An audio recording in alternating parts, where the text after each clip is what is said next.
ancient English cathedral tower? How can the ancient English cathedral tower be here? The well-known massive gray square tower of its old cathedral? How can that be here? There is no spike of rusty iron in the air, between the eye and it from any point of the real prospect. What is the spike that intervenes and who has set it up? Maybe it is set up by the Sultan's orders for the impaling of a horde of Turkish robbers, one by one. It is so, for symbols clash, and the Sultan goes by to his palace in long procession. 10,000 scimitars flash in the sunlight, and thrice 10,000 dancing girls strew flowers. Then, follow white elephants caparisoned in countless gorgeous colors, and infinite in number and attendance. Still the cathedral tower rises in the background, where it cannot be, and still no writhing figure is on the grim spike. Stay, is the spike so low a thing as the rusty spike on the top of a post of an old bedstead that has tumbled all awry? Some vague period of drowsy laughter must be devoted to the consideration of this possibility. Shaking from head to foot, the man whose scattered consciousness has thus fantastically pieced itself together, at length rises, supports his trembling frame upon his arms, and looks around. He is in the meanest and closest of small rooms. Through the ragged window curtain, the light of early day steals in from a miserable court. He lies, dressed, across a large, unseemly bed, upon a bedstead that has indeed given way under the weight upon it. Lying, also dressed and also across the bed, not longwise, are a Chinaman, a Lascar, and a haggard woman. The two first are in a sleep or stupor, the last is blowing at a kind of pipe to kindle it. And as she blows and shading it with her lean hand, concentrates its red spark of light, it serves in the dim morning as a lamp to show him what he sees of her. Another? Says this woman, in a querulous, rattling whisper. Have another? He looks about him with his hand to his forehead. Ye have smoked as many as 5 since he come in at midnight. The woman goes on, as she chronically complains. Poor me, my head is so bad, them two come in after ye. Ah, poor me, the business is slack. Few Chinamen about the docks and fewer Lascars and no ships coming in, these say. Here, another ready for ye, dearie. Ye'll remember like a good soul, won't ye? The market price is dreffle high just now, more nor 3 shillings and 6 pence for a thimbleful. And ye'll remember that nobody but me and Jack Chinaman t'other side the court. But he can't do it as well as me, has the true secret of mixing it. Ye'll pay up accordingly, dearie, won't ye? She blows at the pipe as she speaks, and occasionally bubbling at it, inhales much of its contents. Oh me, my lungs is weak, my lungs is bad. It's nearly ready for ye, dearie. Ah, poor me. My poor hand shakes like to drop off. I see ye coming to, and I says to my poor self, I'll have another ready for him, and he'll bear in mind the market price of opium and pay according.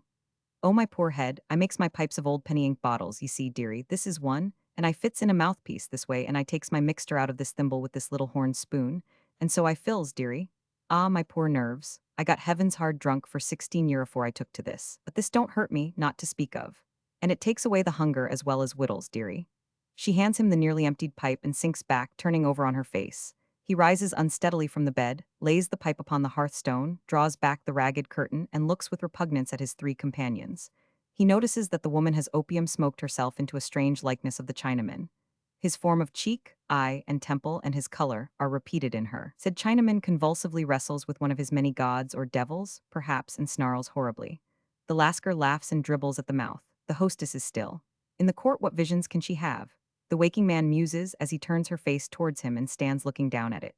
Visions of many butchers' shops and public houses and much credit, of an increase of hideous customers, and this horrible bedstead set upright again, and this horrible court swept clean. What can she rise to, under any quantity of opium higher than that?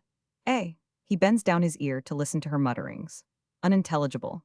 As he watches the spasmodic shoots and darts that break out of her face and limbs, like fitful lightning out of a dark sky, some contagion in them seizes upon him, insomuch that he has to withdraw himself to a lean armchair by the hearth, placed there perhaps for such emergencies, and to sit in it, holding tight, until he has got the better of this unclean spirit of imitation. Then he comes back, pounces on the Chinaman, and seizing him with both hands by the throat, turns him violently on the bed. The Chinaman clutches the aggressive hands, resists, gasps, and protests. What do you say? A watchful pause. Unintelligible. Slowly loosening his grasp as he listens to the incoherent jargon with an attentive frown, he turns to the Lascar and fairly drags him forth upon the floor. As he falls, the Lascar starts into a half-risen attitude, glares with his eyes, lashes about him fiercely with his arms, and draws a phantom knife. It then becomes apparent that the woman has taken possession of this knife for safety's sake, for she too starting up and restraining and expostulating with him, the knife is visible in her dress, not in his, when they drowsily drop back, side by side. There has been chattering and clattering enough between them, but to no purpose. When any distinct word has been flung into the air, it has had no sense or sequence. Wherefore unintelligible is again the comment of the watcher, made with some reassured nodding of his head and a gloomy smile. He then lays certain silver money on the table, finds his hat, gropes his way down the broken stairs, gives a good morning to some rat-ridden doorkeeper, in bed in a black hutch beneath the stairs, and passes out. That same afternoon, the massive gray square tower of an old cathedral rises before the sight of a jaded traveler. The bells are going for daily vesper service, and he must needs attend it, one would say, from his haste to reach the open cathedral door. The choir are getting on their sullied white robes, in a hurry, when he arrives among them, gets on his own robe, and falls into the procession filing into service. Then, the sacristan locks the iron-barred gates that divide the sanctuary from the chancel, and all of the procession having scuttled into their places, hide their faces, and then the intoned words, "When the wicked man," rise among groins of arches and beams of roof, awakening muttered thunder. Chapter II. A dean and a chapter also whosoever has observed that sedate and clerical bird, the rook may perhaps have noticed that when he wings his way homeward towards nightfall, in a sedate and clerical company, two rooks will suddenly detach themselves from the rest, retrace their flight for some distance, and will there poise and linger, conveying to mere men the fancy that it is of some occult importance to the body politic, that this artful couple should pretend to have renounced connection with it. Similarly, service being over in the old cathedral with the square tower, and the choir scuffling out again, and divers venerable persons of rook-like aspect dispersing, two of these latter retrace their steps, and walk together in the echoing close. Not only is the day waning, but the year. The low sun is fiery and yet cold behind the monastery ruin, and the Virginia creeper on the cathedral wall has showered half its deep red leaves down on the pavement. There has been rain this afternoon, and a wintry shudder goes among the little pools on the cracked, uneven flagstones, and through the giant elm trees as they shed a gust of tears. Their fallen leaves lie strewn thickly about. Some of these leaves, in a timid rush, seek sanctuary within the low arched cathedral door, but two men coming out resist them and cast them forth again with their feet. This done, one of the two locks the door with a goodly key, and the other flits away with a folio music book. "Mr. Jasper, was that Tope?" "Yes, Mr. Dean. He has stayed late." "Yes, Mr. Dean, I have stayed for him, your reverence. He has been took a little poorly." "Say taken, Tope to the Dean." The younger rook interposes in a low tone with this touch of correction, as who should say, "You may offer bad grammar to the laity, or the humbler clergy, not to the Dean." Mr. Tope, chief verger and showman, and accustomed to be high with excursion parties, declines with a silent loftiness to perceive that any suggestion has been tendered to him. "And when and how has Mr. Jasper been taken? For, as Mr. Crisparkle has remarked, it is better to say taken, repeats the Dean. "When and how has Mr. Jasper been taken?" "Taken, sir." Tope deferentially murmurs. "Poorly, Tope? Why, sir, Mr. Jasper was that breathed." "I wouldn't say that breathed, Tope." Mr. Crisparkle interposes with the same touch as before. Not English to the Dean. Breathed to that extent, the Dean, not unflattered by this indirect homage, condescendingly remarks, would be preferable. Mr. Jasper's breathing was so remarkably short. Thus discreetly does Mr. Tope work his way round the sunken rock, when he came in, that it distressed him mightily to get his notes out, which was perhaps the cause of his having a kind of fit on him after a little. His memory grew dazed. Mr. Tope, with his eyes on the Reverend Mr. Crisparkle, shoots this word out, as defying him to improve upon it, and a dimness and giddiness crept over him as strange as ever I saw, though he didn't seem to mind it particularly himself. However, a little time and a little water brought him out of his daze. Mr. Tope repeats the word and its emphasis with the air of saying, "As I have made a success, I'll make it again." "And Mr. Jasper has gone home quite himself, has he?" asked the Dean. "Your reverence, he has gone home quite himself. And I'm glad to see he's having his fire kindled up, for it's chilly after the wet, and the cathedral had both a damp feel and a damp touch this afternoon, and he was very shivery." They all three looked towards an old stone gatehouse crossing the close, with an arched thoroughfare passing beneath it. Through its latticed window, a fire shines out upon the fast-darkening scene, involving in shadow the pendant masses of ivy and creeper covering the building's front. As the deep cathedral bell strikes the hour, a ripple of wind goes through these at their distance, like a ripple of the solemn sound that hums through tomb and tower, broken niche and defaced statue, in the pile close at hand. "Is Mr. Jasper's nephew with him?" the Dean asks. "No, sir," replied the verger, "but expected. There's his own solitary shadow betwixt his two windows, the one looking this way, and the one looking down into the high street, drawing his own curtains now." "Well, well," says the Dean, with a sprightly air of breaking up the little conference, "I hope Mr. Jasper's heart may not be too much set upon his nephew. Our affections, however laudable in this transitory world, should never master us. We should guide them, guide them.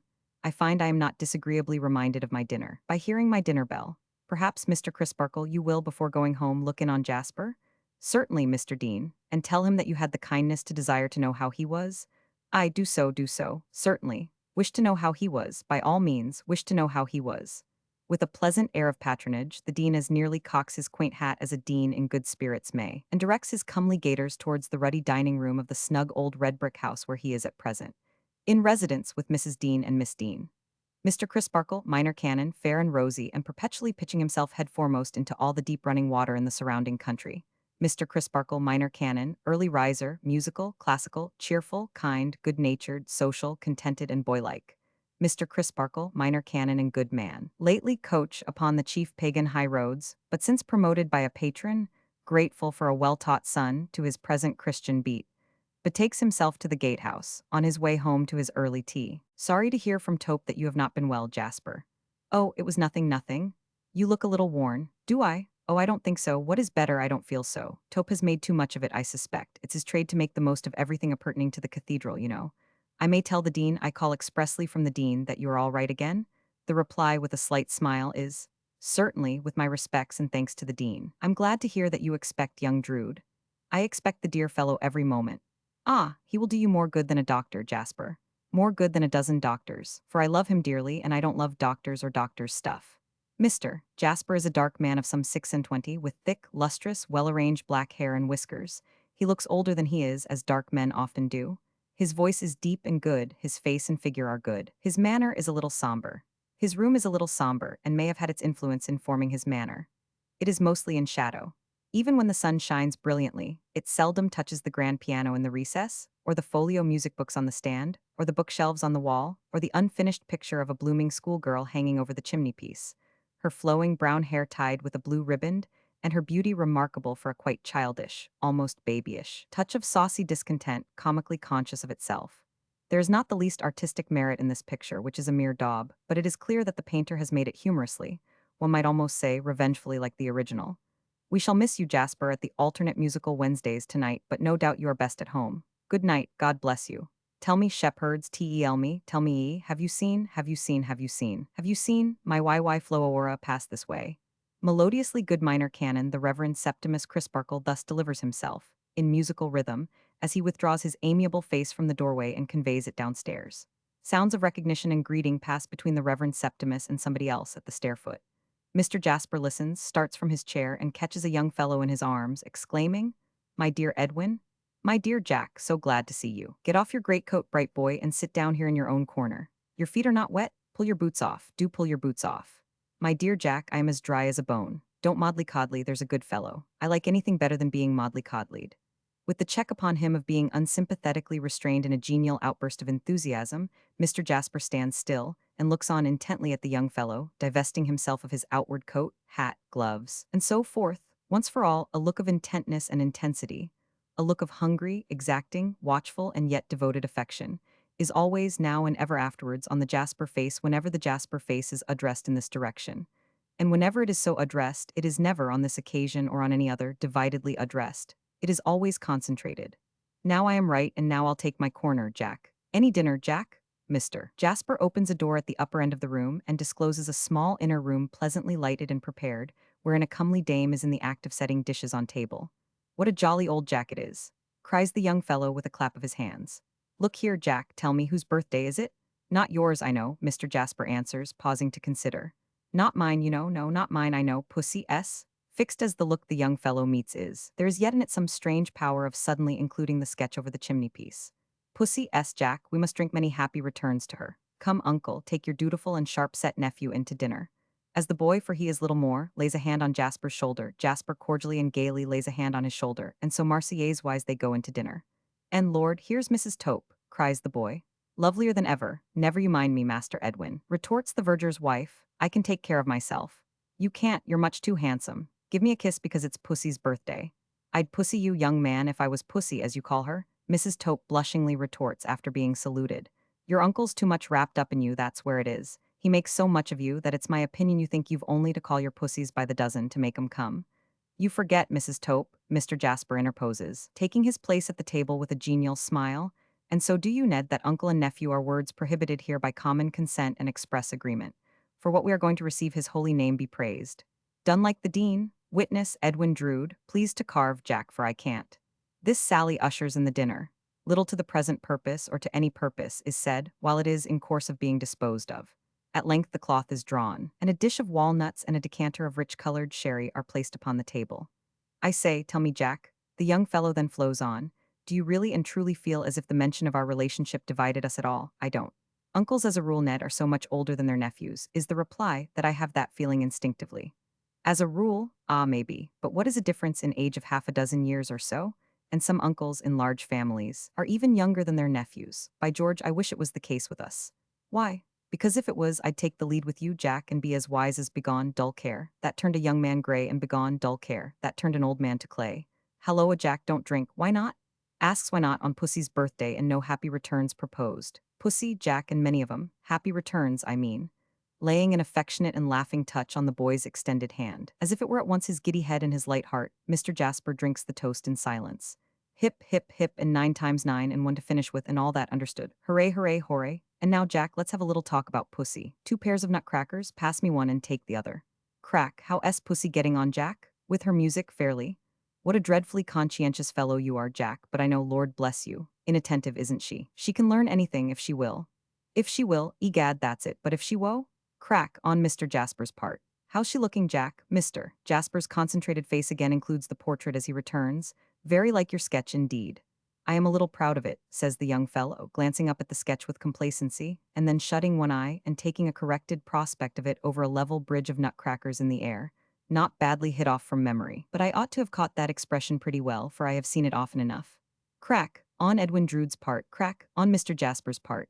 In point of fact, the former resumes after some silent dipping among his fragments of walnut with an air of pique, I see it whenever I go to see Pussy. If I don't find it on her face, I leave it there. You know I do, Miss Scornful Pert, boo, with a twirl of the nutcrackers at the portrait. Crack, crack, crack, slowly. On Mr. Jasper's part, crack, sharply on the part of Edwin Drood, silence on both sides. Have you lost your tongue, Jack? Have you found yours, Ned? No, but really, isn't it, after all, Mr. Jasper lifts his dark eyebrows inquiringly. Isn't it unsatisfactory to be cut off from choice in such a matter? There, Jack, I tell you, if I could choose, I would choose Pussy from all the pretty girls in the world. But you have not got to choose.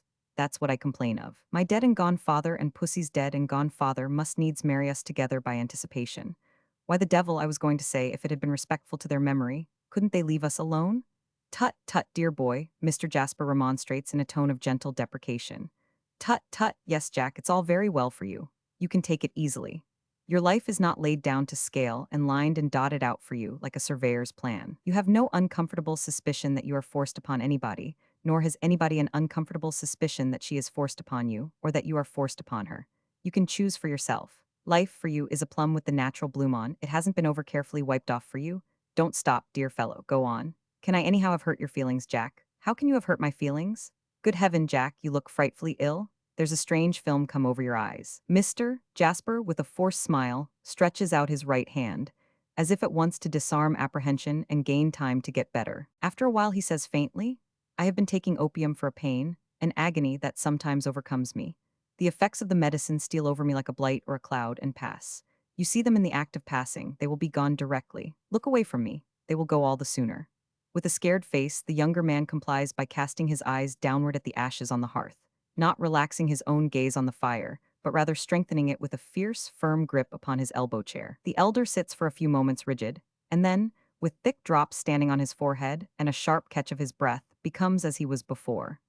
On his so subsiding in his chair, his nephew gently and assiduously tends him while he quite recovers. When Jasper is restored, he lays a tender hand upon his nephew's shoulder, and, a tone of voice less troubled than the purport of his words, indeed with something of raillery or banter in it, thus addresses him. There is said to be a hidden skeleton in every house, but you thought there was none in mine, dear Ned. Upon my life, Jack, I did think so. However, when I come to consider that even in Pussy's house, if she had one, and in mine, if I had one, you were going to say, but that I interrupted you in spite of myself, what a quiet life mine is. No whirl and uproar around me, no distracting commerce or calculation, no risk, no change of place, myself devoted to the art I pursue, my business, my pleasure. I really was going to say something of the kind, Jack, but you see, you, speaking of yourself, almost necessarily leave out much that I should have put in. For instance, I should have put in the foreground your being so much respected as lay precentor, or lay clerk, or whatever you call it, of this cathedral. You're enjoying the reputation of having done such wonders with the choir, you're choosing your society, and holding such an independent position in this queer old place. Your gift of teaching, why even Pussy, who don't like being taught, says there never was such a master as you are, and your connection. Yes, I saw what you were tending to. I hate it. Hate it, Jack, much bewildered. I hate it. The cramped monotony of my existence grinds me away by the grain. How does our service sound to you? Beautiful, quite celestial. It often sounds to me quite devilish. I am so weary of it. The echoes of my own voice among the arches seem to mock me with my daily drudging round. No wretched monk who droned his life away in that gloomy place before me can have been more tired of it than I am. He could take for relief, and did take, to carving demons out of the stalls and seats and desks. What shall I do? Must I take to carving them out of my heart? I thought you had so exactly found your niche in life, Jack. Edwin Drood returns, astonished, bending forward in his chair to lay a sympathetic hand on Jasper's knee and looking at him with an anxious face. I know you thought so. They all think so. Well, I suppose they do, says Edwin, meditating aloud. Pussy thinks so. When did she tell you that? The last time I was here. You remember when? 3 months ago. How did she phrase it? Oh, she only said that she had become your pupil, and that you were made for your vocation. The younger man glances at the portrait. The elder sees it in him. Anyhow, my dear Ned, Jasper resumes as he shakes his head with a grave cheerfulness, I must subdue myself to my vocation, which is much the same thing outwardly. It's too late to find another now. This is a confidence between us. It shall be sacredly preserved, Jack. I have reposed it in you because I feel it, I assure you, because we are fast friends and because you love and trust me. I love and trust you. Both hands, Jack. As each stands looking into the other's eyes, and as the uncle holds the nephew's hands, the uncle thus proceeds. You know now, don't you, that even a poor monotonous chorister and grinder of music in his niche may be troubled with some stray sort of ambition, aspiration, restlessness, dissatisfaction, what shall we call it? Yes, dear Jack. And you will remember. My dear Jack, I only ask you, am I likely to forget what you have said with so much feeling? Take it as a warning, then. In the act of having his hands released, and of moving a step back, Edwin pauses for an instant to consider the application of these last words. The instant over, he says, sensibly touched, I am afraid I am but a shallow, surface kind of fellow, Jack, and that my headpiece is none of the best. But I needn't say I am young, and perhaps I shall not grow worse as I grow older. At all events, I hope I have something impressible within me, which feels, deeply feels, the disinterestedness of your painfully laying your inner self bare, as a warning to me. Mr. Jasper's steadiness of face and figure becomes so marvelous that his breathing seems to have stopped. I couldn't fail to notice, Jack, that it cost you a great effort, and that you were very much moved, and very unlike your usual self. Of course I knew that you were extremely fond of me, but I really was not prepared for your, as I may say, sacrificing yourself to me in that way. Mr. Jasper, becoming a breathing man again without the smallest stage of transition between the two extreme states, lifts his shoulders, laughs, and waves his right arm. No, don't put the sentiment away, Jack. Please don't, for I am very much in earnest. I have no doubt that that unhealthy state of mind which you have so powerfully described is attended with some real suffering, and is hard to bear. But let me reassure you, Jack, as to the chances of its overcoming me. I don't think I am in the way of it. In some few months less than another year, I shall carry Pussy off from school as Mrs. Edwin Drood. I shall then go engineering into the East and Pussy with me. And although we have our little tiffs now, arising out of a certain unavoidable flatness that attends our love-making, owing to its end being all settled beforehand, still I have no doubt of our getting on capitally then, when it's done and can't be helped. In short, Jack, to go back to the old song I was freely quoting at dinner, and who knows old songs better than you? My wife shall dance, and I will sing, so merrily pass the day. Of Pussy's being beautiful there cannot be a doubt, and when you are good besides, little Miss Impudence, once more apostrophizing the portrait, I'll burn your comic likeness and paint your music master another. Mr. Jasper, with his hand to his chin, and with an expression of musing benevolence on his face, has attentively watched every animated look and gesture attending the delivery of these words. He remains in that attitude after they are spoken, as if in a kind of fascination attendant on his strong interest in the youthful spirit that he loves so well. Then he says with a quiet smile, You won't be warned then? No, Jack. You can't be warned then? No, Jack, not by you. Besides that, I don't really consider myself in danger. I don't like your putting yourself in that position. Shall we go and walk in the churchyard? By all means. You won't mind my slipping out of it for half a moment to the nun's house and leaving a parcel there? Only gloves for Pussy, as many pairs of gloves as she is years old today. Rather poetical, Jack. Mr. Jasper, still in the same attitude, murmurs, Nothing half so sweet in life, Ned. Here's the parcel in my greatcoat pocket. They must be presented tonight, or the poetry is gone. It's against regulations for me to call at night, but not to leave a packet. I am ready, Jack. Mr. Jasper dissolves his attitude, and they go out together.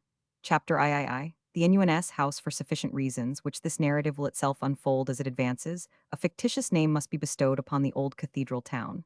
Let it stand in these pages as Cloisterham. It was once possibly known to the Druids by another name, and certainly to the Romans by another, and to the Saxons by another, and to the Normans by another. And a name more or less in the course of many centuries can be of little moment to its dusty chronicles. An ancient city, Cloisterham, and no meet dwelling place for anyone with hankerings after the noisy world. A monotonous, silent city, deriving an earthy flavor throughout from its cathedral crypt, and so abounding in vestiges of monastic graves, that the cloisteram children grow small salad in the dust of abbots and abbesses, and make dirt pies of nuns and friars, while every ploughman in its outlying fields renders to once puissant lord treasurers, archbishops, bishops, and such like, the attention which the ogre in the storybook desired to render to his unbidden visitor, and grinds their bones to make his bread. A drowsy city, Cloisterham, whose inhabitants seem to suppose, with an inconsistency more strange than rare, that all its changes lie behind it, and that there are no more to come. A queer moral to derive from antiquity, yet older than any traceable antiquity.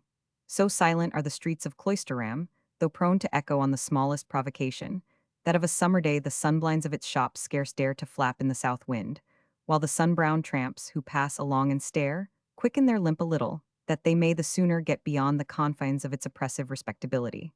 This is a feat not difficult of achievement, seeing that the streets of Cloisterham City are little more than one narrow street by which you get into it and get out of it, the rest being mostly disappointing yards with pumps in them and no thoroughfare, exception made of the cathedral close and a paved Quaker settlement, in color and general conformation very like a quackress's bonnet, up in a shady corner.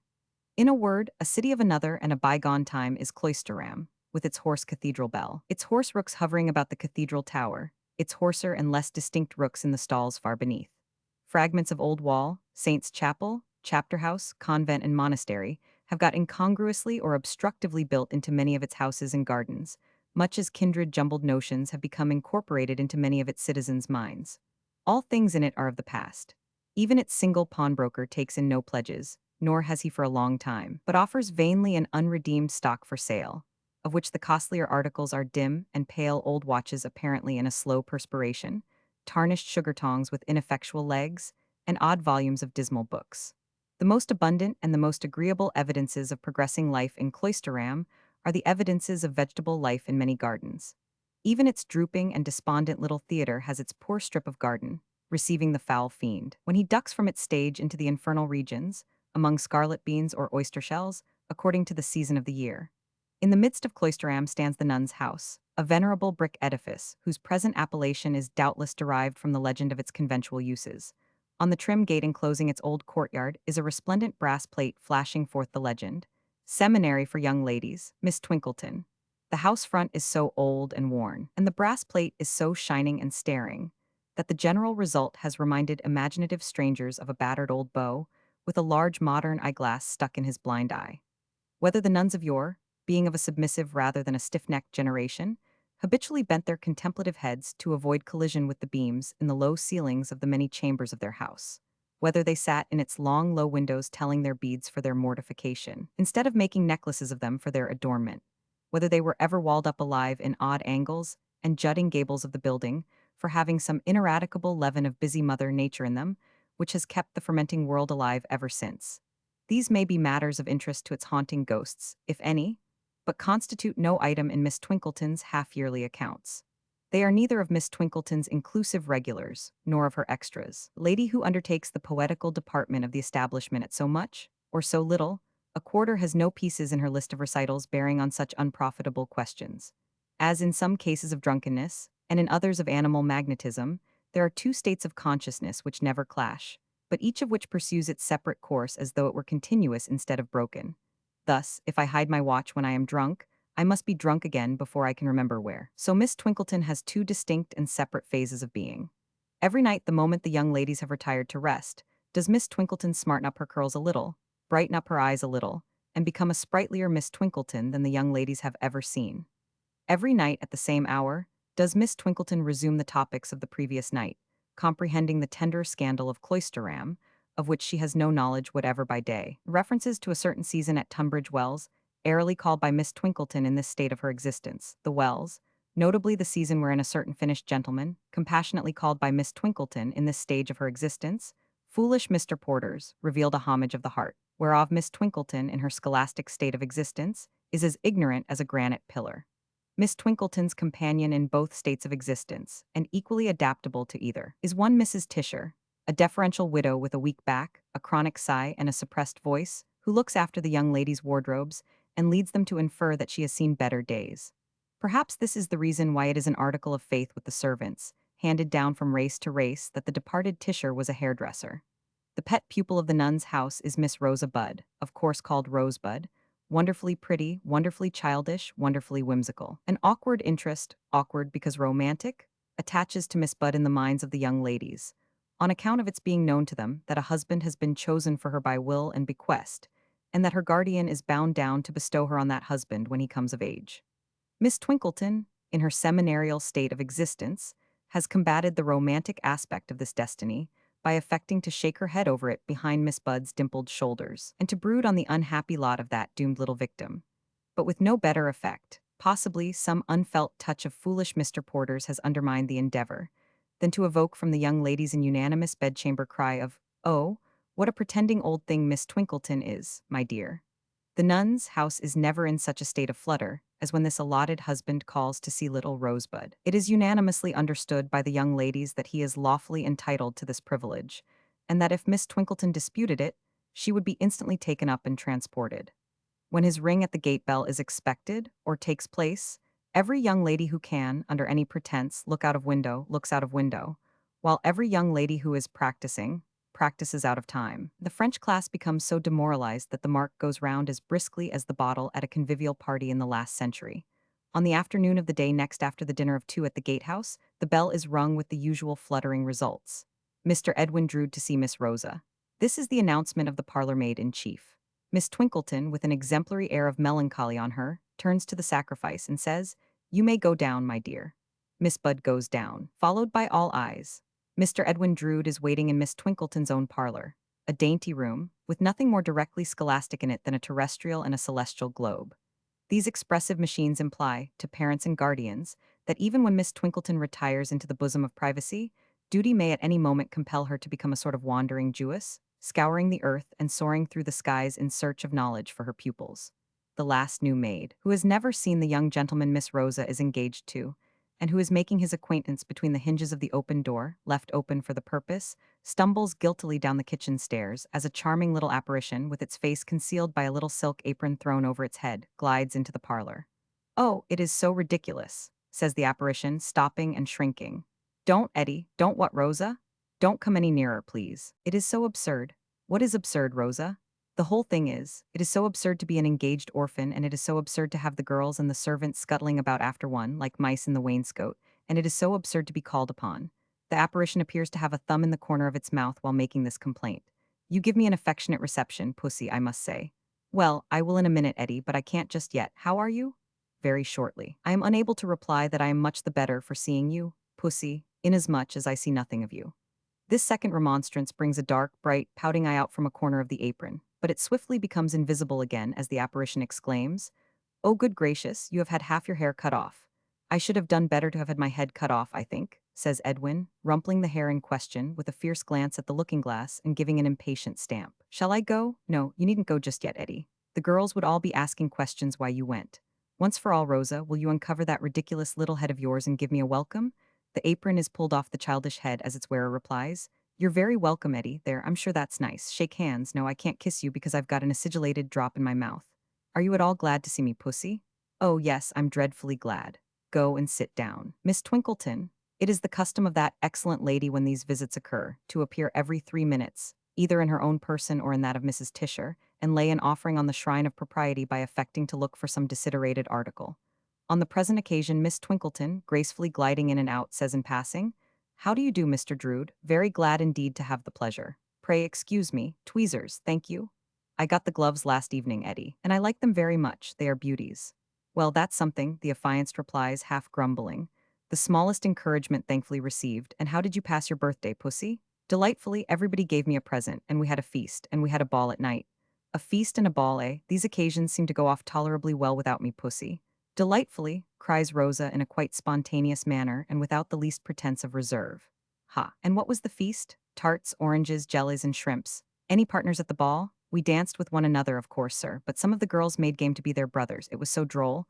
"Did anybody make game to be you?" "Oh dear, yes," cries Rosa, laughing with great enjoyment. "That was the first thing done." "I hope she did it pretty well," says Edwin rather doubtfully. "Oh, it was excellent. I wouldn't dance with you, you know." Wynne scarcely seems to see the force of this, begs to know if he may take the liberty to ask why. Because I was so tired of you, returns Rosa, but she quickly adds, and pleadingly too, seeing displeasure in his face, Dear Eddie, you were just as tired of me, you know. Did I say so, Rosa? Say so, do you ever say so? No, you only showed it. Oh, she did it so well, cries Rosa, in a sudden ecstasy with her counterfeit betrothed. It strikes me that she must be a devilish impudent girl, says Edwin Drood. And so, pussy, you have passed your last birthday in this old house. Ah, yes, Rosa clasps her hands, looks down with a sigh, and shakes her head. You seem to be sorry, Rosa. I am sorry for the poor old place. Somehow I feel as if it would miss me when I am gone so far away, so young. Perhaps we had better stop short, Rosa? She looks up at him with a swift, bright look, next moment shakes her head, sighs, and looks down again. That is to say, is it, pussy, that we are both resigned? She nods her head again, and after a short silence, quaintly bursts out with, You know we must be married, and married from here, Eddie, or the poor girls will be so dreadfully disappointed. For the moment there is more of compassion, both for her and for himself, in her affianced husband's face than there is of love. He checks the look and asks, Shall I take you out for a walk, Rosa dear? Rosa dear does not seem at all clear on this point until her face, which has been comically reflective, brightens. Oh yes, Eddie, let us go for a walk, and I tell you what we'll do. You shall pretend that you are engaged to somebody else, and I'll pretend that I am not engaged to anybody, and then we shan't quarrel. Do you think that will prevent our falling out, Rosa? I know it will. Hush, pretend to look out of window, Mrs. Tisher. Through a fortuitous concourse of accidents, the matronly Tisher heaves in sight, says, in rustling through the room like the legendary ghost of a dowager in silken skirts. I hope I see Mr. Drood well, though I needn't ask if I may judge from his complexion. I trust I disturbed no one, but there was a paper knife, oh thank you I am sure, and disappears with her prize. One other thing you must do, Eddie, to oblige me, says Rosebud. The moment we get into the street, you must put me outside and keep close to the house yourself, squeeze and graze yourself against it. By all means, Rosa, if you wish it. Might I ask why? Oh, because I don't want the girls to see you. It's a fine day, but would you like me to carry an umbrella up? Don't be foolish, sir. You haven't got polished leather boots on, pouting with one shoulder raised. Perhaps that might escape the notice of the girls, even if they did see me, remarks Edwin, looking down at his boots with a sudden distaste for them. Nothing escapes their notice, sir. And then I know what would happen. Some of them would begin reflecting on me by saying, for they are free, that they never will on any account engage themselves to lovers without polished leather boots. Hark, Miss Twinkleton, I'll ask for leave. That discreet lady being indeed heard without, inquiring of nobody in a blandly conversational tone as she advances. Indeed, are you quite sure you saw my mother-of-pearl button-holder on the work-table in my room? Is at once solicited for walking leave and graciously accords it. And soon the young couple go out of the nun's house, taking all precautions against the discovery of the so vitally defective boots of Mr. Edwin Drood. Precautions, let us hope, effective for the peace of Mrs. Edwin Drood that is to be. Which way shall we take, Rosa? Rosa replies, I want to go to the Lumps of Delight shop. To the a Turkish sweetmeat, sir. My gracious me, don't you understand anything? Call yourself an engineer and not know that? Why, how should I know it, Rosa? Because I am very fond of them. But oh, I forgot what we are to pretend. No, you need know anything about them, never mind. So he is gloomily borne off to the Lumps of Delight shop, where Rosa makes her purchase, and after offering some to him, which he rather indignantly declines, begins to partake of it with great zest, previously taking off and rolling up a pair of little pink gloves, like rose leaves, and occasionally putting her little pink fingers to her rosy lips, to cleanse them from the dust of delight that comes off the lumps. Now be a good-tempered Eddie and pretend, and so you are engaged? And so I am engaged. Is she nice? Charming, tall, immensely tall, Rosa being short, must be gawky, I should think, is Rosa's quiet commentary. I beg your pardon, not at all, contradiction rising in him. What is termed a fine woman, a splendid woman? Big nose, no doubt, is the quiet commentary again. Not a little one, certainly, is the quick reply, Rosa S. being a little one. Long pale nose with a red knob in the middle. I know the sort of nose, says Rosa with a satisfied nod and tranquilly enjoying the lumps. You don't know the sort of nose, Rosa, with some warmth, because it's nothing of the kind. Not a pale nose, Eddie? No, determined not to assent. A red nose? Oh, I don't like red noses. However, to be sure she can always powder it. She would scorn to powder it, says Edwin, becoming heated. She? What a stupid thing she must be. Is she stupid in everything? No, in nothing. After a pause in which the whimsically wicked face has not been unobservant of him, Rosa says, and this most sensible of creatures likes the idea of being carried off to Egypt, does she, Eddie? Yes, she takes a sensible interest in triumphs of engineering skill, especially when they are to change the whole condition of an undeveloped country. Lore, says Rosa, shrugging her shoulders with a little laugh of wonder. Do you object? Edwin inquires, with a majestic turn of his eyes downward upon the fairy figure. Do you object, Rosa, to her feeling that interest? Object, my dear Eddie, but really doesn't she hate boilers and things? I can answer for her not being so idiotic as to hate boilers. He returns with angry emphasis, though I cannot answer for her views about things, really not understanding what things are meant. But don't she hate Arabs and Turks and fellas and people? Certainly not, very firmly. At least she must hate the pyramids. Come, Eddie. Why should she be such a little tall, I mean, goose, as to hate the pyramids, Rosa? Ah, you should hear Miss Twinkleton, often nodding her head and much enjoying the lumps, bore about them, and then you wouldn't ask. Tiresome old burying grounds. Isises and ibises and Cheopses and pharaohs, who cares about them? And then there was Belzoni, or somebody, dragged out by the legs, half choked with bats and dust. All the girls say, serve him right and hope it hurt him, and wish he had been quite choked. The two youthful figures, side by side but not now arm in arm, wander discontentedly about the old clothes, and each sometimes stops and slowly imprints a deeper footstep in the fallen leaves. Well, says Edwin after a lengthy silence, according to custom, we can't get on, Rosa. Rosa tosses her head and says she don't want to get on. That's a pretty sentiment, Rosa, considering. Considering what? If I say what, you'll go wrong again. You'll go wrong, you mean, Eddie. Don't be ungenerous. Ungenerous, I like that. Then I don't like that, and so I tell you plainly, Rosa pouts. Now, Rosa, I put it to you, who disparaged my profession, my destination, you are not going to be buried in the pyramids, I hope? She interrupts, arching her delicate eyebrows. You never said you were, if you are. Why haven't you mentioned it to me? I can't find out your plans by instinct. Now, Rosa, you know very well what I mean, my dear. Well then, why did you begin with your detestable red-nosed giantesses? And she would powder it, cries Rosa in a little burst of comical contradictory spleen. Somehow or other I never can come right in these discussions, says Edwin, sighing and becoming resigned. How is it possible, sir, that you ever can come right when you're always wrong? And as to Belzoni, I suppose he's dead. I'm sure I hope he is, and how can his legs or his chokes concern you? It is nearly time for your return, Rosa. We have not had a very happy walk, have we? A happy walk, a detestably unhappy walk, sir. If I go upstairs the moment I get in and cry till I can't take my dancing lesson, you are responsible, mind.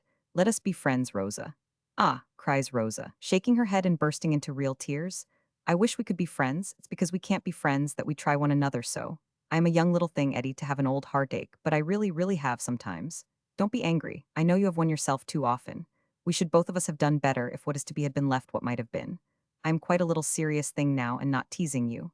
Let each of us forbear this one time on our own account, and on the others. Disarmed by this glimpse of a woman's nature in the spoilt child, though for an instant disposed to resent it as seeming to involve the enforced infliction of himself upon her, Edwin Drood stands watching her as she childishly cries and sobs, with both hands to the handkerchief at her eyes, and then, she becoming more composed, and indeed beginning in her young inconstancy to laugh at herself for having been so moved, leads her to a seat hard by, under the elm trees. Under the trees, one clear word of understanding, pussy dear. I am not clever out of my own line. Now I come to think of it, I don't know that I am particularly clever in it, but I want to do right. There is not, there may be, I really don't see my way to what I want to say, but I must say it before we part. There is not any other young? Oh no, Eddie, it's generous of you to ask me, but no, no, no. They have come very near to the cathedral windows, and at this moment the organ and the choir sound out sublimely. As they sit listening to the solemn swell, the confidence of last night rises in young Edwin Drood's mind, and he thinks how unlike this music is to that discordance. I fancy I can distinguish Jack's voice, is his remark in a low tone in connection with the train of thought. Take me back at once, please, urges his affianced, quickly laying her light hand upon his wrist. They will all be coming out directly. Let us get away. Oh, what a resounding chord. But don't let us stop to listen to it. Let us get away.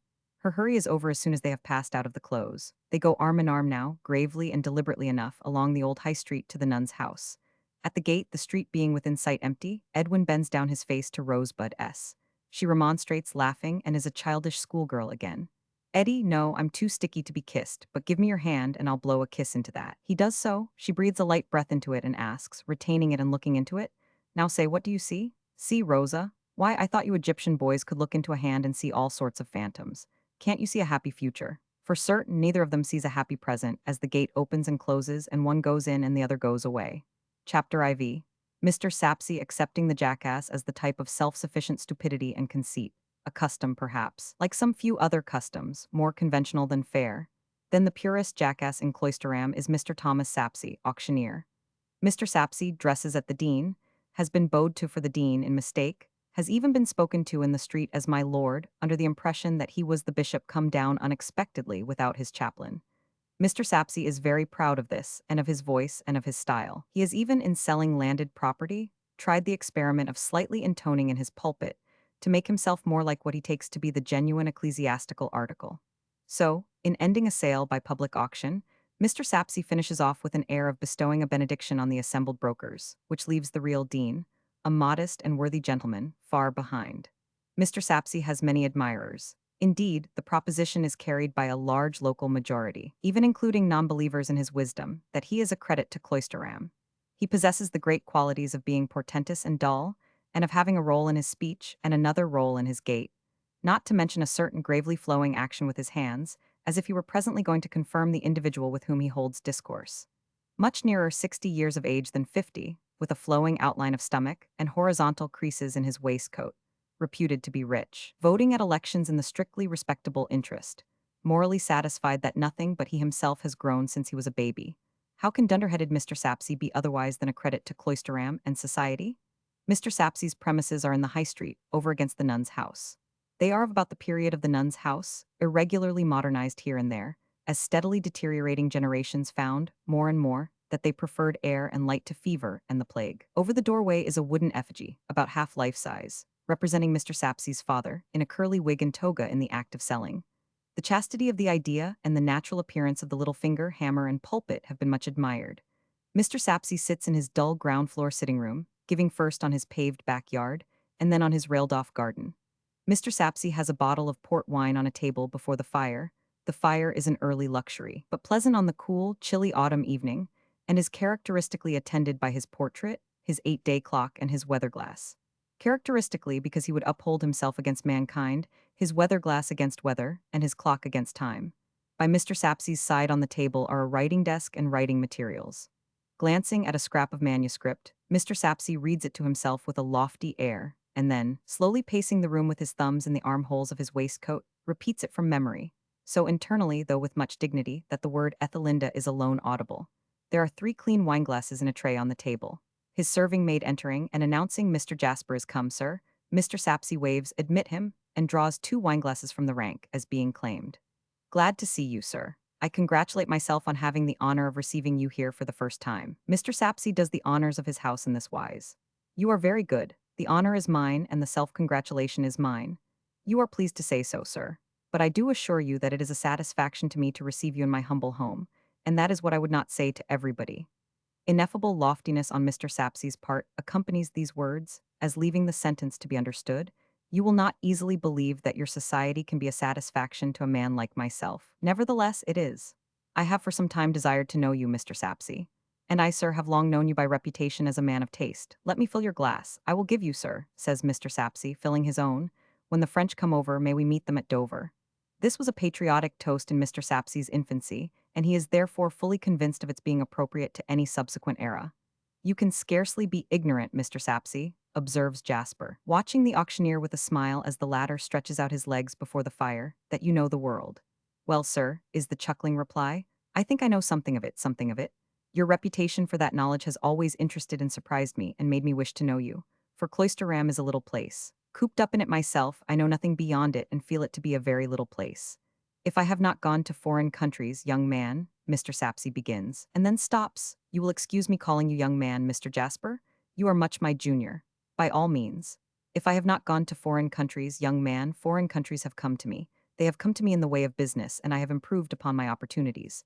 Put it that I take an inventory or make a catalogue. I see a French clock. I never saw him before in my life, but I instantly lay my finger on him and say, Paris. I see some cups and saucers of Chinese make, equally strangers to me personally. I put my finger on them then and there, and I say Pekin, Nankin, and Canton. It is the same with Japan, with Egypt, and with bamboo and sandalwood from the East Indies. I put my finger on them all. I have put my finger on the North Pole before now and said spear of Esquimaux make for half a pint of pale sherry. Really? A very remarkable way, Mr. Sapsy, of acquiring a knowledge of men and things. I mention it, sir, Mr. Sapsy rejoins with unspeakable complacency, because, as I say, it don't do to boast of what you are, but show how you came to be it and then you prove it. Most interesting. We were to speak of the late Mrs. Sapsy. We were, sir. Mr. Sapsy fills both glasses and takes the decanter into safekeeping again. Before I consult your opinion as a man of taste on this little trifle, holding it up, which is but a trifle, and still has required some thought, sir, some little fever of the brow, I ought perhaps to describe the character of the late Mrs. Sapsy, now dead 3/4 of a year. Mr. Jasper, in the act of yawning behind his wineglass, puts down that screen and calls up a look of interest. It is a little impaired in its expressiveness by his having a shut-up gape still to dispose of, with watering eyes. Half a dozen years ago or so, Mr. Sapsy proceeds, When I had enlarged my mind up to, I will not say to what it now is, for that might seem to aim at too much, but up to the pitch of wanting another mind to be absorbed in it, I cast my eye about me for a nuptial partner. Because, as I say, it is not good for man to be alone. Mr. Jasper appears to commit this original idea to memory. Miss Brobody at that time kept, I will not call it the rival establishment to the establishment at the nun's house opposite, but I will call it the other parallel establishment downtown. The world did have it that she showed a passion for attending my sales, when they took place on half holidays, or in vacation time. The world did put it about that she admired my style. The world did notice that as time flowed by, my style became traceable in the dictation exercises of Miss Brobody's pupils. Young man, whisper even sprang up in obscure malignity, that one ignorant and besotted churl, a parent so committed himself as to object to it by name. But I do not believe this.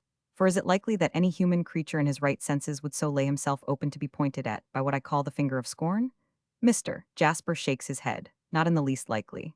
Mr. Sapsea, in a grandiloquent state of absence of mind, seems to refill his visitor's glass, which is full already, and does really refill his own, which is empty. Miss Brobody's being, young man, was deeply imbued with homage to mind. She revered mind when launched, or, as I say, precipitated on an extensive knowledge of the world. When I made my proposal, she did me the honor to be so overshadowed with a species of awe as to be able to articulate only the two words, "O thou," meaning myself. Her limpid blue eyes were fixed upon me, her semi-transparent hands were clasped together. Pallor overspread her aquiline features, and though encouraged to proceed, she never did proceed a word further. I disposed of the parallel establishment by private contract, and we became as nearly one as could be expected under the circumstances. But she never could, and she never did, find a phrase satisfactory to her perhaps too favorable estimate of my intellect. To the very last, feeble action of liver, she addressed me in the same unfinished terms. Mr. Jasper has closed his eyes, as the auctioneer has deepened his voice. He now abruptly opens them and says, in unison with the deepened voice, ah, rather as if stopping himself on the extreme verge of adding, men, I have been since, says Mr. Sapsea, with his legs stretched out and solemnly enjoying himself with the wine and the fire, what you behold me. I have been since a solitary mourner. I have been since, as I say, wasting my evening conversation on the desert air. I will not say that I have reproached myself, but there have been times when I have asked myself the question, what if her husband had been nearer on a level with her? If she had not had to look up quite so high, what might the stimulating action have been upon the liver? Mr. Jasper says, with an appearance of having fallen into dreadfully low spirits, that he supposes it was to be. We can only suppose so, sir, Mr. Sapsea coincides. As I say, man proposes, heaven disposes. It may or may not be putting the same thought in another form, but that is the way I put it. Mr. Jasper murmurs assent. And now, Mr. Jasper, resumes the auctioneer, producing his scrap of manuscript, Mrs. Sapsea's monument having had full time to settle and dry, let me take your opinion, as a man of taste, on the inscription I have, as I before remarked, not without some little fever of the brow, drawn out for it. Take it in your own hand. The setting out of the lines requires to be followed with the eye, as well as the contents with the mind. Mr. Jasper complying, sees and reads as follows: Ethelinda, reverential wife of Mr. Thomas Sapsea, auctioneer, VALUR, estate agent and C of this city, whose knowledge of the world, though somewhat extensive, never brought him acquainted with a spirit more capable of looking up to HIM. Stranger, pause and ask thyself the question, canst thou do likewise? If not, with a blush retire. Mr. Sapsea, having risen and stationed himself with his back to the fire, for the purpose of observing the effect of these lines on the countenance of a man of taste, consequently has his face towards the door, when his serving maid, again appearing, announces, Durdles is come, sir. He promptly draws forth and fills the third wineglass as being now claimed, and replies, show Durdles in. Admirable, quoth Mr. Jasper, handing back the paper. You approve, sir. Possible not to approve. Striking, characteristic, and complete. The auctioneer inclines his head as one accepting his due and giving a receipt, and invites the entering Durdles to take off that glass of wine, handing the same, for it will warm him. Durdles is a stonemason, chiefly in the gravestone, tomb, and monument way, and wholly of their color from head to foot. No man is better known in Cloisterham. He is the chartered libertine of the place. Fame trumpets him a wonderful workman, which, for aught that anybody knows, he may be, as he never works, and a wonderful sot, which everybody knows he is. With the cathedral crypt he is better acquainted than any living authority, it may even be than any dead one. It is said that the intimacy of this acquaintance began in his habitually resorting to that secret place, to lock out the Cloisterham beau populace and sleep off fumes of liquor, he having ready access to the cathedral, as contractor for rough repairs. Be this as it may, he does know much about it, and, in the demolition of impedimental fragments of wall, buttress, and pavement, has seen strange sights. He often speaks of himself in the third person, perhaps being a little misty as to his own identity when he narrates, perhaps impartially adopting the cloisteram nomenclature in reference to a character of acknowledged distinction.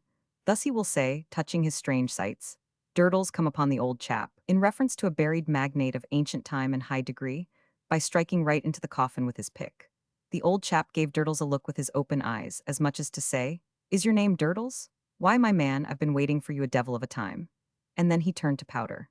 With a 2-foot rule always in his pocket, and a mason's hammer all but always in his hand, Durdles goes continually sounding and tapping all about and about the cathedral. And whenever he says to Tope, Tope, here's another old un in here, Tope announces it to the dean as an established discovery.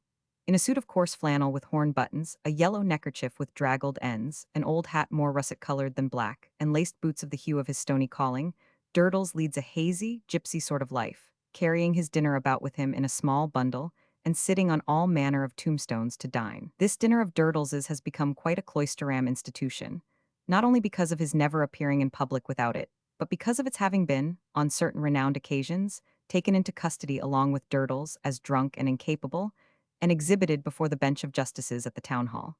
These occasions, however, have been few and far apart, Durdles being as seldom drunk as sober. For the rest, he is an old bachelor, and he lives in a little antiquated hole of a house that was never finished, supposed to be built, so far, of stones stolen from the city wall. To this abode there is an approach, ankle-deep in stone chips, resembling a petrified grove of tombstones, urns, draperies, and broken columns in all stages of sculpture. Herein 2 journeymen incessantly chip, while other 2 journeymen who face each other incessantly saw stone, dipping as regularly in and out of their sheltering sentry boxes, as if they were mechanical figures emblematical of time and death. To Durdles, when he had consumed his glass of port, Mr. Sapsea entrusts that precious effort of his muse. Durdles unfeelingly takes out his 2-foot rule and measures the lines calmly, alloying them with stone grit. This is for the monument, is it, Mr. Sapsea? The inscription, yes. Mr. Sapsea waits for its effect on a common mind. It'll come into 1/8 of an inch, says Durdles. Your servant, Mr. Jasper. Hope I see you well. How are you, Durdles? I've got a touch of the tombatism on me, Mr. Jasper, but that I must expect. You mean the rheumatism, says Sapsea in a sharp tone. He is nettled by having his composition so mechanically received. No, I don't. I mean, Mr. Sapsea, the tombatism. It's another sort from rheumatism. Mr. Jasper knows what Durdles means. You get among them tombs afore it's well light on a winter morning, and keep on, as the catechism says, walking in the same all the days of your life, and you'll know what Durdles means. It is a bitter cold place. Mr. Jasper assents with an antipathetic shiver. And if it's bitter cold for you up in the chancel with a lot of live breath smoking out about you, what the bitterness is to Durdles, down in the crypt among the earthy damps there and the dead breath of the old uns, returns that individual Durdles leaves you to judge. Is this to be put in hand at once, Mr. Sapsea? Mr. Sapsea, with an author's anxiety to rush into publication, replies that it cannot be out of hand too soon. You had better let me have the key then, says Durdles. Why, man, it is not to be put inside the monument. Durdles knows where it's to be put, Mr. Sapsea, no man better. Ask a man in Cloisterham whether Durdles knows his work. Mr. Sapsea rises, takes a key from a drawer, unlocks an iron safe let into the wall, and takes from it another key. When Durdles puts a touch or a finish upon his work, no matter where, inside or outside, Durdles likes to look at his work all round, and see that his work is a-doing him credit. Durdles explains, doggedly. The key proffered him by the bereaved widower being a large one, he slips his 2-foot rule into a side pocket of his flannel trousers made for it, and deliberately opens his flannel coat, and opens the mouth of a large breast pocket within it before taking the key to place it in that repository. Why, Durdles, exclaims Jasper, looking on amused, you are undermined with pockets, and I carries weight in 'em too, Mr. Jasper. Feel those, producing 2 other large keys. Hand me Mr. Sapsea's likewise, surely this is the heaviest of the 3. You'll find 'em much of a muchness, I expect, says Durdles. They all belong to monuments, they all open Durdles's work. Durdles keeps the keys of his work mostly, not that they're much used. By the by, it comes into Jasper's mind to say, as he idly examines the keys, I have been going to ask you many a day and have always forgot. You know they sometimes call you Stony Durdles, don't you? Cloisterham knows me as Durdles, Mr. Jasper. I am aware of that, of course, but the boys sometimes— Oh, if you mind them young imps of boys, Durdles gruffly interrupts. I don't mind them any more than you do. But there was a discussion the other day among the choir whether Stony stood for Tony, clinking one key against another. Take care of the wards, Mr. Jasper. Or whether Stony stood for Stephen, clinking with a change of keys. You can't make a pitch pipe of 'em, Mr. Jasper. Or whether the name comes from your trade. How stands the fact? Mr. Jasper weighs the 3 keys in his hand, lifts his head from his idly stooping attitude over the fire, and delivers the keys to Durdles with an ingenuous and friendly face. But the stony one is a gruff one likewise, and that hazy state of his is always an uncertain state, highly conscious of its dignity, and prone to take offense. He drops his 2 keys back into his pocket one by one and buttons them up. He takes his dinner bundle from the chair back on which he hung it when he came in.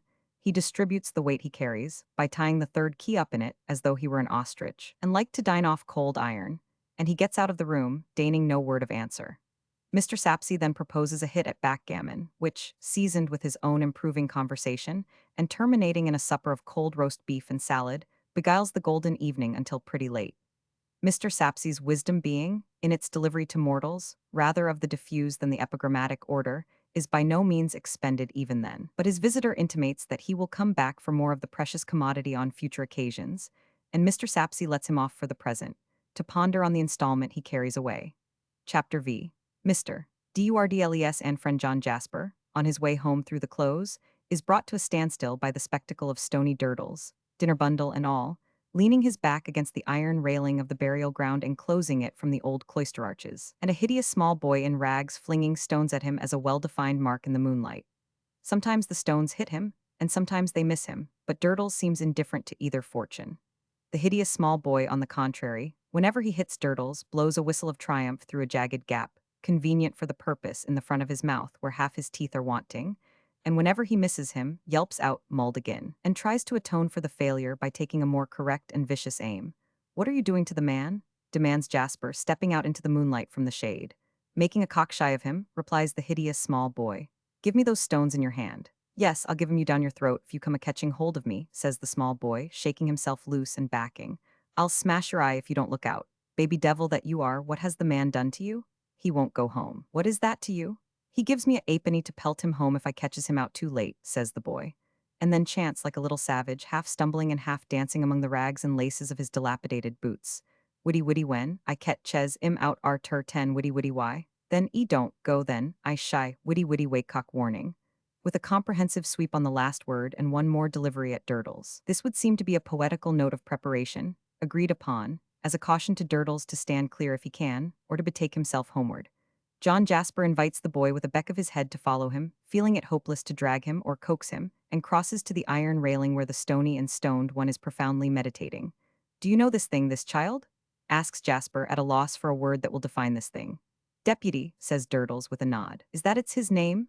"Deputy," assents Durdles. "I'm manservant up at the Travellers' Tuppenny and Gas Works guarding," this thing explains. "All us manservants at Travellers' lodgings is named Deputy. When we're chock full and the Travellers is all abed I come out for my elf."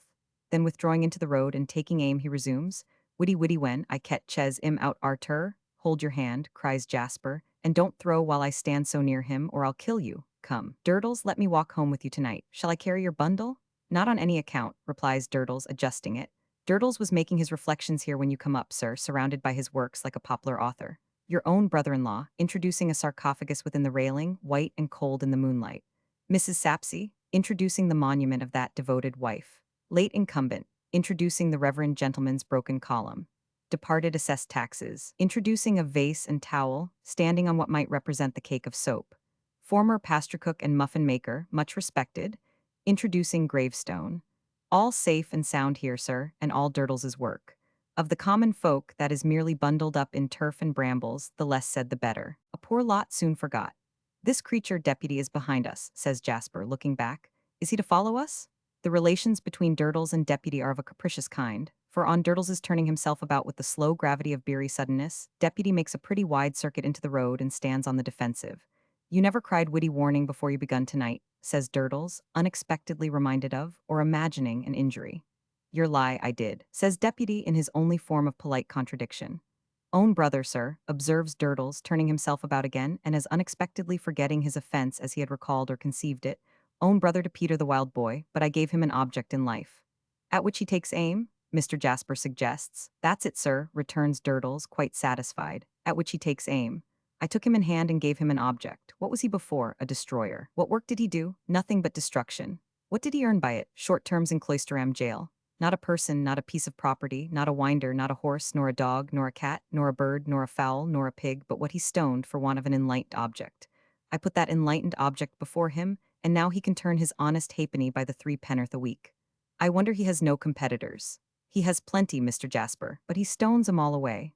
Now, I don't know what this scheme of mine comes to, pursues Durdles, considering about it with the same sodden gravity. I don't know what you may precisely call it. It ain't a sort of a scheme of a national education? I should say not, replies Jasper. I should say not, assents Durdles. Then we won't try to give it a name. He still keeps behind us, repeats Jasper, looking over his shoulder. Is he to follow us? Can't help going round by the traveler's tuppenny. If we go the short way, which is the back way, Durdles answers, and we'll drop him there. So they go on, deputy as a rear rank one, taking open order and invading the silence of the hour and place by stoning every wall, post, pillar, and other inanimate object by the deserted way. Is there anything new down in the crypt, Durdles? Asks John Jasper. Anything old, I think you mean, growls Durdles. It ain't a spot for novelty. Any new discovery on your part, I meant. There's a old un under the seventh pillar on the left as you go down the broken steps of the little underground chapel as formerly was. I make him out, so fur as I've made him out yet, to be one of them old uns with a crook. To judge from the size of the passages in the walls, and of the steps and doors, by which they come and went, them crooks must have been a good deal in the way of the old uns. Two, on a meeting promiscuous, must have hitched one another by the mitre pretty often, I should say. Without any endeavor to correct the literality of this opinion, Jasper surveys his companion, covered from head to foot with old mortar, lime, and stone grit, as though he, Jasper, were getting imbued with a romantic interest in his weird life. Yours is a curious existence. Without furnishing the least clue to the question, whether he receives this as a compliment or as quite the reverse, Durdles gruffly answers, yours is another. Well, inasmuch as my lot is cast in the same old earthy, chilly, never-changing place, yes. But there is much more mystery and interest in your connection with the cathedral than in mine. Indeed, I am beginning to have some idea of asking you to take me on as a sort of student or free prentice under you, and to let me go about with you sometimes, and see some of these odd nooks in which you pass your days. The stony one replies, in a general way, all right. Everybody knows where to find Durdles when he's wanted. Which, if not strictly true, is approximately so, if taken to express that Durdles may always be found in a state of vagabondage somewhere. What I dwell upon most, says Jasper, pursuing his subject of romantic interest, is the remarkable accuracy with which you would seem to find out where people are buried. What is the matter? That bundle is in your way, let me hold it. Durdles has stopped and backed a little, deputy, attentive to all his movements, immediately skirmishing into the road, and was looking about for some ledge or corner to place his bundle on when thus relieved of it. Just you give me my hammer out of that, says Durdles, and I'll show you. Clink, clink, and his hammer is handed him.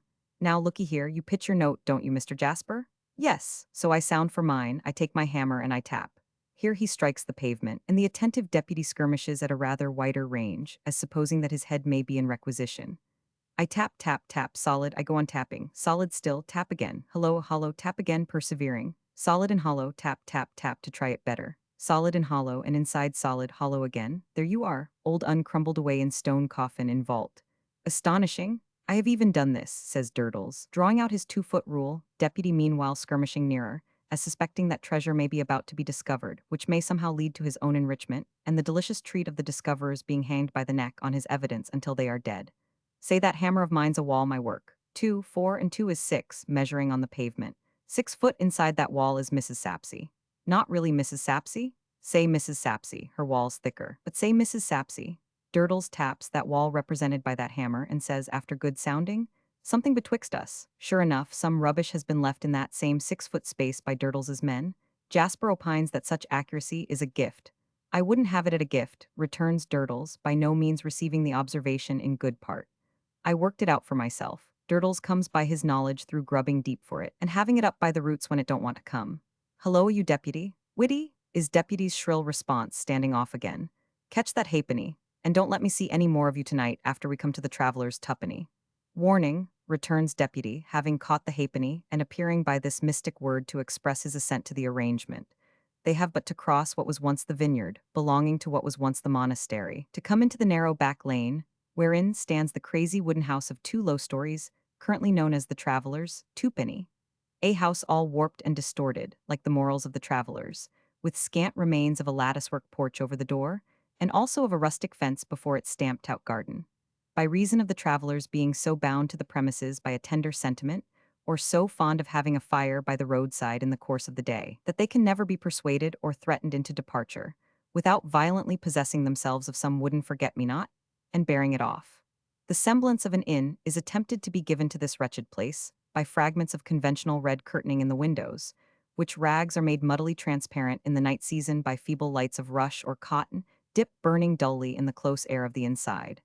as Durdles and Jasper come near. They are addressed by an inscribed paper lantern over the door, setting forth the purport of the house.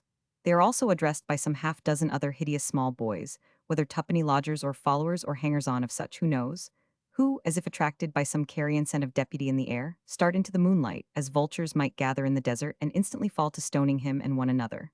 "Stop, you young brutes," cries Jasper angrily, "and let us go by." This remonstrance being received with yells and flying stones, according to a custom of late years comfortably established among the police regulations of our English communities, where Christians are stoned on all sides, as if the days of St. Stephen were revived, Durdles remarks of the young savages with some point that they haven't got an object and leads the way down the lane. At the corner of the lane, Jasper, hotly enraged, checks his companion and looks back. All is silent. Next moment, stone coming rattling at his hat, and a distant yell of wake cock. Warning, followed by a crow as from some infernally hatched chanticleer, apprising him under whose victorious fire he stands, he turns the corner into safety and takes Durdles home. Durdles stumbling among the litter of his stony yard as if he were going to turn head foremost into one of the unfinished tombs.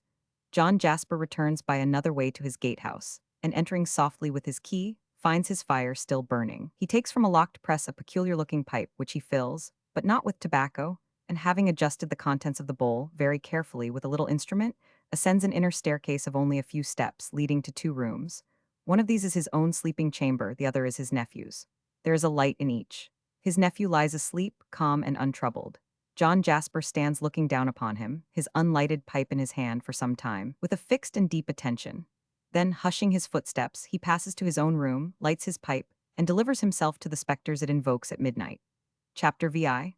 Philanthropy in Minor Canon Corner. The Reverend Septimus Crisparkle Septimus, because 6 little brother Crisparkles before him went out, one by one, as they were born, like 6 weak little rushlights as they were lighted, having broken the thin morning ice near Cloisterham Weir with his amiable head, much to the invigoration of his frame, was now assisting his circulation by boxing at a looking-glass with great science and prowess.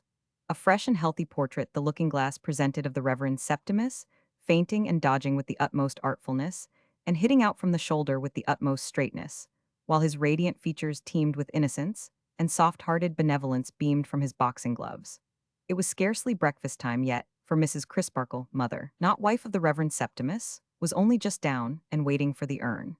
Indeed, the Reverend Septimus left off at this very moment to take the pretty old lady's entering face between his boxing gloves and kiss it. Having done so with tenderness, the Reverend Septimus turned to again, countering with his left and putting in his right in a tremendous manner. "I say, every morning of my life that you'll do it at last, Sept," remarked the old lady, looking on. "And so you will." "Do what, ma dear? Break the pier glass or burst a blood vessel?" "Neither, please God, ma dear. Here's wind, ma, look at this." In a concluding round of great severity, the Reverend Septimus administered and escaped all sorts of punishment, and wound up by getting the old lady's cap into chancery, such is the technical term used in scientific circles by the learned in the noble art, with a lightness of touch that hardly stirred the lightest lavender or cherry riband on it, magnanimously releasing the defeated, just in time to get his gloves into a drawer and feign to be looking out of window in a contemplative state of mind when a servant entered. The Reverend Septimus then gave place to the urn and other preparations for breakfast. These completed, and the 2 alone again, it was pleasant to see, or would have been if there had been anyone to see it, which there never was, the old lady standing to say the Lord's Prayer aloud, and her son, minor canon nevertheless, standing with bent head to hear it, he being within 5 years of 40, much as he had stood to hear the same words from the same lips when he was within 5 months of 4. What is prettier than an old lady, except a young lady, when her eyes are bright, when her figure is trim and compact, when her face is cheerful and calm, when her dress is as the dress of a China shepherdess, so dainty in its colors, so individually assorted to herself, so neatly molded on her?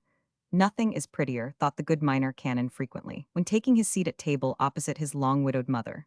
Her thought at such times may be condensed into the 2 words that oftenest did duty together in all her conversations. My Sept. They were a good pair to sit breakfasting together in Minor Canon Corner, Cloisterham. For Minor Canon Corner was a quiet place in the shadow of the cathedral, which the cawing of the rooks, the echoing footsteps of rare passers, the sound of the cathedral bell, or the roll of the cathedral organ, seemed to render more quiet than absolute silence.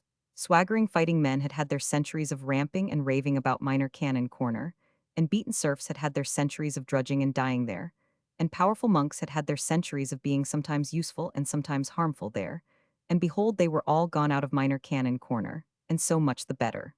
Perhaps one of the highest uses of their ever having been there was that there might be left behind. That blessed air of tranquility which pervaded Minor Canon Corner, and that serenely romantic state of the mind, productive for the most part of pity and forbearance, which is engendered by a sorrowful story that is all told, or a pathetic play that is played out.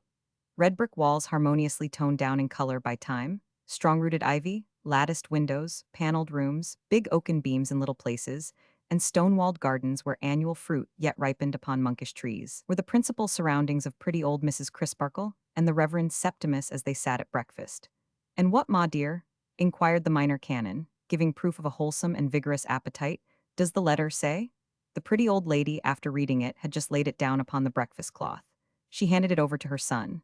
Now, the old lady was exceedingly proud of her bright eyes being so clear that she could read writing without spectacles. Her son was also so proud of the circumstance, and so dutifully bent on her deriving the utmost possible gratification from it, that he had invented the pretense that he himself could not read writing without spectacles. Therefore he now assumed a pair, of grave and prodigious proportions, which not only seriously inconvenienced his nose and his breakfast, but seriously impeded his perusal of the letter. For he had the eyes of a microscope and a telescope combined, when they were unassisted. "It's from Mr. Honeythunder, of course," said the old lady, folding her arms. "Of course," assented her son. He then lamely read on: "Haven of Philanthropy, Chief Offices, London, Wednesday. Dear Madam, I write in the what's this? What does he write in?" "In the chair," said the old lady. The Reverend Septimus took off his spectacles that he might see her face as he exclaimed, "Why, what should he write in?" Bless me, Sept," returned the old lady. "You don't see the context. Give it back to me, my dear." Glad to get his spectacles off, for they always made his eyes water. Her son obeyed, murmuring that his sight for reading manuscript got worse and worse daily. "I write," his mother went on, reading very perspicuously and precisely, "from the chair, to which I shall probably be confined for some hours." Septimus looked at the row of chairs against the wall, with a half-protesting and half-appealing countenance. "We have," the old lady read on with a little extra emphasis, "a meeting of our convened Chief Composite Committee of Central and District Philanthropists, at our head haven as above, and it is their unanimous pleasure that I take the chair." Septimus breathed more freely and muttered, "Oh, if he comes to that, let him. Not to lose a day's post, I take the opportunity of a long report being read, denouncing a public miscreant. It is a most extraordinary thing," interposed the gentle Minor Canon, laying down his knife and fork to rub his ear in a vexed manner, "that these philanthropists are always denouncing somebody. And it is another most extraordinary thing that they are always so violently flush of miscreants." "Denouncing a public miscreant?" the old lady resumed, "to get our little affair of business off my mind. I have spoken with my two wards, Neville and Helena Landless, on the subject of their defective education, and they give in to the plan proposed, as I should have taken good care they did, whether they liked it or not. And it is another most extraordinary thing," remarked the Minor Canon in the same tone as before, "that these philanthropists are so given to seizing their fellow creatures by the scruff of the neck, and, as one may say, bumping them into the paths of peace. I beg your pardon, ma dear, for interrupting. Therefore, dear madam, you will please prepare your son, the Rev. Mr. Septimus, to expect Neville as an inmate to be read with, on Monday next. On the same day Helena will accompany him to Cloisterham, take up her quarters at the nun's house, the establishment recommended by yourself and son jointly. Please likewise to prepare for her reception and tuition there. The terms in both cases are understood to be exactly as stated to me in writing by yourself, when I opened a correspondence with you on the subject, after the honor of being introduced to you at your sister's house in town here. With compliments to the Rev. Mr. Septimus, I am, dear madam, your affectionate brother, in philanthropy, Lukhonythhunder. "Well, ma," said Septimus, after a little more rubbing of his ear, "we must try it. There can be no doubt that we have room for an inmate and that I have time to bestow upon him, and inclination too. I must confess to feeling rather glad that he is not Mr. Honeythunder himself, though that seems wretchedly prejudiced, does it not? For I never saw him. Is he a large man, ma?" "I should call him a large man, my dear," the old lady replied after some hesitation, "but that his voice is so much larger." "Than himself? Than anybody?" "Ha!" said Septimus, and finished his breakfast as if the flavor of the superior family souchong, and also of the ham and toast and eggs, were a little on the wane. Mrs. Crisparkle's sister, another piece of Dresden china, and matching her so neatly that they would have made a delightful pair of ornaments for the two ends of any capacious old-fashioned chimney-piece, and by right should never have been seen apart, was the childless wife of a clergyman holding corporation preferment in London City. Mr. Honeythunder, in his public character of professor of philanthropy, had come to know Mrs. Crisparkle during the last rematching of the china ornaments, in other words, during her last annual visit to her sister, after a public occasion of a philanthropic nature, when certain devoted orphans of tender years had been glutted with plum buns and plump bumptiousness. These were all the antecedents known in minor canon corner of the coming pupils. I am sure you will agree with me, Ma, said Mr. Crisparkle after thinking the matter over, that the first thing to be done is to put these young people as much at their ease as possible. There is nothing disinterested in the notion, because we cannot be at our ease with them unless they are at their ease with us. Now, Jasper's nephew is down here at present, and like takes to like, and youth takes to youth. He is a cordial young fellow, and we will have him to meet the brother and sister at dinner. That's 3. We can't think of asking him without asking Jasper. That's 4. Add Miss Twinkleton and the fairy bride that is to be, and that's 6. Add our 2 selves, and that's 8. Would 8 at a friendly dinner at all put you out, Ma? 9 would, Sept, returned the old lady, visibly nervous. My dear Ma, I particularize 8. The exact size of the table and the room, my dear. So it was settled that way. And when Mr. Crisparkle called with his mother upon Miss Twinkleton to arrange for the reception of Miss Helena Landless at the nun's house, the 2 other invitations having reference to that establishment were proffered and accepted. Miss Twinkleton did, indeed, glance at the globes, as regretting that they were not formed to be taken out into society, but became reconciled to leaving them behind. Instructions were then dispatched to the philanthropist for the departure and arrival, in good time for dinner, of Mr. Neville and Miss Helena, and stock for soup became fragrant in the air of Minor Canon Corner. In those days there was no railway to Cloisterham, and Mr. Sapsea said there never would be. Mr. Sapsea said more. He said there never should be. And yet, marvelous to consider, it has come to pass, in these days, that express trains don't think Cloisterham worth stopping at, but yell and whirl through it on their larger errands, casting the dust off their wheels as a testimony against its insignificance.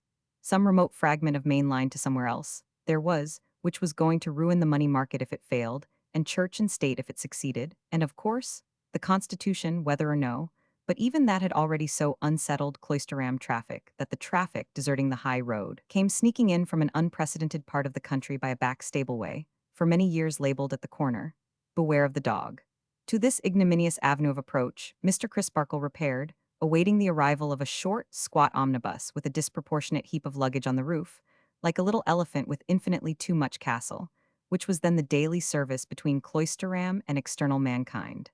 As this vehicle lumbered up, Mr. Crisparkle could hardly see anything else of it for a large outside passenger seated on the box, with his elbows squared and his hands on his knees, compressing the driver into a most uncomfortably small compass and glowering about him with a strongly marked face.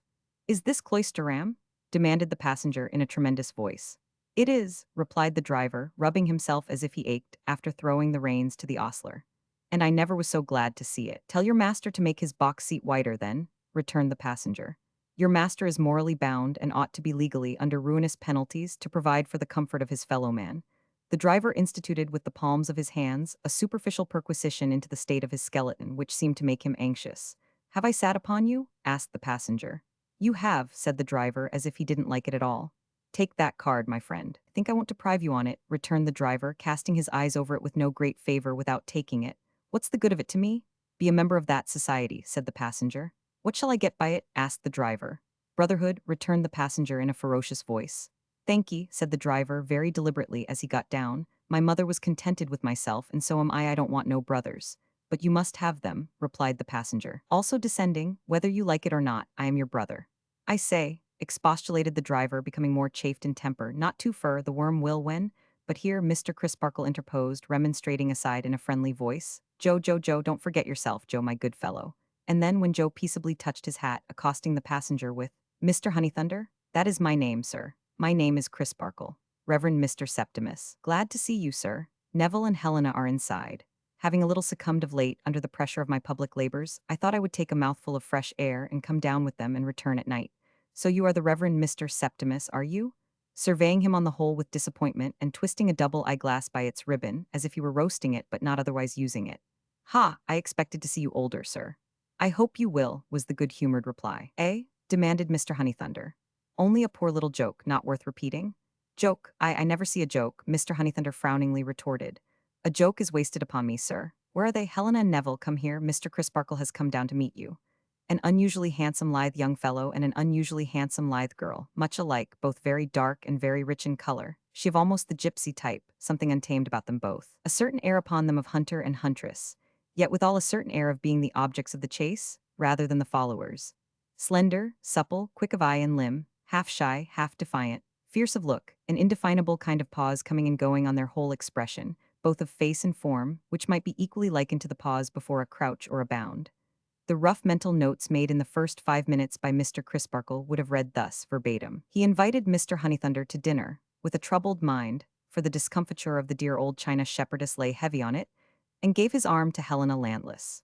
Both she and her brother, as they walked all together through the ancient streets, took great delight in what he pointed out of the cathedral and the monastery ruin, and wondered, so his notes ran on, much as if they were beautiful barbaric captives brought from some wild tropical dominion. Mr. Honeythunder walked in the middle of the road, shouldering the natives out of his way, and loudly developing a scheme he had, for making a raid on all the unemployed persons in the United Kingdom, laying them every one by the heels in jail, and forcing them, on pain of prompt extermination, to become philanthropists. Mrs. Crisparkle had need of her own share of philanthropy when she beheld this very large and very loud excrescence on the little party. Always something in the nature of a boil upon the face of society, Mr. Honeythunder expanded into an inflammatory when in minor canon corner. Though it was not literally true, as was facetiously charged against him by public unbelievers, that he called aloud to his fellow creatures, "Curse your souls and bodies, come here and be blessed." Still his philanthropy was of that gunpowderous sort that the difference between it and animosity was hard to determine. You were to abolish military force, but you were first to bring all commanding officers who had done their duty to trial by court-martial for that offense and shoot them. You were to abolish war, but were to make converts by making war upon them and charging them with loving war as the apple of their eye. You were to have no capital punishment, but were first to sweep off the face of the earth all legislators, jurists, and judges who were of the contrary opinion. You were to have universal concord, and were to get it by eliminating all the people who wouldn't, or conscientiously couldn't, be concordant. You were to love your brother as yourself, but after an indefinite interval of maligning him, very much as if you hated him, and calling him all manner of names. Above all things, you were to do nothing in private, or on your own account. You were to go to the offices of the Haven of Philanthropy, and put your name down as a member and a professing philanthropist. Then you were to pay up your subscription, get your card of membership and your riband and medal, and were evermore to live upon a platform, and evermore to say what Mr. Honeythunder said, and what the treasurer said, and what the sub-treasurer said, and what the committee said, and what the subcommittee said, and what the secretary said, and what the vice-secretary said. And this was usually said in the unanimously carried resolution under hand and seal, to the effect that this assembled body of professing philanthropists' views, with indignant scorn and contempt, not unmixed with utter detestation and loathing abhorrence. In short, the baseness of all those who do not belong to it, and pledges itself to make as many obnoxious statements as possible about them, without being at all particular as to facts. The dinner was a most doleful breakdown. The philanthropist deranged the symmetry of the table, sat himself in the way of the waiting, blocked up the thoroughfare, and drove Mr. Tope, who assisted the parlor-maid, to the verge of distraction by passing plates and dishes on, over his own head. Nobody could talk to anybody, because he held forth to everybody at once, as if the company had no individual existence but were a meeting. He impounded the Reverend Mr. Septimus as an official personage to be addressed, or kind of human peg to hang his oratorical hat on, and fell into the exasperating habit, common among such orators, of impersonating him as a wicked and weak opponent. Thus he would ask, "And will you, sir, now stultify yourself by telling me?" And so forth, when the innocent man had not opened his lips nor meant to open them. Or he would say, "Now see, sir, to what a position you are reduced. I will leave you no escape." After exhausting all the resources of fraud and falsehood during years upon years, after exhibiting a combination of dastardly meanness with ensanguined daring, such as the world has not often witnessed, you have now the hypocrisy to bend the knee before the most degraded of mankind, and to sue and whine and howl for mercy. Whereat the unfortunate minor canon would look, in part indignant and in part perplexed, while his worthy mother sat bridling, with tears in her eyes, and the remainder of the party lapsed into a sort of gelatinous state, in which there was no flavor or solidity, and very little resistance. But the gush of philanthropy that burst forth when the departure of Mr. Honeythunder began to impend must have been highly gratifying to the feelings of that distinguished man. His coffee was produced, by the special activity of Mr. Tope, a full hour before he wanted it. Mr. Crisparkle sat with his watch in his hand for about the same period, lest he should overstay his time. The four young people were unanimous in believing that the cathedral clock struck 3/4. When it actually struck but 1, Miss Twinkleton estimated the distance to the omnibus at 5 and 20 minutes walk, when it was really 5. The affectionate kindness of the whole circle hustled him into his greatcoat and shoved him out into the moonlight, as if he were a fugitive traitor with whom they sympathized, and a troop of horse were at the back door. Mr. Crisparkle and his new charge, who took him to the omnibus, were so fervent in their apprehensions of his catching cold that they shut him up in it instantly and left him with still half an hour to spare. Chapter VII. More confidences than one. I know very little of that gentleman, sir, said Neville to the minor canon as they turned back. You know very little of your guardian? The minor canon repeated. Almost nothing. How came he to be my guardian? I'll tell you, sir. I suppose you know that we come, my sister and I, from Ceylon? Indeed, no. I wonder at that. We lived with a stepfather there. Our mother died there when we were little children.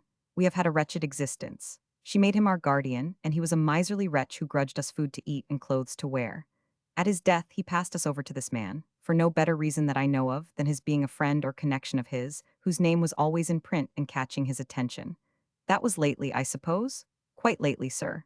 This stepfather of ours was a cruel brute as well as a grinding one. Well, he died when he did, or I might have killed him. Mr. Crisparkle stopped short in the moonlight and looked at his hopeful pupil in consternation. I surprise you, sir, he said with a quick change to a submissive manner.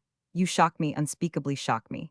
The pupil hung his head for a little while as they walked on and then said, You never saw him beat your sister. I have seen him beat mine more than once or twice, and I never forgot it. Nothing, said Mr. Crisparkle, not even a beloved and beautiful sister's tears under dastardly ill usage. He became less severe in spite of himself as his indignation rose, could justify those horrible expressions that you used.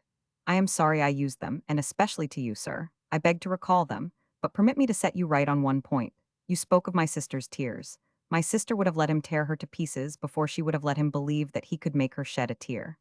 Mr. Crisparkle reviewed those mental notes of his and was neither at all surprised to hear it, nor at all disposed to question it. Perhaps you will think it strange, sir. This was said in a hesitating voice, that I should so soon ask you to allow me to confide in you and to have the kindness to hear a word or two from me in my defense? Defense? Mr. Crisparkle repeated. You are not on your defense, Mr. Neville. I think I am, sir. At least I know I should be, if you were better acquainted with my character. Well, Mr. Neville, was the rejoinder. What if you leave me to find it out? Since it is your pleasure, sir, answered the young man, with a quick change in his manner to sullen disappointment. Since it is your pleasure to check me in my impulse, I must submit. There was that in the tone of this short speech which made the conscientious man to whom it was addressed uneasy. It hinted to him that he might, without meaning it, turn aside a trustfulness beneficial to a misshapen young mind and perhaps to his own power of directing and improving it. They were within sight of the lights in his windows, and he stopped. Let us turn back and take a turn or two up and down, Mr. Neville, or you may not have time to finish what you wish to say to me. You are hasty in thinking that I mean to check you. Quite the contrary. I invite your confidence.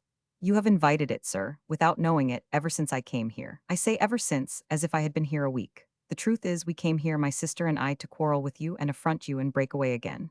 Really? Said Mr. Crisparkle, at a dead loss for anything else to say. You see, we could not know what you were beforehand, sir, could we? Clearly not, said Mr. Crisparkle. And having liked no one else with whom we have ever been brought into contact, we had made up our minds not to like you. Really, said Mr. Crisparkle again. But we do like you, sir, and we see an unmistakable difference between your house and your reception of us, and anything else we have ever known. This, and my happening to be alone with you, and everything around us seeming so quiet and peaceful after Mr. Honeythunder's departure, and Cloisterham being so old and grave and beautiful, with the moon shining on it, these things incline me to open my heart. I quite understand, Mr. Neville, and it is salutary to listen to such influences. In describing my own imperfections, sir, I must ask you not to suppose that I am describing my sister S. She has come out of the disadvantages of our miserable life as much better than I am, as that cathedral tower is higher than those chimneys. Mr. Crisparkle in his own breast was not so sure of this. I have had, sir, from my earliest remembrance to suppress a deadly and bitter hatred. This has made me secret and revengeful. I have been always tyrannically held down by the strong hand. This has driven me, in my weakness, to the resource of being false and mean. I have been stinted of education, liberty, money, dress, the very necessaries of life, the commonest pleasures of childhood, the commonest possessions of youth. This has caused me to be utterly wanting in I don't know what emotions, or remembrances, or good instincts. I have not even a name for the thing, you see. You have had to work upon in other young men to whom you have been accustomed. This is evidently true, but this is not encouraging, thought Mr. Crisparkle as they turned again. And to finish with, sir, I have been brought up among abject and servile dependents of an inferior race, and I may easily have contracted some affinity with them. Sometimes, I don't know but that it may be a drop of what is tigerish in their blood. As in the case of that remark just now, thought Mr. Crisparkle. In a last word of reference to my sister, sir, we are twin children. You ought to know to her honor that nothing in our misery ever subdued her, though it often cowed me. When we ran away from it, we ran away 4 times in 6 years, to be soon brought back and cruelly punished. The flight was always of her planning and leading. Each time she dressed as a boy and showed the daring of a man. I take it we were 7 years old when we first decamped, but I remember, when I lost the pocket knife with which she was to have cut her hair short, how desperately she tried to tear it out or bite it off. I have nothing further to say, sir, except that I hope you will bear with me and make allowance for me. Of that, Mr. Neville, you may be sure, returned the minor canon. I don't preach more than I can help, and I will not repay your confidence with a sermon.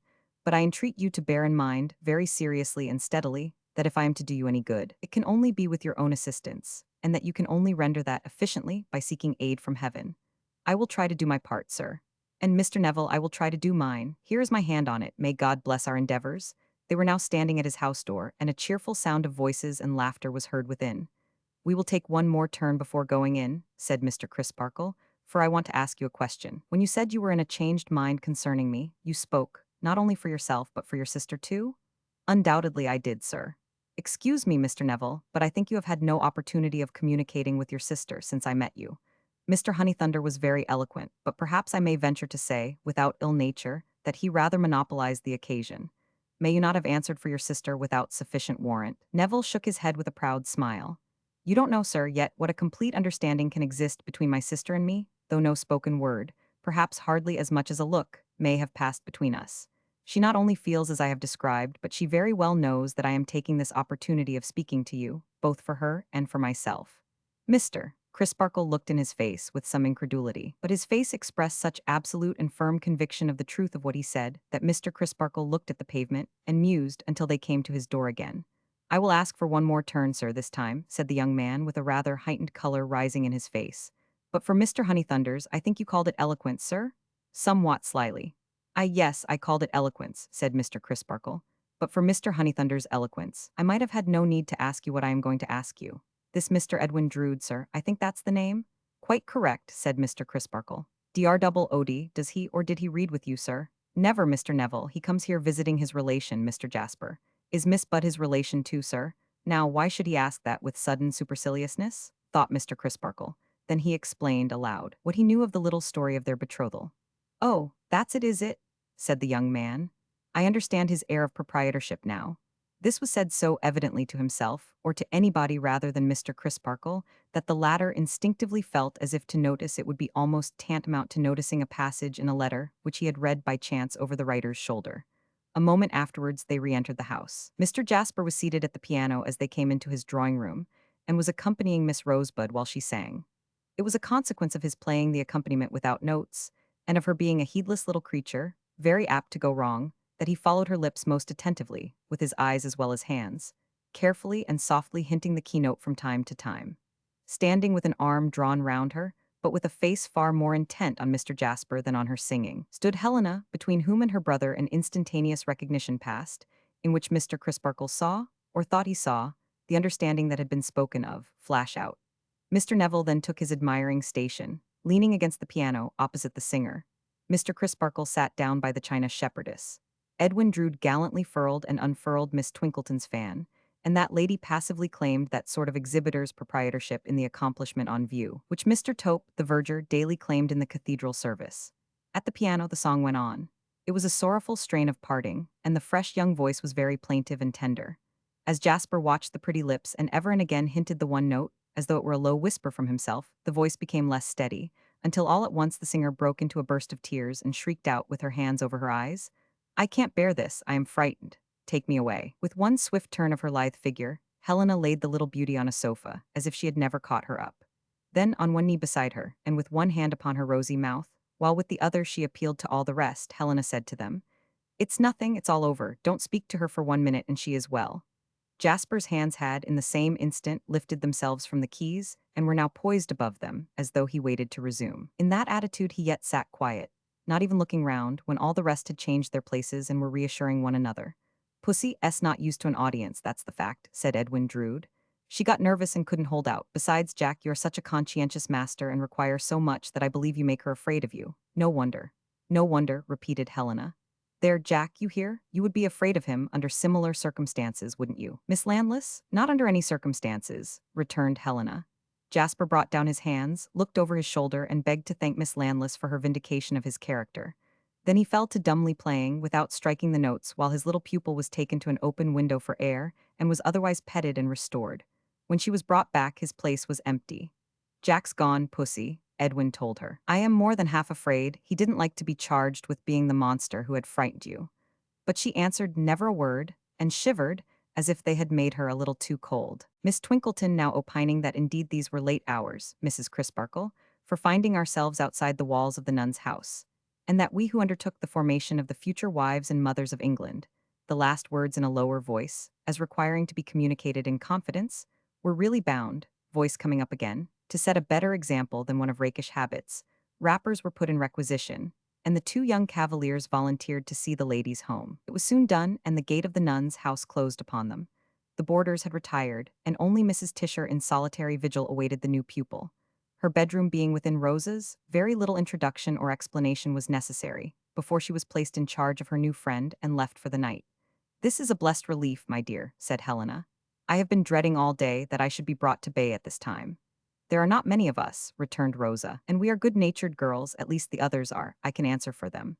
"I can answer for you," laughed Helena, searching the lovely little face with her dark, fiery eyes and tenderly caressing the small figure. "You will be a friend to me, won't you?" "I hope so, but the idea of my being a friend to you seems too absurd, though."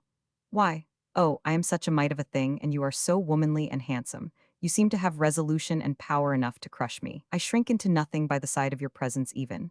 I am a neglected creature, my dear, unacquainted with all accomplishments, sensitively conscious that I have everything to learn and deeply ashamed to own my ignorance. And yet you acknowledge everything to me," said Rosa. "My pretty one, can I help it? There is a fascination in you."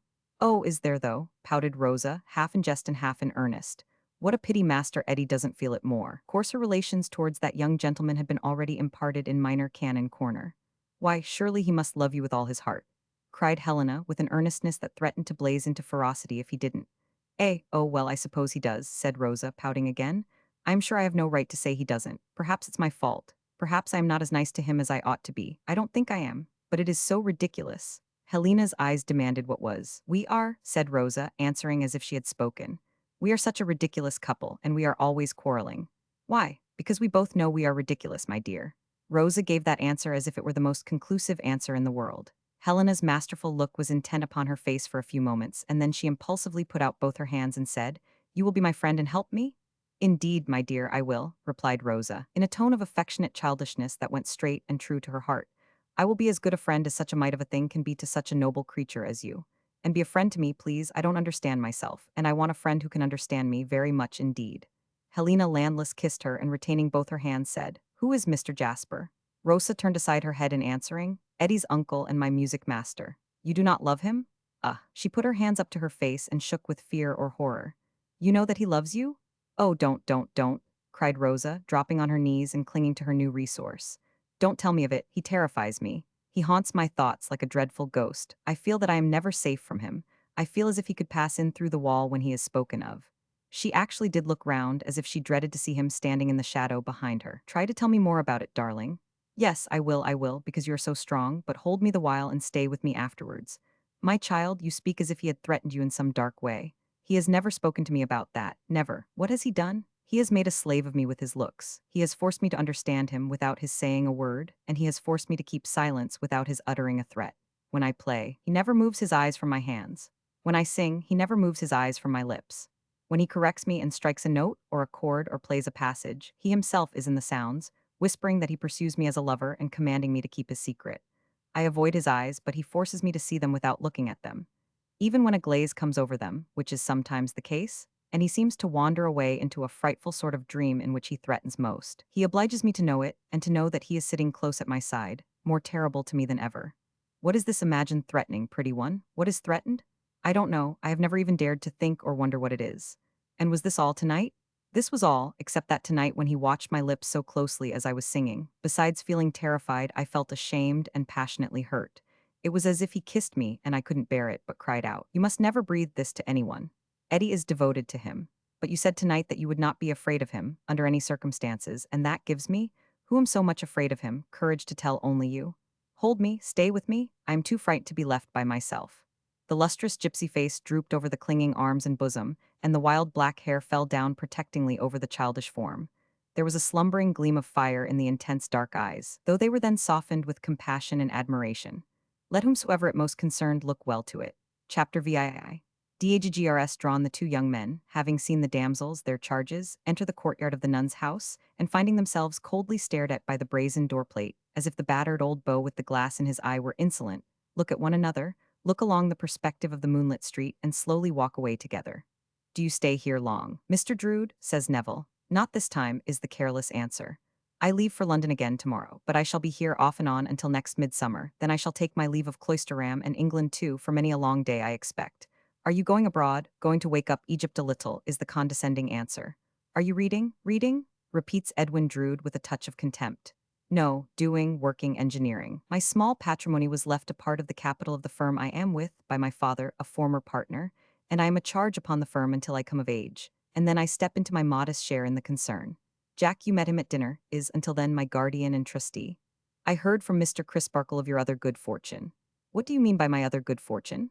Neville has made his remark in a watchfully advancing, and yet furtive and shy manner, very expressive of that peculiar air already noticed, of being at once hunter and hunted. Edwin has made his retort with an abruptness not at all polite. They stop and interchange a rather heated look. I hope, says Neville, there is no offense, Mr. Drood, in my innocently referring to your betrothal? By George, cries Edwin, leading on again at a somewhat quicker pace. Everybody in this chattering old Cloisterham refers to it. I wonder no public house has been set up, with my portrait for the sign of the betrothed's head, or Pussy's portrait, one or the other.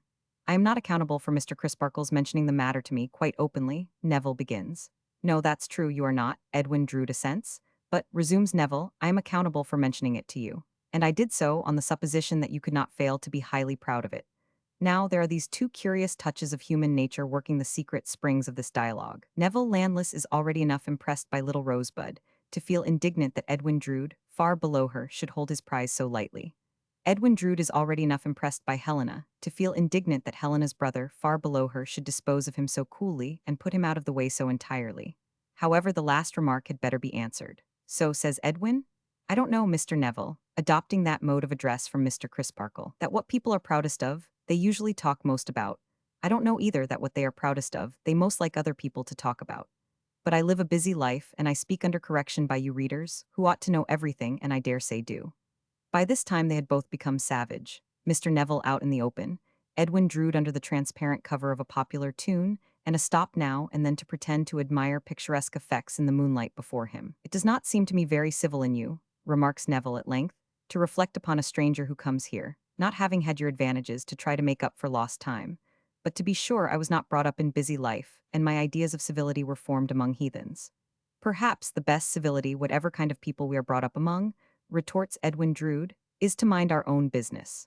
If you will set me that example, I promise to follow it. Know that you take a great deal too much upon yourself, is the angry rejoinder, and that in the part of the world I come from you would be called to account for it. By whom, for instance? Asks Edwin Drood, coming to a halt and surveying the other with a look of disdain. But here a startling right hand is laid on Edwin's shoulder, and Jasper stands between them.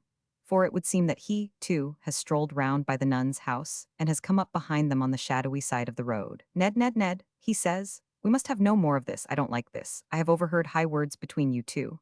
Remember, my dear boy, you are almost in the position of host tonight. You belong, as it were, to the place, and in a manner represent it towards a stranger. Mr. Neville is a stranger, and you should respect the obligations of hospitality.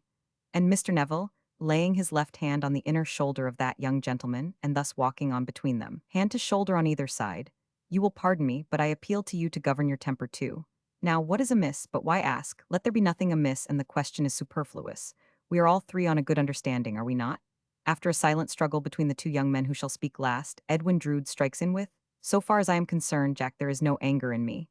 Nor in me, says Neville Landless, though not so freely, or perhaps so carelessly. But if Mr. Drood knew all that lies behind me, far away from here, he might know better how it is that sharp-edged words have sharp edges to wound me. Perhaps, says Jasper in a soothing manner, we had better not qualify our good understanding. We had better not say anything having the appearance of a remonstrance or condition. It might not seem generous. Frankly and freely, you see there is no anger in Ned. Frankly and freely, there is no anger in you, Mr. Neville. None at all. Mr. Jasper, still, not quite so frankly or so freely, or be it said once again, not quite so carelessly perhaps. All over then. Now my bachelor gatehouse is a few yards from here, and the heater is on the fire, and the wine and glasses are on the table, and it is not a stone's throw from Minor Canon Corner. Ned, you are up and away tomorrow. We will carry Mr. Neville in with us to take a stirrup cup. With all my heart, Jack. And with all mine, Mr. Jasper. Neville feels it impossible to say less, but would rather not go. He has an impression upon him that he has lost hold of his temper, feels that Edwin Drood's coolness, so far from being infectious, makes him red-hot. Mr. Jasper, still walking in the center, hand to shoulder on either side, beautifully turns the refrain of a drinking song, and they all go up to his rooms. There, the first object visible, when he adds the light of a lamp to that of the fire, is the portrait over the chimney-piece. It is not an object calculated to improve the understanding between the two young men, as rather awkwardly reviving the subject of their difference. Accordingly, they both glance at it consciously, but say nothing. Jasper, however, who would appear from his conduct to have gained but an imperfect clue to the cause of their late high words, directly calls attention to it. "You recognize that picture, Mr. Neville?" shading the lamp to throw the light upon it. "I recognize it, but it is far from flattering the original." "Oh, you are hard upon it. It was done by Ned, who made me a present of it." "I am sorry for that, Mr. Drood." Neville apologizes with a real intention to apologize. "If I had known I was in the artist's presence—" "Oh, a joke, sir, a mere joke." Edwin cuts in with a provoking yawn. "A little humoring of Pussy's points. I'm going to paint her gravely, one of these days, if she's good." The air of leisurely patronage and indifference with which this is said, as the speaker throws himself back in a chair and clasps his hands at the back of his head, as a rest for it, is very exasperating to the excitable and excited Neville. Jasper looks observantly from the one to the other, slightly smiles, and turns his back to mix a jug of mulled wine at the fire. It seems to require much mixing and compounding. "I suppose, Mr. Neville," says Edwin, quick to resent the indignant protest against himself in the face of young Landless, which is fully as visible as the portrait, or the fire, or the lamp. "I suppose that if you painted the picture of your lady love—" "I can't paint," is the hasty interruption. "That's your misfortune and not your fault. You would if you could. But if you could, I suppose you would make her, no matter what she was in reality, Juno, Minerva, Diana, and Venus all in one. I have no lady love, and I can't say."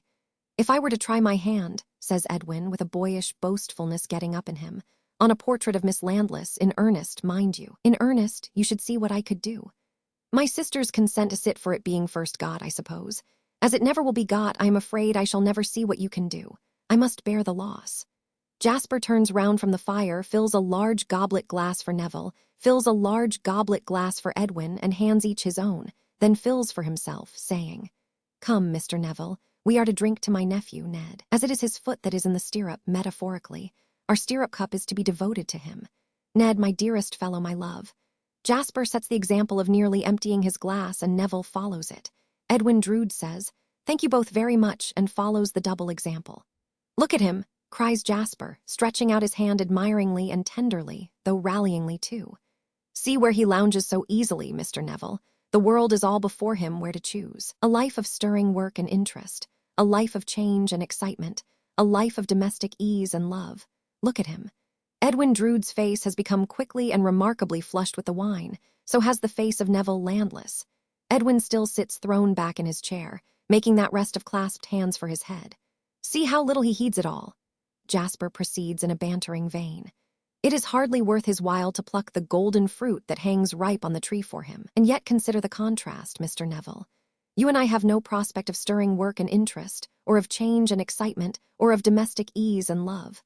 You and I have no prospect, unless you are more fortunate than I am, which may easily be, but the tedious, unchanging round of this dull place." "Upon my soul, Jack," says Edwin complacently, "I feel quite apologetic for having my way smoothed as you describe. But you know what I know, Jack. It may not be so very easy as it seems, after all. May it, Pussy?" To the portrait with a snap of his thumb and finger. "We have got to hit it off yet, haven't we, Pussy? You know what I mean, Jack." On dangerous ground his speech has become thick and indistinct. Jasper, quiet and self-possessed, looks to Neville as expecting his answer or comment. When Neville speaks, his speech is also thick and indistinct. "It might have been better for Mr. Drood to have known some hardships," he says, defiantly. "Pray," retorts Edwin, turning merely his eyes in that direction, "pray why might it have been better for Mr. Drood to have known some hardships?" "Aye," Jasper assents with an air of interest. "Let us know why." "Because they might have made him more sensible," says Neville, "of good fortune that is not by any means necessarily the result of his own merits." "Mr." Jasper quickly looks to his nephew for his rejoinder. "Have you known hardships, may I ask?" says Edwin Drood, sitting upright. Mr. Jasper quickly looks to the other for his retort. "I have, And what have they made you sensible of? Mr. Jasper's play of eyes between the two holds good throughout the dialogue to the end. I have told you once before tonight. You have done nothing of the sort. I tell you I have, that you take a great deal too much upon yourself. You added something else to that, if I remember. Yes, I did say something else. Say it again. I said that in the part of the world I come from you would be called to account for it. Only there, cries Edwin Drood with a contemptuous laugh. A long way off, I believe. Yes, I see. That part of the world is at a safe distance. Say here, then, rejoins the other, rising in a fury. Say anywhere. Your vanity is intolerable, your conceit is beyond endurance. You talk as if you were some rare and precious prize instead of a common boaster. You are a common fellow and a common boaster. Pooh, says Edwin Drood, equally furious but more collected. How should you know? You may know a black common fellow or a black common boaster when you see him, and no doubt you have a large acquaintance that way. But you are no judge of white men. This insulting allusion to his dark skin infuriates Neville to that violent degree that he flings the dregs of his wine at Edwin Drood, and is in the act of flinging the goblet after it, when his arm is caught in the nick of time by Jasper. Ned, my dear fellow, he cries in a loud voice, I entreat you, I command you to be still. There has been a rush of all the three, and a clattering of glasses and overturning of chairs. Mr. Neville, for shame. Give this glass to me. Open your hand, sir, I will have it. But Neville throws him off and pauses for an instant in a raging passion with the goblet yet in his uplifted hand. Then he dashes it down under the grate with such force that the broken splinters fly out again in a shower, and he leaves the house. When he first emerges into the night air, nothing around him is still or steady. Nothing around him shows like what it is. He only knows that he stands with a bare head in the midst of a blood-red whirl, waiting to be struggled with, and to struggle to the death. But nothing happening, and the moon looking down upon him as if he were dead after a fit of wrath, he holds his steam hammer beating head and heart, and staggers away. Then he becomes half-conscious of having heard himself bolted and barred out, like a dangerous animal, and thinks what shall he do? Some wildly passionate ideas of the river dissolve under the spell of the moonlight on the cathedral and the graves, and the remembrance of his sister, and the thought of what he owes to the good man who has but that very day won his confidence and given him his pledge. He repairs to Minor Canon Corner, and knocks softly at the door. It is Mr. Crisparkle's custom to sit up last of the early household, very softly touching his piano and practicing his favorite parts in concerted vocal music. The south wind that goes where it lists, by way of Minor Canon Corner on a still night, is not more subdued than Mr. Crisparkle at such times, regardful of the slumbers of the China shepherdess. His knock is immediately answered by Mr. Crisparkle himself. When he opens the door, candle in hand, his cheerful face falls, and disappointed amazement is in it. Mr. Neville, in this disorder, where have you been? I have been to Mr. Jasper's, sir, with his nephew. Come in. The minor canon props him by the elbow with a strong hand in a strictly scientific manner, worthy of his morning trainings, and turns him into his own little book room and shuts the door. I have begun ill, sir. I have begun dreadfully ill. Too true. You are not sober, Mr. Neville. I am afraid I am not, sir, though I can satisfy you at another time that I have had a very little indeed to drink, that it overcame me in the strangest and most sudden manner. Mr. Neville, says the minor canon, shaking his head with a sorrowful smile, I have heard that said before. I think my mind is much confused, but I think it is equally true of Mr. Jasper's nephew, sir. Very likely is the dry rejoinder.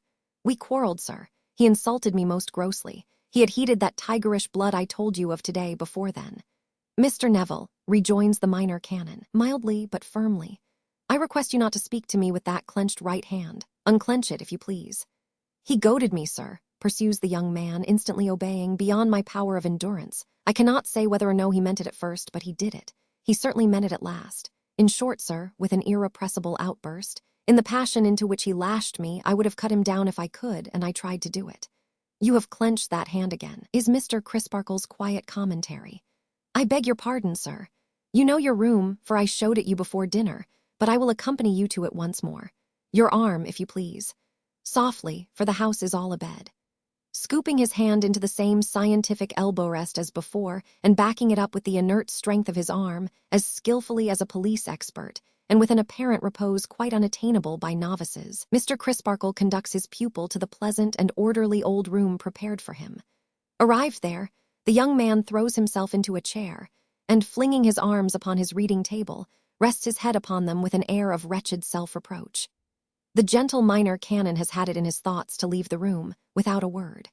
But looking round at the door, and seeing this dejected figure, he turns back to it, touches it with a mild hand, says, "Good night." A sob is his only acknowledgement. He might have had many a worse, perhaps could have had few better. Another soft knock at the outer door attracts his attention as he goes downstairs. He opens it to Mr. Jasper, holding in his hand the pupil's hat. "We have had an awful scene with him," says Jasper, in a low voice. "Has it been so bad as that?" "Murderous, Mr." Crisparkle remonstrates. No, do not use such strong words. "He might have laid my dear boy dead at my feet. It is no fault of his that he did not. But that I was, through the mercy of God, swift and strong with him, he would have cut him down on my hearth." The phrase smites home. "Ah," thinks Mr. Crisparkle, his own words. "Seeing what I have seen tonight and hearing what I have heard," adds Jasper with great earnestness, "I shall never know peace of mind when there is danger of those two coming together with no one else to interfere. It was horrible. There is something of the tiger in his dark blood." "Ah," thinks Mr. Crisparkle, so he said. "You, my dear sir," pursues Jasper, taking his hand, "even you have accepted a dangerous charge." "You need have no fear for me, Jasper," returns Mr. Crisparkle with a quiet smile. "I have none for myself." "I have none for myself," returns Jasper, with an emphasis on the last pronoun, "because I am not, nor am I in the way of being, the object of his hostility. But you may be, and my dear boy has been. Good night." Mr. Crisparkle goes in with the hat that has so easily, so almost imperceptibly, acquired the right to be hung up in his hall, hangs it up, and goes thoughtfully to bed. Chapter IX. Birds in the bush. Rosa, having no relation that she knew of in the world, had from the 7th year of her age known no home but the nun's house, and no mother but Miss Twinkleton. Her remembrance of her own mother was of a pretty little creature like herself, not much older than herself it seemed to her, who had been brought home in her father's arms, drowned. The fatal accident had happened at a party of pleasure. Every fold and color in the pretty summer dress, and even the long wet hair, with scattered petals of ruined flowers still clinging to it, as the dead young figure in its sad beauty lay upon the bed, were fixed indelibly in Rosa's recollection. So were the wild despair and the subsequent bowed-down grief of her poor young father, who died broken-hearted on the first anniversary of that hard day. The betrothal of Rosa grew out of the soothing of his year of mental distress by his fast friend and old college companion, Drood, who likewise had been left a widower in his youth. But he, too, went the silent road into which all earthly pilgrimages merge, some sooner and some later, and thus the young couple had come to be as they were. The atmosphere of pity surrounding the little orphan girl when she first came to Cloisterham had never cleared away. It had taken brighter hues as she grew older, happier, prettier. Now it had been golden, now roseate, and now azure, but it had always adorned her with some soft light of its own. The general desire to console and caress her had caused her to be treated in the beginning as a child much younger than her years. The same desire had caused her to be still petted when she was a child no longer. Who should be her favorite? Who should anticipate this or that small present, or do her this or that small service? Who should take her home for the holidays? Who should write to her the oftenest when they were separated, and whom she would most rejoice to see again when they were reunited? Even these gentle rivalries were not without their slight dashes of bitterness in the nuns' house. Well for the poor nuns in their day, if they hid no harder strife under their veils and rosaries. Thus Rosa had grown to be an amiable, giddy, willful, winning little creature, spoilt, in the sense of counting upon kindness from all around her, but not in the sense of repaying it with indifference. Possessing an exhaustless well of affection in her nature, its sparkling waters had freshened and brightened the nuns' house for years, and yet its depths had never yet been moved.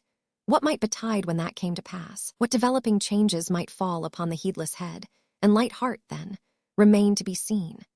By what means the news that there had been a quarrel between the two young men overnight, involving even some kind of onslaught by Mr. Neville upon Edwin Drood, got into Miss Twinkleton's establishment before breakfast, it is impossible to say. Whether it was brought in by the birds of the air, or came blowing in with the very air itself, when the casement windows were set open, whether the baker brought it kneaded into the bread, or the milkman delivered it as part of the adulteration of his milk, or the housemaids, beating the dust out of their mats against the gate-posts, received it in exchange deposited on the mats by the town atmosphere. Certain it is that the news permeated every gable of the old building before Miss Twinkleton was down, and that Miss Twinkleton herself received it through Mrs. Tisher, while yet in the act of dressing, or, as she might have expressed the phrase to a parent or guardian of a mythological turn, of sacrificing to the Graces. Miss Landless's brother had thrown a bottle at Mr. Edwin Drood. Miss Landless's brother had thrown a knife at Mr. Edwin Drood. A knife became suggestive of a fork, and Miss Landless's brother had thrown a fork at Mr. Edwin Drood. As in the governing precedents of Peter Piper, alleged to have picked the peck of pickled pepper, it was held physically desirable to have evidence of the existence of the peck of pickled pepper which Peter Piper was alleged to have picked. So, in this case, it was held psychologically important to know why Miss Landless's brother threw a bottle, knife, or fork, or bottle, knife, and fork, for the cook had been given to understand it was all three, at Mr. Edwin Drood. Well, then, Miss Landless's brother had said he admired Miss Budd. Mr. Edwin Drood had said to Miss Landless's brother that he had no business to admire Miss Budd. Miss Landless's brother had then upped. This was the cook's exact information with the bottle, knife, fork, and decanter. The decanter now coolly flying at everybody's head, without the least introduction, and thrown them all at Mr. Edwin Drood. Poor little Rosa put a forefinger into each of her ears when these rumors began to circulate, and retired into a corner, beseeching not to be told any more. But Miss Landless, begging permission of Miss Twinkleton to go and speak with her brother, and pretty plainly showing that she would take it if it were not given, struck out the more definite course of going to Mr. Crisparkle, S. for accurate intelligence. When she came back, being first closeted with Miss Twinkleton, in order that anything objectionable in her tidings might be retained by that discreet filter, she imparted to Rosa only what had taken place, dwelling with a flushed cheek on the provocation her brother had received, but almost limiting it to that last gross affront as crowning, some other words between them, and, out of consideration for her new friend, passing lightly over the fact that the other words had originated in her lover's taking things in general so very easily. To Rosa direct, she brought a petition from her brother that she would forgive him, and having delivered it with sisterly earnestness, made an end of the subject. It was reserved for Miss Twinkleton to tone down the public mind of the nun's house. That lady, therefore, entering in a stately manner what plebeians might have called the schoolroom, but what, in the patrician language of the head of the nun's house, was euphuistically, not to say roundaboutedly, denominated the apartment allotted to study, and saying with a forensic air, "Ladies," all rose. Mrs. Tisher at the same time grouped herself behind her chief, as representing Queen Elizabeth's first historical female friend at Tilbury Fort. Miss Twinkleton then proceeded to remark that rumor, ladies, had been represented by the Bard of Avon. Needless were it to mention the immortal Shakespeare, also called the swan of his native river, not improbably with some reference to the ancient superstition that that bird of graceful plumage, Miss Jennings will please stand upright, sang sweetly on the approach of death, for which we have no ornithological authority. Rumor, ladies, had been represented by that bard, Hem, who drew the celebrated Jew, as painted full of tongues. Rumor in Cloisterham, Miss Ferdinand will honor me with her attention, was no exception to the great limner's portrait of rumor elsewhere. A slight fracas between two young gentlemen occurring last night within 100 miles of these peaceful walls, Miss Ferdinand, being apparently incorrigible, will have the kindness to write out this evening, in the original language, the first 4 fables of our vivacious neighbor, Monsieur La Fontaine, had been very grossly exaggerated by rumor's voice. In the first, alarm and anxiety arising from our sympathy with a sweet young friend, not wholly to be dissociated from one of the gladiators in the bloodless arena in question. The impropriety of Miss Reynolds's appearing to stab herself in the hand with a pin is far too obvious, and too glaringly unladylike, to be pointed out. We descended from our maiden elevation to discuss this uncongenial and this unfit theme. Responsible inquiries having assured us that it was but one of those airy nothings pointed at by the poet, whose name and date of birth Miss Giggles will supply within half an hour, we would now discard the subject and concentrate our minds upon the grateful labors of the day. But the subject so survived all day, nevertheless, that Miss Ferdinand got into new trouble by surreptitiously clapping on a paper mustache at dinner time, and going through the motions of aiming a water bottle at Miss Giggles, who drew a tablespoon in defense.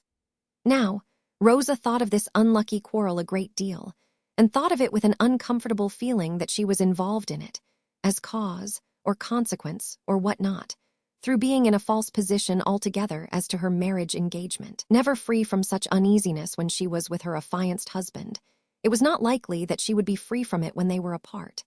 Today, too, she was cast in upon herself, and deprived of the relief of talking freely with her new friend, because the quarrel had been with Helena's brother, and Helena undisguisedly avoided the subject as a delicate and difficult one to herself.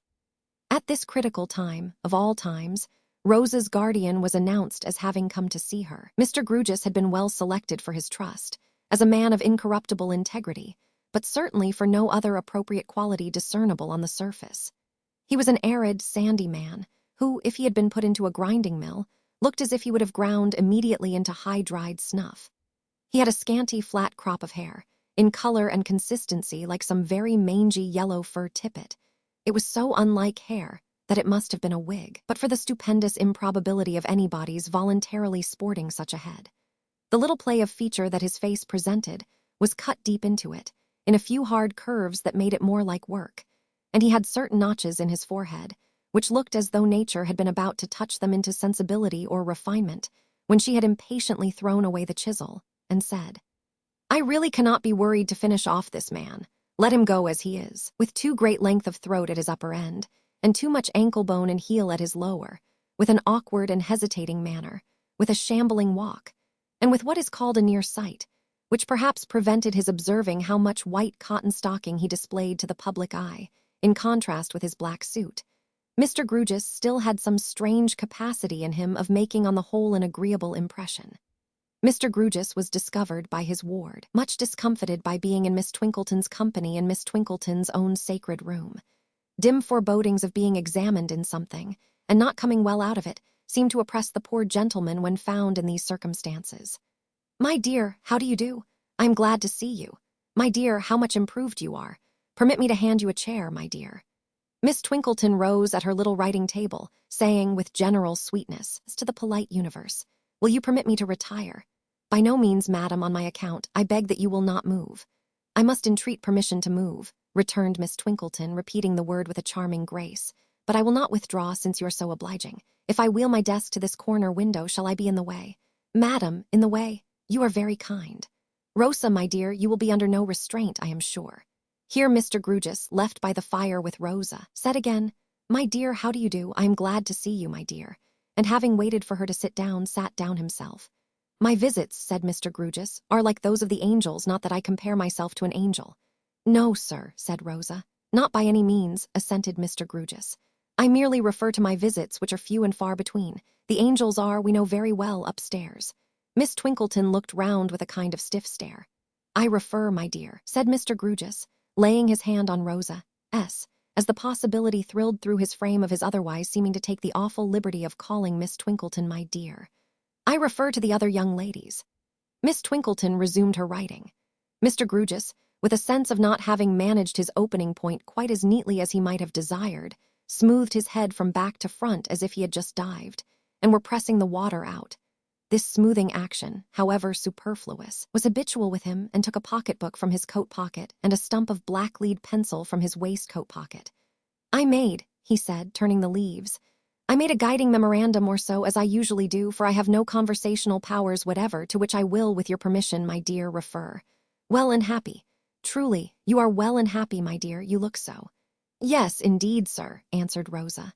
"For which," said Mr. Grugis, with a bend of his head towards the corner window, "our warmest acknowledgments are due, and I am sure are rendered, to the maternal kindness and the constant care and consideration of the lady whom I have now the honor to see before me." This point, again, made but a lame departure from Mr. Grugis, and never got to its destination. For Miss Twinkleton, feeling that the courtesies required her to be by this time quite outside the conversation, was biting the end of her pen and looking upward, as waiting for the descent of an idea from any member of the Celestial Nine who might have one to spare. Mr. Grugis smoothed his smooth head again, and then made another reference to his pocketbook, lining out "well and happy," as disposed of. "Pounds, shillings, and pence" is my next note. A dry subject for a young lady, but an important subject too. Life is pounds, shillings, and pence. Death is— A sudden recollection of the death of her two parents seemed to stop him, and he said in a softer tone, and evidently inserting the negative as an afterthought, "Death is not pounds, shillings, and pence." His voice was as hard and dry as himself, and fancy might have ground it straight, like himself, into high-dried snuff. And yet, through the very limited means of expression that he possessed, he seemed to express kindness. If nature had but finished him off, kindness might have been recognizable in his face at this moment. But if the notches in his forehead wouldn't fuse together, and if his face would work and couldn't play, what could he do, poor man? Pounds, shillings, and pence. You find your allowance always sufficient for your wants, my dear. Rosa wanted for nothing, and therefore it was ample. And you are not in debt.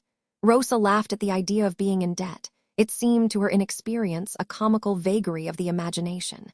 Mr. Grewgious stretched his near sight to be sure that this was her view of the case. "Ah," he said as comment, with a furtive glance towards Miss Twinkleton, and lining out pounds, shillings, and pence. "I spoke of having got among the angels. So I did." Rosa felt what his next memorandum would prove to be, and was blushing and folding a crease in her dress with one embarrassed hand, long before he found it. Marriage. Hem. Mr. Grewgious carried his smoothing hand down over his eyes and nose, and even chin, before drawing his chair a little nearer and speaking a little more confidentially. "I now touch, my dear, upon the point that is the direct cause of my troubling you with the present visit. Otherwise, being a particularly angular man, I should not have intruded here. I am the last man to intrude into a sphere for which I am so entirely unfitted. I feel, on these premises, as if I was a bear, with the cramp in a youthful coatolin." His ungainliness gave him enough of the air of his simile to set Rosa off laughing heartily. "It strikes you in the same light," said Mr. Grewgious, with perfect calmness. "Just so, to return to my memorandum. Mr. Edwin has been to and fro here as was arranged. You have mentioned that in your quarterly letters to me, and you like him and he likes you." "I like him very much, sir," rejoined Rosa. "So I said, my dear," returned her guardian, for whose ear the timid emphasis was much too fine. "Good, and you correspond." "We write to one another," said Rosa, pouting, as she recalled their epistolary differences. "Such is the meaning that I attach to the word correspond in this application, my dear," said Mr. Grewgious. "Good, all goes well, time works on, and at this next Christmas time it will become necessary, as a matter of form, to give the exemplary lady in the corner window, to whom we are so much indebted, business notice of your departure in the ensuing half-year. Your relations with her are far more than business relations, no doubt, but a residue of business remains in them, and business is business ever. I am a particularly angular man," proceeded Mr. Grewgious, as if it suddenly occurred to him to mention it, "and I am not used to give anything away.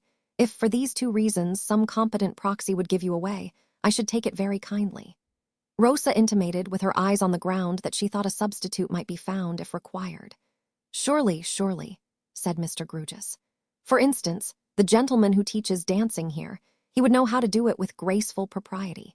He would advance and retire in a manner satisfactory to the feelings of the officiating clergyman, and of yourself, and the bridegroom, and all parties concerned.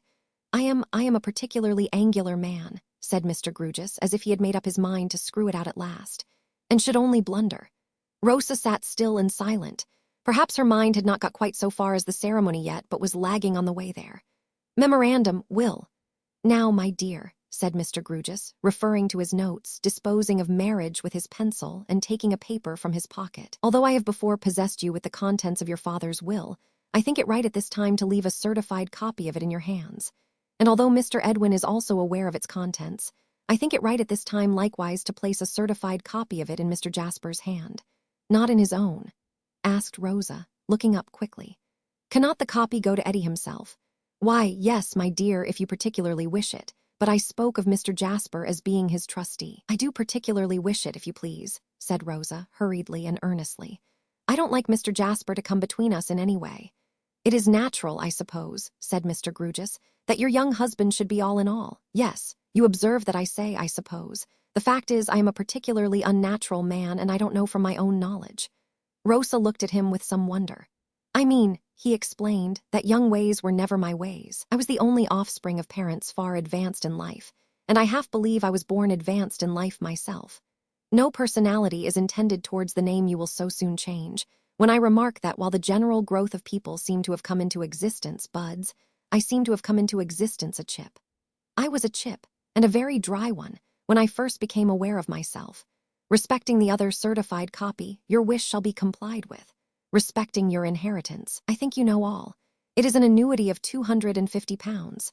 The savings upon that annuity, and some other items to your credit, all duly carried to account, with vouchers, will place you in possession of a lump sum of money, rather exceeding £1,700. I am empowered to advance the cost of your preparations for your marriage out of that fund. All is told. Will you please tell me, said Rosa, taking the paper with a prettily knitted brow, but not opening it.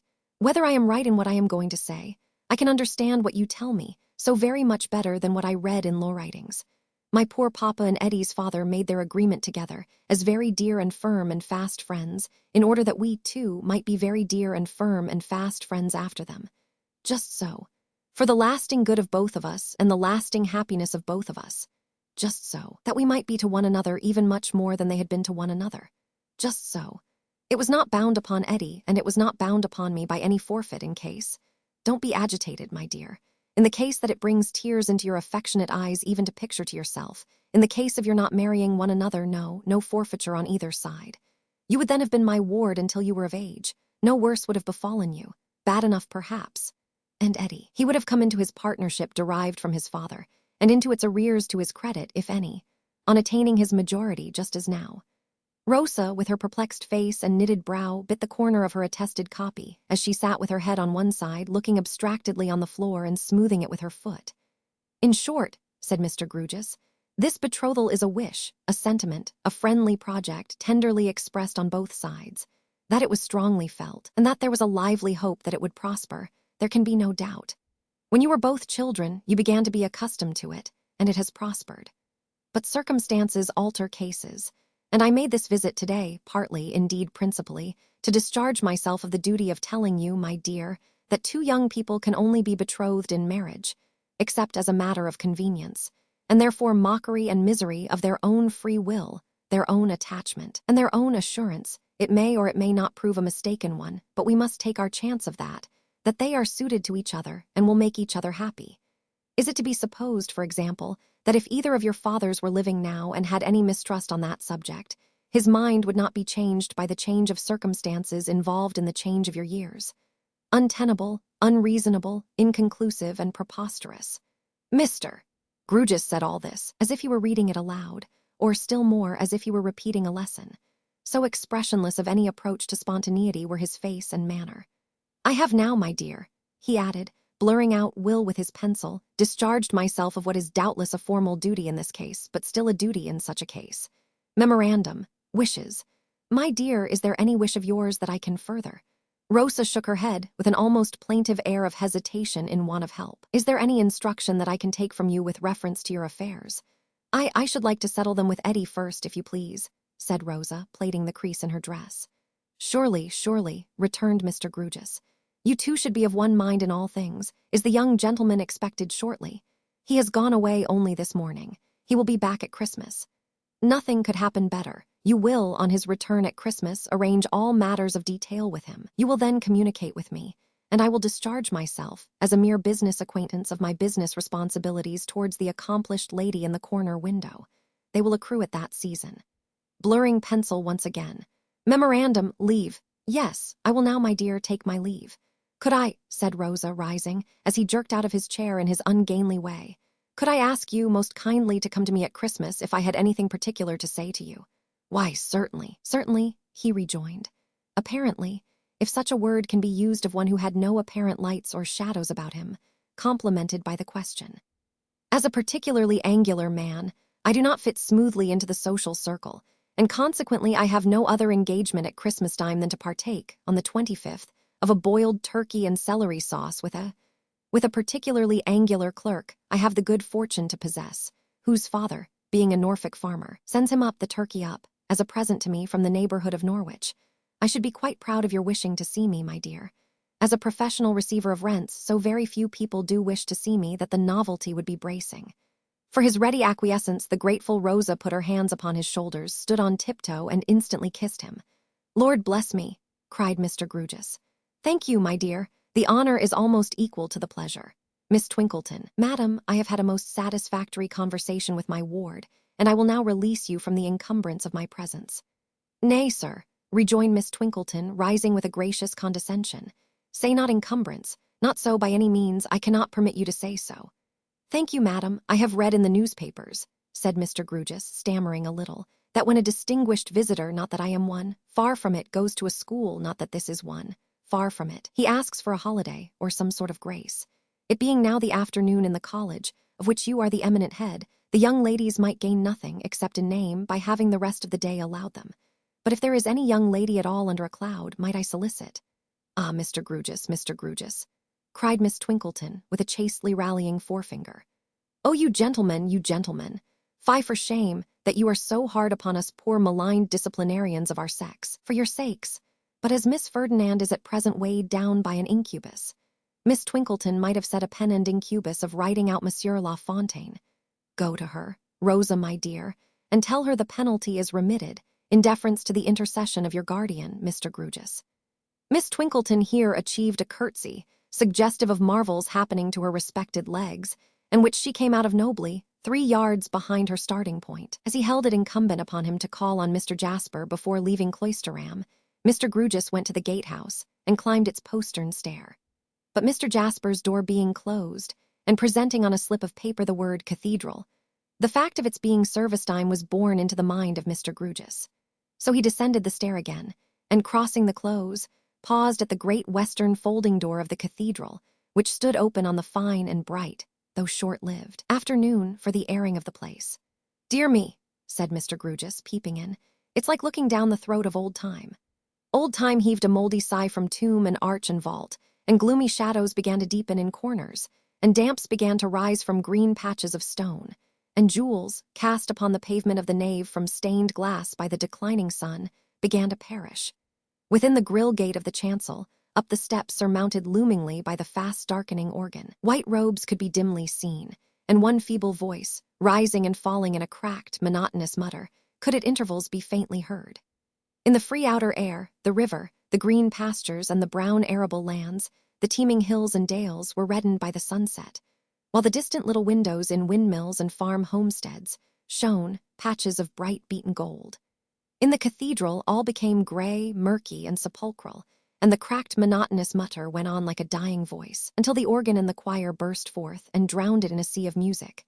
Then the sea fell, and the dying voice made another feeble effort, and then the sea rose high and beat its life out and lashed the roof and surged among the arches and pierced the heights of the great tower, and then the sea was dry and all was still. Mr. Grugus had by that time walked to the chancel steps, where he met the living waters coming out. Nothing is the matter.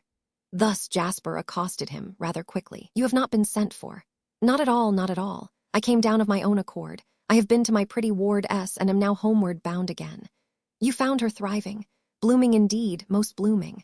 I merely came to tell her, seriously, what a betrothal by deceased parents is. And what is it, according to your judgment? Mr. Grugus noticed the whiteness of the lips that asked the question and put it down to the chilling account of the cathedral. I merely came to tell her that it could not be considered binding, against any such reason for its dissolution as a want of affection, or want of disposition to carry it into effect on the side of either party. May I ask, had you any especial reason for telling her that? Mr. Grugus answered somewhat sharply, the especial reason of doing my duty, sir, simply that. Then he added, Come, Mr. Jasper, I know your affection for your nephew, and that you are quick to feel on his behalf. I assure you that this implies not the least doubt of, or disrespect to, your nephew. You could not, returned Jasper, with a friendly pressure of his arm as they walked on side by side, speak more handsomely. Mr. Grugus pulled off his hat to smooth his head, and having smoothed it, nodded it contentedly and put his hat on again. I will wager, said Jasper, smiling. His lips were still so white that he was conscious of it, and bit and moistened them while speaking.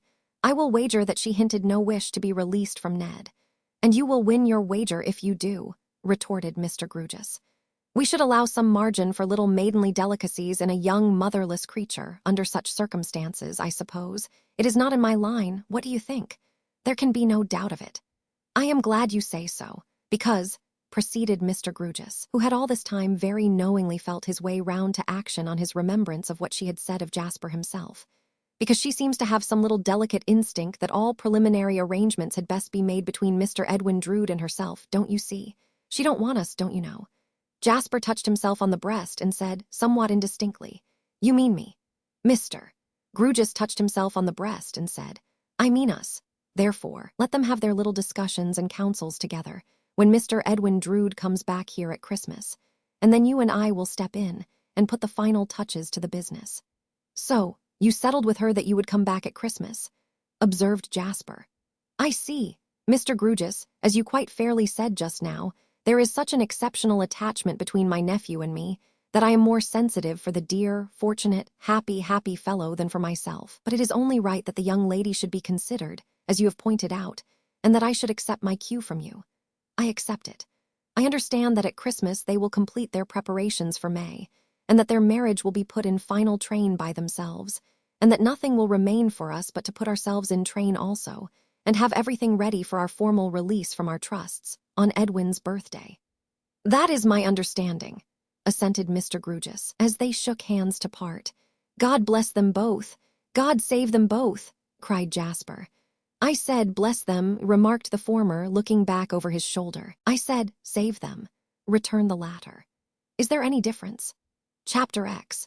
Smoothing the way, it has been often enough remarked that women have a curious power of divining the characters of men, which would seem to be innate and instinctive, seeing that it is arrived at through no patient process of reasoning, that it can give no satisfactory or sufficient account of itself, and that it pronounces in the most confident manner even against accumulated observation on the part of the other sex. But it has not been quite so often remarked that this power, fallible, like every other human attribute, is for the most part absolutely incapable of self-revision, and that when it has delivered an adverse opinion which by all human lights is subsequently proved to have failed, it is undistinguishable from prejudice, in respect of its determination not to be corrected. Nay, the very possibility of contradiction or disproof, however remote, communicates to this feminine judgment from the first, in 9 cases out of 10, the weakness attendant on the testimony of an interested witness. So personally and strongly does the fair diviner connect herself with her divination. Now, don't you think, ma dear, said the minor canon to his mother one day as she sat at her knitting in his little book room, that you are rather hard on Mr. Neville? No, I do not, Sept, returned the old lady. Let us discuss it, ma. I have no objection to discuss it, Sept I trust, my dear, I am always open to discussion. There was a vibration in the old lady's cap as though she internally added, and I should like to see the discussion that would change my mind. Very good, ma, said her conciliatory son. There is nothing like being open to discussion. I hope not, my dear, returned the old lady, evidently shut to it. Well, Mr. Neville, on that unfortunate occasion, commits himself under provocation, and under mulled wine, added the old lady. I must admit the wine, though I believe the 2 young men were much alike in that regard. I don't, said the old lady. Why not, ma? Because I don't, said the old lady. Still, I am quite open to discussion. But, my dear ma, I cannot see how we are to discuss if you take that line. Blame Mr. Neville for it, Sept, and not me, said the old lady with stately severity. My dear ma, why Mr. Neville? Because, said Mrs. Crisparkle, retiring on first principles, he came home intoxicated, and did great discredit to this house, and showed great disrespect to this family. That is not to be denied, ma. He was then, and he is now, very sorry for it. But for Mr. Jasper's well-bred consideration in coming up to me, next day, after service, in the nave itself, with his gown still on, and expressing his hope that I had not been greatly alarmed or had my rest violently broken, I believe I might never have heard of that disgraceful transaction, said the old lady. To be candid, ma, I think I should have kept it from you if I could, though I had not decidedly made up my mind.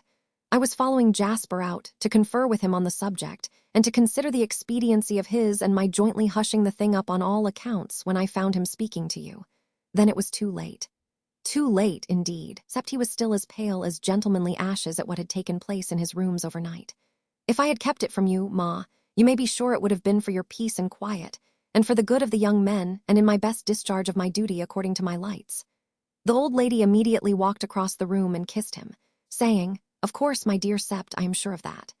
However, it became the town talk, said Mr. Crisparkle, rubbing his ear, as his mother resumed her seat and her knitting and passed out of my power. And I said then, Sept, returned the old lady, that I thought ill of Mr. Neville, and I say now that I think ill of Mr. Neville, and I said then and I say now that I hope Mr. Neville may come to good, but I don't believe he will. Here the cap vibrated again considerably. I am sorry to hear you say so, ma. I am sorry to say so, my dear, interposed the old lady, knitting on firmly, but I can't help it.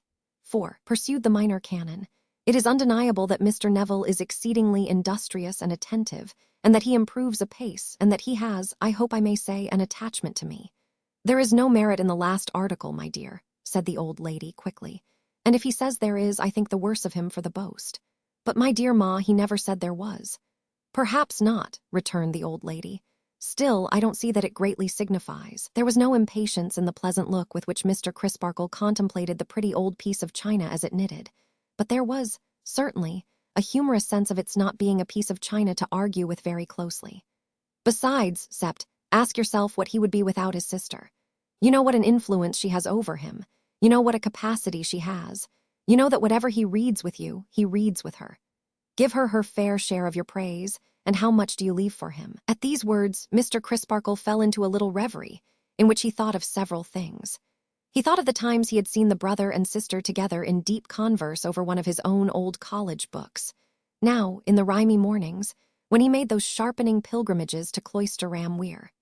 Now, in the somber evenings, when he faced the wind at sunset, having climbed his favorite outlook, a beetling fragment of monastery ruin, and the two studious figures passed below him along the margin of the river, in which the town fires and lights already shone, making the landscape bleaker. He thought how the consciousness had stolen upon him that in teaching one, he was teaching two, and how he had almost insensibly adapted his explanations to both minds, that with which his own was daily in contact, and that which he only approached through it.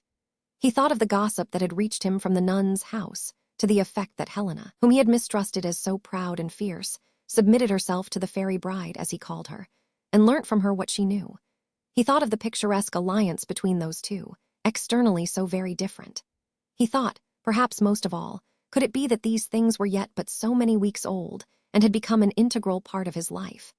As, whenever the Reverend Septimus fell amusing, his good mother took it to be an infallible sign that he wanted support. The blooming old lady made all haste to the dining-room closet, to produce from it the support embodied in a glass of Constantia and a homemade biscuit. It was a most wonderful closet, worthy of Cloisterham and of Minor Canon Corner. Above it, a portrait of Handel in a flowing wig beamed down at the spectator, with a knowing air of being up to the contents of the closet, and a musical air of intending to combine all its harmonies in one delicious fugue. No common closet with a vulgar door on hinges, openable all at once, and leaving nothing to be disclosed by degrees, this rare closet had a lock in midair, where two perpendicular slides met, the one falling down and the other pushing up. The upper slide, on being pulled down, leaving the lower a double mystery, revealed deep shelves of pickle jars, jam pots, tin canisters, spice boxes, and agreeably outlandish vessels of blue and white, the luscious lodgings of preserved tamarinds and ginger. Every benevolent inhabitant of this retreat had his name inscribed upon his stomach. The pickles, in a uniform of rich brown double-breasted buttoned coat, and yellow or somber drab continuations, announced their portly forms, in printed capitals, as walnut, gherkin, onion, cabbage, cauliflower, mixed, and other members of that noble family. The jams, as being of a less masculine temperament, and as wearing curl papers, announced themselves in feminine calligraphy, like a soft whisper, to be raspberry, gooseberry, apricot, plum, damson, apple, and peach. The scene closing on these charmers and the lower slide ascending, oranges were revealed, attended by a mighty Japan sugar box to temper their acerbity if unripe. Homemade biscuits waited at the court of these powers, accompanied by a goodly fragment of plum cake and various slender ladies' fingers, to be dipped into sweet wine and kissed. Lowest of all, a compact leaden vault enshrined the sweet wine and a stock of cordials, whence issued whispers of Seville orange, lemon, almond, and caraway seed. There was a crowning air upon this closet of closets, of having been for ages hummed through by the cathedral bell and organ, until those venerable bees had made sublimated honey of everything in store. And it was always observed that every dipper among the shelves, deep, as has been noticed, and swallowing up head, shoulders, and elbows, came forth again mellow-faced, and seeming to have undergone a saccharine transfiguration. The Reverend Septimus yielded himself up quite as willing a victim to a nauseous medicinal herb closet, also presided over by the China shepherdess, as to this glorious cupboard. To what amazing infusions of gentian, peppermint, gilliflower, sage, parsley, thyme, rue, rosemary, and dandelion did his courageous stomach submit itself? In what wonderful wrappers, enclosing layers of dried leaves, would he swathe his rosy and contented face, if his mother suspected him of a toothache? What botanical blotches would he cheerfully stick upon his cheek, or forehead, if the dear old lady convicted him of an imperceptible pimple there? Into this herbaceous penitentiary, situated on an upper staircase landing, a low and narrow whitewashed cell, where bunches of dried leaves hung from rusty hooks in the ceiling, and were spread out upon shelves, in company with portentous bottles. Would the Reverend Septimus submissively be led, like the highly popular lamb who has so long and unresistingly been led to the slaughter? And there would he, unlike that lamb, bore nobody but himself. Not even doing that much, so that the old lady were busy and pleased, he would quietly swallow what was given him, merely taking a corrective dip of hands and face into the great bowl of dried rose leaves, and into the other great bowl of dried lavender, and then would go out, as confident in the sweetening powers of Cloisterham Weir and a wholesome mind, as Lady Macbeth was hopeless of those of all the seas that roll. In the present instance, the good minor canon took his glass of Constantia with an excellent grace, and so supported to his mother's satisfaction, applied himself to the remaining duties of the day. In their orderly and punctual progress, they brought round vesper service and twilight. The cathedral being very cold, he set off for a brisk trot after service, the trot to end in a charge at his favorite fragment of ruin, which was to be carried by storm, without a pause for breath. He carried it in a masterly manner, and not breathed even then, stood looking down upon the river. The river at Cloisterham is sufficiently near the sea to throw up oftentimes a quantity of seaweed. An unusual quantity had come in with the last tide, and this, and the confusion of the water, and the restless dipping and flapping of the noisy gulls, and an angry light out seaward beyond the brown-sailed barges that were turning black, foreshadowed a stormy night. In his mind, he was contrasting the wild and noisy sea with the quiet harbor of Minor Canon Corner, when Helena and Neville landless passed below him. He had had the two together in his thoughts all day, and at once climbed down to speak to them together. The footing was rough in an uncertain light for any tread save that of a good climber, but the minor canon was as good a climber as most men, and stood beside them before many good climbers would have been halfway down. "A wild evening, Miss Landless. Do you not find your usual walk with your brother too exposed and cold for the time of year, or at all events when the sun is down and the weather is driving in from the sea?" Helena thought not. It was their favorite walk. It was very retired. "It is very retired," assented Mr. Crisparkle, laying hold of his opportunity straightway, and walking on with them. "It is a place of all others where one can speak without interruption, as I wish to do. Mr. Neville, I believe you tell your sister everything that passes between us." "Everything, sir." "Consequently," said Mr. Crisparkle, "your sister is aware that I have repeatedly urged you to make some kind of apology for that unfortunate occurrence which befell on the night of your arrival here." In saying it, he looked to her, not to him. Therefore it was she and not he who replied. "Yes. I call it unfortunate, Miss Helena," resumed Mr. Crisparkle, "forasmuch as it certainly has engendered a prejudice against Neville. There's a notion about that he is a dangerously passionate fellow, of an uncontrollable and furious temper. He is really avoided as such." "I have no doubt he is, poor fellow," said Helena, with a look of proud compassion at her brother, expressing a deep sense of his being ungenerously treated. "I should be quite sure of it, from your saying so. But what you tell me is confirmed by suppressed hints and references that I meet with every day." "Now," Mr. Crisparkle again resumed, in a tone of mild though firm persuasion, "is not this to be regretted, and ought it not to be amended? These are early days of Neville's in Cloisterham, and I have no fear of his outliving such a prejudice, and proving himself to have been misunderstood. But how much wiser to take action at once, and to trust to uncertain time. Besides, apart from its being politic, it is right. For there can be no question that Neville was wrong. He was provoked, Helena submitted. He was the assailant, Mr. Crisparkle submitted. They walked on in silence until Helena raised her eyes to the minor canon's face and said, almost reproachfully, "Oh, Mr. Crisparkle, would you have Neville throw himself at young Drood's feet, or at Mr. Jasper's, who maligns him every day? In your heart you cannot mean it. From your heart you could not do it if his case were yours." "I have represented to Mr. Crisparkle, Helena," said Neville, with a glance of deference towards his tutor, "that if I could do it from my heart I would. But I cannot, and I revolt from the pretense. You forget, however, that to put the case to Mr. Crisparkle as his own is to suppose to have done what I did." "I ask his pardon," said Helena. "You see," remarked Mr. Crisparkle, again laying hold of his opportunity, though with a moderate and delicate touch, "you both instinctively acknowledge that Neville did wrong. Then why stop short and not otherwise acknowledge it? Is there no difference," asked Helena, with a little faltering in her manner, "between submission to a generous spirit and submission to a base or trivial one?" Before the worthy minor canon was quite ready with his argument in reference to this nice distinction, Neville struck in. "Help me to clear myself with Mr. Crisparkle, Helena. Help me to convince him that I cannot be the first to make concessions without mockery and falsehood. My nature must be changed before I can do so, and it is not changed. I am sensible of inexpressible affront, and deliberate aggravation of inexpressible affront, and I am angry. The plain truth is, I am still as angry when I recall that night as I was that night.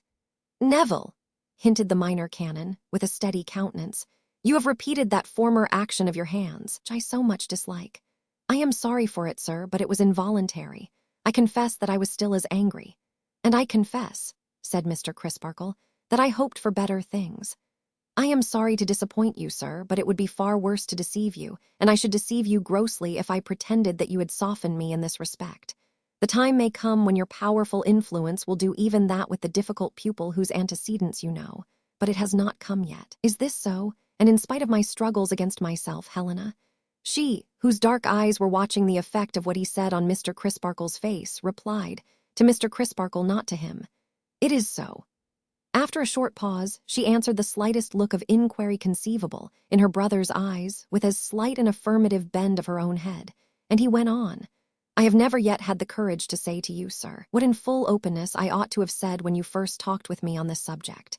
It is not easy to say, and I have been withheld by a fear of its seeming ridiculous, which is very strong upon me down to this last moment, and might, but for my sister, prevent my being quite open with you even now.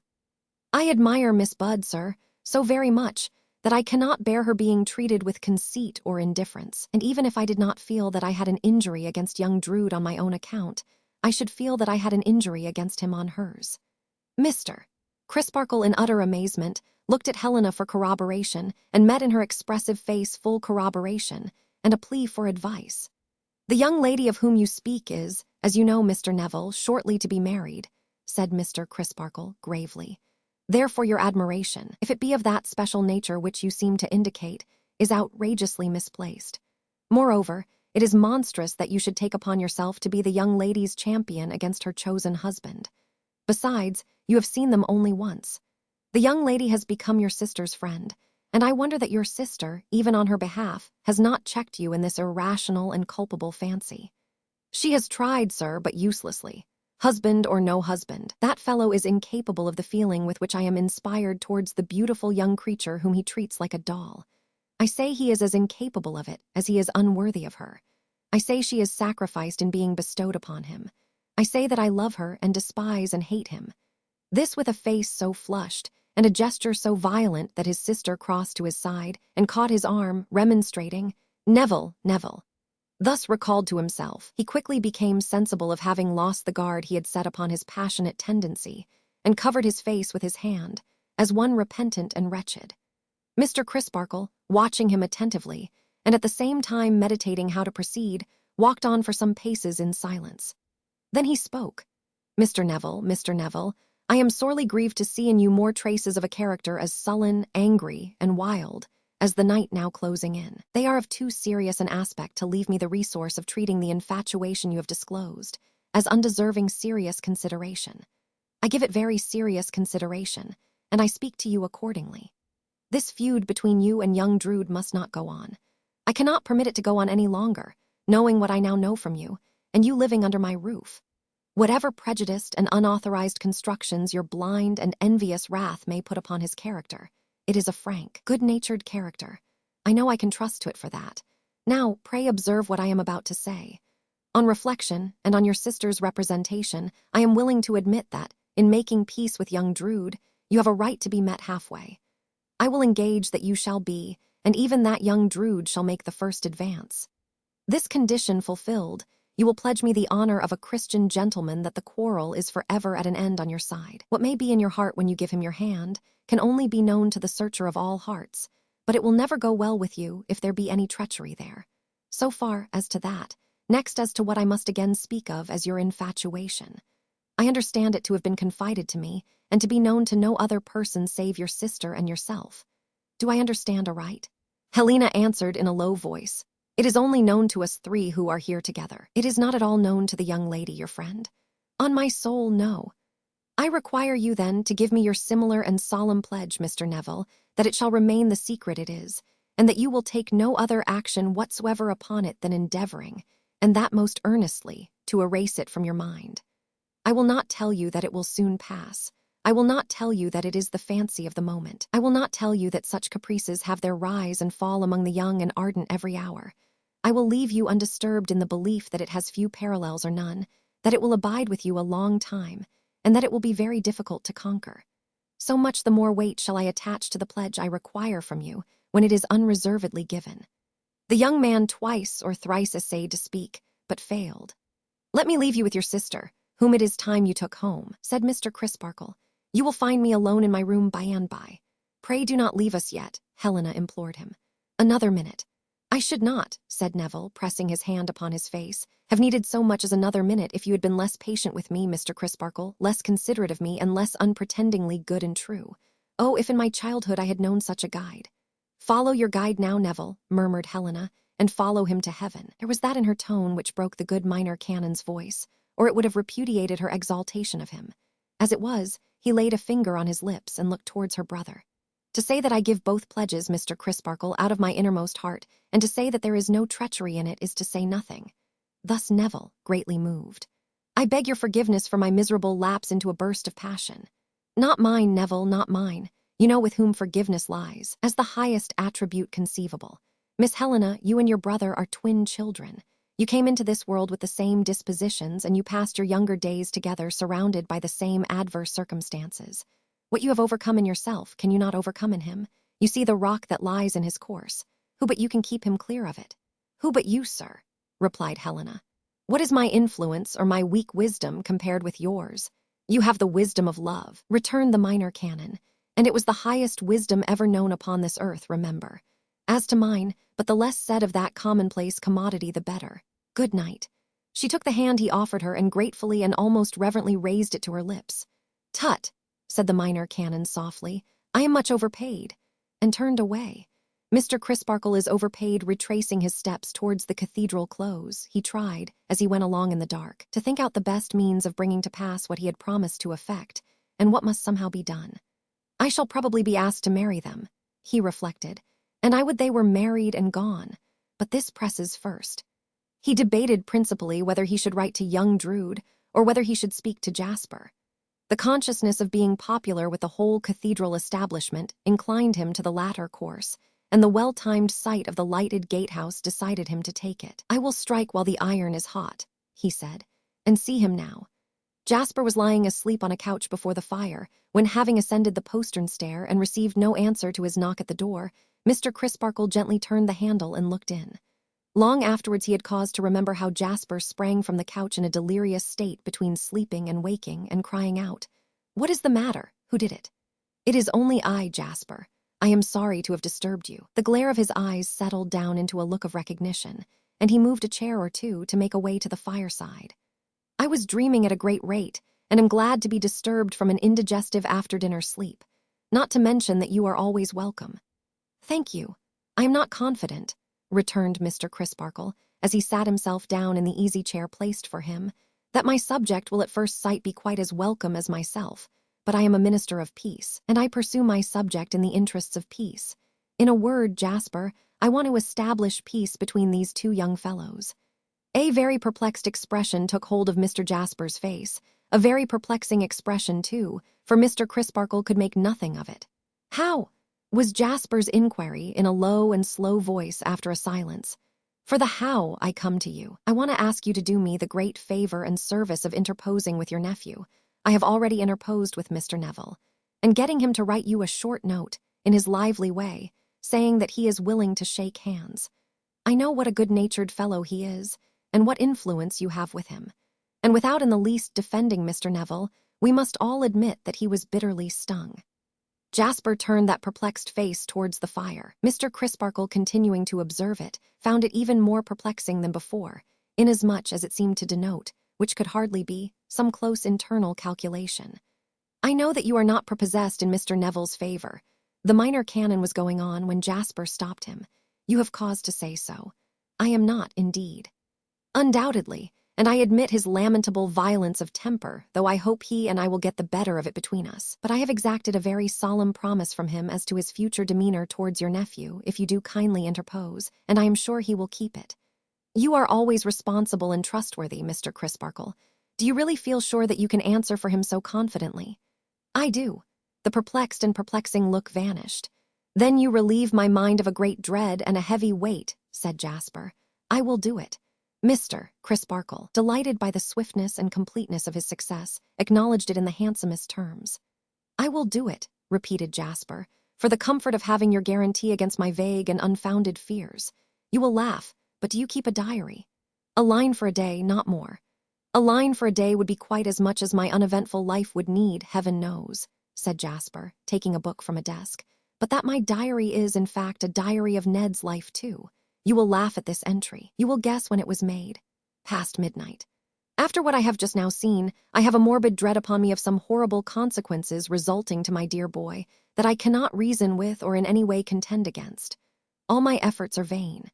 The demoniacal passion of this Neville Landless, his strength and his fury, and his savage rage for the destruction of its object, appall me. So profound is the impression that twice since I have gone into my dear boy's room to assure myself of his sleeping safely and not lying dead in his blood. Here is another entry next morning. Ned up and away, light-hearted and unsuspicious as ever. He laughed when I cautioned him and said he was as good a man as Neville Landless any day. I told him that might be, but he was not as bad a man.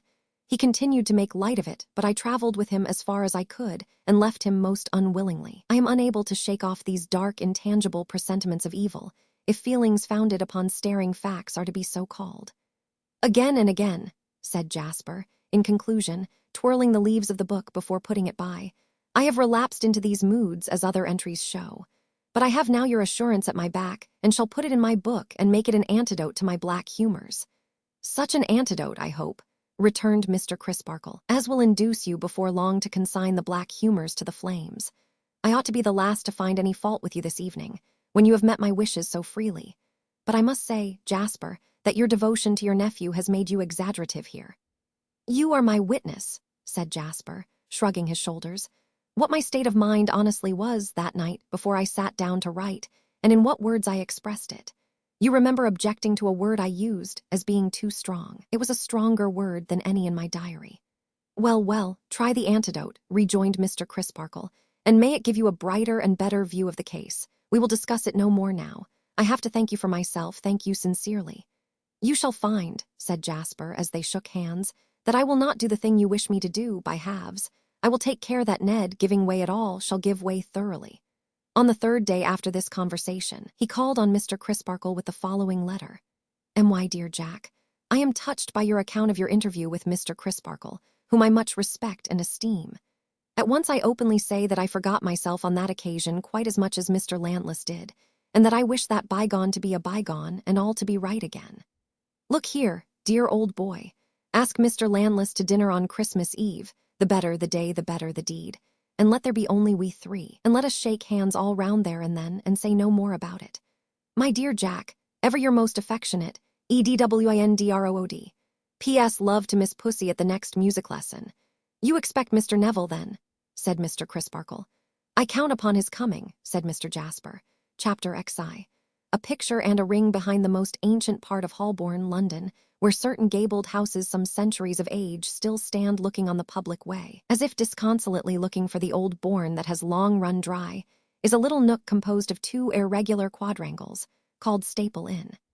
It is one of those nooks, the turning into which out of the clashing street imparts to the relieved pedestrian the sensation of having put cotton in his ears and velvet soles on his boots. It is one of those nooks where a few smoky sparrows twitter in smoky trees, as though they called to one another, let us play at country, and where a few feet of garden mold and a few yards of gravel enable them to do that refreshing violence to their tiny understandings. Moreover, it is one of those nooks which are legal nooks, and it contains a little hall, with a little lantern in its roof. To what obstructive purposes devoted, and at whose expense, this history knoweth not. In the days when Cloisterham took offense at the existence of a railroad afar off, as menacing that sensitive constitution, property of us Britons, the odd fortune of which sacred institution it is to be in exactly equal degrees croaked about, trembled for, and boasted of, whatever happens to anything, anywhere in the world. In those days no neighboring architecture of lofty proportions had arisen to overshadow Staple Inn. The westering sun bestowed bright glances on it, and the southwest wind blew into it unimpeded. Neither wind nor sun, however, favored staple in one December afternoon towards 6 o'clock, when it was filled with fog, and candles shed murky and blurred, raised through the windows of all its then-occupied sets of chambers, notably from a set of chambers in a corner house in the little inner quadrangle, presenting in black and white over its ugly portal the mysterious inscription, PJT 1747, in which set of chambers, never having troubled his head about the inscription, unless to bethink himself at odd times on glancing up at it, that haply it might mean perhaps John Thomas, or perhaps Joe Tyler, sat Mr. Grugis writing by his fire. Who could have told, by looking at Mr. Grugis, whether he had ever known ambition or disappointment? He had been bred to the bar, and had laid himself out for chamber practice, to draw deeds. Convey the wise it call, as Pistol says, but conveyancing, and he had made such a very indifferent marriage of it that they had separated by consent, if there can be said to be separation where there has never been coming together. No, coy conveyancing would not come to Mr. Grugis. She was wooed, not won, and they went their several ways. But an arbitration being blown towards him by some unaccountable wind, and he gaining great credit in it as one indefatigable in seeking out right and doing right, a pretty fat receivership was next blown into his pocket by a wind more traceable to its source. So, by chance, he had found his niche. Receiver and agent now, to 2 rich estates, and deputing their legal business in an amount worth having to a firm of solicitors on the floor below, he had snuffed out his ambition, supposing him to have ever lighted it, and had settled down with his snuffers for the rest of his life under the dry vine and fig tree of P.J.T., who planted in 1747. Many accounts and account books, many files of correspondence, and several strong boxes garnished Mr. Grugis's room. They can scarcely be represented as having lumbered it, so conscientious and precise was their orderly arrangement. The apprehension of dying suddenly, and leaving one fact or one figure with any incompleteness or obscurity attaching to it, would have stretched Mr. Grugis stone-dead any day. The largest fidelity to a trust was the lifeblood of the man. There are sorts of lifeblood that course more quickly, more gaily, more attractively, but there is no better sort in circulation. There was no luxury in his room. Even its comforts were limited to its being dry and warm, and having a snug though faded fireside. What may be called its private life was confined to the hearth, and an easy chair, and an old-fashioned occasional round table that was brought out upon the rug after business hours, from a corner where it elsewise remained turned up like a shining mahogany shield. Behind it, when standing thus on the defensive, was a closet, usually containing something good to drink. An outer room was the clerk's room. Mr. Grugis's sleeping room was across the common stair, and he held some not empty cellarage at the bottom of the common stair. 300 days in the year, at least, he crossed over to the hotel in Furnival's Inn for his dinner, and after dinner crossed back again, to make the most of these simplicities until it should become broad business day once more, with P.J.T., date 1747. As Mr. Grugis sat and wrote by his fire that afternoon, so did the clerk of Mr. Grugis sit and write by his fire. A pale, puffy-faced, dark-haired person of 30, with big dark eyes that wholly wanted luster, and a dissatisfied doughy complexion, that seemed to ask to be sent to the baker. This attendant was a mysterious being, possessed of some strange power over Mr. Grugis. As though he had been called into existence, like a fabulous familiar, by a magic spell which had failed when required to dismiss him. He stuck tight to Mr. Grugis's stool, although Mr. Grugis's comfort and convenience would manifestly have been advanced by dispossessing him. A gloomy person with tangled locks, and a general air of having been reared under the shadow of that baleful tree of Java which has given shelter to more lies than the whole botanical kingdom, Mr. Grugis, nevertheless, treated him with unaccountable consideration. "Now, Bazzard," said Mr. Grugis, on the entrance of his clerk, looking up from his papers as he arranged them for the night, "what is in the wind besides fog?" "Mr. Drood," said Bazzard. "What of him?" "Has called," said Bazzard. "You might have shown him in." "I am doing it," said Bazzard. The visitor came in accordingly. "Dear me," said Mr. Grugis, looking round his pair of office candles. "I thought you had called and merely left your name and gone. How do you do, Mr. Edwin? Dear me, you're choking." "It's this fog," returned Edwin, "and it makes my eyes smart like cayenne pepper." "Is it really so bad as that? Pray undo your wrappers. It's fortunate I have so good a fire, but Mr. Bazzard has taken care of me." "No, I haven't," said Mr. Bazzard at the door. "Ah, then it follows that I must have taken care of myself without observing it," said Mr. Grugis. "Pray be seated in my chair. No, I beg, coming out of such an atmosphere in my chair. Edwin took the easy chair in the corner, and the fog he had brought in with him, and the fog he took off with his greatcoat and neck shawl was speedily licked up by the eager fire. I look, said Edwin, smiling, as if I had come to stop. By the by, cried Mr. Grugis, excuse my interrupting you, do stop. The fog may clear in an hour or two. We can have dinner in from just across Holborn. You had better take your cayenne pepper here than outside. Pray stop and dine. You are very kind, said Edwin, glancing about him as though attracted by the notion of a new and relishing sort of gypsy party. Not at all, said Mr. Grugis. You are very kind to join issue with a bachelor in chambers and take potluck. And I'll ask, said Mr. Grugis, dropping his voice and speaking with a twinkling eye as if inspired with a bright thought. I'll ask Bazzard. He mightn't like it else. Bazzard. Bazzard reappeared. Dine presently with Mr. Drood and me. If I am ordered to dine, of course I will, sir, was the gloomy answer. Save the man, cried Mr. Grugis. You're not ordered, you're invited. Thank you, sir, said Bazzard. In that case I don't care if I do. That's arranged. And perhaps you wouldn't mind, said Mr. Grugis, stepping over to the hotel in Furnival's and asking them to send in materials for laying the cloth. For dinner we'll have a tureen of the hottest and strongest soup available, and we'll have the best made dish that can be recommended, and we'll have a joint, such as a haunch of mutton, and we'll have a goose or a turkey or any little stuffed thing of that sort that may happen to be in the bill of fare. In short, we'll have whatever there is on hand. These liberal directions Mr. Grugis issued with his usual air of reading an inventory, or repeating a lesson, or doing anything else by rote. Bazzard, after drawing out the round table, withdrew to execute them. I was a little delicate, you see, said Mr. Grugis in a lower tone, after his clerk's departure, about employing him in the foraging or commissariat department because he mightn't like it. He seems to have his own way, sir, remarked Edwin. His own way, returned Mr. Grugis. Oh dear no, poor fellow, you quite mistake him. If he had his own way, he wouldn't be here. I wonder where he would be. Edwin thought, but he only thought it because Mr. Grugis came and stood himself with his back to the other corner of the fire, and his shoulder blades against the chimney-piece, and collected his skirts for easy conversation. I take it, without having the gift of prophecy, that you have done me the favor of looking in to mention that you are going down yonder, where I can tell you, you are expected, and to offer to execute any little commission from me to my charming ward, and perhaps to sharpen me up a bit in any proceedings. Mr. Edwin. I called, sir, before going down as an act of attention. Of attention, said Mr. Grugis. Ah, of course, not of impatience. Impatience, sir. Mr. Grugis had meant to be arch, not that he in the remotest degree expressed that meaning, and had brought himself into scarcely supportable proximity with the fire, as if to burn the fullest effect of his archness into himself, as other subtle impressions are burnt into hard metals. But his archness suddenly flying before the composed face and manner of his visitor, and only the fire remaining, he started and rubbed himself. I have lately been down yonder, said Mr. Grugis, rearranging his skirts, and that was what I referred to when I said I could tell you you are expected. Indeed, sir, yes, I knew that pussy was looking out for me. Do you keep a cat down there? Asked Mr. Grugis. Edwin colored a little as he explained. I call Rose a pussy. Oh, really, said Mr. Grugis, smoothing down his head. That's very affable. Edwin glanced at his face, uncertain whether or no he seriously objected to the appellation. But Edwin might as well have glanced at the face of a clock. A pet name, sir, he explained again.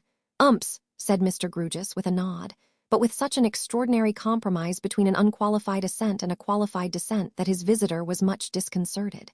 Did P-Rosa, Edwin began by way of recovering himself. P-Rosa, repeated Mr. Grugis. I was going to say pussy and changed my mind. Did she tell you anything about the Landlesses? No, said Mr. Grugis. What is the Landlesses? An estate, a villa, a farm, a brother and sister. The sister is at the nun's house and has become a great friend of P-Rosa S. Mr. Grugis struck in with a fixed face. She is a strikingly handsome girl, sir, and I thought she might have been described to you or presented to you perhaps. Neither, said Mr. Grugis. But here is Bazzard. Bazzard returned, accompanied by 2 waiters. An immovable waiter and a flying waiter, and the 3 brought in with them as much fog as gave a new roar to the fire. The flying waiter, who had brought everything on his shoulders, laid the cloth with amazing rapidity and dexterity, while the immovable waiter, who had brought nothing, found fault with him. The flying waiter then highly polished all the glasses he had brought, and the immovable waiter looked through them. The flying waiter then flew across Holborn for the soup, and flew back again, and then took another flight for the made dish, and flew back again, and then took another flight for the joint and poultry, and flew back again, and between whiles took supplementary flights for a great variety of articles, as it was discovered from time to time that the immovable waiter had forgotten them all. But let the flying waiter cleave the air as he might, he was always reproached on his return by the immovable waiter for bringing fog with him and being out of breath. At the conclusion of the repast, by which time the flying waiter was severely blown, the immovable waiter gathered up the tablecloth under his arm with a grand air, and having sternly, not to say with indignation, looked on at the flying waiter while he set the clean glasses round, directed a valedictory glance towards Mr. Grewgious, conveying, "Let it be clearly understood between us that the reward is mine, and that nil is the claim of this slave," and pushed the flying waiter before him out of the room. It was like a highly finished miniature painting representing my lords of the circumlocution department, commandership-in-chief of any sort, government. It was quite an edifying little picture to be hung on the line in the National Gallery. As the fog had been the proximate cause of this sumptuous repast, so the fog served for its general sauce. To hear the outdoor clerks sneezing, wheezing, and beating their feet on the gravel was a zest far surpassing Dr. Kitchener's. To bid with a shiver, the unfortunate flying waiter shut the door before he had opened it, was a condiment of a profounder flavor than Harvey. And here let it be noticed, parenthetically, that the leg of this young man, in its application to the door, evinced the finest sense of touch, always preceding himself and tray, with something of an angling air about it, by some seconds, and always lingering after he and the tray had disappeared, like Macbeth's leg when accompanying him off the stage with reluctance to the assassination of Duncan. The host had gone below to the cellar, and had brought up bottles of ruby, straw-colored, and golden drinks, which had ripened long ago in lands where no fogs are, and had since lain slumbering in the shade. Sparkling and tingling after so long a nap, they pushed at their corks to help the corkscrew, like prisoners helping rioters to force their gates, and danced out gaily. If P.J.T. in 1747, or in any other year of his period, drank such wines, then, for a certainty, P.J.T. was pretty jolly too. Externally, Mr. Grewgious showed no signs of being mellowed by these glowing vintages. Instead of his drinking them, they might have been poured over him in his high-dried snuff form and run to waste, for any lights and shades they caused to flicker over his face. Neither was his manner influenced, but, in his wooden way, he had observant eyes for Edwin, and when at the end of dinner, he motioned Edwin back to his own easy chair in the fireside corner, and Edwin sank luxuriously into it after very brief remonstrance, Mr. Grewgious, as he turned his seat round towards the fire too, and smoothed his head and face, might have been seen looking at his visitor between his smoothing fingers. "Bazzard," said Mr. Grewgious, suddenly turning to him. "I follow you, sir," returned Bazzard, who had done his work of consuming meat and drink in a workmanlike manner, though mostly in speechlessness. "I drink to you, Bazzard, Mr. Edwin, success to Mr. Bazzard." "Success to Mr. Bazzard," echoed Edwin with a totally unfounded appearance of enthusiasm and with the unspoken addition, "What in, I wonder? And may," pursued Mr. Grewgious, "I am not at liberty to be definite, may. My conversational powers are so very limited that I know I shall not come well out of this, may. It ought to be put imaginatively, but I have no imagination, may. The thorn of anxiety is as nearly the mark as I am likely to get. May it come out at last. Mr.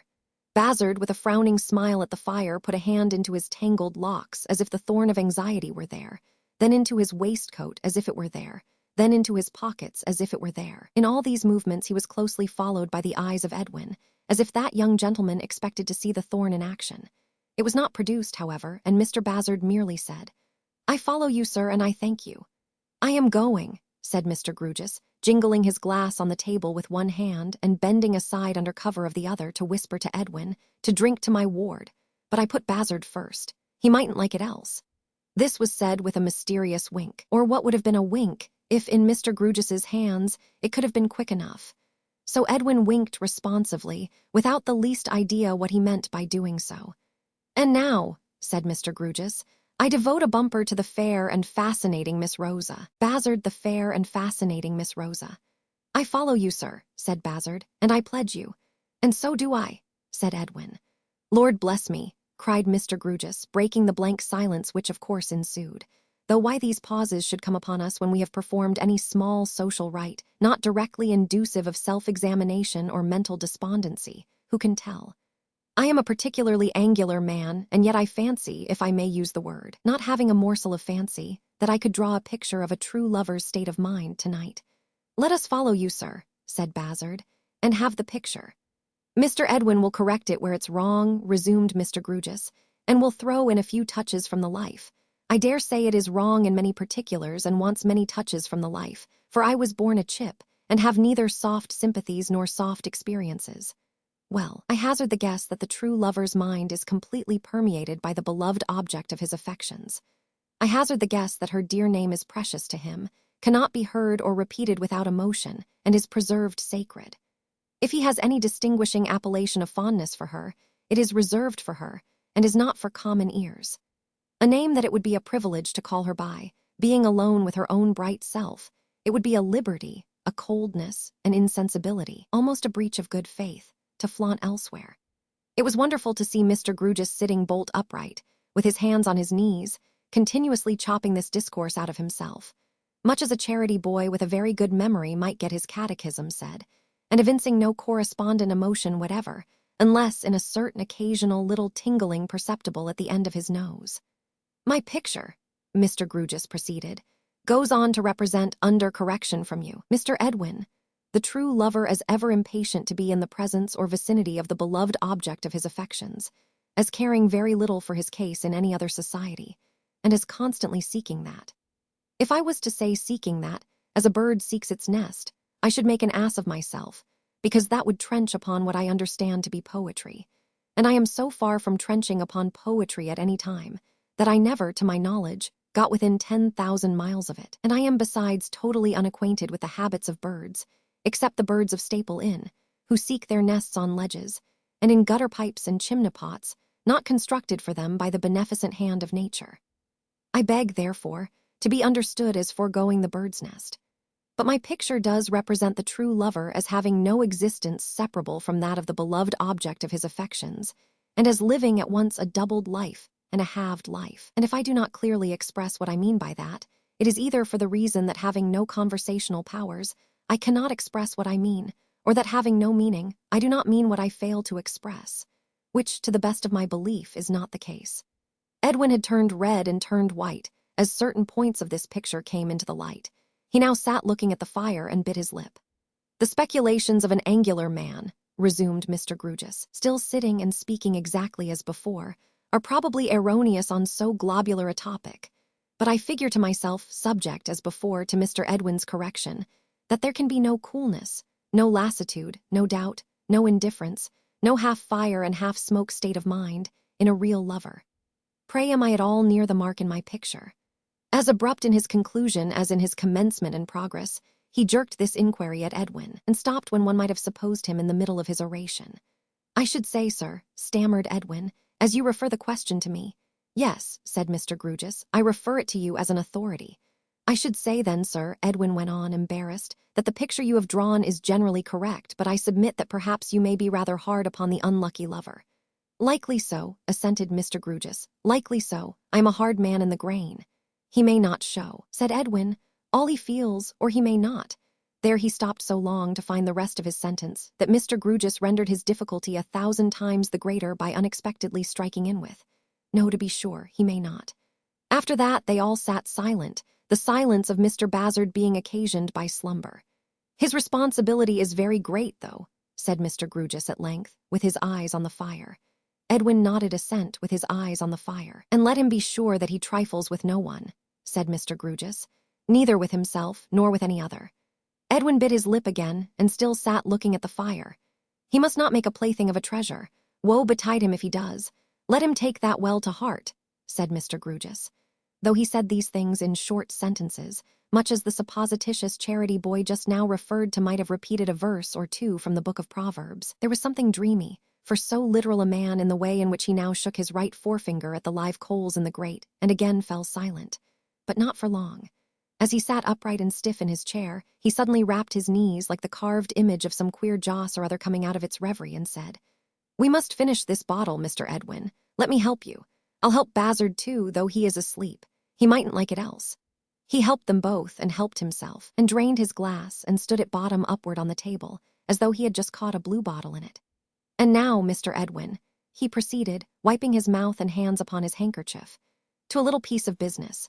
You received from me, the other day, a certified copy of Miss Rose's father's will. You knew its contents before, but you received it from me as a matter of business. I should have sent it to Mr. Jasper, but for Miss Rose's wishing it to come straight to you, in preference, you received it.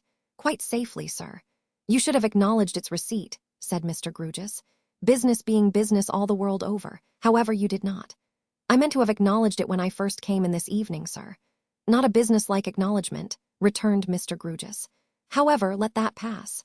Now, in that document you have observed a few words of kindly allusion to its being left to me to discharge a little trust, confided to me in conversation, at such time as I in my discretion may think best.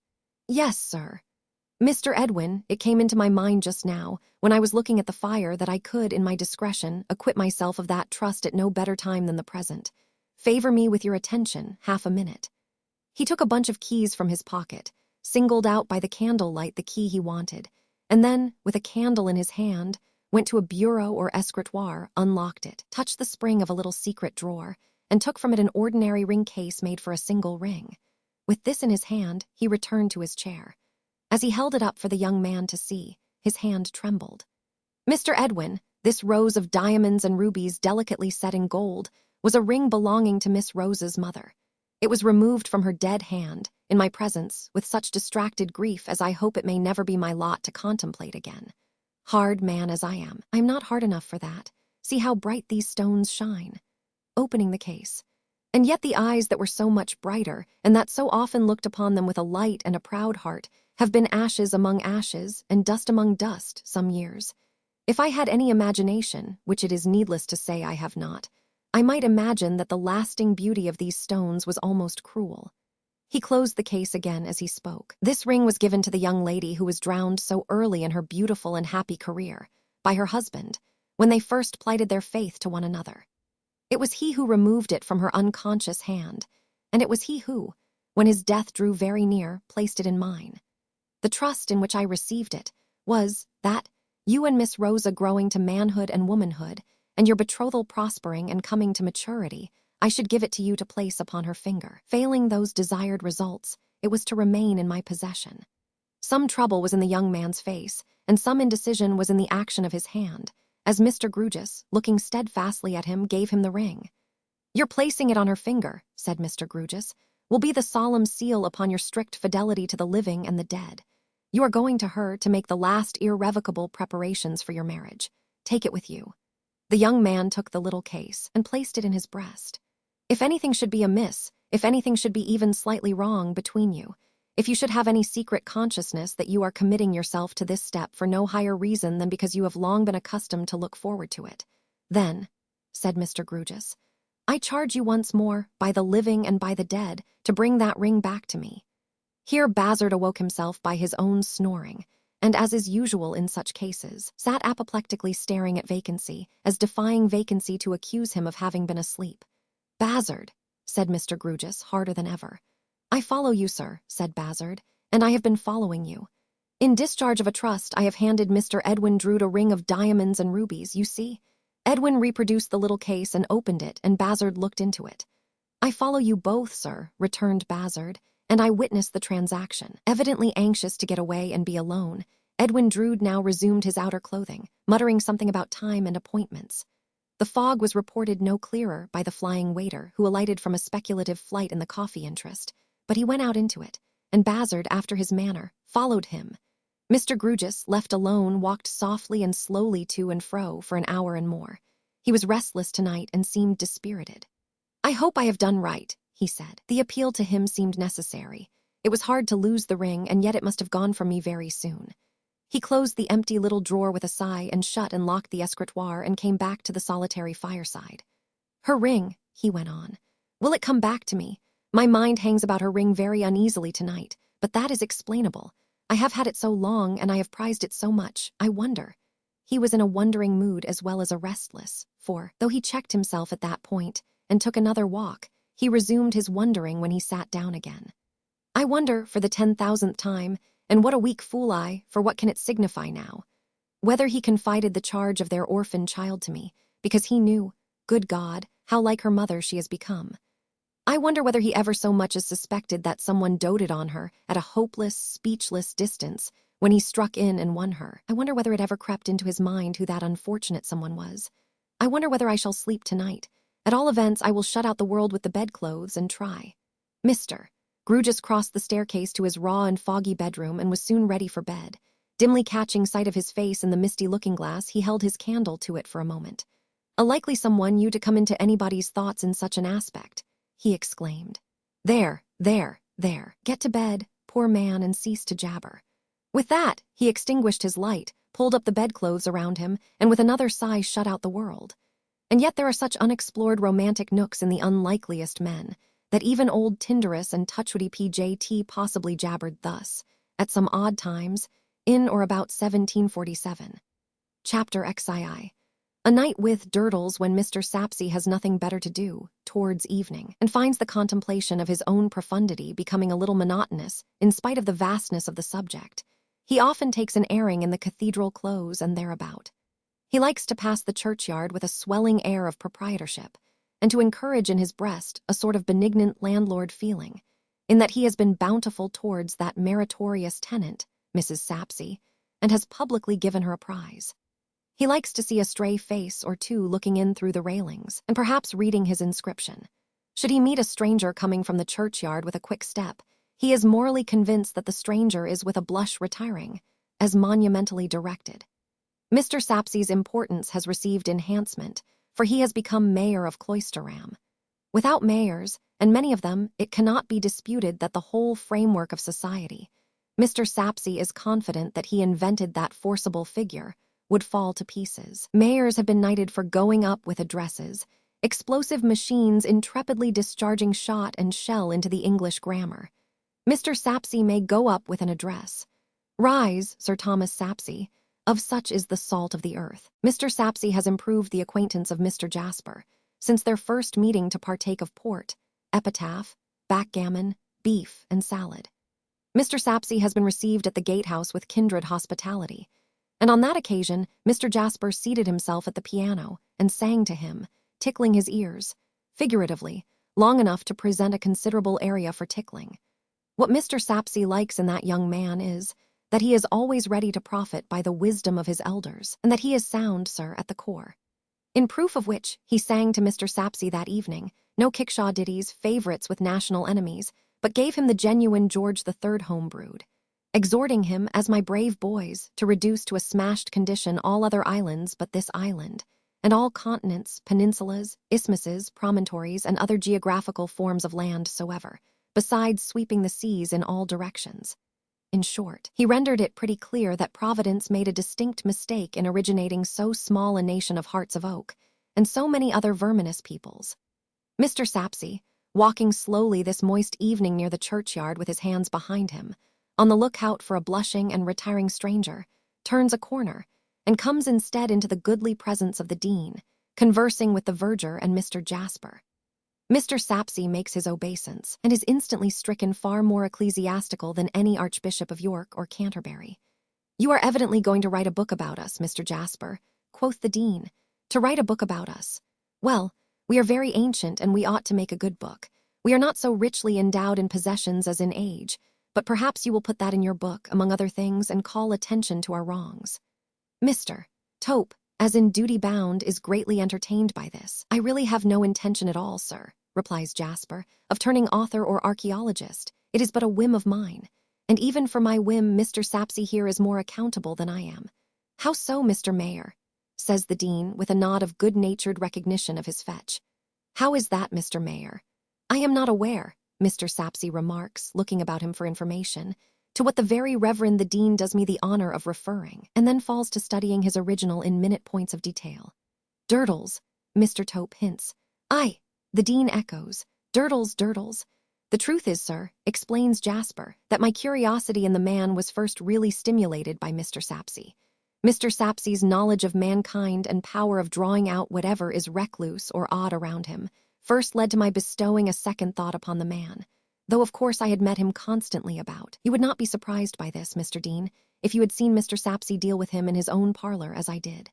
"Oh," cries Sapsea, picking up the ball thrown to him with ineffable complacency and pomposity, Yes, yes. The very Reverend the Dean refers to that. Yes. I happen to bring Durdles and Mr. Jasper together. I regard Durdles as a character. A character, Mr. Sapsea, that with a few skillful touches you turn inside out, says Jasper. Nay, not quite that, returns the lumbering auctioneer. I may have a little influence over him, perhaps, and a little insight into his character, perhaps. The very Reverend the Dean will please to bear in mind that I have seen the world. Here Mr. Sapsea gets a little behind the Dean to inspect his coat buttons. Well, says the Dean, looking about him to see what has become of his copyist. I hope, Mr. Mayor, you will use your study and knowledge of Durdles to the good purpose of exhorting him not to break our worthy and respected choir master's neck. We cannot afford it. His head and voice are much too valuable to us. Mr.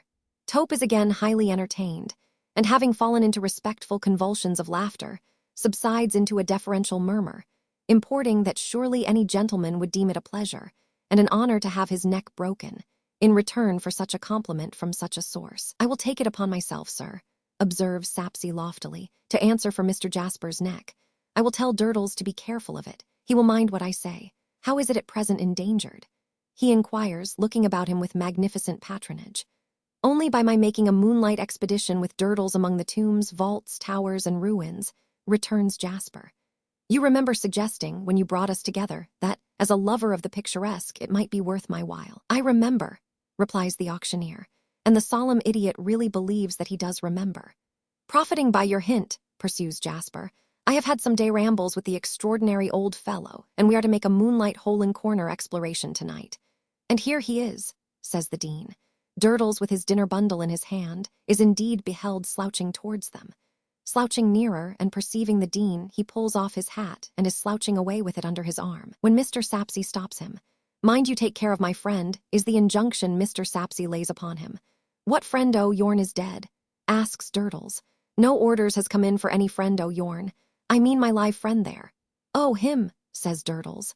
He can take care of himself, can Mr. Jasper. But do you take care of him too, says Sapsea, whom Durdles, there being command in his tone, surlily surveys from head to foot. With submission to his reverence the Dean, if you'll mind what concerns you, Mr. Sapsea, Durdles he'll mind what concerns him. You're out of temper, says Mr. Sapsea, winking to the company to observe how smoothly he will manage him. My friend concerns me, and Mr. Jasper is my friend, and you are my friend. Don't you get into a bad habit of boasting, retorts Durdles with a grave cautionary nod. It'll grow upon you. Durdles cautions Mr. Sapsea against boasting. You are out of temper, says Sapsea again, reddening but again sinking to the company. I own to it, returns Durdles. I don't like liberties. Mr. Sapsea winks a third wink to the company, as who should say, I think you will agree with me that I have settled his business, and stalks out of the controversy. Durdles then gives the Dean a good evening, and adding, as he puts his hat on, You'll find me at home, Mr. Jasper, as agreed. When you want me, I may going home to clean myself. Soon slouches out of sight. This going home to clean himself is one of the man's incomprehensible compromises with inexorable facts. He, and his hat, and his boots, and his clothes, never showing any trace of cleaning, but being uniformly in one condition of dust and grit. The lamplighter now dotting the quiet close with specks of light, and running at a great rate up and down his little ladder with that object. His little ladder under the sacred shadow of whose inconvenience generations had grown up, and which all Cloisterham would have stood aghast at the idea of abolishing. The Dean withdraws to his dinner, Mr. Tope to his tea, and Mr. Jasper to his piano. There, with no light but that of the fire, he sits chanting choir music in a low and beautiful voice, for 2 or 3 hours, in short, until it has been for some time dark, and the moon is about to rise. Then he closes his piano softly changes his coat for a pea jacket, with a goodly wicker-cased bottle in its largest pocket, and putting on a low-crowned, flat-brimmed hat, goes softly out. Why does he move so softly tonight? No outward reason is apparent for it. Can there be any sympathetic reason crouching darkly within him? Repairing to Durdles's unfinished house, or hole in the city wall, and seeing a light within it, he softly picks his course among the gravestones, monuments, and stony lumber of the yard, already touched here and there, sidewise, by the rising moon. The 2 journeymen have left their 2 great saws sticking in their blocks of stone, and 2 skeleton journeymen out of the dance of death might be grinning in the shadow of their sheltering sentry boxes, about to slash away at cutting out the gravestones of the next 2 people destined to die in Cloisterham. Likely enough, The two think little of that now, being alive and perhaps merry, curious to make a guess at the two, or say one of the two. Ho, Durdles! The light moves and he appears with it at the door. He would seem to have been cleaning himself with the aid of a bottle, jug, and tumbler, for no other cleansing instruments are visible in the bare brick room with rafters overhead and no plastered ceiling into which he shows his visitor. Are you ready? I am ready, Mr. Jasper. Let the old uns come out if they dare. When we go among their tombs, my spirit is ready for 'em. Do you mean animal spirits or ardent? The one's the t'other, answers Durdles, and I mean 'em both. He takes a lantern from a hook, puts a match or two in his pocket wherewith to light it should there be need, and they go out together, dinner bundle and all. Surely an unaccountable sort of expedition. That Durdles himself, who is always prowling among old graves and ruins like a ghoul, that he should be stealing forth to climb and dive and wander without an object is nothing extraordinary, but that the choir master or anyone else should hold it worth his while to be with him, and to study moonlight effects in such company is another affair. Surely an unaccountable sort of expedition, therefore. Where that there mound by the yard gate, Mr. Jasper? I see it. What is it? Lime. Mr. Jasper stops and waits for him to come up, for he lags behind. What you call quick lime? Aye, says Durdles, quick enough to eat your boots. With a little handy stirring, quick enough to eat your bones. They go on, presently passing the red windows of the traveller's tuppenny and emerging into the clear moonlight of the monk's vineyard. This crossed, they come to Minor Canon Corner, of which the greater part lies in shadow until the moon shall rise higher in the sky. The sound of a closing house door strikes their ears, and two men come out. These are Mr. Crisparkle and Neville. Jasper, with a strange and sudden smile upon his face, lays the palm of his hand upon the breast of Durdles, stopping him where he stands. At that end of Minor Canon Corner, the shadow is profound in the existing state of the light. At that end, too, there is a piece of old dwarf wall, breast high, the only remaining boundary of what was once a garden, but is now the thoroughfare. Jasper and Durdles would have turned this wall in another instant, but stopping so short, stand behind it. Those two are only sauntering, Jasper whispers. They will go out into the moonlight soon. Let us keep quiet here, or they will detain us or want to join us or what not. Durdles nods assent and falls to munching some fragments from his bundle. Jasper folds his arms upon the top of the wall, and with his chin resting on them, watches. He takes no note whatever of the minor canon, but watches Neville, as though his eye were at the trigger of a loaded rifle, and he had covered him, and were going to fire. A sense of destructive power is so expressed in his face, that even Durdles pauses in his munching, and looks at him, with an unmunched something in his cheek. Meanwhile, Mr. Crisparkle and Neville walk to and fro, quietly talking together. What they say cannot be heard consecutively, but Mr. Jasper has already distinguished his own name more than once. This is the first day of the week. Mr. Crisparkle can be distinctly heard to observe as they turn back, and the last day of the week is Christmas Eve. You may be certain of me, sir. The echoes were favorable at those points, but as the two approach, the sound of their talking becomes confused again. The word confidence, shattered by the echoes but still capable of being pieced together, is uttered by Mr. Crisparkle. As they draw still nearer, this fragment of a reply is heard. Not deserved yet, but shall be, sir. As they turn away again, Jasper again hears his own name, in connection with the words from Mr. Crisparkle. Remember that I said I answered for you confidently. Then the sound of their talk becomes confused again, they halting for a little while, and some earnest action on the part of Neville succeeding. When they move once more, Mr. Crisparkle is seen to look up at the sky, and to point before him. They then slowly disappear, passing out into the moonlight at the opposite end of the corner. It is not until they are gone that Mr. Jasper moves, but then he turns to Durdles, and bursts into a fit of laughter. Durdles, who still has that suspended something in his cheek, and who sees nothing to laugh at, stares at him until Mr. Jasper lays his face down on his arms to have his laugh out. Then Durdles bolts the something, as if desperately resigning himself to indigestion. Among those secluded nooks there is very little stir or movement after dark. There is little enough in the high tide of the day, but there is next to none at night. Besides that the cheerfully frequented High Street lies nearly parallel to the spot, the old cathedral rising between the two, and is the natural channel in which the cloister-ram traffic flows. A certain awful hush pervades the ancient pile, the cloisters, and the churchyard after dark, which not many people care to encounter. Ask the first 100 citizens of Cloisterham, met at random in the streets at noon, if they believed in ghosts, they would tell you no. But put them to choose at night between these eerie precincts and the thoroughfare of shops, and you would find that 99 declared for the longer round and the more frequented way. The cause of this is not to be found in any local superstition that attaches to the precincts, albeit a mysterious lady, with a child in her arms and a rope dangling from her neck, has been seen flitting about there by sundry witnesses as intangible as herself. But it is to be sought in the innate shrinking of dust with the breath of life in it, from dust out of which the breath of life has passed. Also, in the widely diffused, and almost as widely unacknowledged, reflection. If the dead do, under any circumstances, become visible to the living, these are such likely surroundings for the purpose that I, the living, will get out of them as soon as I can. Hence, when Mr. Jasper and Durdles pause to glance around them, before descending into the crypt by a small side door, of which the latter has a key, the whole expanse of moonlight in their view is utterly deserted. One might fancy that the tide of life was stemmed by Mr. Jasper's own gatehouse. The murmur of the tide is heard beyond, but no wave passes the archway, over which his lamp burns red behind his curtain, as if the building were a lighthouse. They enter, locking themselves in, descend the rugged steps, and are down in the crypt.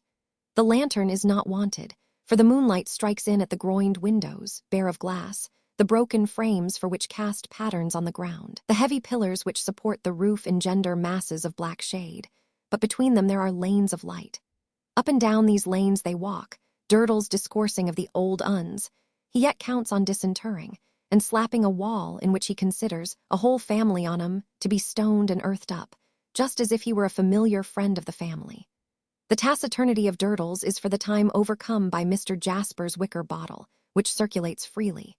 In the sense, that is to say, that its contents enter freely into Mr. Durdles's circulation, while Mr. Jasper only rinses his mouth once and casts forth the rinsing. They are to ascend the great tower. On the steps by which they rise to the cathedral, Durdles pauses for new store of breath. The steps are very dark, but out of the darkness they can see the lanes of light they have traversed. Durdles seats himself upon a step. Mr. Jasper seats himself upon another. The odor from the wicker bottle, which has somehow passed into Durdles's keeping, soon intimates that the cork has been taken out, but this is not ascertainable through the sense of sight, since neither can descry the other. And yet, in talking, they turn to one another as though their faces could commune together. "This is good stuff, Mr. Jasper. It is very good stuff, I hope. I bought it on purpose. They don't show, you see, the old uns don't, Mr. Jasper. It would be a more confused world than it is if they could.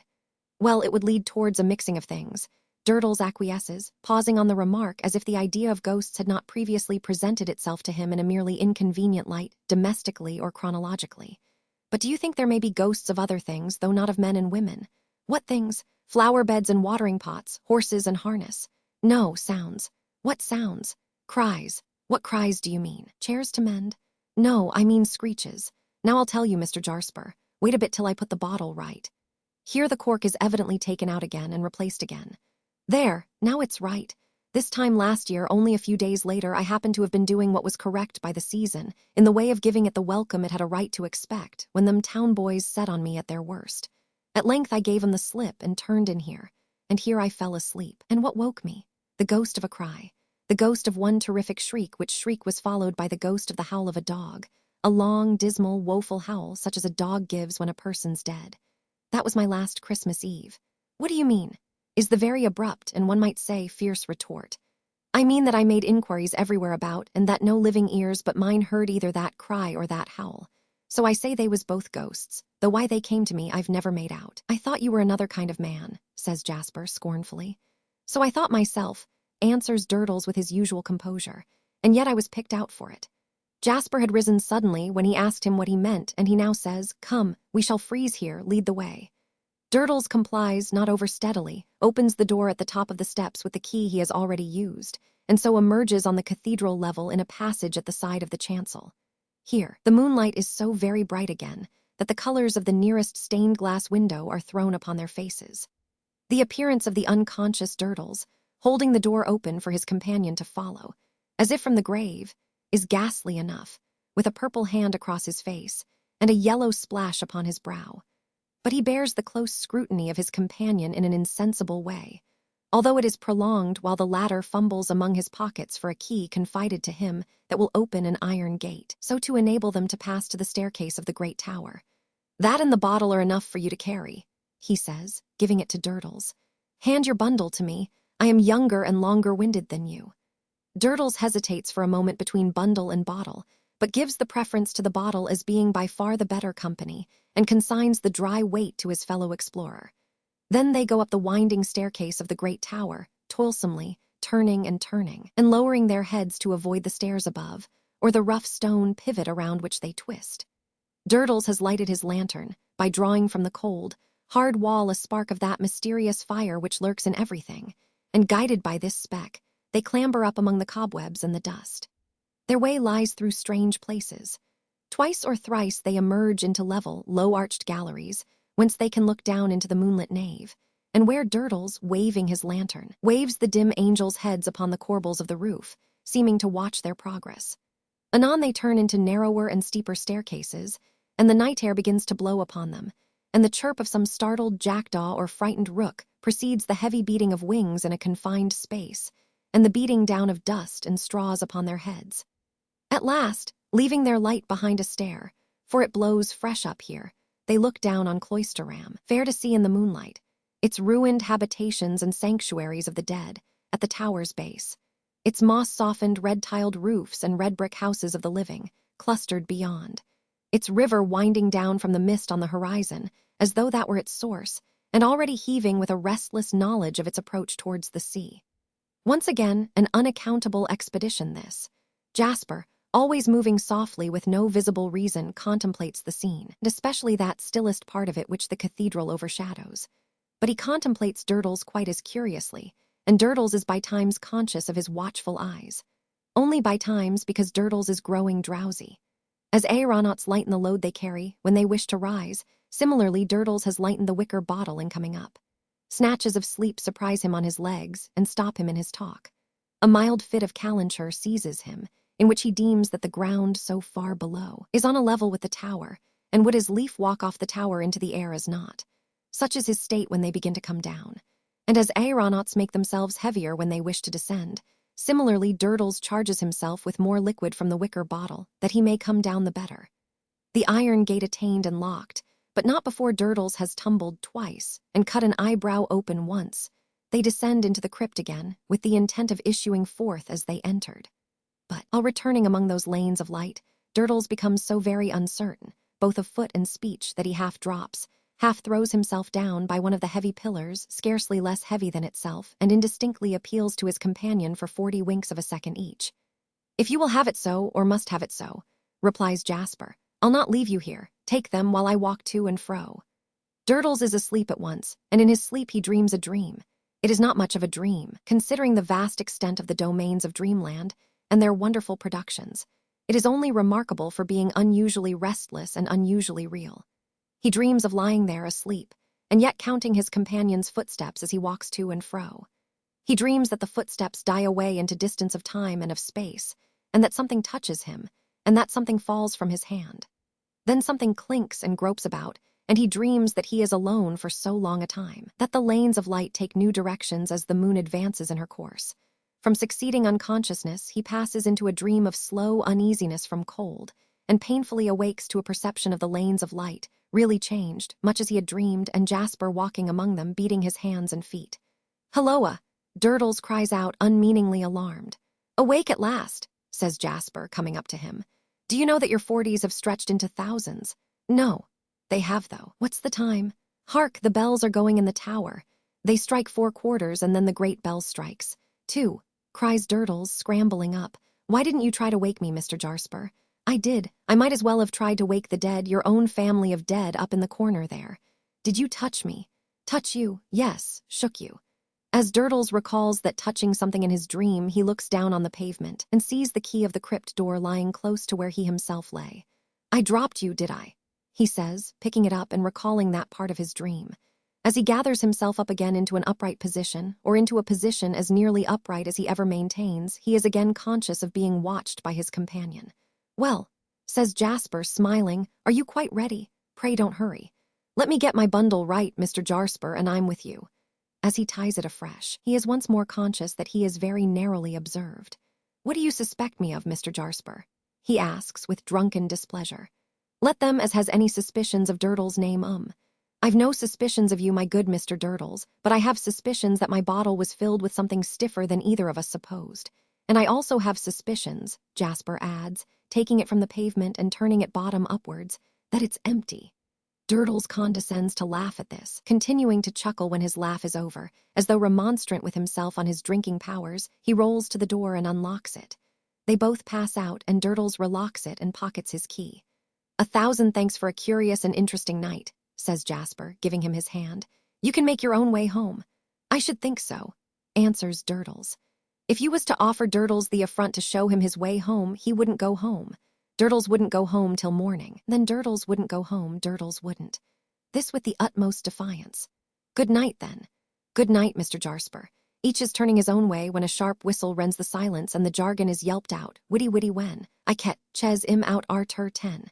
Witty witty why, then e don't go then. I shy witty witty wakecock warning."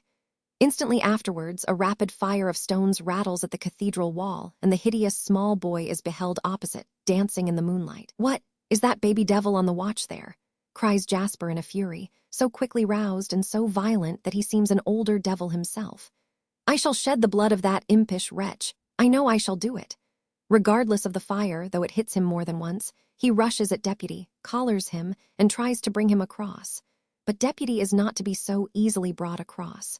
With a diabolical insight into the strongest part of his position, he is no sooner taken by the throat than he curls up his legs, forces his assailant to hang him, as it were, and gurgles in his throat and screws his body and twists, as already undergoing the first agonies of strangulation. There is nothing for it but to drop him. He instantly gets himself together, backs over to Durdles, and cries to his assailant, gnashing the great gap in front of his mouth with rage and malice. "I'll blind yer, help me. I'll stone your eyes out, help me. If I don't have your eyesight," bellows me, at the same time dodging behind Durdles and snarling at Jasper, now from this side of him and now from that, prepared, if pounced upon, to dart away in all manner of curvilinear directions, and if run down after all, to grovel in the dust and cry, "Now, hit me when I'm down, do it. Don't hurt the boy, Mr. Jasper," urges Durdles, shielding him. "Recollect yourself. He followed us tonight when we first came here." "Your lie, I did," replies Deputy in his one form of polite contradiction. "He has been prowling near us ever since." "Your lie, I haven't," returns Deputy. "I'd only just come out for my elth when I see you two coming out of the Kinfriederl. If I ches im out arter 10. With the usual rhythm and dance, though dodging behind Durdles. "It ain't any fault, is it?" "Take him home, then," retorts Jasper ferociously, though with a strong check upon himself, "and let my eyes be rid of the sight of you." Deputy, with another sharp whistle, at once expressing his relief and his commencement of a milder stoning of Mr. Durdles, begins stoning that respectable gentleman home, as if he were a reluctant ox. Mr. Jasper goes to his gatehouse, brooding. And thus, as everything comes to an end, the unaccountable expedition comes to an end for the time. Chapter XIII. Both at their best, Miss Twinkleton's establishment was about to undergo a serene hush. The Christmas recess was at hand. What had once, and at no remote period, been called, even by the erudite Miss Twinkleton herself, the half, but what was now called, as being more elegant and more strictly collegiate, the term, would expire tomorrow. A noticeable relaxation of discipline had for some few days pervaded the nuns' house. Club suppers had occurred in the bedrooms, and a dressed tongue had been carved with a pair of scissors and handed round with the curling tongs. Portions of marmalade had likewise been distributed on a service of plates constructed of curl paper, and cowslip wine had been quaffed from the small, squat measuring glass in which little Ricketts, a junior of weakly constitution, took her steel drops daily. The housemaids had been bribed with various fragments of riband, and sundry pairs of shoes more or less down at heel, to make no mention of crumbs in the beds. The airiest costumes had been worn on these festive occasions, and the daring Miss Ferdinand had even surprised the company with a sprightly solo on the comb and curl paper, until suffocated in her own pillow by two flowing-haired executioners. Nor were these the only tokens of dispersal. Boxes appeared in the bedrooms, where they were capital at other times, and a surprising amount of packing took place, out of all proportion to the amount packed. Largesse, in the form of odds and ends of cold cream and pomatum, and also of hairpins, was freely distributed among the attendants.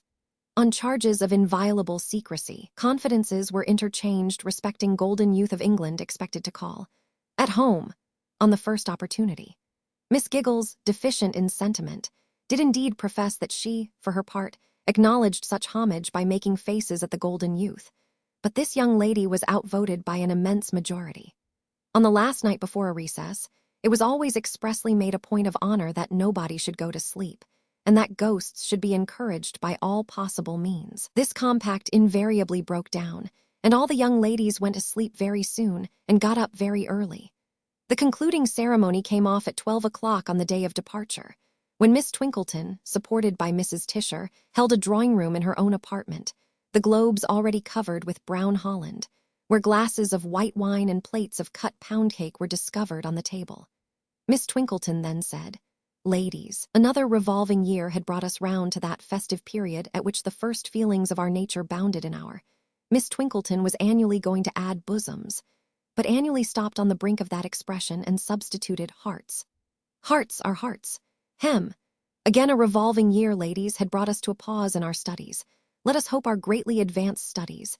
And like the mariner in his bark, the warrior in his tent, the captive in his dungeon, and the traveler in his various conveyances, we yearned for home. Did we say, on such an occasion, in the opening words of Mr. Addison's impressive tragedy, "The dawn is overcast, the morning lowers, and heavily in clouds brings on the day the great important day"? Not so. From horizon to zenith all was couleur de rose, for all was redolent of our relations and friends. Might we find them prospering as we expected? Might they find us prospering as they expected? Ladies, we would now, with our love to one another, wish one another goodbye and happiness until we met again. And when the time should come for our resumption of those pursuits which, here a general depression set in all round, pursuits which, then let us ever remember what was said by the Spartan general, in words too trite for repetition, at the battle it were superfluous to specify. The handmaidens of the establishment in their best caps then handed the trays, and the young ladies sipped and crumbled, and the bespoken coaches began to choke the street. Then leave-taking was not long about, and Miss Twinkleton, in saluting each young lady's cheek, confided to her an exceedingly neat letter, addressed to her next friend at law, with Miss Twinkleton's best compliments in the corner. This missive she handed with an air as if it had not the least connection with the bill, but were something in the nature of a delicate and joyful surprise. So many times had Rosa seen such dispersals, and so very little did she know of any other home, that she was contented to remain where she was, and was even better contented than ever before, having her latest friend with her. And yet her latest friendship had a blank place in it of which she could not fail to be sensible. Helena Landless, having been a party to her brother's revelation about Rosa, and having entered into that compact of silence with Mr. Crisparkle, shrank from any allusion to Edwin Drood's name. Why she so avoided it was mysterious to Rosa, but she perfectly perceived the fact. But for the fact, she might have relieved her own little perplexed heart of some of its doubts and hesitations by taking Helena into her confidence. As it was, she had no such vent. She could only ponder on her own difficulties and wonder more and more why this avoidance of Edwin's name should last. Now that she knew, for so much Helena had told her, that a good understanding was to be re-established between the two young men when Edwin came down.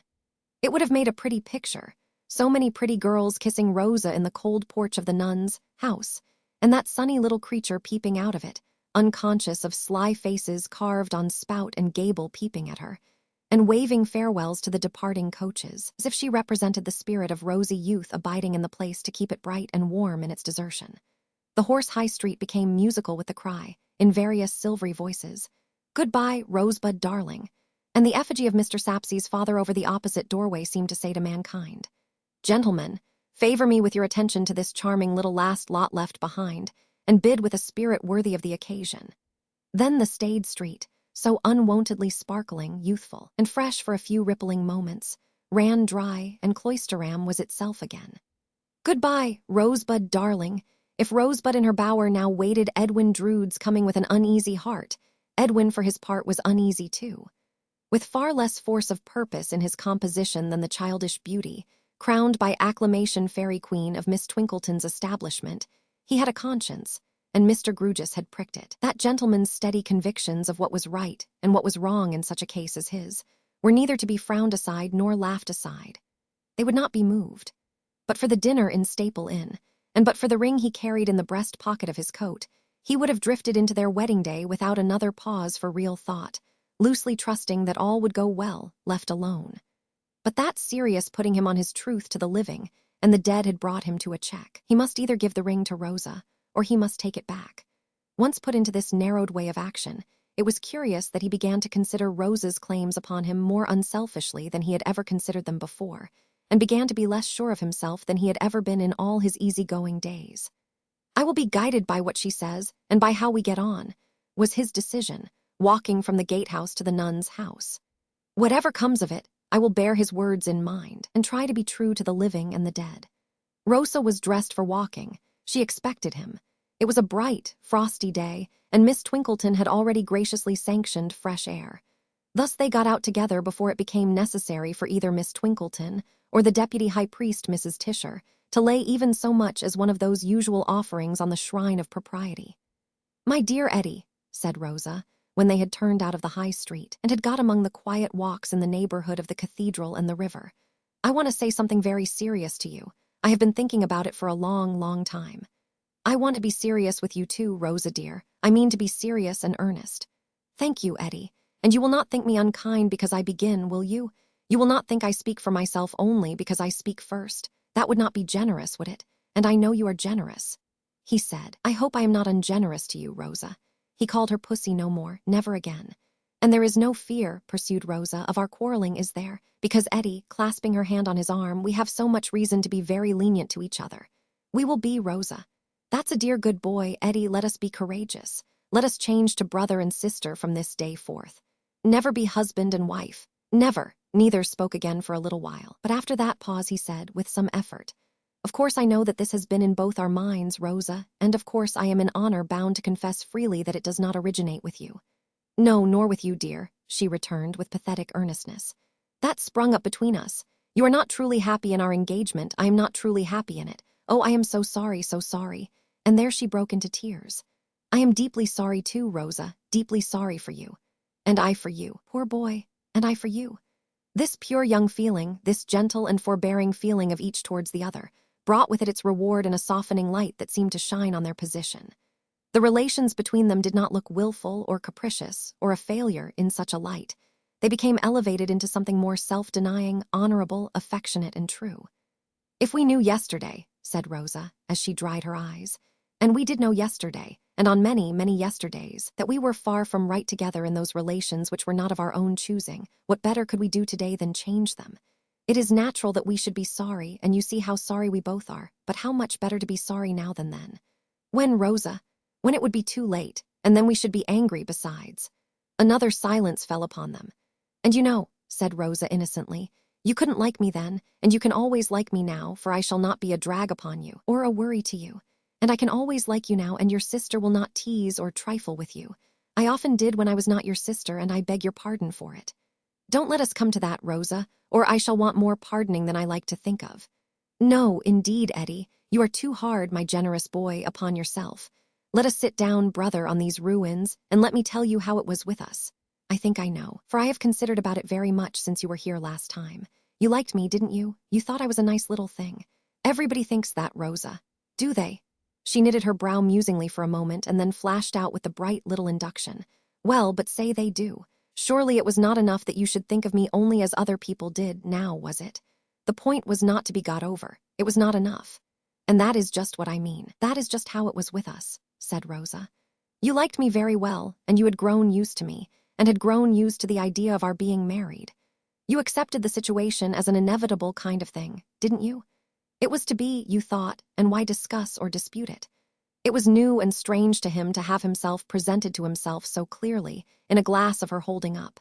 He had always patronized her, in his superiority to her share of woman's wit. Was that but another instance of something radically amiss in the terms on which they had been gliding towards a lifelong bondage? All this that I say of you is true of me as well, Eddie. Unless it was, I might not be bold enough to say it.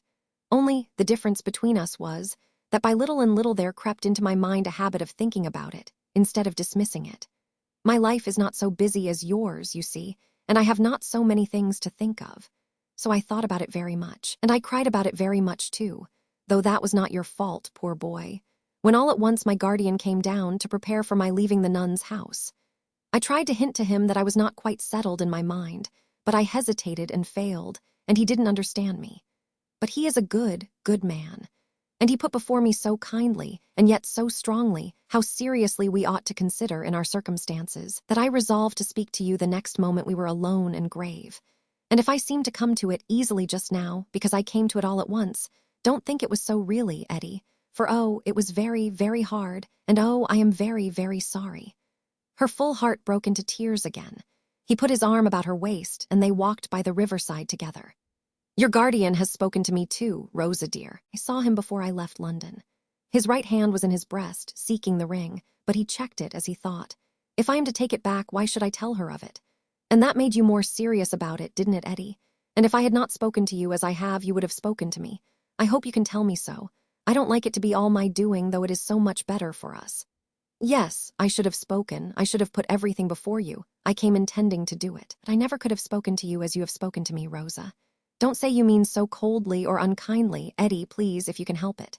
I mean so sensibly and delicately, so wisely and affectionately. That's my dear brother. She kissed his hand in a little rapture. The dear girls will be dreadfully disappointed, added Rosa, laughing with the dewdrops glistening in her bright eyes. They have looked forward to it so, poor pets. Ah, but I fear it will be a worse disappointment to Jack, said Edwin Drood with a start. I never thought of Jack. Her swift and intent look at him as he said the words could no more be recalled than a flash of lightning can. But it appeared as though she would have instantly recalled it if she could, for she looked down, confused, and breathed quickly. You don't doubt it's being a blow to Jack, Rosa? She merely replied, and that evasively and hurriedly. Why should she? She had not thought about it. He seemed to her to have so little to do with it. My dear child, can you suppose that anyone so wrapped up in another, Mrs. Tope's expression, not mine, as Jack is in me, could fail to be struck all of a heap by such a sudden and complete change in my life? I say sudden because it will be sudden to him, you know. She nodded twice or thrice, and her lips parted as if she would have assented, but she uttered no sound, and her breathing was no slower. How shall I tell Jack? Said Edwin, ruminating. If he had been less occupied with the thought, he must have seen her singular emotion. I never thought of Jack. It must be broken to him before the town crier knows it. I dine with the dear fellow tomorrow and next day, Christmas Eve and Christmas Day, but it would never do to spoil his feast days. He always worries about me and moddly-coddlies in the merest trifles. The news is sure to overset him. How on earth shall this be broken to Jack? He must be told, I suppose, said Rosa. My dear Rosa, who ought to be in our confidence, if not Jack. My guardian promised to come down if I should write and ask him. I am going to do so. Would you like to leave it to him? A bright idea, cried Edwin. The other trustee, nothing more natural. He comes down, he goes to Jack, he relates what we have agreed upon, and he states our case better than we could. He has already spoken feelingly to you, he has already spoken feelingly to me, and he'll put the whole thing feelingly to Jack. That's it. I am not a coward, Rosa, but to tell you a secret, I am a little afraid of Jack. No, no, you are not afraid of him, cried Rosa, turning white and clasping her hands. Why, Sister Rosa, what do you see from the turret? Said Edwin, rallying her. My dear girl, you frightened me. Most unintentionally, but I am as sorry as if I had meant to do it. Could you possibly suppose for a moment, from any loose way of speaking of mine, that I was literally afraid of the dear fond fellow? What I mean is, that he is subject to a kind of paroxysm, or fit. I saw him in it once, and I don't know but that so great a surprise, coming upon him direct from me whom he is so wrapped up in, might bring it on perhaps. Which, and this is the secret I was going to tell you, is another reason for your guardian, making the communication. He is so steady, precise, and exact that he will talk Jack's thoughts into shape in no time. Whereas with me Jack is always impulsive and hurried, and I may say, almost womanish. Rosa seemed convinced, perhaps from her own very different point of view of Jack. She felt comforted and protected by the interposition of Mr. Grewgious between herself and him. And now, Edwin Drood's right hand closed again upon the ring in its little case, and again was checked by the consideration. It is certain now that I am to give it back to him. Then why should I tell her of it? That pretty sympathetic nature which could be so sorry for him in the blight of their childish hopes of happiness together, and could so quietly find itself alone in a new world to weave fresh wreaths of such flowers as it might prove to bear, the old world's flowers being withered, would be grieved by those sorrowful jewels. And to what purpose? Why should it be? They were but a sign of broken joys and baseless projects. In their very beauty they were, as the unlikeliest of men had said, almost a cruel satire on the loves, hopes, plans of humanity, which are able to forecast nothing, and are so much brittle dust. Let them be. He would restore them to her guardian when he came down. He in his turn would restore them to the cabinet from which he had unwillingly taken them. And there, like old letters or old vows or other records of old aspirations come to nothing, they would be disregarded until, being valuable, they were sold into circulation again to repeat their former round. Let them be. Let them lie unspoken of in his breast. However distinctly or indistinctly he entertained these thoughts, he arrived at the conclusion, let them be. Among the mighty store of wonderful chains that are forever forging, day and night, in the vast ironworks of time and circumstance, there was one chain forged in the moment of that small conclusion, riveted to the foundations of heaven and earth, and gifted with invincible force to hold and drag. They walked on by the river. They began to speak of their separate plans. He would quicken his departure from England, and she would remain where she was, at least as long as Helena remained.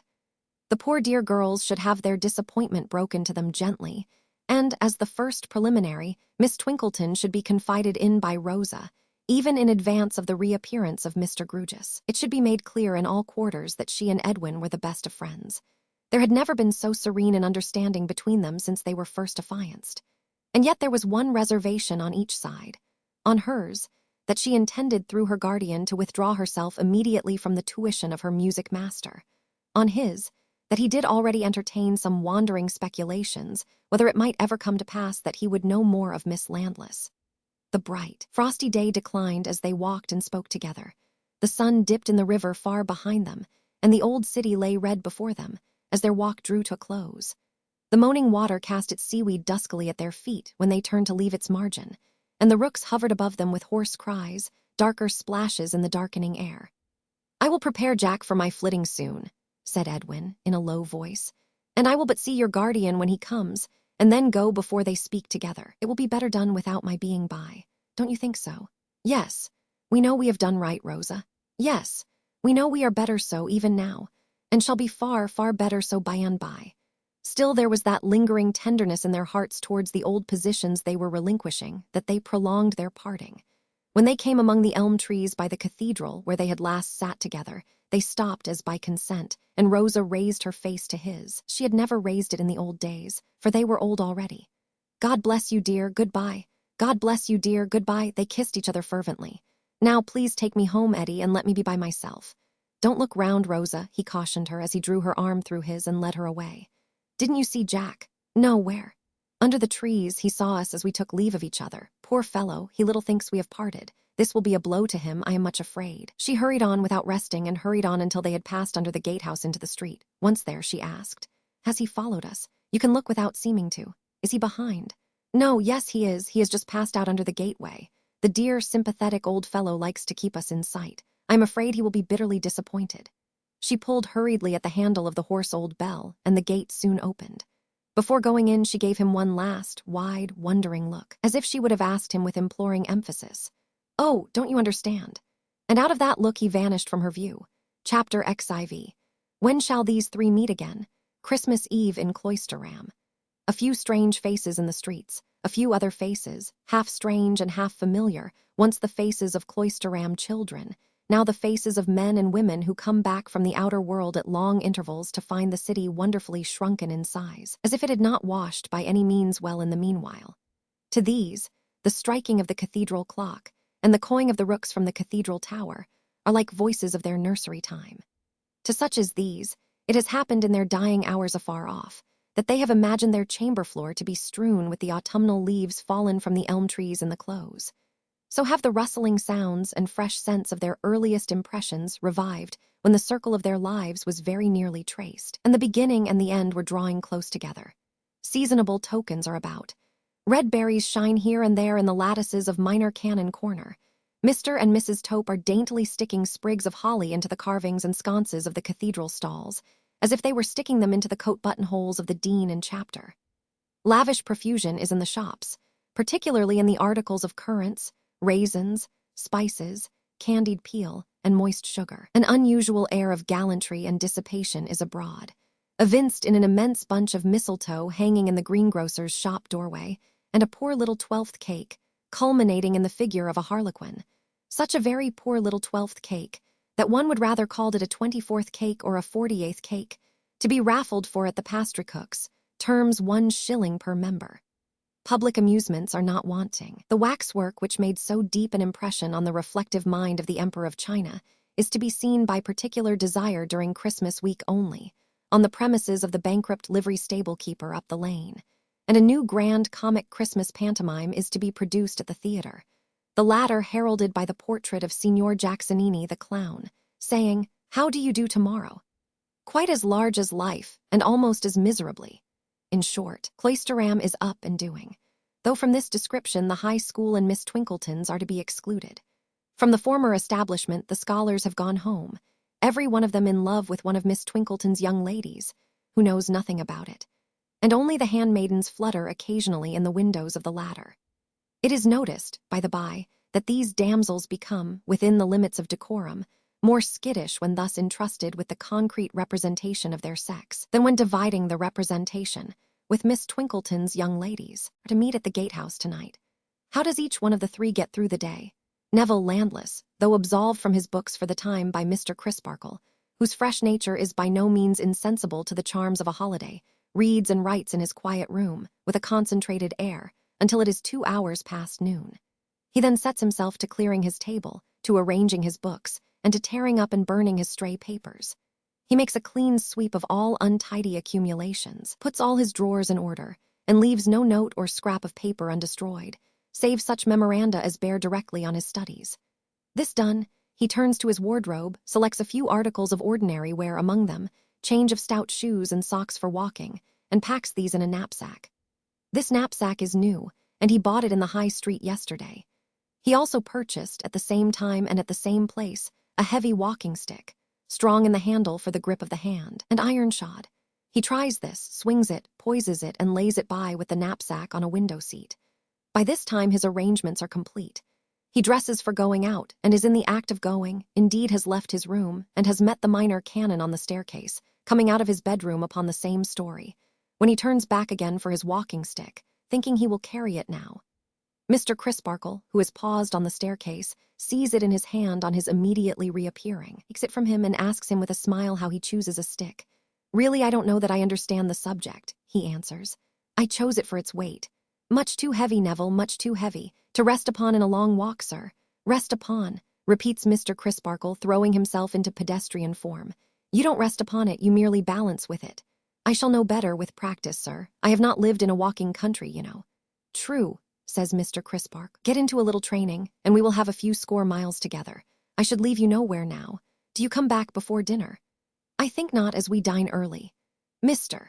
Crisparkle gives him a bright nod and a cheerful goodbye, expressing, not without intention, absolute confidence and ease. Neville repairs to the nun's house, and requests that Miss Landless may be informed that her brother is there, by appointment. He waits at the gate, not even crossing the threshold, for he is on his parole not to put himself in Rose's way. His sister is at least as mindful of the obligation they have taken on themselves as he can be, and loses not a moment in joining him. They meet affectionately, avoid lingering there, and walk towards the upper inland country. "I am not going to tread upon forbidden ground, Helena," says Neville, when they have walked some distance and are turning. "You will understand in another moment that I cannot help referring to, what shall I say, my infatuation. Had you not better avoid it, Neville? You know that I can hear nothing. You can hear, my dear, what Mr. Crisparkle has heard, and heard with approval." "Yes, I can hear so much." "Well, it is this. I am not only unsettled and unhappy myself, but I am conscious of unsettling and interfering with other people.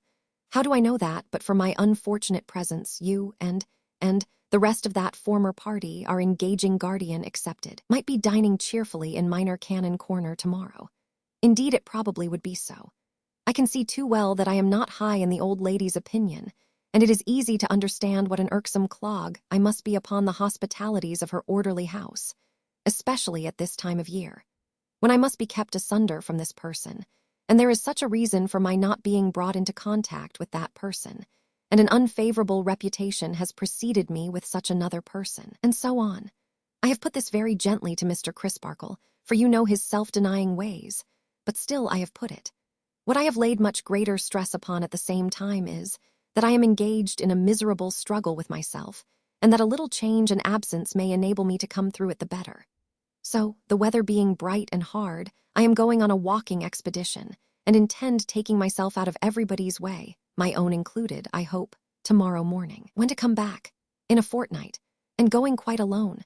I am much better without company, even if there were anyone but you to bear me company, my dear Helena. Mr. Crisparkle entirely agrees, you say. Entirely. I am not sure but that at first he was inclined to think it rather a moody scheme, and one that might do a brooding mind harm.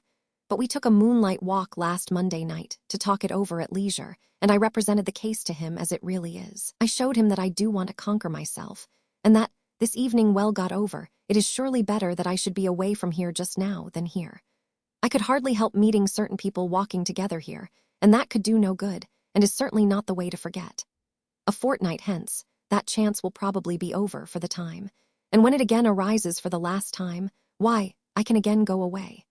Farther, I really do feel hopeful of bracing exercise and wholesome fatigue. You know that Mr. Crisparkle allows such things their full weight in the preservation of his own sound mind in his own sound body, and that his just spirit is not likely to maintain one set of natural laws for himself and another for me. He yielded to my view of the matter, when convinced that I was honestly in earnest, and so, with his full consent, I start tomorrow morning. Early enough to be not only out of the streets, but out of hearing of the bells, when the good people go to church. Helena thinks it over and thinks well of it. Mr. Crisparkle doing so, she would do so, but she does originally, out of her own mind, think well of it as a healthy project, denoting a sincere endeavor and an active attempt at self-correction. She is inclined to pity him, poor fellow, for going away solitary on the great Christmas festival, but she feels it much more to the purpose to encourage him. And she does encourage him. He will write to her. He will write to her every alternate day and tell her all his adventures. Does he send clothes on in advance of him? My dear Helena, no. Travel like a pilgrim with wallet and staff. My wallet or my knapsack is packed and ready for strapping on, and here is my staff.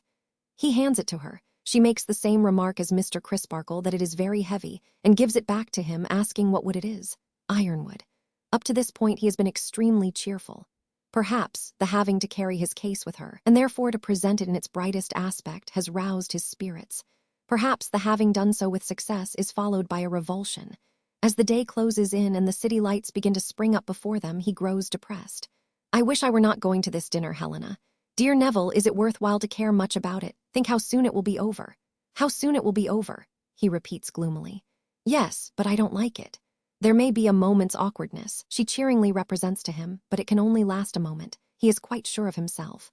I wish I felt as sure of everything else as I feel of myself, he answers her. How strangely you speak, dear. What do you mean? Helena, I don't know. I only know that I don't like it. What a strange, dead weight there is in the air. She calls his attention to those copperous clouds beyond the river and says that the wind is rising. He scarcely speaks again until he takes leave of her at the gate of the nun's house. She does not immediately enter when they have parted, but remains looking after him along the street.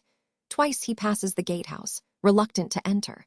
At length, the cathedral clock chiming 1/4, with a rapid turn he hurries in, and so he goes up the postern stair. Edwin Drood passes a solitary day. Something of deeper moment than he had thought has gone out of his life, and in the silence of his own chamber he wept for it last night, though the image of Miss Lantless still hovers in the background of his mind.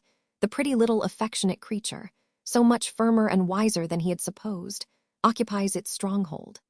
It is with some misgiving of his own unworthiness that he thinks of her, and of what they might have been to one another if he had been more in earnest some time ago, if he had set a higher value on her, if, instead of accepting his lot in life as an inheritance of course, he had studied the right way to its appreciation and enhancement.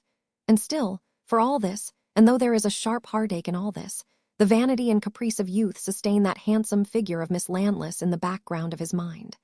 That was a curious look of Rose's when they parted at the gate. Did it mean that she saw below the surface of his thoughts and down into their twilight depths? Scarcely that, for it was a look of astonished and keen inquiry. He decides that he cannot understand it, though it was remarkably expressive. As he only waits for Mr. Grewgious now, and will depart immediately after having seen him, he takes a sauntering leave of the ancient city and its neighborhood. He recalls the time when Rosa and he walked here or there, mere children, full of the dignity of being engaged. Poor children, he thinks with a pitying sadness. Finding that his watch has stopped, he turns into the jeweler's shop to have it wound and set. The jeweler is knowing on the subject of a bracelet. She begs leave to submit, in a general and quite aimless way. It would suit, he considers, a young bride to perfection, especially if of a rather diminutive style of beauty. Finding the bracelet but coldly looked at, the jeweler invites attention to a tray of rings for gentlemen. "Here is a style of ring now," he remarks, "a very chaste signet, which gentlemen are much given to purchasing when changing their condition. A ring of a very responsible appearance, with the date of their wedding day engraved inside. Several gentlemen have preferred it to any other kind of memento. The rings are as coldly viewed as the bracelet. Edwin tells the tempter that he wears no jewelry but his watch and chain, which were his father S., and his shirt pin. "That I was aware of," is the jeweler's reply, "for Mr. Jasper dropped in for a watch glass the other day, and in fact, I showed these articles to him, remarking that if he should wish to make a present to a gentleman relative on any particular occasion, but he said with a smile that he had an inventory in his mind of all the jewelry his gentleman relative ever wore, namely, his watch and chain and his shirt pin. Still, the jeweler considers that might not apply to all times, though applying to the present time. 20 minutes past 2, Mr. Drood, I set your watch at. Let me recommend you not to let it run down, sir." Edwin takes his watch, puts it on, and goes out thinking, "Dear old Jack, if I were to make an extra crease in my neckcloth, he would think it worth noticing." He strolls about and about to pass the time until the dinner hour. It somehow happens that Cloisterham seems reproachful to him today, has fault to find with him, as if he had not used it well, but is far more pensive with him than angry. His wonted carelessness is replaced by a wistful looking at and dwelling upon all the old landmarks. He will soon be far away, and may never see them again, he thinks. Poor youth, poor youth. As dusk draws on, he paces the monk's vineyard. He has walked to and fro, full half an hour by the cathedral chimes, and it has closed in dark before he becomes quite aware of a woman crouching on the ground near a wicket gate in a corner. The gate commands a cross bypath, little used in the gloaming, and the figure must have been there all the time, though he has but gradually and lately made it out. He strikes into that path and walks up to the wicket. By the light of a lamp near it, he sees that the woman is of a haggard appearance, and that her weazened chin is resting on her hands, and that her eyes are staring, with an unwinking, blind sort of steadfastness, before her.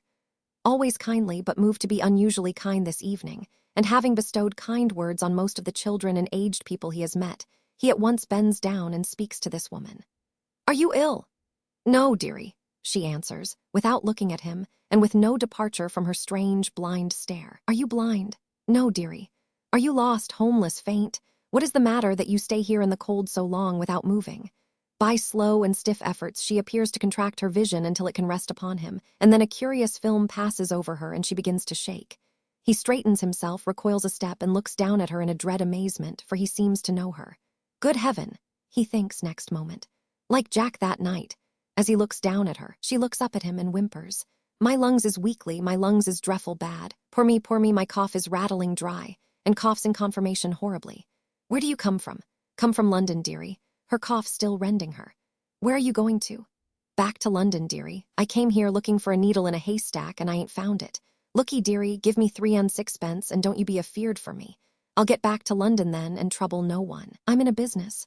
Ah me, it's slack, and times is very bad, but I can make a shift to live by it. Do you eat opium?" "Smokes it," she replies with difficulty, still racked by her cough. "Give me 3 and 6pence, and I'll lay it out well and get back. If you don't give me 3 and 6pence, don't give me a brass farden. And if you do give me 3 and 6pence, dearie, I'll tell you something."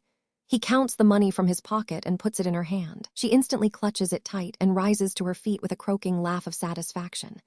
"Bless ye, harkee, dear gentleman, what's your christened name?" "Edwin."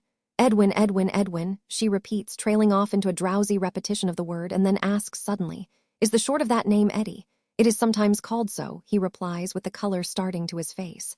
"Don't sweethearts call it so?" she asks, pondering. "How should I know? Haven't you a sweetheart, upon your soul?" "None." She is moving away with another "bless ye and thank ye, dearie." When he adds, "You were to tell me something, you may as well do so." So I was. Well then, whisper, you be thankful that your name ain't Ned." He looks at her quite steadily as he asks, "Why?" "Because it's a bad name to have just now." "How a bad name?" "A threatened name, a dangerous name." "The proverb says that threatened men live long," he tells her lightly.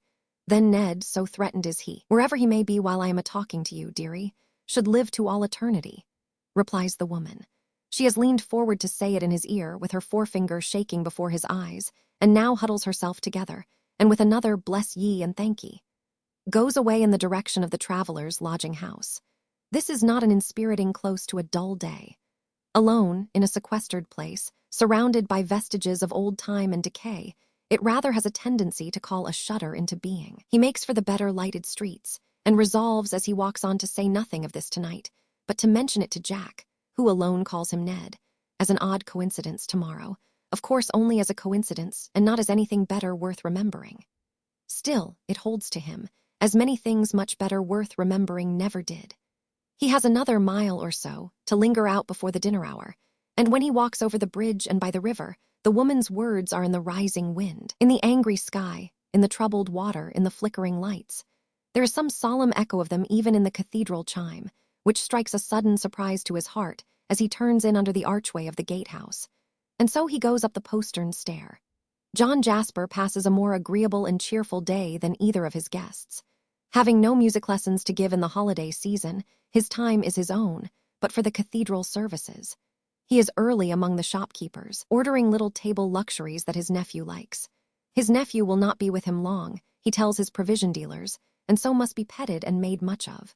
While out on his hospitable preparations, he looks in on Mr. Sapsea, and mentions that dear Ned and that inflammable young spark of Mr. Crisparkle's are to dine at the gatehouse today and make up their difference. Mr. Sapsea is by no means friendly towards the inflammable young spark. He says that his complexion is un-English, and when Mr. Sapsea has once declared anything to be un-English, he considers that thing everlastingly sunk in the bottomless pit. John Jasper is truly sorry to hear Mr. Sapsea speak thus, for he knows right well that Mr. Sapsea never speaks without a meaning, and that he has a subtle trick of being right. Mr. Sapsea, by a very remarkable coincidence, is of exactly that opinion. Mr. Jasper is in beautiful voice this day. In the pathetic supplication to have his heart inclined to keep this law, he quite astonishes his fellows by his melodious power. He has never sung difficult music with such skill and harmony as in this day's anthem. His nervous temperament is occasionally prone to take difficult music a little too quickly. Today, his time is perfect. These results are probably attained through a grand composure of the spirits. The mere mechanism of his throat is a little tender, for he wears, both with his singing robe and with his ordinary dress, a large black scarf of strong, close-woven silk, slung loosely round his neck. But his composure is so noticeable that Mr. Crisparkle speaks of it as they come out from vespers. "I must thank you, Jasper, for the pleasure with which I have heard you today. Beautiful, delightful. You could not have so outdone yourself, I hope, without being wonderfully well." "I am wonderfully well." "Nothing unequal," says the minor canon, with a smooth motion of his hand. "Nothing unsteady, nothing forced, nothing avoided, all thoroughly done in a masterly manner with perfect self-command." "Thank you. I hope so, if it is not too much to say. One would think, Jasper, you had been trying a new medicine for that occasional indisposition of yours." "No, really, that's well observed, for I have." "Then stick to it, my good fellow," says Mr. Crisparkle, clapping him on the shoulder with friendly encouragement. "Stick to it." "I will. I congratulate you," Mr. Crisparkle pursues as they come out of the cathedral on all accounts. "Thank you again. I will walk round to the corner with you if you don't object. I have plenty of time before my company come, and I want to say a word to you which I think you will not be displeased to hear." "What is it?" "Well, we were speaking the other evening of my black humors." Mr. Crisparkle's face falls and he shakes his head deploringly. "I said, you know, that I should make you an antidote to those black humors, and you said you hoped I would consign them to the flames. And I still hope so, Jasper. With the best reason in the world, I mean to burn this year's diary at the year's end. Because you—" Mr. Crisparkle brightens greatly as he thus begins. "You anticipate me, because I feel that I have been out of sorts, gloomy, bilious, brain-oppressed, whatever it may be. You said I had been exaggerative, so I have." Mr. Crisparkle's brightened face brightens still more. "I couldn't see it then because I was out of sorts, but I am in a healthier state now, and I acknowledge it with genuine pleasure. I made a great deal of a very little, that's the fact." "It does me good," cries Mr. Crisparkle, "to hear you say it. A man leading a monotonous life," Jasper proceeds, "and getting his nerves or his stomach out of order, dwells upon an idea until it loses its proportions. That was my case with the idea in question. So I shall burn the evidence of my case when the book is full and begin the next volume with a clearer vision." "This is better," says Mr. Crisparkle, stopping at the steps of his own door to shake hands, "than I could have hoped." "Why, naturally," returns Jasper. "You had but little reason to hope that I should become more like yourself. You are always training yourself to be, mind and body, as clear as crystal, and you always are and never change, whereas I am a muddy, solitary, moping weed. However, I have got over that mope. Shall I wait while you ask if Mr. Neville has left for my place? If not, he and I may walk round together." "I think," says Mr. Crisparkle, opening the entrance door with his key, "that he left some time ago. At least I know he left, and I think he has not come back. But I'll inquire. You won't come in." "My company wait," said Jasper with a smile. The minor canon disappears, and in a few moments returns. As he thought, Mr. Neville has not come back. Indeed, as he remembers now, Mr. Neville said he would probably go straight to the gatehouse. "Bad manners in a host," says Jasper. "My company will be there before me. What will you bet that I don't find my company embracing?" "I will bet, or I would if ever I did bet," returns Mr. Crisparkle, "that your company will have a gay entertainer this evening." Jasper nods and laughs good night. He retraces his steps to the cathedral door and turns down past it to the gatehouse. He sings, in a low voice and with delicate expression, as he walks along. It still seems as if a false note were not within his power tonight, and as if nothing could hurry or retard him. Arriving thus under the arched entrance of his dwelling, he pauses for an instant in the shelter to pull off that great black scarf and bang it in a loop upon his arm. For that brief time, his face is knitted and stern, but it immediately clears as he resumes his singing and his way. And so he goes up the postern stair. The red light burns steadily all the evening in the lighthouse on the margin of the tide of busy life. Softened sounds and hum of traffic pass it and flow on irregularly into the lonely precincts, but very little else goes by, save violent rushes of wind. It comes on to blow a boisterous gale. The precincts are never particularly well lighted, but the strong blasts of wind blowing out many of the lamps, in some instances shattering the frames too, and bringing the glass rattling to the ground. They are unusually dark tonight. The darkness is augmented and confused by flying dust from the earth, dry twigs from the trees, and great ragged fragments from the rooks, nests up in the tower. The trees themselves so toss and creak, as this tangible part of the darkness madly whirls about, that they seem in peril of being torn out of the earth, while ever and again a crack and a rushing fall denote that some large branch has yielded to the storm. Not such power of wind has blown for many a winter night. Chimneys topple in the streets, and people hold to posts and corners, and to one another to keep themselves upon their feet. The violent rushes abate not, but increase in frequency and fury until at midnight, when the streets are empty, the storm goes thundering along them, rattling at all the latches and tearing at all the shutters, as if warning the people to get up and fly with it, rather than have the roofs brought down upon their brains. Still, the red light burns steadily. Nothing is steady but the red light. All through the night the wind blows, and abates not. But early in the morning, when there is barely enough light in the east to dim the stars, it begins to lull. From that time, with occasional wild charges, like a wounded monster dying, it drops and sinks, and at full daylight it is dead. It is then seen that the hands of the cathedral clock are torn off. That lead from the roof has been stripped away, rolled up, and blown into the close, and that some stones have been displaced upon the summit of the great tower. Christmas morning though it be, it is necessary to send up workmen, to ascertain the extent of the damage done. These, led by Durdles, go aloft, while Mr. Tope and a crowd of early idlers gather down in Minor Canon Corner, shading their eyes and watching for their appearance up there. This cluster is suddenly broken and put aside by the hands of Mr. Jasper. All the gazing eyes are brought down to the earth by his loudly inquiring of Mr. Crisparkle at an open window. "Where is my nephew? He has not been here, is he not with you?" "No, he went down to the river last night with Mr. Neville to look at the storm and has not been back. Call Mr. Neville. He left this morning early." "Left this morning early? Let me in, let me in." There is no more looking up at the tower now. All the assembled eyes are turned on Mr. Jasper, white, half-dressed, panting, and clinging to the rail before the minor canon's house. Chapter XV. Impeached Neville Landless had started so early and walked at so good a pace that when the church bells began to ring in Cloisterham for morning service, he was 8 miles away. As he wanted his breakfast by that time, having set forth on a crust of bread, he stopped at the next roadside tavern to refresh. Visitors in want of breakfast, unless they were horses or cattle, for which class of guests there was preparation enough in the way of water trough and hay, were so unusual at the sign of the tilted wagon that it took a long time to get the wagon into the track of tea and toast and bacon. Neville, in the interval, sitting in a sanded parlor, wondering in how long a time after he had gone, the sneezy fire of damp faggots would begin to make somebody else warm.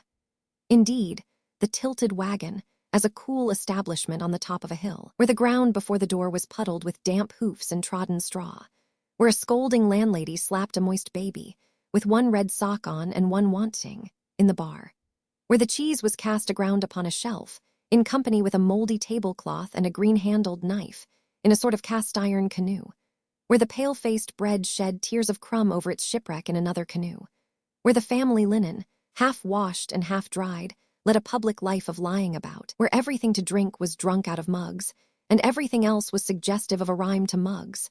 The tilted wagon, all these things considered, hardly kept its painted promise of providing good entertainment for man and beast.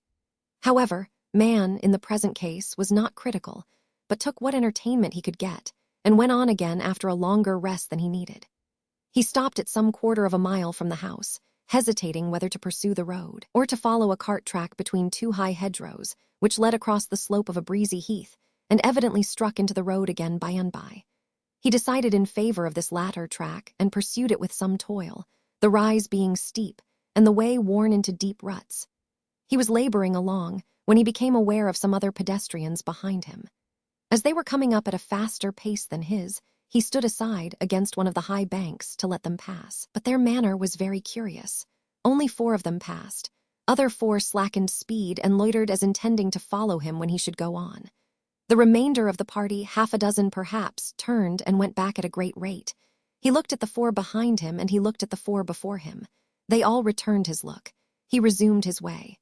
The 4 in advance went on, constantly looking back. The 4 in the rear came closing up. When they all ranged out from the narrow track upon the open slope of the heath, and this order was maintained, let him diverge as he would to either side, there was no longer room to doubt that he was beset by these fellows. He stopped as a last test, and they all stopped. "Why do you attend upon me in this way?" he asked the whole body. "Are you a pack of thieves?" "Don't answer him," said one of the number, he did not see which. "Better be quiet. Better be quiet," repeated Neville. Who said so? Nobody replied. "It's good advice, whichever of you skulkers gave it," he went on angrily. "I will not submit to be penned in between 4 men there and 4 men there. I wish to pass, and I mean to pass those 4 in front." They were all standing still, himself included. "If 8 men or 4 men or 2 men set upon one," he proceeded, growing more enraged, "the one has no chance but to set his mark upon some of them. And by the Lord, I'll do it, if I am interrupted any farther." Shouldering his heavy stick and quickening his pace, he shot on to pass the 4 ahead. The largest and strongest man of the number changed swiftly to the side on which he came up, and dexterously closed with him and went down with him, but not before the heavy stick had descended smartly. "Let him be," said this man in a suppressed voice, as they struggled together on the grass. "Fair play. His is the build of a girl to mine, and he's got a weight strapped to his back besides. Let him alone. I'll manage him." After a little rolling about in a close scuffle which caused the faces of both to be besmeared with blood, the man took his knee from Neville's chest and rose, saying, "There, now take him arm in arm, any 2 of you." It was immediately done. "As to our being a pack of thieves, Mr. Landless," said the man as he spat out some blood and wiped more from his face, "you know better than that at midday. We wouldn't have touched you if you hadn't forced us. We're going to take you round to the high road anyhow, and you'll find help enough against thieves there if you want it. Wipe his face, somebody. See how it's a-trickling down him." When his face was cleansed, Neville recognized in the speaker Joe, driver of the Cloisterham omnibus, whom he had seen but once, and that on the day of his arrival. "And what I recommend you for the present is, don't talk, Mr. Landless. You'll find a friend waiting for you, at the high road, gone ahead by the other way when we split into 2 parties, and you had much better say nothing till you come up with him. Bring that stick along, somebody else, and let's be moving."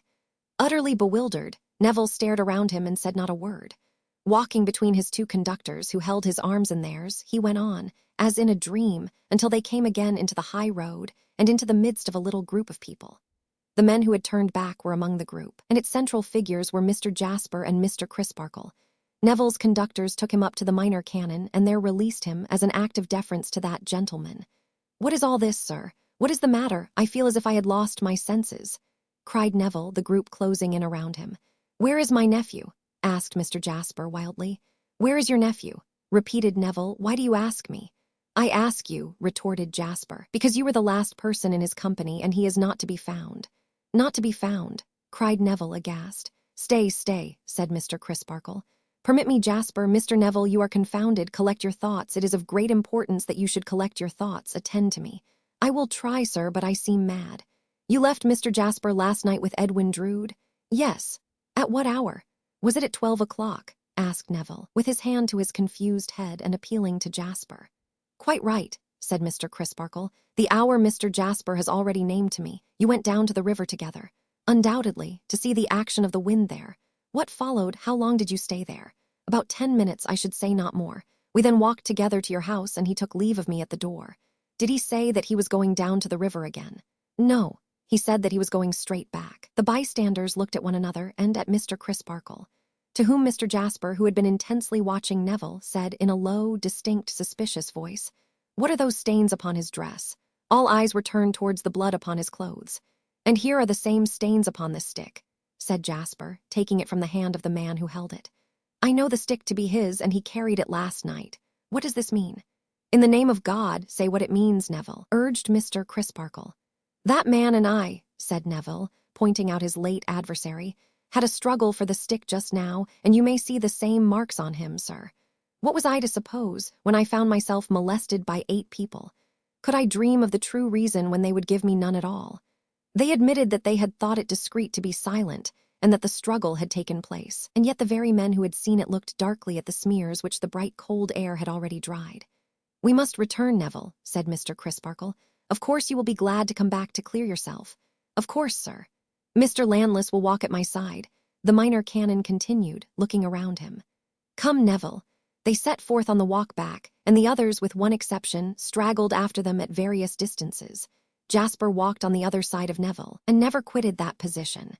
He was silent, while Mr. Crisparkle more than once repeated his former questions, and while Neville repeated his former answers, also, while they both hazarded some explanatory conjectures. He was obstinately silent, because Mr. Crisparkle's manner directly appealed to him to take some part in the discussion, and no appeal would move his fixed face. When they drew near to the city, and it was suggested by the minor canon that they might do well in calling on the mayor at once, he assented with a stern nod. But he spake no word until they stood in Mr. Sapsea's parlor. Mr. Sapsea being informed by Mr. Crisparkle of the circumstances under which they desired to make a voluntary statement before him, Mr. Jasper broke silence by declaring that he placed his whole reliance, humanly speaking, on Mr. Sapsea's penetration. There was no conceivable reason why his nephew should have suddenly absconded, unless Mr. Sapsea could suggest one, and then he would defer. There was no intelligible likelihood of his having returned to the river and been accidentally drowned in the dark, unless it should appear likely to Mr. Sapsea, and then again he would defer. He washed his hands as clean as he could of all horrible suspicions, unless it should appear to Mr. Sapsea that some such were inseparable from his last companion before his disappearance, not on good terms with previously, and then, once more, he would defer. His own state of mind, he being distracted with doubts, and laboring under dismal apprehensions, was not to be safely trusted, but Mr. Sapsea's was. Mr. Sapsea expressed his opinion that the case had a dark look. In short, and here his eyes rested full on Neville's countenance, an un-English complexion. Having made this grand point, he wandered into a denser haze and maze of nonsense than even a mayor might have been expected to disport himself in, and came out of it with the brilliant discovery that to take the life of a fellow creature was to take something that didn't belong to you. He wavered whether or no he should at once issue his warrant for the committal of Neville Landless to jail, under circumstances of grave suspicion, and he might have gone so far as to do it but for the indignant protest of the minor canon, who undertook for the young man, remaining in his own house, and being produced by his own hands whenever demanded.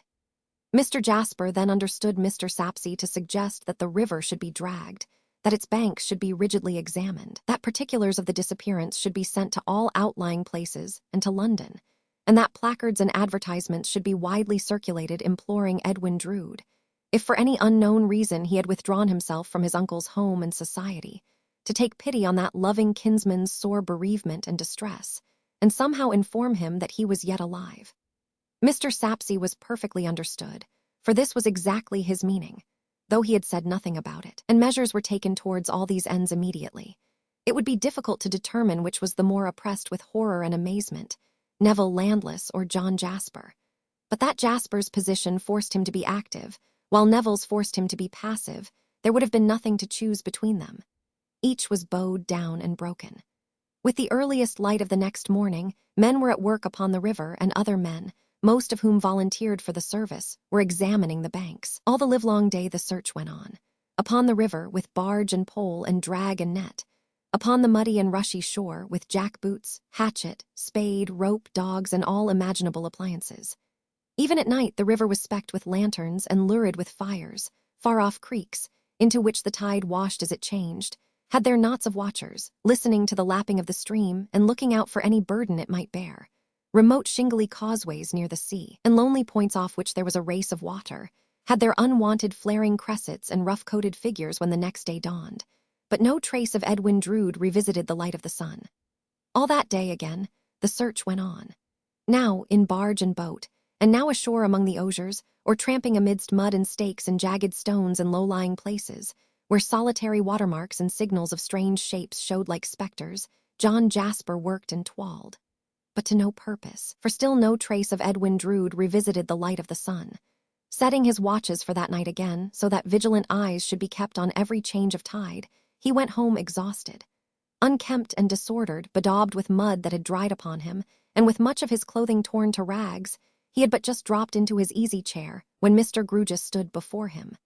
"This is strange news," said Mr. Grewgious. Strange and fearful news. Jasper had merely lifted up his heavy eyes to say it, and now dropped them again as he drooped, worn out, over one side of his easy-chair. Mr. Grewgious smoothed his head and face and stood looking at the fire. "How is your ward?" asked Jasper after a time in a faint, fatigued voice.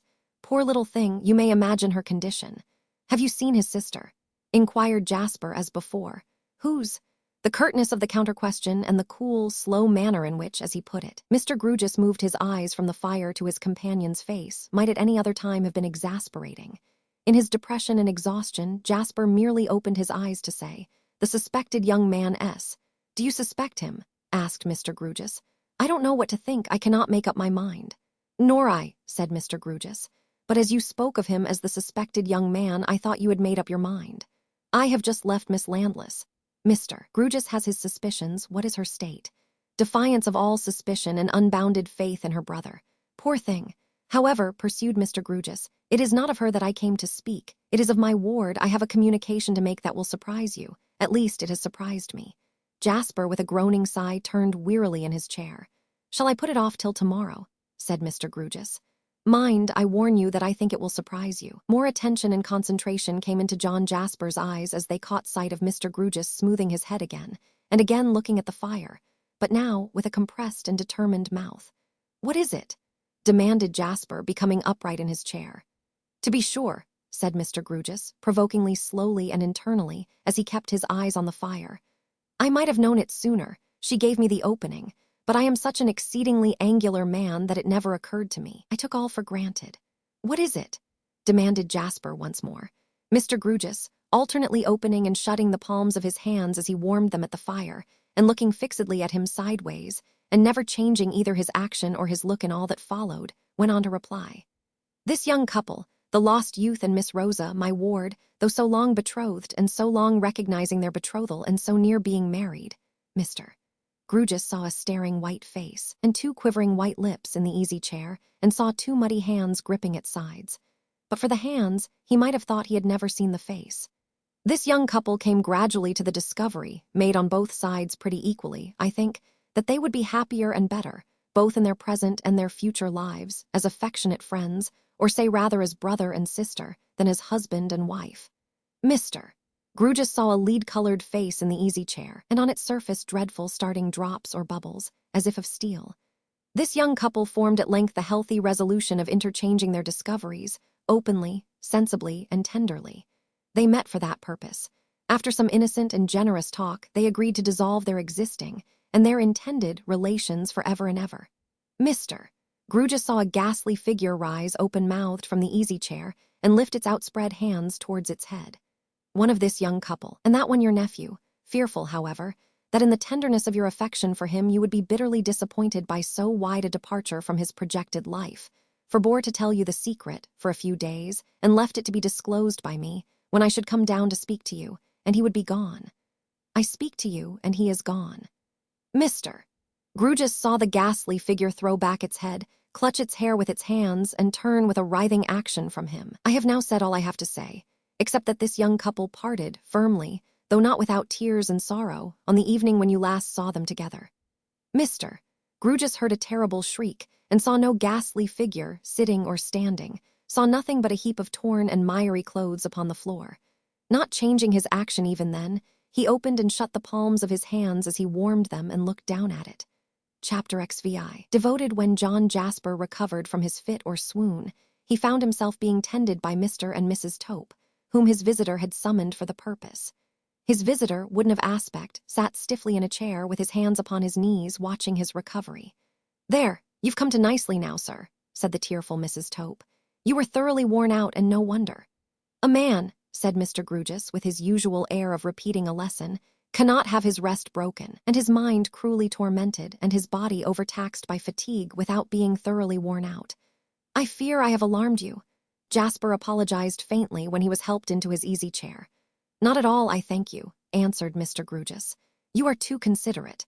"Not at all, I thank you," answered Mr. Grugis again.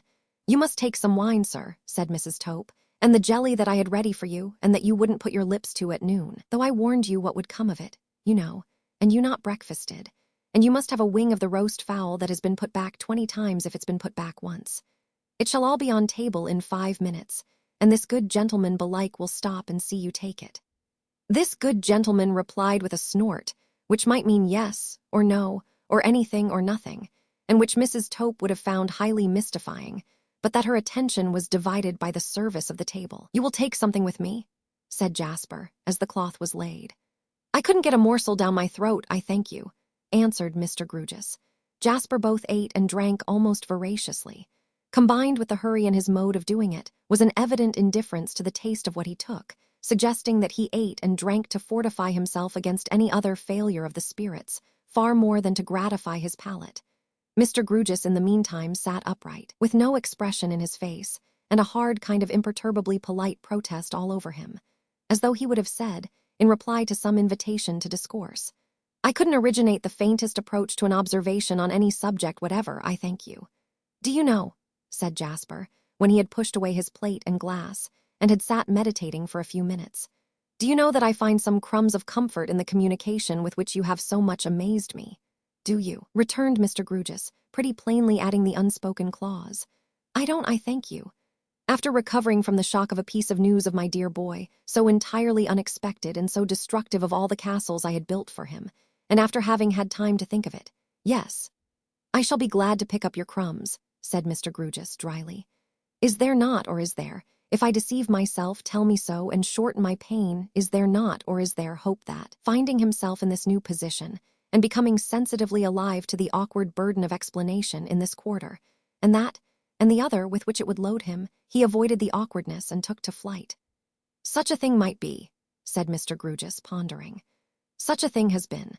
I have read of cases in which people, rather than face a 7 days' wonder and have to account for themselves to the idle and impertinent, have taken themselves away and been long unheard of. I believe such things have happened," said Mr. Grugis, pondering still.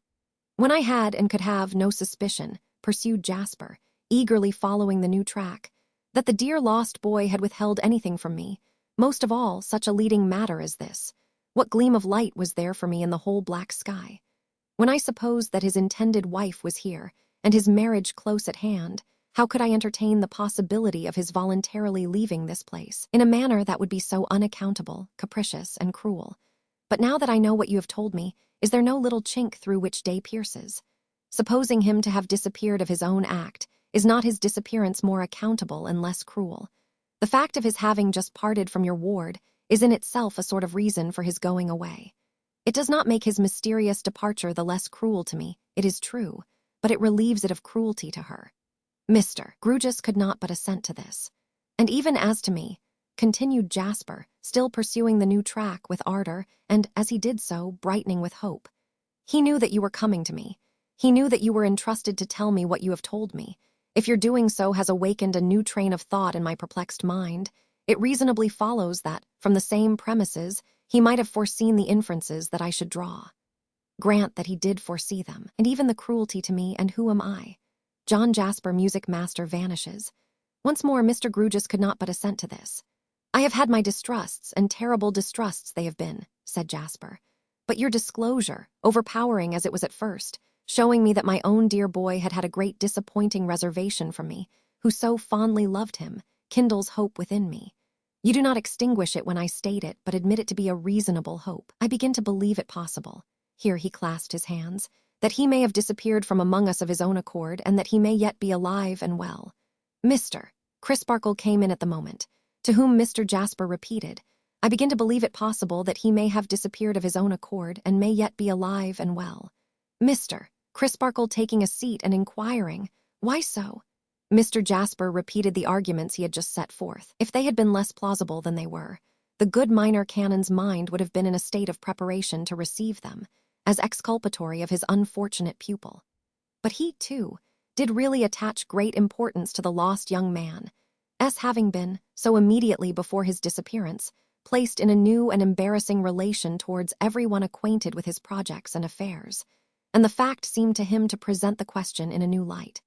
"I stated to Mr. Sapsea, when we waited on him," said Jasper, as he really had done, "that there was no quarrel or difference between the two young men at their last meeting. We all know that their first meeting was unfortunately very far from amicable, but all went smoothly and quietly when they were last together at my house. My dear boy was not in his usual spirits. He was depressed. I noticed that, and I am bound henceforth to dwell upon the circumstance the more, now that I know there was a special reason for his being depressed, a reason, moreover, which may possibly have induced him to absent himself. I pray to heaven it may turn out so," exclaimed Mr. Crisparkle. "I pray to heaven it may turn out so," repeated Jasper. "You know, and Mr. Grewgious should now know likewise, that I took a great prepossession against Mr. Neville Landless, arising out of his furious conduct on that first occasion. You know that I came to you, extremely apprehensive, on my dear boy's behalf, of his mad violence. You know that I even entered in my diary, and showed the entry to you, that I had dark forebodings against him. Mr. Grewgious ought to be possessed of the whole case. He shall not, through any suppression of mine, be informed of a part of it, and kept in ignorance of another part of it.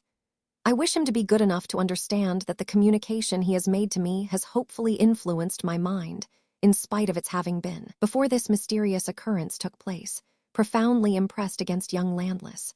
This fairness troubled the minor canon much. He felt that he was not as open in his own dealing.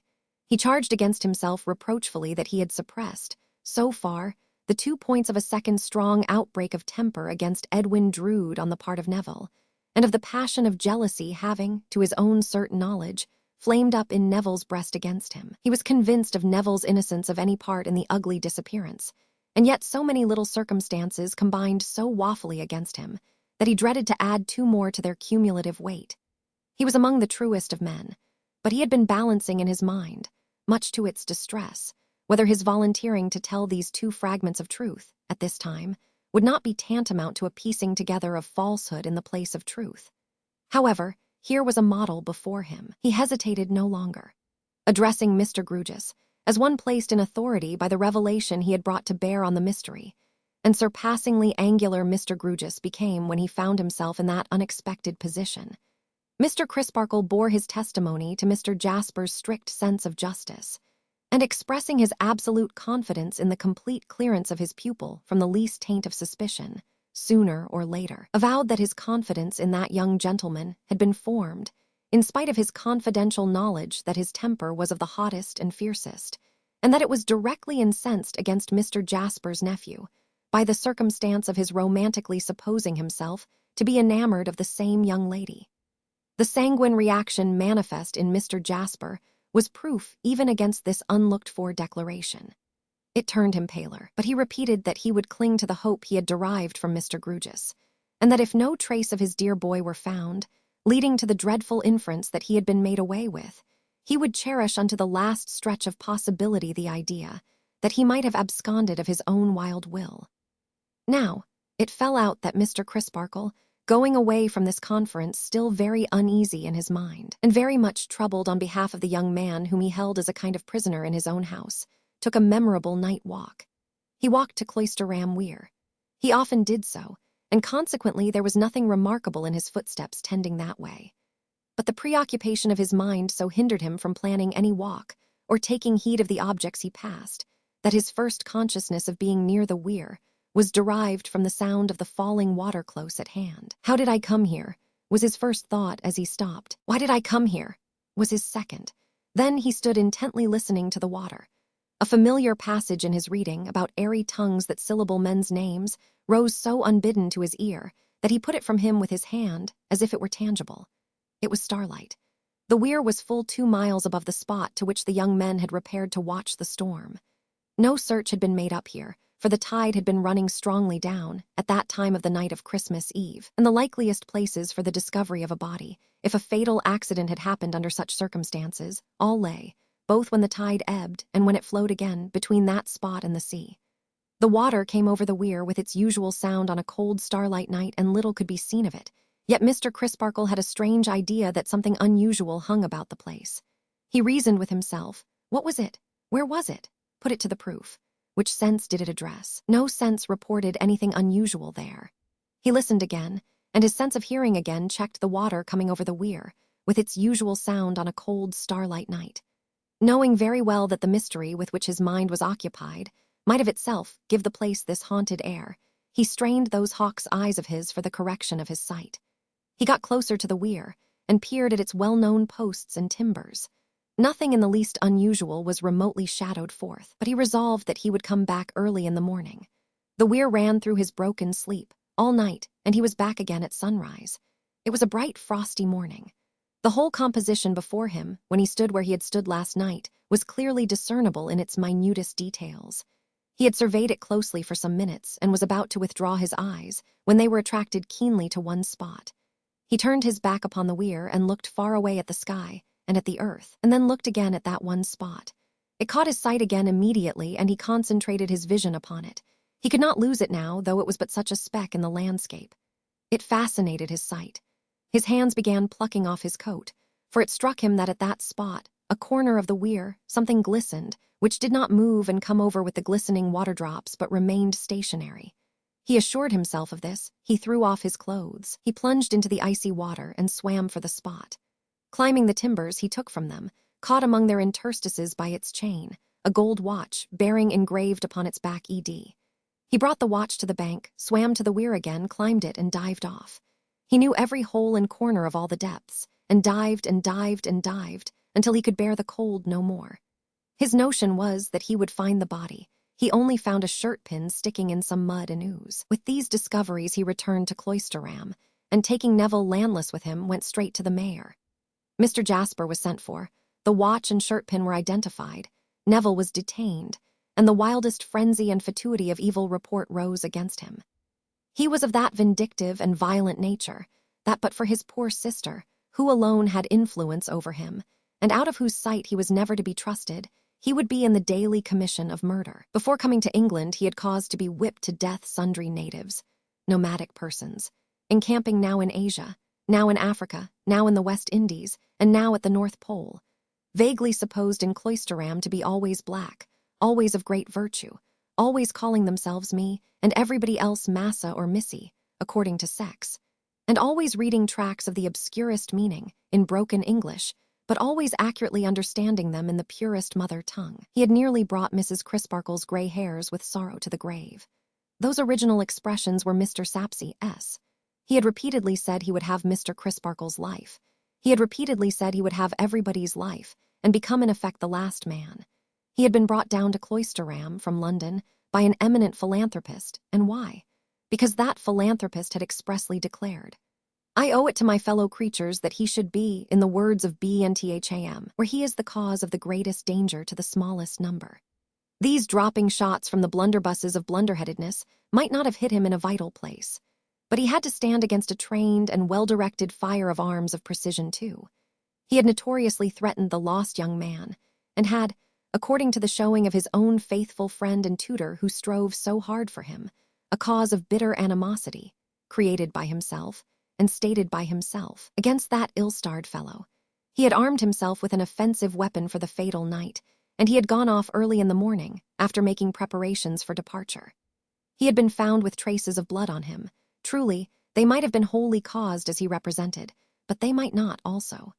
On a search warrant being issued for the examination of his room, clothes, and so forth, it was discovered that he had destroyed all his papers and rearranged all his possessions on the very afternoon of the disappearance. The watch found at the weir was challenged by the jeweler as one he had wound, and set for Edwin Drood at 20 minutes past 2 on that same afternoon, and it had run down before being cast into the water, and it was the jeweler's positive opinion that it had never been rewound. This would justify the hypothesis that the watch was taken from him not long after he left Mr. Jasper's house at midnight, in company with the last person seen with him, and that it had been thrown away after being retained some hours. Why thrown away?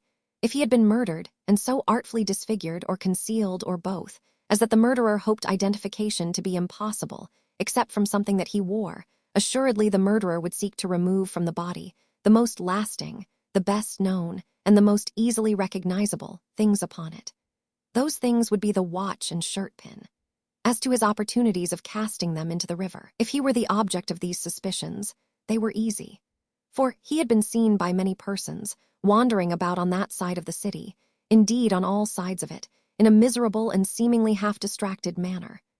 As to the choice of the spot, obviously such criminating evidence had better take its chance of being found anywhere, rather than upon himself, or in his possession. Concerning the reconciliatory nature of the appointed meeting between the two young men, very little could be made of that in young Landless's favor, for it distinctly appeared that the meeting originated, not with him, but with Mr. Crisparkle, and that it had been urged on by Mr. Crisparkle, and who could say how unwillingly, or in what ill-conditioned mood, his enforced pupil had gone to it. The more his case was looked into, the weaker it became in every point. Even the broad suggestion that the lost young man had absconded was rendered additionally improbable on the showing of the young lady from whom he had so lately parted. For what did she say, with great earnestness and sorrow, when interrogated? That he had, expressly and enthusiastically, planned with her, that he would await the arrival of her guardian, Mr. Grewgious. And yet, be it observed, he disappeared before that gentleman appeared.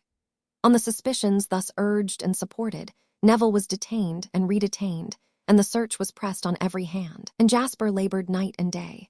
But nothing more was found. No discovery being made, which proved the lost man to be dead, it at length became necessary to release the person suspected of having made away with him.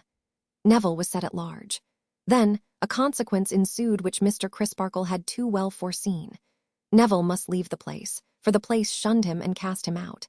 Even had it not been so, the dear old China shepherdess would have worried herself to death with fears for her son, with general trepidation occasioned by their having such an inmate.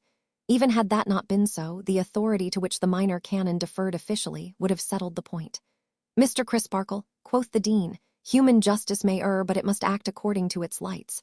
The days of taking sanctuary are past. This young man must not take sanctuary with us.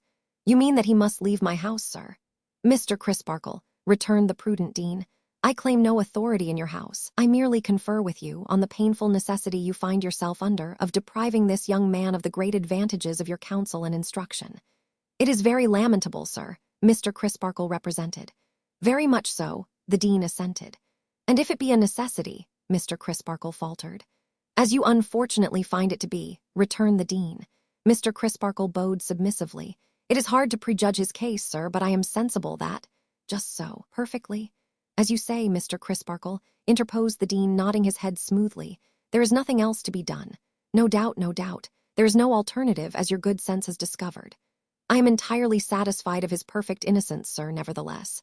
Well, said the dean in a more confidential tone and slightly glancing around him, I would not say so generally. Not generally. Enough of suspicion attaches to him to know, I think I would not say so generally. Mr. Crisparkle bowed again. It does not become us, perhaps, pursued the dean, to be partisans, not partisans. We clergy keep our hearts warm and our heads cool, and we hold a judicious middle course. I hope you do not object, sir, to my having stated in public emphatically that he will reappear here, whenever any new suspicion may be awakened, or any new circumstance may come to light in this extraordinary matter. Not at all, returned the dean. And yet, do you know, I don't think, with a very nice and neat emphasis on those two words, I don't think I would state it emphatically. State it. Yees, but emphatically. No, oh, I think not.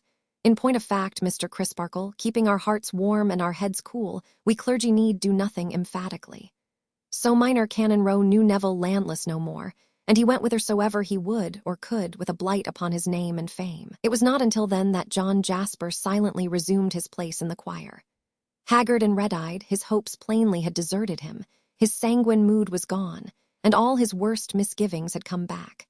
A day or two afterwards, while unrobing, he took his diary from a pocket of his coat, turned the leaves, and with an impressive look, and without one spoken word, handed this entry to Mr. Crisparkle to read. My dear boy is murdered. The discovery of the watch and shirt pin convinces me that he was murdered that night, and that his jewelry was taken from him to prevent identification by its means. All the delusive hopes I had founded on his separation from his betrothed wife, I give to the winds. They perish before this fatal discovery. I now swear, and record the oath on this page, that I never more will discuss this mystery with any human creature until I hold the clue to it in my hand, that I never will relax in my secrecy or in my search, that I will fasten the crime of the murder of my dear dead boy upon the murderer, and that I devote myself to his destruction. Chapter XVII. Philanthropy, professional and unprofessional. Full half a year had come and gone, and Mr. Crisparkle sat in a waiting room in the London chief offices of the Haven of Philanthropy until he could have audience of Mr. Honeythunder. In his college days of athletic exercises, Mr. Crisparkle had known professors of the noble art of fisticuffs and had attended 2 or 3 of their gloved gatherings. He had now an opportunity of observing that as to the phrenological formation of the backs of their heads, the professing philanthropists were uncommonly like the pugilists. In the development of all those organs which constitute, or attend, a propensity to pitch into your fellow creatures, the philanthropists were remarkably favored. There were several professors passing in and out, with exactly the aggressive air upon them of being ready for a turn-up with any novice who might happen to be on hand, that Mr. Crisparkle well remembered in the circles of the fancy. Preparations were in progress for a moral little mill somewhere on the rural circuit, and other professors were backing this, or that heavyweight is good for such or such speech-making hits, so very much after the manner of the sporting publicans, that the intended resolutions might have been rounds. In an official manager of these displays, much celebrated for his platform tactics, Mr. Crisparkle recognized, in a suit of black, the counterpart of a deceased benefactor of his species, an eminent public character, once known to fame as Frosty-Faced Fogo, who in days of yore superintended the formation of the magic circle with the ropes and stakes. There were only 3 conditions of resemblance wanting between these professors and those.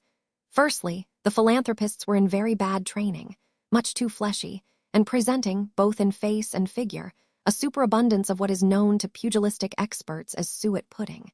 Secondly, the philanthropists had not the good temper of the pugilists, and used worse language.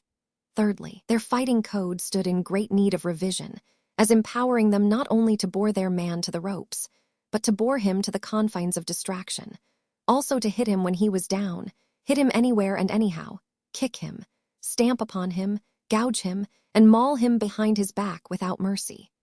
In these last particulars, the professors of the noble art were much nobler than the professors of philanthropy. Mr. Crisparkle was so completely lost in musing on these similarities and dissimilarities, at the same time watching the crowd which came and went by, always, as it seemed, on errands of antagonistically snatching something from somebody, and never giving anything to anybody, that his name was called before he heard it.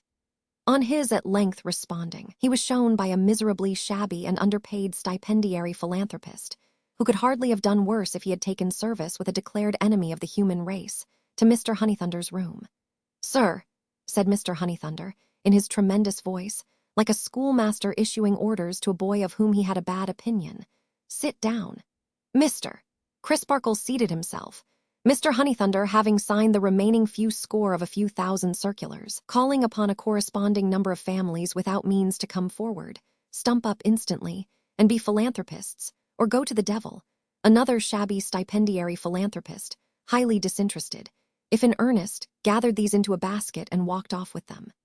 "Now, Mr. Crisparkle," said Mr. Honeythunder, turning his chair half round towards him when they were alone, and squaring his arms with his hands on his knees, and his brows knitted as if he added, "I am going to make short work of you.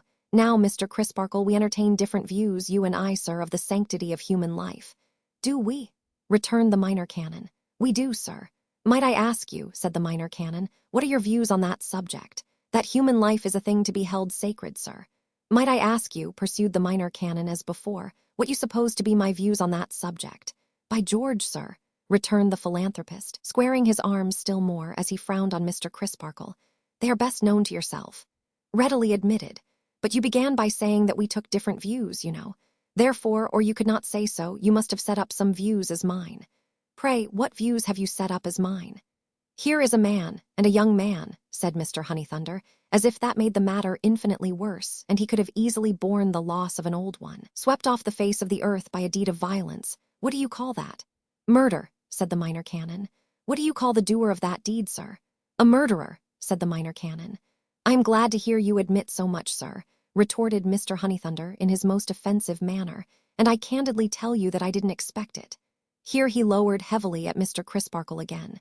Be so good as to explain what you mean by those very unjustifiable expressions. I don't sit here, sir, returned the philanthropist, raising his voice to a roar, to be browbeaten. As the only other person present, no one can possibly know that better than I do, returned the minor canon very quietly. But I interrupt your explanation. Murder, proceeded Mr. Honeythunder in a kind of boisterous reverie with his platform folding of his arms and his platform nod of abhorrent reflection after each short sentiment of a word. Bloodshed. Abel, Cain. I hold no terms with Cain. I repudiate with a shudder the red hand when it is offered me.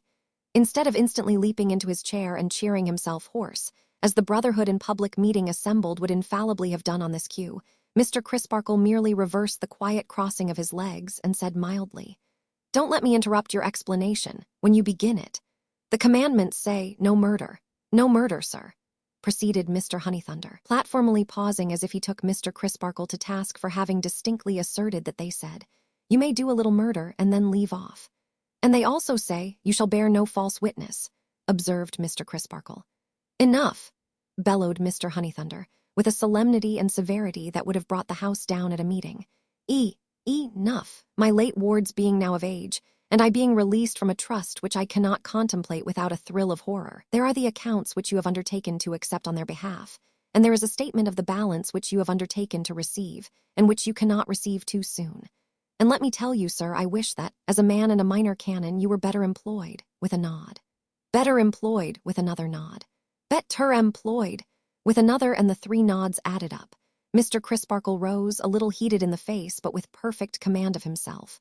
Mr. Honeythunder, he said, taking up the papers referred to, my being better or worse employed than I am at present is a matter of taste and opinion. You might think me better employed in enrolling myself a member of your society. Aye, indeed, sir, retorted Mr. Honeythunder, shaking his head in a threatening manner. It would have been better for you if you had done that long ago. I think otherwise. Or, said Mr. Honeythunder, shaking his head again, I might think one of your profession better employed in devoting himself to the discovery and punishment of guilt than in leaving that duty to be undertaken by a layman. I may regard my profession from a point of view which teaches me that its first duty is towards those who are in necessity and tribulation, who are desolate and oppressed, said Mr. Crisparkle. However, as I have quite clearly satisfied myself that it is no part of my profession to make professions, I say no more of that, but I owe it to Mr. Neville, and to Mr. Neville's sister, and in a much lower degree to myself, to say to you that I know I was in the full possession and understanding of Mr. Neville's mind and heart at the time of this occurrence, and that, without in the least coloring or concealing what was to be deplored in him and required to be corrected, I feel certain that his tale is true. Feeling that certainty, I befriend him.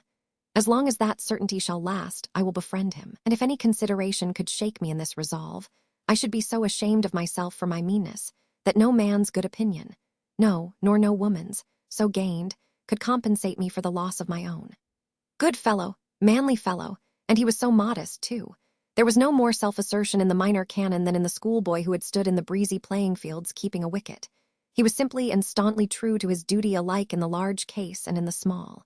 So all true souls ever are, so every true soul ever was, ever is, and ever will be. There is nothing little to the really great in spirit.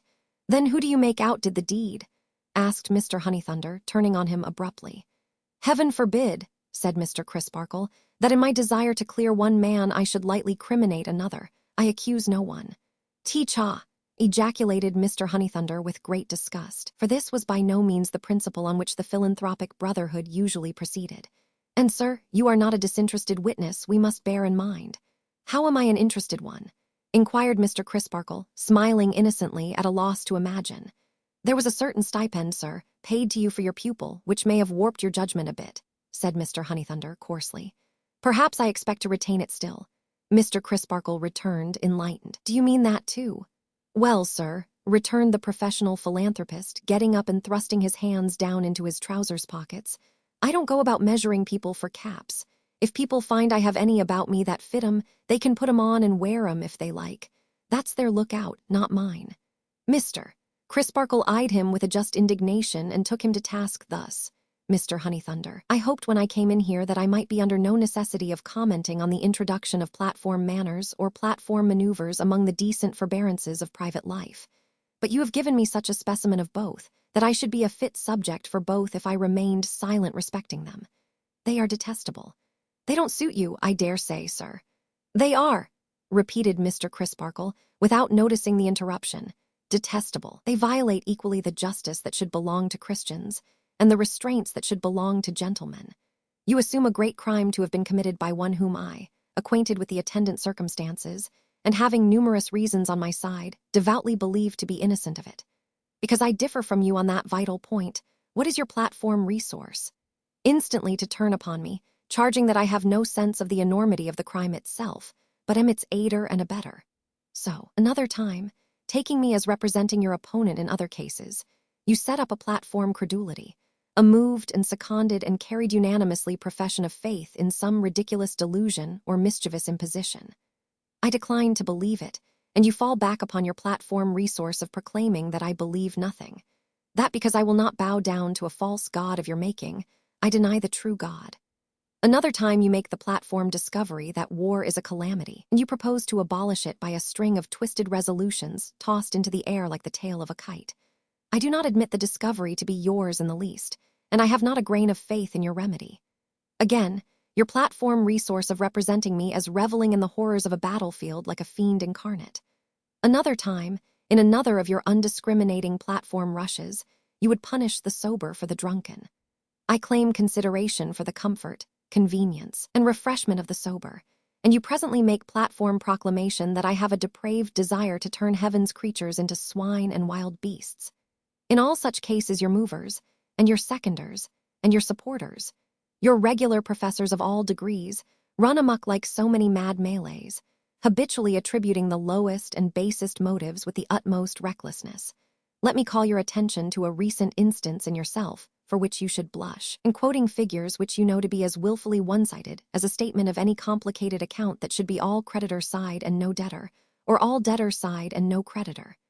Therefore it is, Mr. Honeythunder, that I consider the platform a sufficiently bad example and a sufficiently bad school, even in public life, but hold that, carried into private life, it becomes an unendurable nuisance. These are strong words, sir, exclaimed the philanthropist. I hope so, said Mr. Crisparkle. Good morning. He walked out of the haven at a great rate, but soon fell into his regular brisk pace, and soon had a smile upon his face as he went along, wondering what the China shepherdess would have said if she had seen him pounding Mr. Honeythunder in the late little lively affair. For Mr. Crisparkle had just enough of harmless vanity to hope that he had hit hard, and to glow with the belief that he had trimmed the philanthropic jacket pretty handsomely. He took himself to Staple Inn, but not to P.J.T. and Mr. Grugis. Full many a creaking stair he climbed before he reached some attic rooms in a corner, turned the latch of their unbolted door, and stood beside the table of Neville Landless. An air of retreat and solitude hung about the rooms and about their inhabitant. He was much worn, and so were they. Their sloping ceilings, cumbrous rusty locks and grates, and heavy wooden bins and beams, slowly mouldering withal, had a prisonous look, and he had the haggard face of a prisoner. Yet the sunlight shone in at the ugly garret window, which had a penthouse to itself thrust out among the tiles, and on the cracked and smoke-blackened parapet beyond, some of the deluded sparrows of the place rheumatically hopped, like little feathered cripples who had left their crutches in their nests, and there was a play of living leaves at hand that changed the air, and made an imperfect sort of music in it that would have been melody in the country. The rooms were sparely furnished, but with good store of books. Everything expressed the abode of a poor student, that Mr. Crisparkle had been either chooser, lender, or donor of the books, or that he combined the three characters, might have been easily seen in the friendly beam of his eyes upon them as he entered. How goes it, Neville? I am in good heart, Mr. Crisparkle, and working away. I wish your eyes were not quite so large and not quite so bright, said the minor canon, slowly releasing the hand he had taken in his. They brighten at the sight of you, returned Neville. If you were to fall away from me, they would soon be dull enough. Rally, rally, urged the other in a stimulating tone. Fight for it, Neville. If I were dying, I feel as if a word from you would rally me. If my pulse had stopped, I feel as if your touch would make it beat again, said Neville. But I have rallied and am doing famously. Mister, Crisparkle turned him with his face a little more towards the light. I want to see a ruddier touch here, Neville, he said, indicating his own healthy cheek by way of pattern. I want more sun to shine upon you. Neville drooped suddenly as he replied in a lowered voice. I am not hardy enough for that yet. I may become so, but I cannot bear it yet. If you had gone through those Cloisterham streets as I did, if you had seen as I did, those averted eyes, and the better sort of people silently giving me too much room to pass that I might not touch them or come near them, you wouldn't think it quite unreasonable that I cannot go about in the daylight. My poor fellow, said the minor canon, in a tone so purely sympathetic that the young man caught his hand. I never said it was unreasonable, never thought so, but I should like you to do it. And that would give me the strongest motive to do it. But I cannot yet. I cannot persuade myself that the eyes of even the stream of strangers I pass in this vast city look at me without suspicion. I feel marked and tainted, even when I go out, as I do only at night. But the darkness covers me then, and I take courage from it. Mister, Crisparkle laid a hand upon his shoulder and stood looking down at him. If I could have changed my name, said Neville, I would have done so. But as you wisely pointed out to me, I can't do that, for it would look like guilt. If I could have gone to some distant place, I might have found relief in that, but the thing is not to be thought of, for the same reason. Hiding and escaping would be the construction in either case. It seems a little hard to be so tied to a stake, and innocent, but I don't complain. And you must expect no miracle to help you, Neville, said Mr. Crisparkle, compassionately. No, sir, I know that. The ordinary fullness of time and circumstances is all I have to trust to. It will right you at last, Neville. So I believe, and I hope I may live to know it. But perceiving that the despondent mood into which he was falling cast a shadow on the minor canon, and it may be feeling that the broad hand upon his shoulder was not then quite as steady as its own natural strength had rendered it when it first touched him just now, he brightened and said, Excellent circumstances for study, anyhow. And you know, Mr. Crisparkle, what need I have of study in all ways? Not to mention that you have advised me to study for the difficult profession of the law, specially, and that, of course, I am guiding myself by the advice of such a friend and helper. Such a good friend and helper. He took the fortifying hand from his shoulder and kissed it. Mr. Crisparkle beamed at the books, but not so brightly as when he had entered. I gather from your silence on the subject that my late guardian is adverse, Mr. Crisparkle, the minor canon answered. Your late guardian is a most unreasonable person, and it signifies nothing to any reasonable person whether he is adverse, perverse, or the reverse. Well for me that I have enough with economy to live upon, sighed Neville, half wearily and half cheerily, while I wait to be learned and wait to be righted. Else I might have proved the proverb that while the grass grows, the steed starves. He opened some books as he said it, and was soon immersed in their interleaved and annotated passages, while Mr. Crisparkle sat beside him, expounding, correcting, and advising. The minor canon's cathedral duties made these visits of his difficult to accomplish, and only to be compassed at intervals of many weeks. But they were as serviceable as they were precious to Neville Landless. When they had got through such studies as they had in hand, they stood leaning on the windowsill and looking down upon the patch of garden. Next week, said Mr. Crisparkle, you will cease to be alone and will have a devoted companion. And yet, returned Neville, this seems an uncongenial place to bring my sister to. I don't think so, said the minor canon. There is duty to be done here, and there are womanly feeling, sense, and courage wanted here. I meant, explained Neville, that the surroundings are so dull and unwomanly, and that Helena can have no suitable friend or society here. You have only to remember, Mr. Crisparkle, that you are here yourself, and that she has to draw you into the sunlight. They were silent for a little while, and then Mr. Crisparkle began anew. When we first spoke together, Neville, you told me that your sister had risen out of the disadvantages of your past lives as superior to you, as the tower of Cloisterham Cathedral is higher than the chimneys of Minor Canon Corner. Do you remember that? Right well. I was inclined to think it at the time an enthusiastic flight. No matter what I think it now. What I would emphasize is that under the head of pride your sister is a great and opportune example to you. Under all heads that are included in the composition of a fine character, she is. Say so, but take this one. Your sister has learnt how to govern what is proud in her nature. She can dominate it even when it is wounded through her sympathy with you. No doubt she has suffered deeply in those same streets where you suffered deeply. No doubt her life is darkened by the cloud that darkens yours. But bending her pride into a grand composure that is not haughty or aggressive, but is a sustained confidence in you and in the truth. She has won her way through those streets until she passes along them as high in the general respect as anyone who treads them. Every day and hour of her life since Edwin Drood's disappearance, she has faced malignity and folly. For you, as only a brave nature well-directed can. So it will be with her to the end. Another and weaker kind of pride might sink broken-hearted, but never such a pride as hers, which knows no shrinking and can get no mastery over her. The pale cheek beside him flushed under the comparison and the hint implied in it. "I will do all I can to imitate her," said Neville. "Do so, and be a truly brave man as she is a truly brave woman," answered Mr. Crisparkle stoutly. "It is growing dark. Will you go my way with me when it is quite dark? Mind, it is not I who wait for darkness." Neville replied that he would accompany him directly, but Mr. Crisparkle said he had a moment's call to make on Mr. Grewgious as an act of courtesy, and would run across to that gentleman's chambers and rejoin Neville on his own doorstep, if he would come down there to meet him. Mr. Grewgious, bolt upright as usual, sat taking his wine in the dusk at his open window, his wineglass and decanter on the round table at his elbow, himself and his legs on the window seat, only one hinge in his whole body like a bootjack. "How do you do, reverend sir?" said Mr. Grewgious, with abundant offers of hospitality, which were as cordially declined as made. "And how is your charge getting on over the way in the set that I had the pleasure of recommending to you as vacant and eligible?" Mr. Crisparkle replied suitably. "I am glad you approve of them," said Mr. Grewgious, "because I entertain a sort of fancy for having him under my eye." As Mr. Grewgious had to turn his eye up considerably before he could see the chambers, the phrase was to be taken figuratively and not literally. "And how did you leave Mr. Jasper, reverend sir?"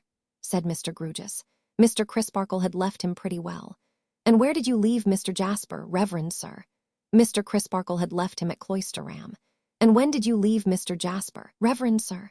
"That morning." "Umps," said Mr. Grewgious.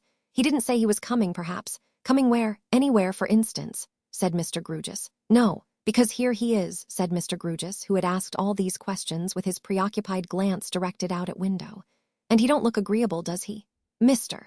Crisparkle was craning towards the window when Mr. Grewgious added, "If you will kindly step round here behind me in the gloom of the room, and will cast your eye at the second-floor landing window in yonder house, I think you will hardly fail to see a slinking individual in whom I recognize our local friend." "You are right," cried Mr. Crisparkle. "Umps," said Mr. Grewgious. Then he added, turning his face so abruptly that his head nearly came into collision with Mr. Crisparkle's, "What should you say that our local friend was up to?" Last passage he had been shown in the diary returned on Mr. Crisparkle's mind with the force of a strong recoil, and he asked Mr. Grewgious if he thought it possible that Neville was to be harassed by the keeping of a watch upon him. "A watch," repeated Mr. Grewgious musingly. "Aye, which would not only of itself haunt and torture his life," said Mr. Crisparkle warmly, "but would expose him to the torment of a perpetually reviving suspicion, whatever he might do, or wherever he might go." "Aye," said Mr. Grewgious musingly still. "Do I see him waiting for you?" "No doubt you do. Then would you have the goodness to excuse my getting up to see you out and to go out to join him, and to go the way that you were going and to take no notice of our local friend?" said Mr. Grewgious. "I entertain a sort of fancy for having him under my eye tonight, do you know?" Mr. Crisparkle, with a significant nod, complied, and rejoining Neville, went away with him. They dined together, and parted at the yet unfinished and undeveloped railway station. Mr. Crisparkle to get home, Neville to walk the streets, cross the bridges, make a wide round of the city in the friendly darkness, and tire himself out. It was midnight when he returned from his solitary expedition and climbed his staircase. The night was hot, and the windows of the staircase were all wide open. Coming to the top, it gave him a passing chill of surprise, there being no rooms but his up there, to find a stranger sitting on the windowsill, more after the manner of a venturesome glazier than an amateur ordinarily careful of his neck. In fact, so much more outside the window than inside, as to suggest the thought that he must have come up by the waterspout instead of the stairs. The stranger said nothing until Neville put his key in his door. Then, seeming to make sure of his identity from the action, he spoke. "I beg your pardon," he said, coming from the window with a frank and smiling air and a prepossessing address. "The beans." Neville was quite at a loss. "Runners," said the visitor. "Scarlet, next door at the back." "Oh," returned Neville. "And the mignonette and wallflower?" "The same," said the visitor. "Pray walk in." "Thank you." Neville lighted his candles and the visitor sat down, a handsome gentleman with a young face, but with an older figure in its robustness and its breadth of shoulder, say a man of 8 and 20, or at the utmost 30, so extremely sunburnt that the contrast between his brown visage and the white forehead shaded out of doors by his hat, and the glimpses of white throat below the neckerchief, would have been almost ludicrous but for his broad temples, bright blue eyes, clustering brown hair, and laughing teeth. "I have noticed," said he. "My name is Tartar." Neville inclined his head. "I have noticed, excuse me, that you shut yourself up a good deal, and that you seem to like my garden aloft here. If you would like a little more of it, I could throw out a few lines and stays between my windows and yours, which the runners would take to directly. And I have some boxes, both of mignonette and wallflower, that I could shove on along the gutter, with a boat hook I have by me, to your windows, and draw back again when they wanted watering or gardening, and shove on again when they were ship-shape, so that they would cause you no trouble. I couldn't take this liberty without asking your permission, so I venture to ask it. Tartar, corresponding set next door. You are very kind." "Not at all. I ought to apologize for looking in so late, but having noticed, excuse me, that you generally walk out at night, I thought I should inconvenience you least by awaiting your return. I am always afraid of inconveniencing busy men, being an idle man." "I should not have thought so from your appearance." "No, I take it as a compliment. In fact, I was bred in the Royal Navy and was first lieutenant when I quitted it. But an uncle disappointed in the service, leaving me his property on condition that I left the Navy, I accepted the fortune and resigned my commission. Lately, I presume. Well, I had had 12 or 15 years of knocking about first. I came here some 9 months before you. I had had 1 crop before you came. I chose this place because, having served last in a little corvette, I knew I should feel more at home, where I had a constant opportunity of knocking my head against the ceiling. Besides, it would never do for a man who had been aboard ship from his boyhood to turn luxurious all at once. Besides, again, having been accustomed to a very short allowance of land all my life, I thought I'd feel my way to the command of a landed estate by beginning in boxes. Whimsically as this was said, there was a touch of merry earnestness in it that made it doubly whimsical. "However," said the lieutenant, "I have talked quite enough about myself. It is not my way, I hope. It has merely been to present myself to you naturally. If you will allow me to take the liberty I have described, it will be a charity, for it will give me something more to do. And you are not to suppose that it will entail any interruption or intrusion on you, for that is far from my intention." Neville replied that he was greatly obliged, and that he thankfully accepted the kind proposal. "I am very glad to take your windows in tow," said the lieutenant. "From what I have seen of you when I have been gardening at mine, and you have been looking on, I have thought you, excuse me, rather too studious and delicate. May I ask, is your health at all affected?" "I have undergone some mental distress," said Neville, confused, "which has stood me in the stead of illness." "Pardon me," said Mr. Tartar. With the greatest delicacy he shifted his ground to the windows again, and asked if he could look at one of them. On Neville's opening it, he immediately sprang out as if he were going aloft with a whole watch in an emergency and were setting a bright example. "For heaven's sake," cried Neville, "don't do that. Where are you going, Mr. Tartar? You'll be dashed to pieces." "All well," said the lieutenant, coolly looking about him on the housetop. "All taut and trim here. Those lines and stays shall be rigged before you turn out in the morning. May I take this short cut home and say good night?" "Mr. Tartar," urged Neville. "Pray, it makes me giddy to see you." But Mr. Tartar, with a wave of his hand and the deftness of a cat, had already dipped through his scuttle of scarlet runners without breaking a leaf, and gone below. Mr. Grugis, his bedroom window blind held aside with his hand, happened at the moment to have Neville's chambers under his eye for the last time that night. Fortunately, his eye was on the front of the house and not the back, or this remarkable appearance and disappearance might have broken his rest as a phenomenon. But Mr. Grugis, seeing nothing there, not even a light in the windows, his gaze wandered from the windows to the stars, as if he would have read in them something that was hidden from him. Many of us would, if we could, but none of us so much as know our letters in the stars yet, or seem likely to do it, in this state of existence, and few languages can be read until their alphabets are mastered. Chapter XVII. A settler in Cloisterham. At about this time a stranger appeared in Cloisterham, a white-haired personage with black eyebrows. Being buttoned up in a tightish blue surtout, with a buff waistcoat and grey trousers, he had something of a military air, but he announced himself at the Crozier, the orthodox hotel, where he put up with a portmanteau, as an idle dog who lived upon his means, and he farther announced that he had a mind to take a lodging in the picturesque old city for a month or two, with a view of settling down there altogether.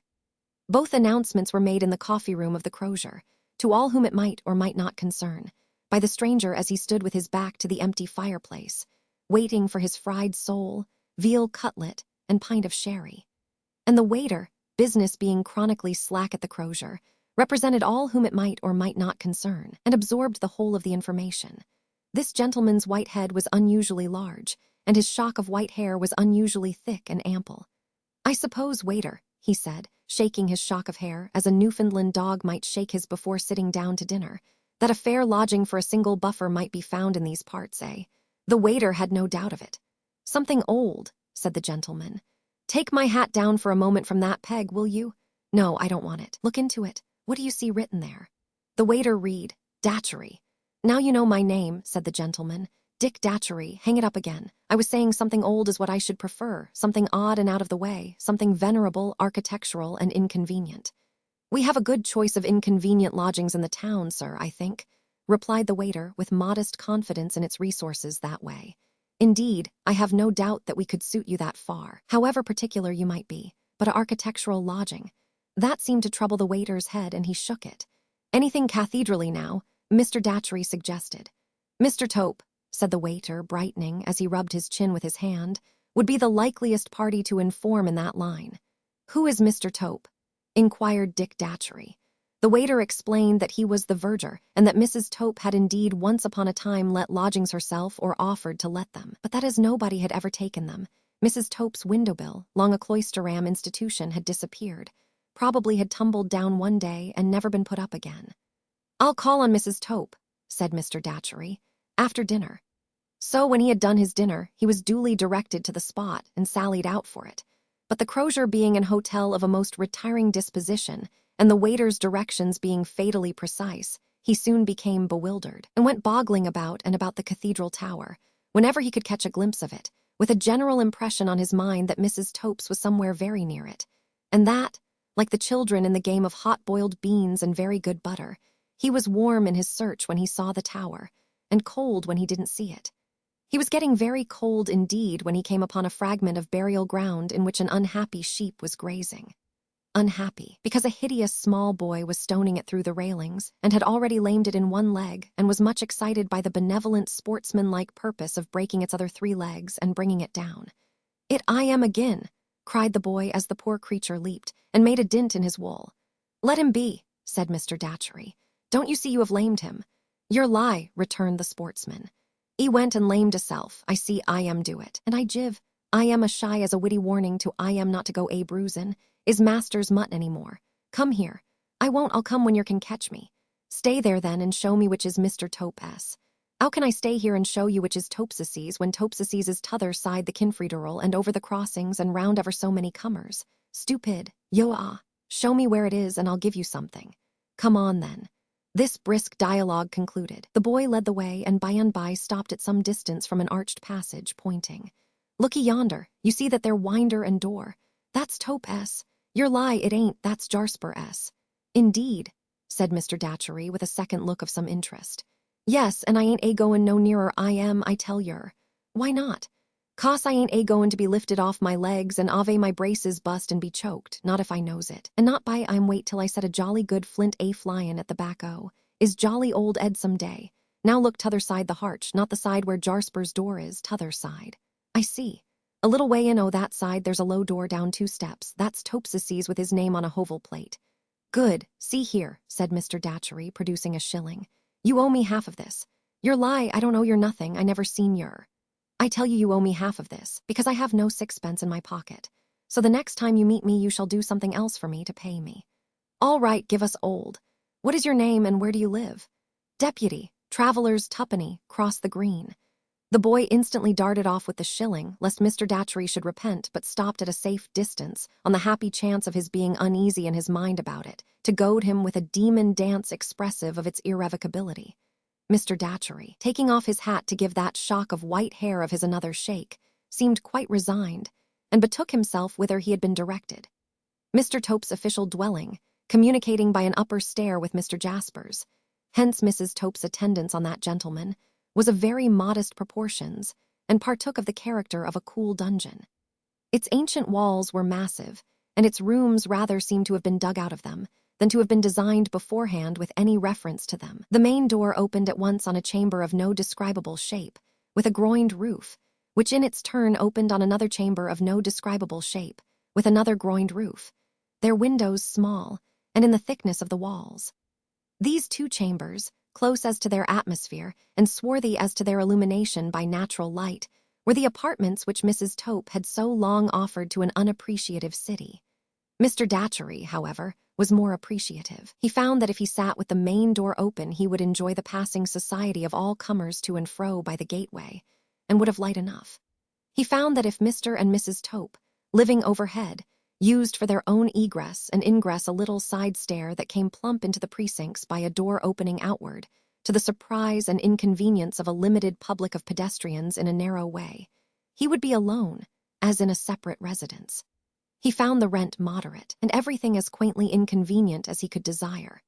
He agreed, therefore, to take the lodging then and there, and money down, possession to be had next evening, on condition that reference was permitted him to Mr. Jasper as occupying the gatehouse, of which on the other side of the gateway, the verger's hole in the wall was an appanage or subsidiary part. The poor dear gentleman was very solitary and very sad, Mrs. Tope said, but she had no doubt he would speak for her. Perhaps Mr. Datchery had heard something of what had occurred there last winter. Mr. Datchery had as confused a knowledge of the event in question, on trying to recall it, as he well could have. He begged Mrs. Tope's pardon when she found it incumbent on her to correct him in every detail of his summary of the facts, but pleaded that he was merely a single buffer getting through life upon his means as idly as he could, and that so many people were so constantly making away with so many other people, as to render it difficult for a buffer of an easy temper to preserve the circumstances of the several cases unmixed in his mind. Mr. Jasper proving willing to speak for Mrs. Tope, Mr. Datchery, who had sent up his card, was invited to ascend the postern staircase. The mayor was there, Mr. Tope said, but he was not to be regarded in the light of company, as he and Mr. Jasper were great friends. "I beg pardon," said Mr. Datchery, making a leg with his hat under his arm, as he addressed himself equally to both gentlemen.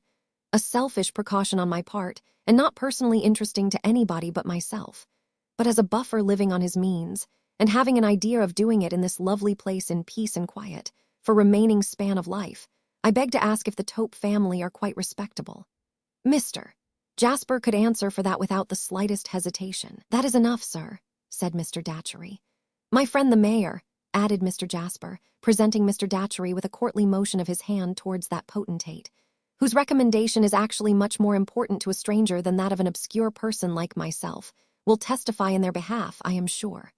"The worshipful the mayor," said Mr. Datchery, with a low bow, "places me under an infinite obligation."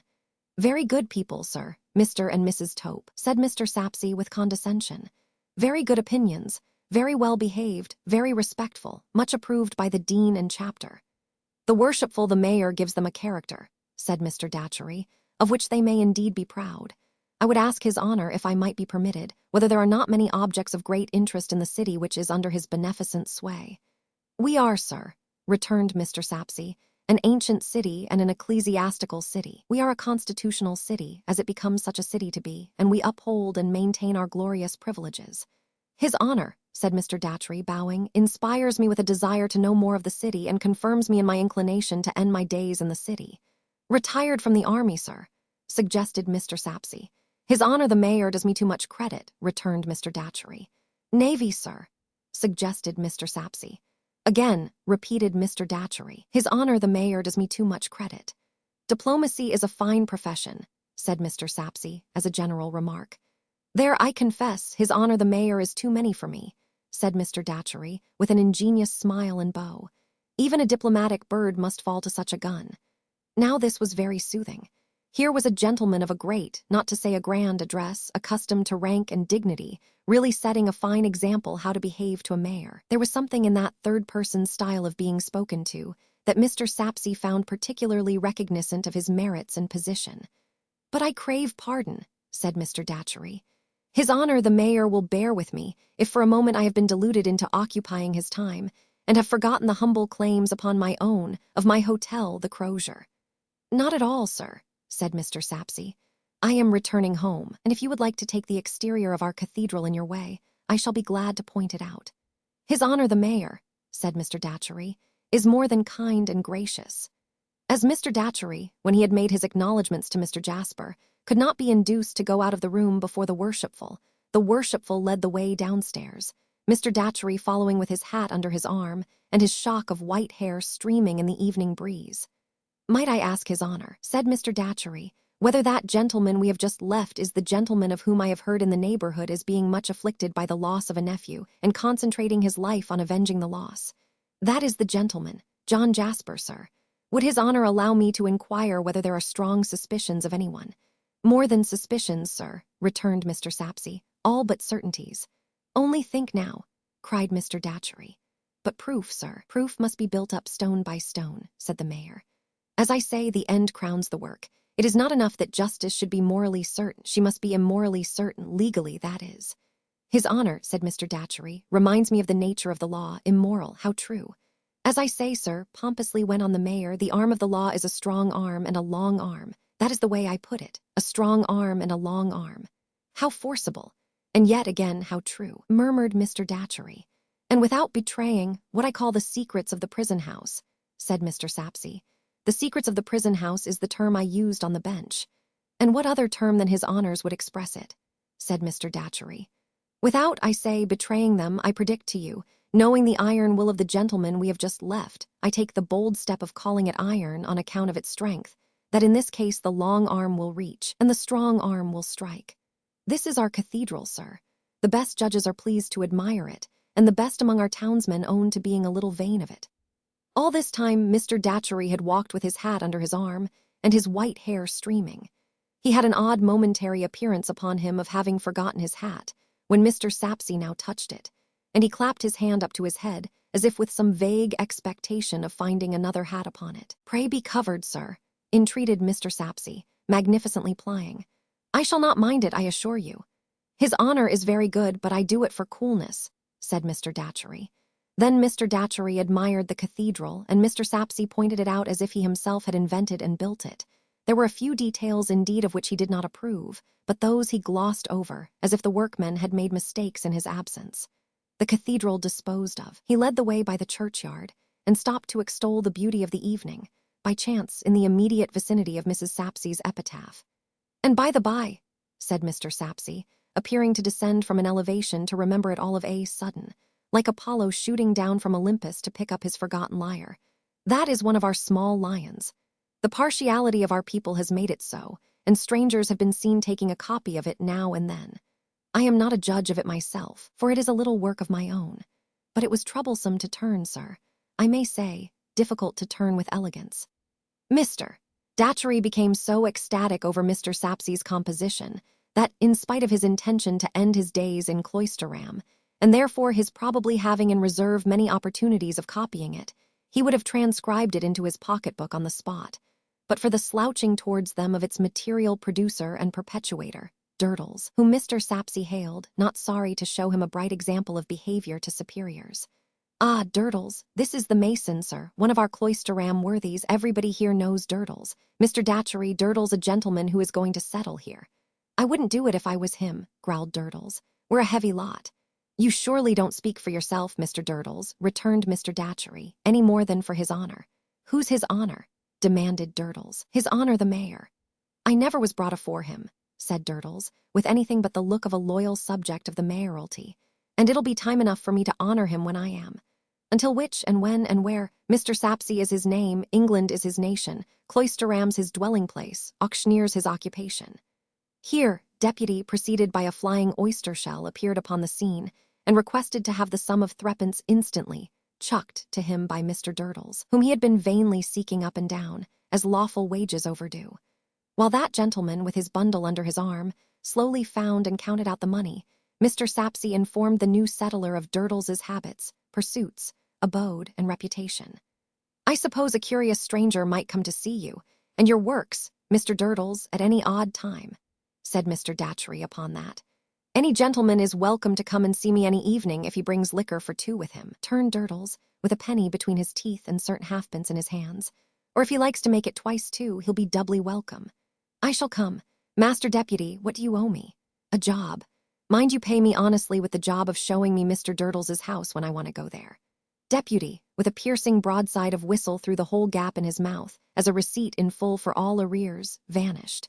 The worshipful and the worshipper then passed on together until they parted, with many ceremonies, at the worshipful's door. Even then the worshipper carried his hat under his arm and gave his streaming white hair to the breeze.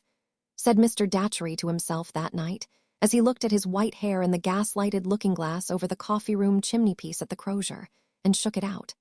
For a single buffer of an easy temper, living idly on his means, I have had a rather busy afternoon.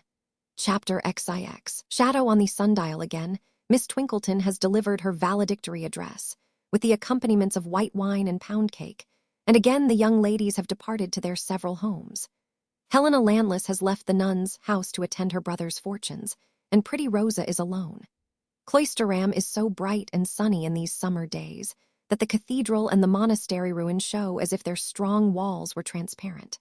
A soft glow seems to shine from within them, rather than upon them from without, such is their mellowness as they look forth on the hot cornfields and the smoking roads that distantly wind among them. The Cloisterham gardens blush with ripening fruit. Time was when travel-stained pilgrims rode in clattering parties through the city's welcome shades. Time is when wayfarers, leading a gypsy life between haymaking time and harvest, and looking as if they were just made of the dust of the earth, so very dusty are they, lounge about on cool doorsteps, trying to mend their unmendable shoes, or giving them to the city kennels as a hopeless job, and seeking others in the bundles that they carry, along with their yet unused sickles swathed in bands of straw. At all the more public pumps there is much cooling of bare feet, together with much bubbling and gurgling of drinking with hand to spout on the part of these Bedouins. The Cloisterham police, meanwhile, looking askant from their beats with suspicion, and manifest impatience that the intruders should depart from within the civic bounds, and once more fry themselves on the simmering highroads. On the afternoon of such a day, when the last cathedral service is done, and when that side of the high street on which the nun's house stands is in grateful shade, save where its quaint old garden opens to the west between the boughs of trees, a servant informs Rosa, to her terror, that Mr. Jasper desires to see her. If he had chosen his time for finding her at a disadvantage, he could have done no better. Perhaps he has chosen it. Helena Landless is gone, Mrs. Tisher is absent on leave, Miss Twinkleton, in her amateur state of existence, has contributed herself and a veal pie to a picnic. "Oh, why did you say I was at home?" cried Rosa helplessly. The maid replies that Mr. Jasper never asked the question, that he said he knew she was at home, and begged she might be told that he asked to see her. "What shall I do? What shall I do?" thinks Rosa, clasping her hands. Possessed by a kind of desperation, she adds in the next breath that she will come to Mr. Jasper in the garden. She shudders at the thought of being shut up with him in the house, but many of its windows command the garden, and she can be seen as well as heard there, and can shriek in the free air and run away. Such is the wild idea that flutters through her mind. She has never seen him since the fatal night, except when she was questioned before the mayor, and then he was present in gloomy watchfulness, as representing his lost nephew and burning to avenge him. She hangs her garden hat on her arm and goes out. The moment she sees him from the porch, leaning on the sundial, the old horrible feeling of being compelled by him asserts its hold upon her. She feels that she would even then go back, but that he draws her feet towards him. She cannot resist, and sits down with her head bent on the garden seat beside the sundial. She cannot look up at him for abhorrence, but she has perceived that he is dressed in deep mourning. So is she. It was not so at first, but the lost has long been given up and mourned for as dead. He would begin by touching her hand. She feels the intention and draws her hand back. His eyes are then fixed upon her, she knows, though her own see nothing but the grass. "I have been waiting," he begins, "for some time, to be summoned back to my duty near you." After several times forming her lips, which she knows he is closely watching, into the shape of some other hesitating reply, and then into none, she answers, "Duty, sir. The duty of teaching you, serving you as your faithful music master. I have left off that study. Not left off, I think, discontinued. I was told by your guardian that you discontinued it under the shock that we have all felt so acutely. When will you resume?" "Never, sir. Never. You could have done no more if you had loved my dear boy." "I did love him," cried Rosa with a flash of anger. "Yes, but not quite in the right way, shall I say. Not in the intended and expected way. Much as my dear boy was, unhappily, too self-conscious and self-satisfied, I'll draw no parallel between him and you in that respect. To love as he should have loved, or as anyone in his place would have loved, must have loved." She sits in the same still attitude, but shrinking a little. Then, to be told that you discontinued your study with me was to be politely told that you abandoned it altogether, he suggested. Yes, says Rosa with sudden spirit. The politeness was my guardian not mine. I told him that I was resolved to leave off and that I was determined to stand by my resolution. And you still are. I still am, sir, and I beg not to be questioned any more about it. At all events, I will not answer any more. I have that in my power. She is so conscious of his looking at her with a gloating admiration of the touch of anger on her, and the fire and animation it brings with it, that even as her spirit rises, it falls again, and she struggles with a sense of shame, affront, and fear, much as she did that night at the piano. I will not question you any more, since you object to it so much. I will confess. I do not wish to hear you, sir, cries Rosa, rising. This time he does touch her with his outstretched hand. In shrinking from it, she shrinks into her seat again. We must sometimes act in opposition to our wishes, he tells her in a low voice. You must do so now, or do more harm to others than you can ever set right. What harm? Presently, you question me, you see, and surely that's not fair when you forbid me to question you. Nevertheless, I will answer the question presently. Dearest Rosa, charming Rosa. She starts up again. This time he does not touch her, but his face looks so wicked and menacing, as he stands leaning against the sundial setting, as it were, his black mark upon the very face of day, that her flight is arrested by horror as she looks at him. I do not forget how many windows command a view of us, he says, glancing towards them. I will not touch you again. I will come no nearer to you than I am. Sit down, and there will be no mighty wonder in your music master, leaning idly against a pedestal and speaking with you, remembering all that has happened and our shares in it. Sit down, my beloved. She would have gone once more, was all but gone, and once more his face, darkly threatening what would follow if she went, has stopped her. Looking at him with the expression of the instant frozen on her face, she sits down on the seat again. Rosa, even when my dear boy was affianced to you, I loved you madly. Even when I thought his happiness in having you for his wife was certain, I loved you madly. Even when I strove to make him more ardently devoted to you, I loved you madly. Even when he gave me the picture of your lovely face so carelessly traduced by him, which I feigned to hang always in my sight for his sake, but worshipped in torment for years, I loved you madly. In the distasteful work of the day, in the wakeful misery of the night, girded by sordid realities, or wandering through paradises and hells of visions into which I rushed, carrying your image in my arms, I loved you madly. If anything could make his words more hideous to her than they are in themselves, it would be the contrast between the violence of his look and delivery and the composure of his assumed attitude. I endured it all in silence. So long as you were his, or so long as I supposed you to be his, I hid my secret loyally. Did I not? This lie, so gross, while the mere words in which it is told are so true, is more than Rosa can endure. She answers with kindling indignation. You were as false throughout, sir, as you are now. You were false to him, daily and hourly. You know that you made my life unhappy by your pursuit of me. You know that you made me afraid to open his generous eyes, and that you forced me, for his own trusting, good sake, to keep the truth from him, that you were a bad man. His preservation of his easy attitude rendering his working features and his convulsive hands absolutely diabolical, he returns, with a fierce extreme of admiration. How beautiful you are. You are more beautiful in anger than in repose. I don't ask you for your love. Give me yourself and your hatred. Give me yourself and that pretty rage. Give me yourself and that enchanting scorn. It will be enough for me. Impatient tears rise to the eyes of the trembling little beauty, and her face flames. But as she again rises to leave him in indignation and seek protection within the house, he stretches out his hand towards the porch, as though he invited her to enter it. I told you, you rare charmer, you sweet witch, that you must stay and hear me, or do more harm than can ever be undone. You asked me what harm. Stay, and I will tell you. Go, and I will do it. Again Rosa quails before his threatening face, though innocent of its meaning, and she remains. Her panting breathing comes and goes as if it would choke her, but with a repressive hand upon her bosom, she remains. I have made my confession that my love is mad. It is so mad, that had the ties between me and my dear lost boy been one silken thread less strong, I might have swept even him from your side when you favored him. A film comes over the eyes she raises for an instant, as though he had turned her faint. Even him, he repeats. Yes, even him.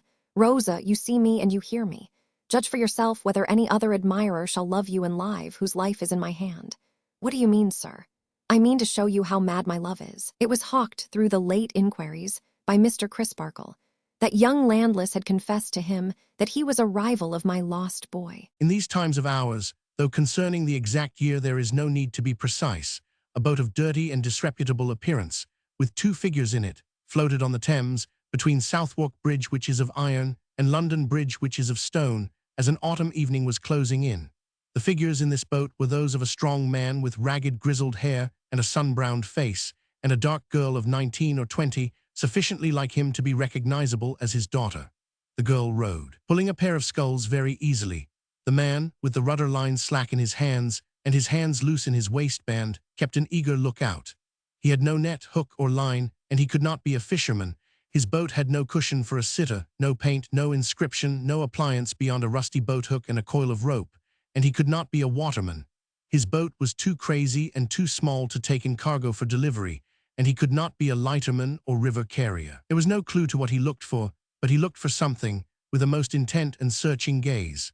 The tide, which had turned an hour before, was running down, and his eyes watched every little race and eddy in its broad sweep, as the boat made slight headway against it, or drove stern foremost before it, according as he directed his daughter by a movement of his head. She watched his face as earnestly as he watched the river, but in the intensity of her look there was a touch of dread or horror, allied to the bottom of the river rather than the surface, by reason of the slime and ooze with which it was covered, and its sodden state. This boat and the 2 figures in it obviously were doing something that they often did, and were seeking what they often sought. Half savage as the man showed, with no covering on his matted head, with his brown arms bare to between the elbow and the shoulder, with the loose knot of a looser kerchief lying low on his bare breast in a wilderness of beard and whisker. Such dress as he wore seeming to be made out of the mud that begrimed his boat, still there was a business-like usage in his steady gaze. So with every lithe action of the girl, with every turn of her wrist, perhaps most of all with her look of dread or horror, they were things of usage. Keep her out, Lizzie. Tide runs strong here. Keep her well afore the sweep of it. Trusting to the girl's skill and making no use of the rudder, he eyed the coming tide with an absorbed attention. So the girl eyed him. It happened now that a slant of light from the setting sun glanced into the bottom of the boat, and touching a rotten stain there which bore some resemblance to the outline of a muffled human form, colored it as though with diluted blood. This caught the girl's eye, and she shivered. "What ails you?" said the man, immediately aware of it, though so intent on the advancing waters. "I see nothing afloat." The red light was gone, the shudder was gone, and his gaze, which had come back to the boat for a moment, traveled away again. Wheresoever the strong tide met with an impediment, his gaze paused for an instant. At every mooring chain and rope, at every stationary boat or barge that split the current into a broad arrowhead, at the offsets from the piers of Southwark Bridge, at the paddles of the river's steamboats as they beat the filthy water, at the floating logs of timber lashed together lying off certain wharves, his shining eyes darted a hungry look. After a darkening hour or so, suddenly the rudder lines tightened in his hold, and he steered hard towards the Surrey shore. Always watching his face, the girl instantly answered to the action in her sculling. Presently the boat swung round, quivered as from a sudden jerk, and the upper half of the man was stretched out over the stern. The girl pulled the hood of a cloak she wore over her head and over her face, and looking backward so that the front folds of this hood were turned down the river, kept the boat in that direction going before the tide. Until now, the boat had barely held her own, and had hovered about one spot, but now the banks changed swiftly, and the deepening shadows and the kindling lights of London Bridge were past, and the tiers of shipping lay on either hand. It was not until now that the upper half of the man came back into the boat.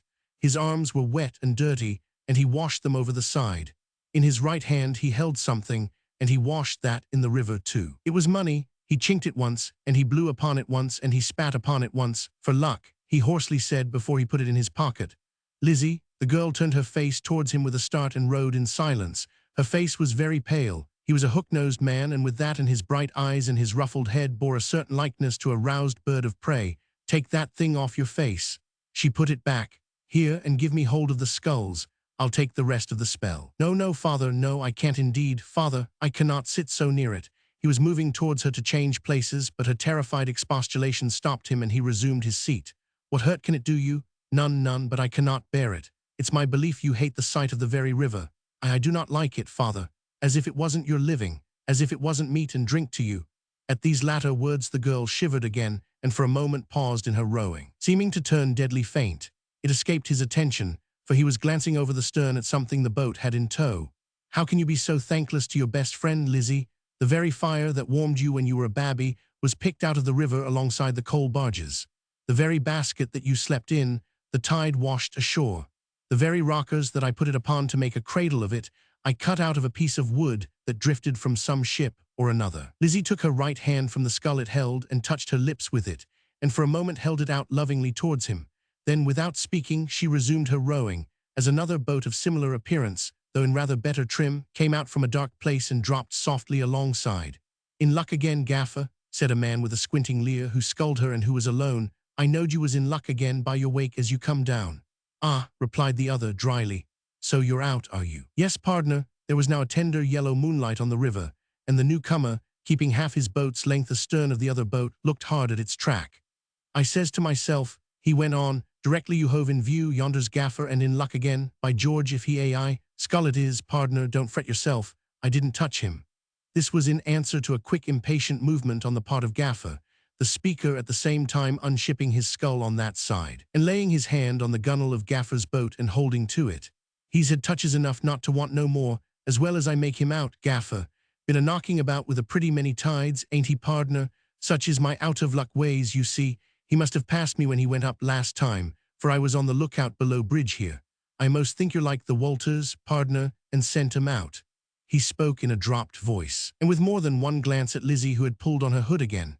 Both men then looked with a weird, unholy interest in the wake of Gaffer's boat.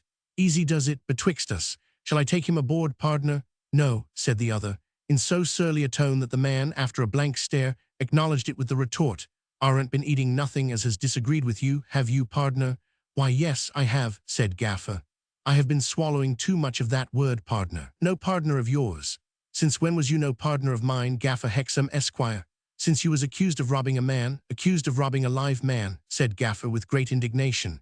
"And what if I had been accused of robbing a dead man, Gaffer? You couldn't do it. Couldn't you, Gaffer? No, has a dead man any use for money? Is it possible for a dead man to have money? What world does a dead man belong to? T'other world. What world does money belong to? This world. How can money be a corpse? Can a corpse own it, want it, spend it, claim it, miss it? Don't try to go confounding the rights and wrongs of things in that way. But it's worthy of the sneaking spirit that robs a live man. I'll tell you what it is. No, you won't. I'll tell you what it is. You got off with a short time of it for putting your hand in the pocket of a sailor, a live sailor. Make the most of it and think yourself lucky, but don't think after that to come over me with your partners. We have worked together in time past, but we work together no more in time present nor yet future. Let go, cast off, Gaffer, if you think to get rid of me this way. If I don't get rid of you this way, I'll try another and chop you over the fingers with the stretcher or take a pick at your head with the boat hook. Cast off, pull you, Lizzie, pull home since you won't let your father pull." Lizzie shot ahead and the other boat fell astern. Lizzie's father, composing himself into the easy attitude of one who had asserted the high moralities and taken an unassailable position, slowly lighted a pipe and smoked, and took a survey of what he had in tow. What he had in tow lunged itself at him sometimes in an awful manner when the boat was checked, and sometimes seemed to try to wrench itself away, though for the most part it followed submissively. A neophyte might have fancied that the ripples passing over it were dreadfully like faint changes of expression on a sightless face, but Gaffer was no neophyte and had no fancies. Chapter 2. The man from somewhere. Mr. and Mrs. Veneering were brand new people in a brand new house in a brand new quarter of London. Everything about the Veneerings was spick and span new. All their furniture was new, all their friends were new, all their servants were new, their plate was new, their carriage was new, their harness was new. Their horses were new, their pictures were new, they themselves were new. They were as newly married as was lawfully compatible with their having a brand new baby, and if they had set up a great-grandfather, he would have come home in matting from the Pantechnicon without a scratch upon him, French polished to the crown of his head. For in the Veneering establishment, from the hall chairs with the new coat of arms, to the grand pianoforte with the new action, and upstairs again to the new fire escape, all things were in a state of high varnish and polish, and what was observable in the furniture was observable in the Veneerings. The surface smelt a little too much of the workshop and was a trifle sticky. There was an innocent piece of dinner furniture that went upon easy casters and was kept over a livery stable-yard in Duke Street, St. James's, when not in use, to whom the Veneerings were a source of blind confusion.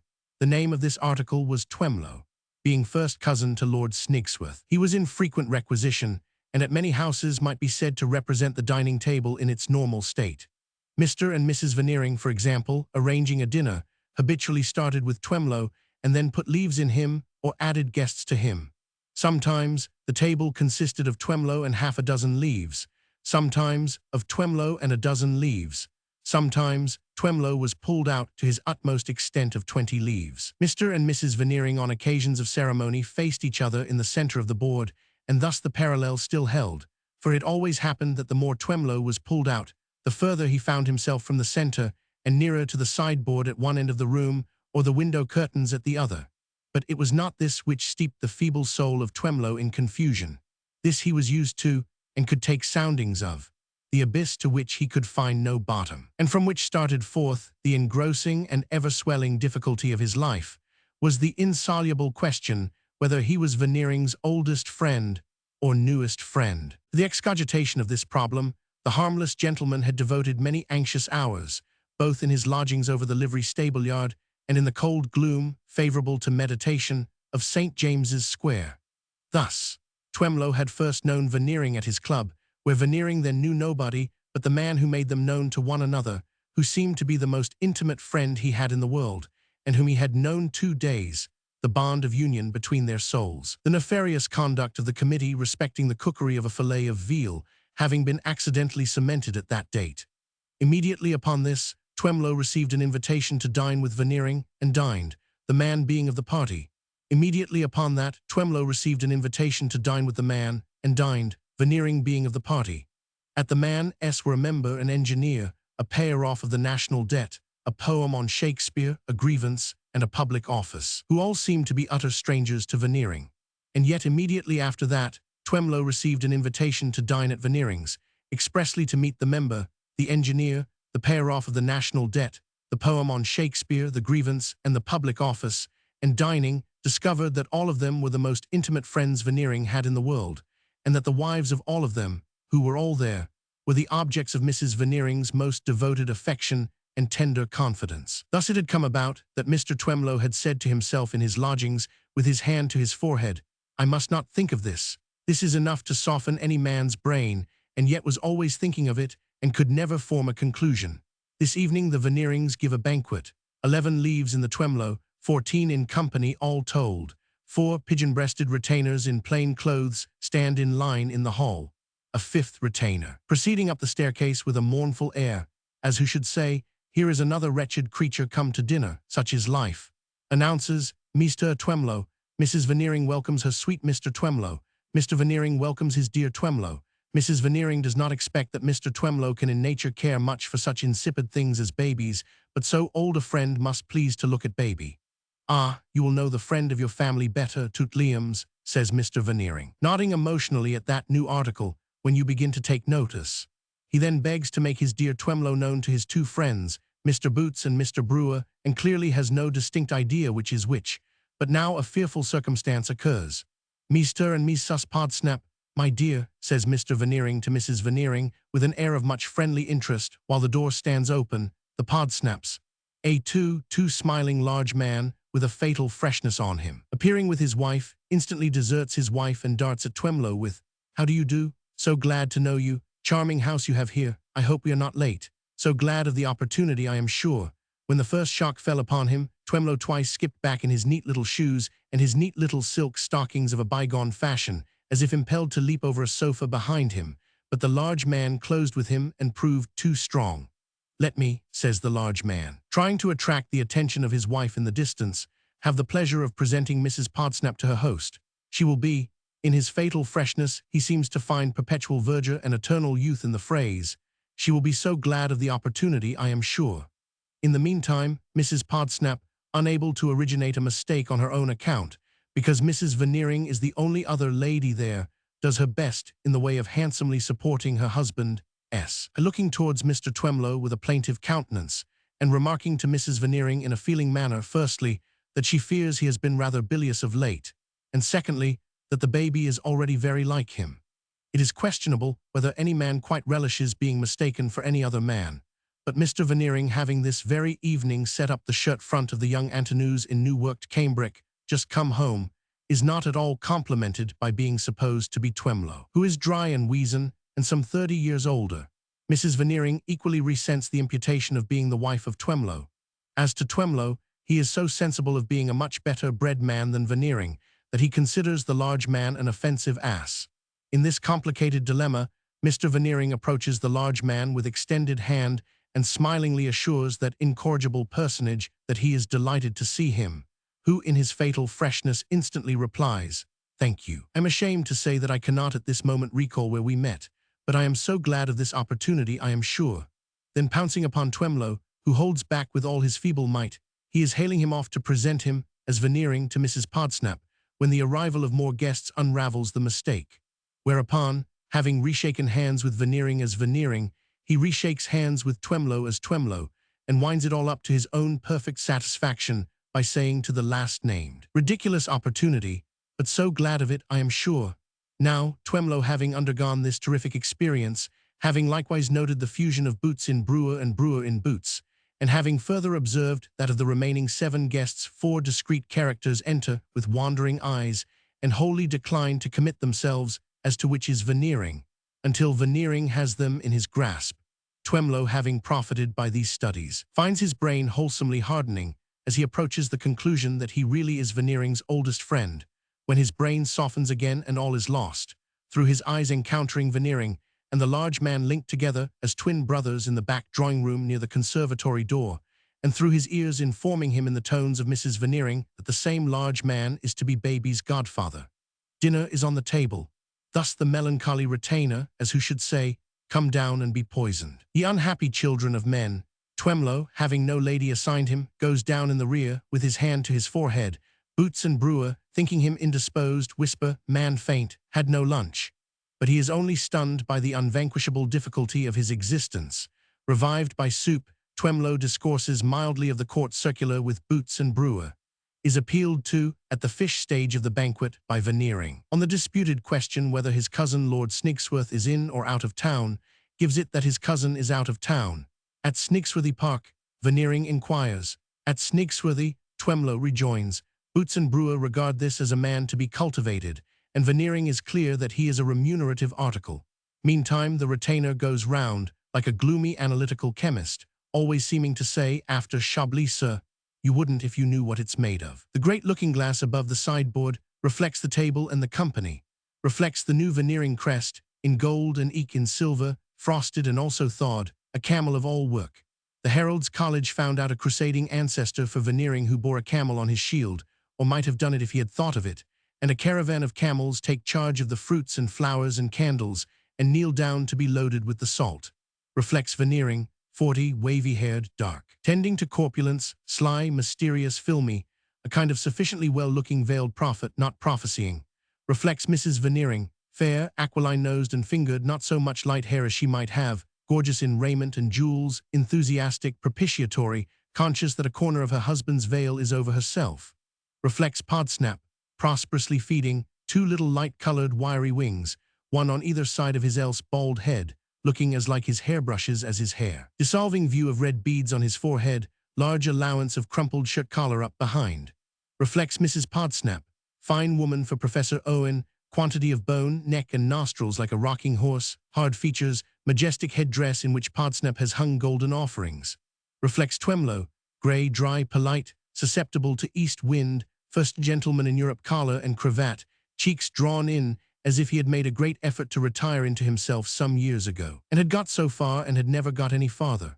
Reflects mature young lady, raven locks, and complexion that lights up well when well powdered, as it is, carrying on considerably in the captivation of mature young gentlemen, with too much nose in his face, too much ginger in his whiskers, too much torso in his waistcoat, too much sparkle in his studs, his eyes, his buttons, his talk, and his teeth.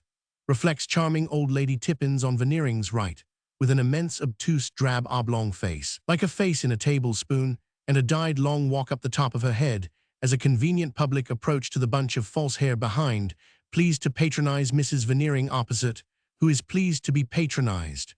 Reflects a certain Mortimer, another of Veneering's oldest friends, who never was in the house before, and appears not to want to come again, who sits disconsolate on Mrs. Veneering's left, and who was inveigled by Lady Tippins, a friend of his boyhood, to come to these peoples and talk, and who won't talk. Reflects Eugene, friend of Mortimer, buried alive in the back of his chair, behind a shoulder, with a powder epaulet on it, of the mature young lady, and gloomily resorting to the champagne chalice whenever proffered by the analytical chemist. Lastly, the looking-glass reflects Boots and Brewer, and two other stuffed buffers interposed between the rest of the company and possible accidents. The Veneering dinners are excellent dinners, or new people wouldn't come, and all goes well. Notably, Lady Tippins has made a series of experiments on her digestive functions, so extremely complicated and daring that if they could be published with their results it might benefit the human race. Having taken in provisions from all parts of the world, this hardy old cruiser has last touched at the North Pole, when, as the ice plates are being removed, the following words fall from her: "I assure you, my dear Veneering." Poor Twemlow's hand approaches his forehead, for it would seem now that Lady Tippins is going to be the oldest friend. "I assure you, my dear Veneering, that it is the oddest affair. Like the advertising people, I don't ask you to trust me without offering a respectable reference. Mortimer there is my reference and knows all about it." Mortimer raises his drooping eyelids and slightly opens his mouth, but a faint smile expressive of "what's the use" passes over his face, and he drops his eyelids and shuts his mouth. "Now, Mortimer," says Lady Tippins, rapping the sticks of her closed green fan upon the knuckles of her left hand, which is particularly rich in knuckles, "I insist upon your telling all that is to be told about the man from Jamaica. Give you my honor, I never heard of any man from Jamaica, except the man who was a brother," replies Mortimer. "Tobago, then, nor yet from Tobago. Except—" Eugene strikes in, so unexpectedly that the mature young lady, who has forgotten all about him, with a start takes the epaulet out of his way. "Except our friend who long lived on rice pudding and isinglass, till at length to his something or other, his physician said something else, and a leg of mutton somehow ended in dago." A reviving impression goes round the table that Eugene is coming out. An unfulfilled impression, for he goes in again. "Now, my dear Mrs. Veneering," quoth Lady Tippins, "I appeal to you whether this is not the basest conduct ever known in this world. I carry my lovers about 2 or 3 at a time, on condition that they are very obedient and devoted. And here is my oldest lover-in-chief, the head of all my slaves, throwing off his allegiance before company. And here is another of my lovers, a rough Simon at present certainly, but of whom I had most hopeful expectations as to his turning out well in course of time, pretending that he can't remember his nursery rhymes, on purpose to annoy me, for he knows how I dote upon them." A grisly little fiction concerning her lovers is Lady Tippins's point. She is always attended by a lover or two, and she keeps a little list of her lovers, and she is always booking a new lover, or striking out an old lover, or putting a lover in her black list, or promoting a lover to her blue list, or adding up her lovers, or otherwise posting her book. Mrs. Veneering is charmed by the humor, and so is Veneering. Perhaps it is enhanced by a certain yellow play in Lady Tippins's throat, like the legs of scratching poultry. "I banish the false wretch from this moment, and I strike him out of my Cupid and my name for my ledger, my dear, this very night. But I am resolved to have the account of the man from somewhere, and I beg you to elicit it for me, my love, to Mrs. Veneering, as I have lost my own influence." "Oh, you perjured man!" This to Mortimer, with a rattle of her fan. "We are all very much interested in the man from somewhere," Veneering observes. Then the 4 buffers, taking heart of grace all 4 at once, say, "Deeply interested, quite excited, dramatic, man from nowhere perhaps." And then Mrs. Veneering, for the Lady Tippins's winning wiles are contagious, folds her hands in the manner of a supplicating child, turns to her left neighbor and says, "Tease, pay, man from Tumwhere." At which the 4 buffers, again mysteriously moved all 4 at once. "Explain, you can't resist." "Upon my life," says Mortimer languidly, "I find it immensely embarrassing to have the eyes of Europe upon me to this extent, and my only consolation is that you will all of you execrate Lady Tippins in your secret hearts when you find, as you inevitably will, the man from somewhere a bore. Sorry to destroy romance by fixing him with a local habitation, but he comes from the place, the name of which escapes me, but will suggest itself to everybody else here, where they make the wine." Eugene suggests Day and Martin S. "No, not that place," returns the unmoved Mortimer, "that's where they make the port. My man comes from the country where they make the Cape wine. But look here, old fellow, it's not at all statistical and it's rather odd. It is always noticeable at the table of the Veneerings that no man troubles himself much about the Veneerings themselves, and that anyone who has anything to tell generally tells it to anybody else in preference. The man," Mortimer goes on, addressing Eugene, "whose name is Harmon, was only son of a tremendous old rascal who made his money by dust. Red velveteens and a bell," the gloomy Eugene inquires, "and a ladder and basket if you like, by which means, or by others, he grew rich as a dust contractor, and lived in a hollow in a hilly country entirely composed of dust." On his own small estate, the growling old vagabond threw up his own mountain range, like an old volcano, and its geological formation was dust. Coal dust, vegetable dust, bone dust, crockery dust, rough dust, and sifted dust, all manner of dust. A passing remembrance of Mrs. Veneering here induces Mortimer to address his next half-dozen words to her, after which he wanders away again, tries Twemlow and finds he doesn't answer, ultimately takes up with the Buffers, who receive him enthusiastically.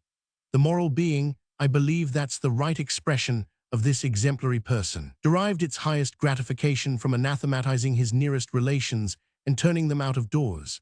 Having begun, as was natural, by rendering these attentions to the wife of his bosom, he next found himself at leisure to bestow a similar recognition on the claims of his daughter. He chose a husband for her, entirely to his own satisfaction and not in the least to hers, and proceeded to settle upon her, as her marriage portion, I don't know how much dust, but something immense. At this stage of the affair, the poor girl respectfully intimated that she was secretly engaged to that popular character whom the novelists and versifiers call another, and that such a marriage would make dust of her heart and dust of her life, in short, would set her up, on a very extensive scale, in her father's business. Immediately the venerable parent, on a cold winter's night, it is said, anathematized and turned her out. Here, analytical chemist, who has evidently formed a very low opinion of Mortimer's story, concedes a little claret to the Buffers, who, again mysteriously moved all four at once, screw it slowly into themselves with a peculiar twist of enjoyment, as they cry in chorus, "Pray go on." The pecuniary resources of another were, as they usually are, of a very limited nature. I believe I am not using too strong an expression when I say that another was hard up. However, he married the young lady, and they lived in a humble dwelling, probably possessing a porch ornamented with honeysuckle and woodbine twining, until she died. I must refer you to the registrar of the district in which the humble dwelling was situated, for the certified cause of death, but early sorrow and anxiety may have had to do with it, though they may not appear in the ruled pages and printed forms. Indisputably this was the case with another, for he was so cut up by the loss of his young wife that if he outlived her a year it was as much as he did. There is that in the indolent Mortimer which seems to hint that if good society might on any account allow itself to be impressible, he, one of good society, might have the weakness to be impressed by what he here relates. It is hidden with great pains, but it is in him. The gloomy Eugene, too, is not without some kindred touch, for when that appalling Lady Tippins declares that if another had survived, he should have gone down at the head of her list of lovers, and also when the mature young lady shrugs her epaulets and laughs at some private and confidential comment from the mature young gentleman, his gloom deepens to that degree that he trifles quite ferociously with his dessert knife. Mortimer proceeds. We must now return, as novelists say, and as we all wish they wouldn't, to the man from somewhere. Being a boy of 14, cheaply educated at Brussels when his sister's expulsion befell, it was some little time before he heard of it, probably from herself, for the mother was dead, but that I don't know. Instantly, he absconded and came over here. He must have been a boy of spirit and resource to get here on a stopped allowance of 5 sous a week, but he did it somehow, and he burst in on his father and pleaded his sister's cause. Venerable parent promptly resorts to anathematization and turns him out. Shocked and terrified boy takes flight, seeks his fortune, gets aboard ship, ultimately turns up on dry land among the Cape wine, small proprietor, farmer, grower, whatever you like to call it. At this juncture, shuffling is heard in the hall, and tapping is heard at the dining-room door. Analytical chemist goes to the door, confers angrily with unseen tapper, appears to become mollified by discraying reason in the tapping, and goes out. So he was discovered only the other day, after having been expatriated about 14 years. A Buffer, suddenly astounding the other three by detaching himself and asserting individuality, inquires, how discovered and why? Ah, to be sure. Thank you for reminding me. Venerable parent dies. Same Buffer, emboldened by success, says, when? The other day, 10 or 12 months ago. Same Buffer inquires with smartness, what of? But herein perishes a melancholy example, being regarded by the 3 other Buffers with a stony stare and attracting no further attention from any mortal. Venerable parent, Mortimer repeats with a passing remembrance that there is a Veneering at table, and for the first time addressing him, dies. The gratified Veneering repeats, gravely dies, and folds his arms, and composes his brow to hear it out in a judicial manner, when he finds himself again deserted in the bleak world. His will is found, said Mortimer, catching Mrs. Podsnap's rocking horse's eye. It is dated very soon after the sun's flight. It leaves the lowest of the range of dust mountains with some sort of a dwelling house at its foot, to an old servant who is sole executor and all the rest of the property, which is very considerable, to the son. He directs himself to be buried with certain eccentric ceremonies and precautions against his coming to life, with which I need not bore you, and that's all except, and this ends the story. The analytical chemist returning, everybody looks at him. Not because anybody wants to see him, but because of that subtle influence in nature which impels humanity to embrace the slightest opportunity of looking at anything, rather than the person who addresses it. Except that the son's inheriting is made conditional on his marrying a girl, who at the date of the will was a child of 4 or 5 years old, and who is now a marriageable young woman. Advertisement and inquiry discovered the son in the man from somewhere, and at the present moment he is on his way home from there, no doubt, in a state of great astonishment, to succeed to a very large fortune, and to take a wife. Mrs. Podsnap inquires whether the young person is a young person of personal charms. Mortimer is unable to report. Mr. Podsnap inquires what would become of the very large fortune in the event of the marriage condition not being fulfilled. Mortimer replies that by special testamentary clause it would then go to the old servant above mentioned, passing over and excluding the son. Also, that if the son had not been living, the same old servant would have been sole residuary legatee. Mrs. Veneering has just succeeded in waking Lady Tippins from a snore by dexterously shunting a train of plates and dishes at her knuckles across the table, when everybody but Mortimer himself becomes aware that the analytical chemist is, in a ghostly manner, offering him a folded paper. Curiosity detains Mrs. Veneering a few moments.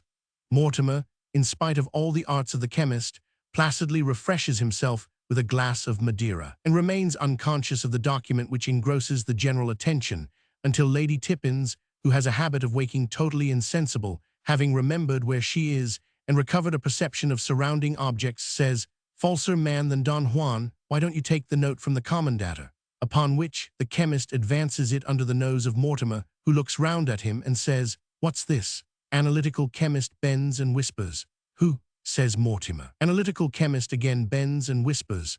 Mortimer stares at him and unfolds the paper, reads it twice, turns it over to look at the blank outside, reads it a third time. "This arrives in an extraordinarily opportune manner," says Mortimer then, looking with an altered face round the table. "This is the conclusion of the story of the identical man. Already married, one guesses, declines to marry, another guesses, codicil among the dust, another guesses. Why no?" Says Mortimer, "Remarkable thing, you are all wrong. The story is completer and rather more exciting than I supposed. Man S. drowned." Chapter 3. Another man. As the disappearing skirts of the ladies ascended the Veneering staircase, Mortimer, following them forth from the dining room, turned into a library of brand-new books, in brand-new bindings liberally gilded, and requested to see the messenger who had brought the paper. He was a boy of about 15. Mortimer looked at the boy, and the boy looked at the brand-new pilgrims on the wall, going to Canterbury in more gold frame than procession and more carving than country. "Whose writing is this?" "Mine, sir." "Who told you to write it?" "My father, Jesse Hexam." "Is it he who found the body?" "Yes, sir." "What is your father?" The boy hesitated, looked reproachfully at the pilgrims as if they had involved him in a little difficulty, then said, folding a plate in the right leg of his trousers, "He gets his living alongshore." "Is it far?" "Is which far?" asked the boy, upon his guard and again upon the road to Canterbury. "To your father S. It's a goodish stretch, sir. I come up in a cab and the cab S waiting to be paid. We could go back in it before you paid it if you liked. I went first to your office, according to the direction of the papers found in the pockets, and there I see nobody but a chap of about my age who sent me on here." There was a curious mixture in the boy of uncompleted savagery and uncompleted civilization.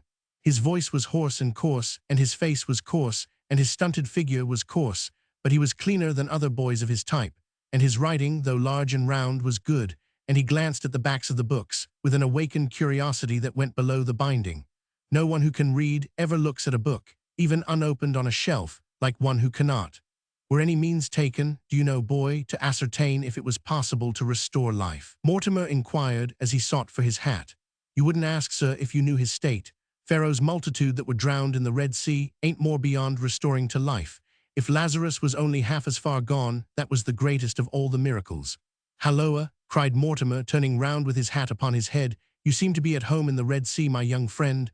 Read of it with teacher at the school," said the boy. "And Lazarus?" "Yes, and him too. But don't you tell my father. We should have no peace in our place if that got touched upon. It's my sister's contriving. You seem to have a good sister. She ain't half bad, said the boy, but if she knows her letters, it's the most she does, and them I learned her. The gloomy Eugene, with his hands in his pockets, had strolled in and assisted at the latter part of the dialogue. When the boy spoke these words slightingly of his sister, he took him roughly enough by the chin, and turned up his face to look at it. Well, I'm sure, sir, said the boy, resisting. I hope you'll know me again. Eugene vouchsafed no answer, but made the proposal to Mortimer, I'll go with you if you like. So they all three went away together in the vehicle that had brought the boy, the two friends, once boys together at a public school, inside, smoking cigars, the messenger on the box beside the driver.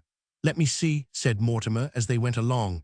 I have been, Eugene, upon the honorable roll of solicitors of the High Court of Chancery and attorneys at common law 5 years, and except gratuitously taking instructions on an average once a fortnight, for the will of Lady Tippins who has nothing to leave, I have had no scrap of business but this romantic business.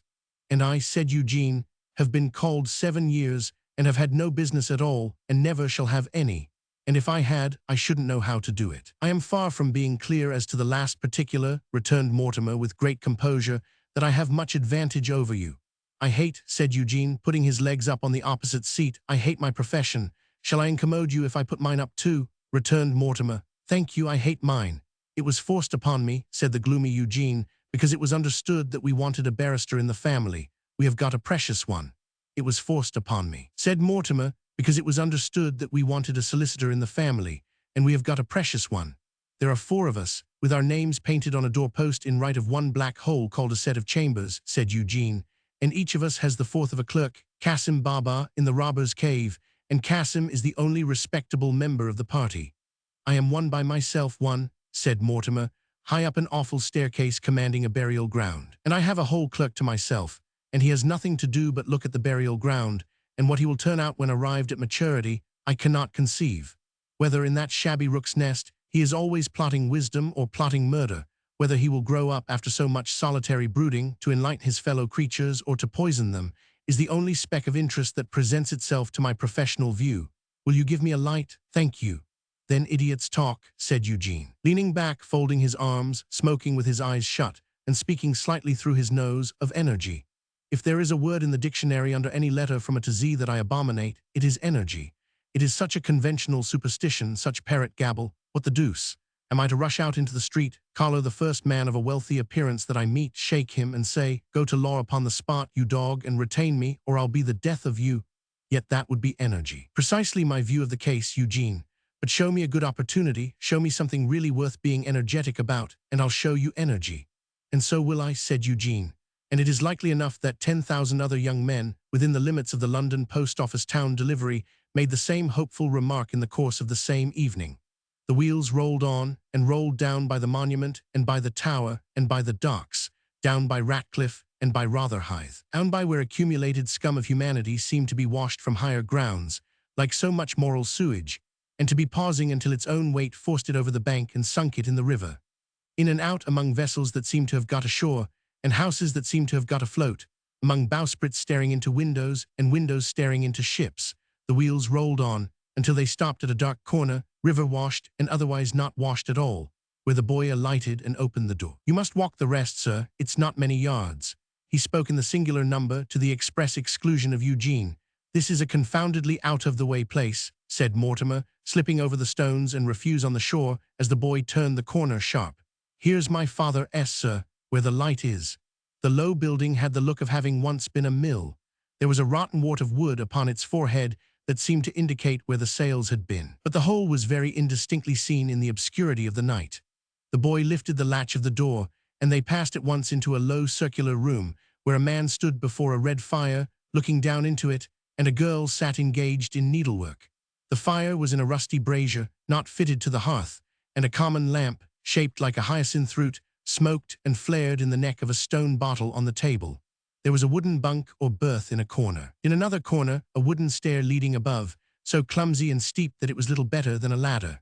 2 or 3 old sculls and oars stood against the wall, and against another part of the wall was a small dresser, making a spare show of the commonest articles of crockery and cooking vessels.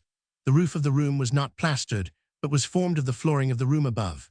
This, being very old, knotted, seamed, and beamed, gave a lowering aspect to the chamber, and roof, and walls and alike abounding in old smears of flour, red lead, or some such stain which it had probably acquired in warehousing, and damp alike had a look of decomposition. The gentleman, father. The figure at the red fire turned, raised its ruffled head, and looked like a bird of prey. "You're Mortimer Lightwood, Esquire, are you, sir?" "Mortimer Lightwood is my name." "What you found," said Mortimer, glancing rather shrinkingly towards the bunk. "Is it here?" "'Tain't not to say here, but it's close by. I do everything reglar. I've give notice of the circumstance to the police, and the police have took possession of it. No time ain't been lost on any hand. The police have put into print already, and here's what the print says of it." Taking up the bottle with the lamp in it, he held it near a paper on the wall with the police heading, "Body Found." The two friends read the handbill as it stuck against the wall, and Gaffer read them as he held the light. "Only papers on the unfortunate man, I see," said Lightwood, glancing from the description of what was found to the finder. "Only papers." Here the girl arose with her work in her hand and went out at the door. "No money," pursued Mortimer, "but threepence in one of the skirt pockets." "3 penny pieces," said Gaffer Hexam in as many sentences. "The trousers pockets empty and turned inside out." Gaffer Hexam nodded. "But that's common. Whether it's the wash of the tide or no, I can't say. Now here." Moving the light to another similar placard, "His pockets was found empty and turned inside out."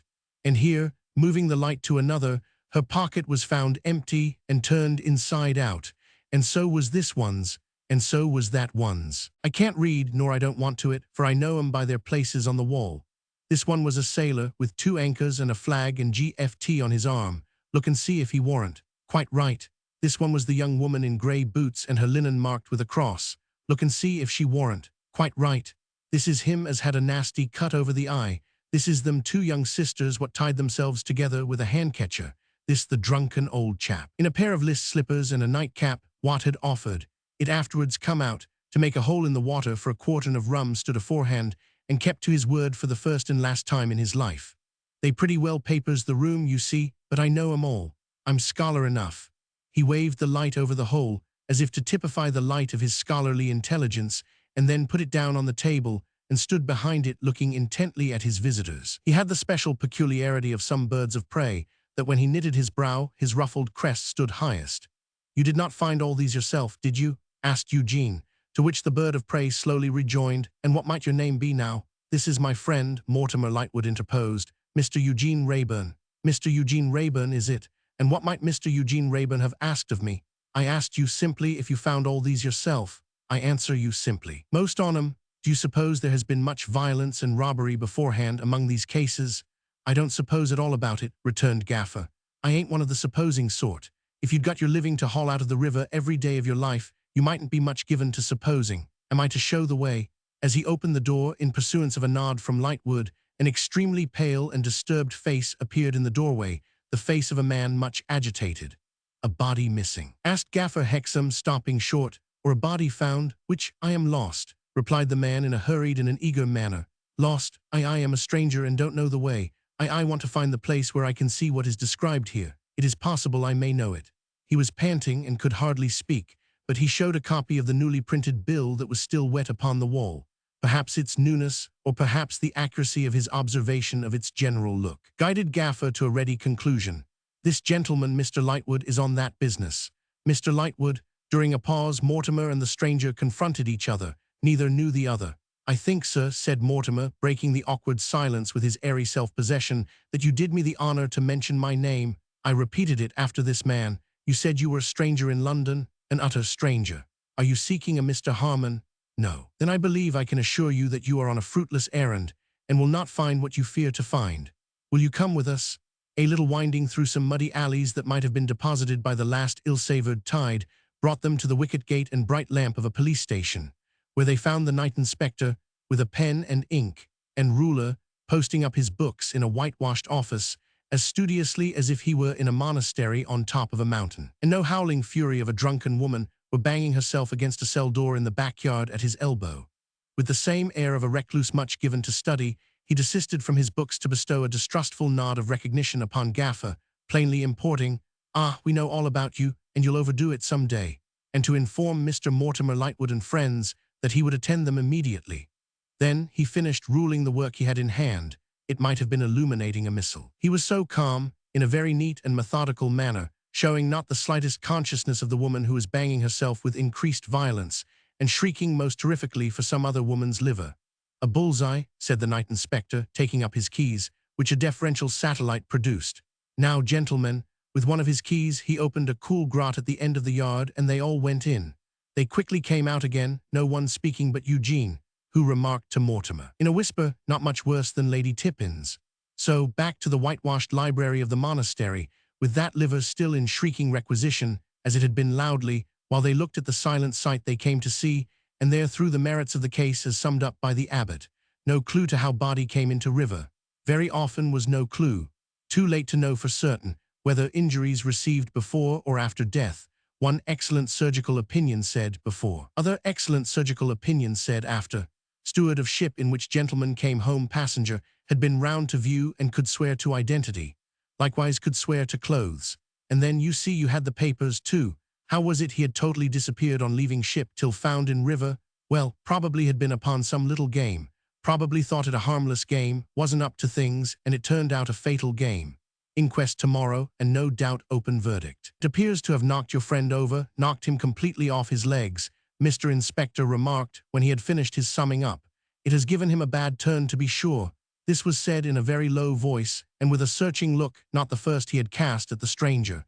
Mr. Lightwood explained that it was no friend of his. "Indeed," said Mr. Inspector, with an attentive ear. "Where did you pick him up?" Mr. Lightwood explained further. Mr. Inspector had delivered his summing up, and had added these words with his elbows leaning on his desk, and the fingers and thumb of his right hand fitting themselves to the fingers and thumb of his left. Mr. Inspector moved nothing but his eyes, as he now added, raising his voice, "Turned you faint, sir. Seems you're not accustomed to this kind of work." The stranger, who was leaning against the chimney-piece with drooping head, looked round and answered, "No, it's a horrible sight." "You expected to identify, I am told, sir." "Yes, have you identified?" "No, it's a horrible sight. Oh, a horrible, horrible sight." "Who did you think it might have been?" asked Mr. Inspector. "Give us a description, sir. Perhaps we can help you." "No, no," said the stranger. "It would be quite useless. Good night."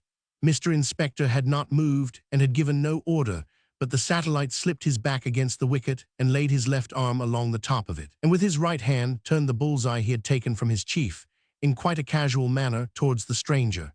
"You missed a friend, you know, or you missed a foe, you know, or you wouldn't have come here, you know. Well then, ain't it reasonable to ask, who was it? Thus, Mr. Inspector, you must excuse my telling you. No class of man can understand better than you that families may not choose to publish their disagreements and misfortunes, except on the last necessity. I do not dispute that you discharge your duty in asking me the question. You will not dispute my right to withhold the answer. Good night."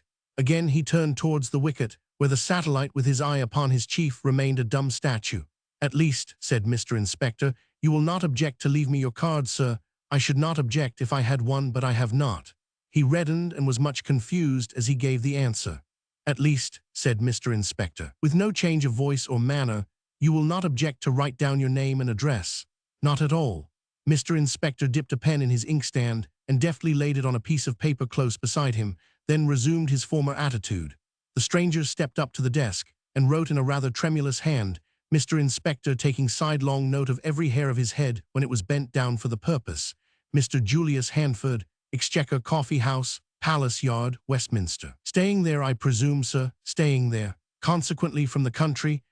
Yes, from the country. Good night, sir." The satellite removed his arm and opened the wicket, and Mr. Julius Handford went out. "Reserve," said Mr. Inspector. "Take care of this piece of paper, keep him in view without giving offense, ascertain that he is staying there, and find out anything you can about him." The satellite was gone, and Mr. Inspector, becoming once again the quiet abbot of that monastery, dipped his pen in his ink and resumed his books. The two friends who had watched him, more amused by the professional manner than suspicious of Mr. Julius Handford, inquired before taking their departure too whether he believed there was anything that really looked bad here. The abbot replied with reticence, "Couldn't say. If a murder, anybody might have done it. Burglary or pocket-picking wanted, prenticeship. Not so murder. We were all of us up to that. Had seen scores of people come to identify, and never saw one person struck in that particular way. Might, however, have been stomach and not mind. If so, rum stomach. But to be sure there were rum everythings. Pity there was not a word of truth in that superstition about bodies bleeding when touched by the hand of the right person. You never got a sign out of bodies. You got row enough out of such as her. She was good for all night now, referring here to the banging demands for the liver, but you got nothing out of bodies if it was ever so. There being nothing more to be done until the inquest was held next day, the friends went away together, and Gaffer Hexam and his son went their separate way. But arriving at the last corner, Gaffer bade his boy go home while he turned into a red-curtained tavern that stood dropsically bulging over the causeway. For a half a pint, the boy lifted the latch he had lifted before and found his sister again seated before the fire at her work, who raised her head upon his coming in and asking, "Where did you go, Liz?" "I went out in the dark." "There was no necessity for that. It was all right enough. One of the gentlemen, the one who didn't speak while I was there, looked hard at me, and I was afraid he might know what my face meant. But there, don't mind me, Charlie. I was all in a tremble of another sort when you owned to father you could write a little. Ah, but I made believe I wrote so badly as that it was odds if anyone could read it. And when I wrote slowest and smeared but with my finger most, father was best pleased as he stood looking over me." The girl put aside her work and, drawing her seat close to his seat by the fire, laid her arm gently on his shoulder. "You'll make the most of your time, Charlie, won't you?" "Won't I? Come, I like that." "Yes, Charlie, yes. You work hard at your learning, I know.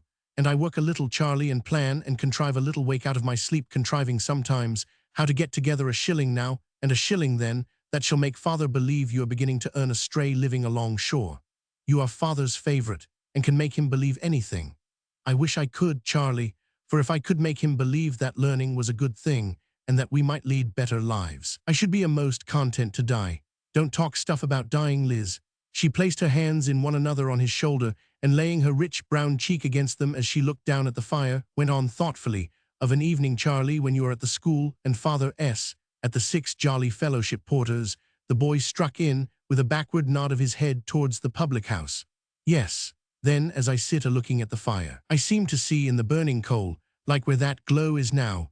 "That's gas, that is," said the boy, "coming out of a bit of a forest that's been under the mud that was under the water in the days of Noah's Ark. Look here. I take the poker so and give it a dig. Don't disturb it, Charlie, or it'll be all in a blaze. It's that dull glow near it, coming and going, that I mean. When I look at it of an evening, it comes like pictures to me, Charlie." "Show us a picture," said the boy. "Tell us where to look." "Ah, it wants my eyes, Charlie." "Cut away then and tell us what your eyes make of it." "Why, there are you and me, Charlie, when you were quite a baby that never knew a mother." "Don't go saying I never knew a mother," interposed the boy, "for I knew a little sister that was sister and mother both." The girl laughed delightedly, and her eyes filled with pleasant tears as he put both his arms round her waist and so held her. "There are you and me, Charlie, when father was away at work and locked us out, for fear we should set ourselves afire or fall out of window, sitting on the door-sill, sitting on other doorsteps, sitting on the bank of the river, wandering about to get through the time. You are rather heavy to carry, Charlie, and I am often obliged to rest. Sometimes we are sleepy and fall asleep together in a corner. Sometimes we are very hungry. Sometimes we are a little frightened, but what is oftenest hard upon us is the cold. You remember, Charlie?" "I remember," said the boy, pressing her to him twice or thrice, "that I snuggled under a little shawl and it was warm there. Sometimes it rains and we creep under a boat or the like of that. Sometimes it's dark and we get among the gaslights, sitting watching the people as they go along the streets. At last, up comes father and takes us home. And home seems such a shelter after out of doors. And father pulls my shoes off and dries my feet at the fire and has me to sit by him while he smokes his pipe long after you are abed. And I notice that father's is a large hand, but never a heavy one when it touches me, and that father's is a rough voice, but never an angry one when it speaks to me. So I grow up. Little by little father trusts me and makes me his companion, and let him be put out as he may, never once strikes me." The listening boy gave a grunt here, as much as to say, "But he strikes me though." "Those are some of the pictures of what is past, Charlie." "Cut away again," said the boy, "and give us a fortune-telling one, a future one." "Well, there am I, continuing with father and holding to father, because father loves me and I love father. I can't so much as read a book, because if I had learned, father would have thought I was deserting him, and I should have lost my influence. I have not the influence I want to have. I cannot stop some dreadful things I try to stop, but I go on in the hope and trust that the time will come. In the meanwhile, I know that I am in some things a stay to father, and that if I was not faithful to him, he would, in revenge-like, or in disappointment, or both, go wild and bad. Give us a touch of the fortune-telling pictures about me." "Was passing on to them, Charlie," said the girl, who had not changed her attitude since she began, and who now mournfully shook her head. The others were all leading up. "There are you. Where am I, Liz?" "Still in the hollow down by the flare."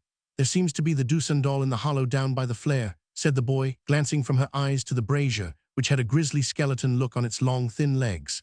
"There are you, Charlie, working your way in secret from father at the school, and you get prizes. You go on better and better, and you come to be a what was it you called it when you told me about that?" "Ha ha, fortune-telling not know the name," cried the boy, seeming to be rather relieved by this default on the part of the hollow down by the flare. "Pupil teacher. You come to be a pupil teacher, and you still go on better and better, and you rise to be a master full of learning and respect.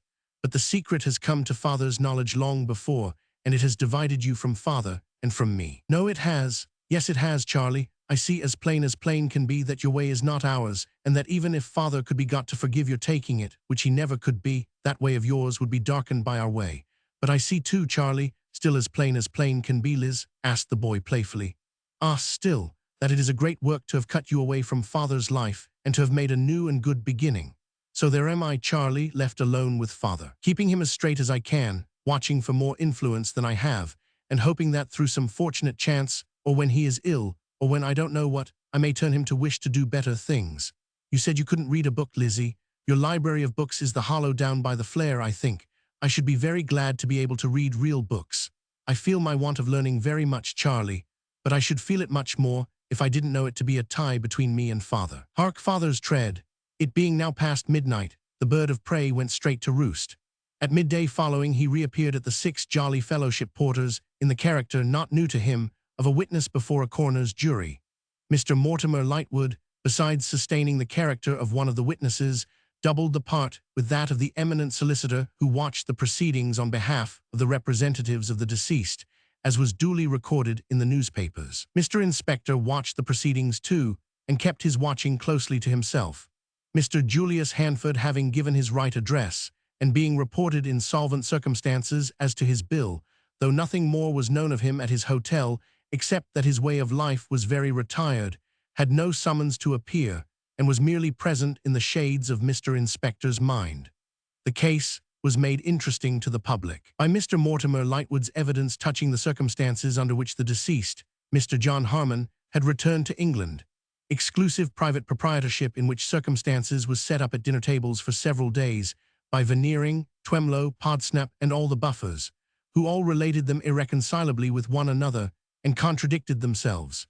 It was also made interesting by the testimony of Job Potterson, the ship's steward, and one Mr. Jacob Kibble, a fellow passenger, that the deceased Mr. John Harmon did bring over, in a hand valise with which he did disembark, the sum realized by the forced sale of his little landed property, and that the sum exceeded, in ready money, £700. It was further made interesting by the remarkable experiences of Jessie Hexam in having rescued from the Thames so many dead bodies, and for whose behoof a rapturous admirer subscribing himself a friend to burial, perhaps an undertaker, sent 18 postage stamps, and 5 now sirs to the editor of the Times. Upon the evidence adduced before them, the jury found that the body of Mr. John Harmon had been discovered floating in the Thames in an advanced state of decay and much injured, and that the said Mr. John Harmon had come by his death under highly suspicious circumstances, though by whose act or in what precise manner there was no evidence before this jury to show, and they appended to their verdict a recommendation to the Home Office, which Mr. Inspector appeared to think highly sensible, to offer a reward for the solution of the mystery. Within 48 hours, a reward of £100 was proclaimed, together with a free pardon to any person or persons not the actual perpetrator or perpetrators, and so forth in due form. This proclamation rendered Mr. Inspector additionally studious, and caused him to stand meditating on river stairs and causeways, and to go lurking about in boats, putting this and that together. But according to the success with which you put this and that together, you get a woman and a fish apart, or a mermaid in combination. And Mr. Inspector could turn out nothing better than a mermaid, which no judge and jury would believe in. Thus, like the tides on which it had been borne to the knowledge of men, the Harmon murder, as it came to be popularly called, went up and down, and ebbed and flowed, now in the town, now in the country, now among palaces, now among hovels, now among lords and ladies and gentlefolks, now among labourers and hammerers and ballast heavers, until at last, after a long interval of slack water, it got out to sea and drifted away. Chapter 4. The RWILFER family. Reginald Wilfer is a name with rather a grand sound, suggesting on first acquaintance brasses in country churches, scrolls in stained glass windows, and generally the de Wilfers who came over with the Conqueror. For it is a remarkable fact in genealogy that no anyone's ever came over with anybody else. But the Reginald Wilfer family were of such commonplace extraction and pursuits that their forefathers had for generations modestly subsisted on the docks, the excise office, and the custom house, and the existing R. Wilfer was a poor clerk.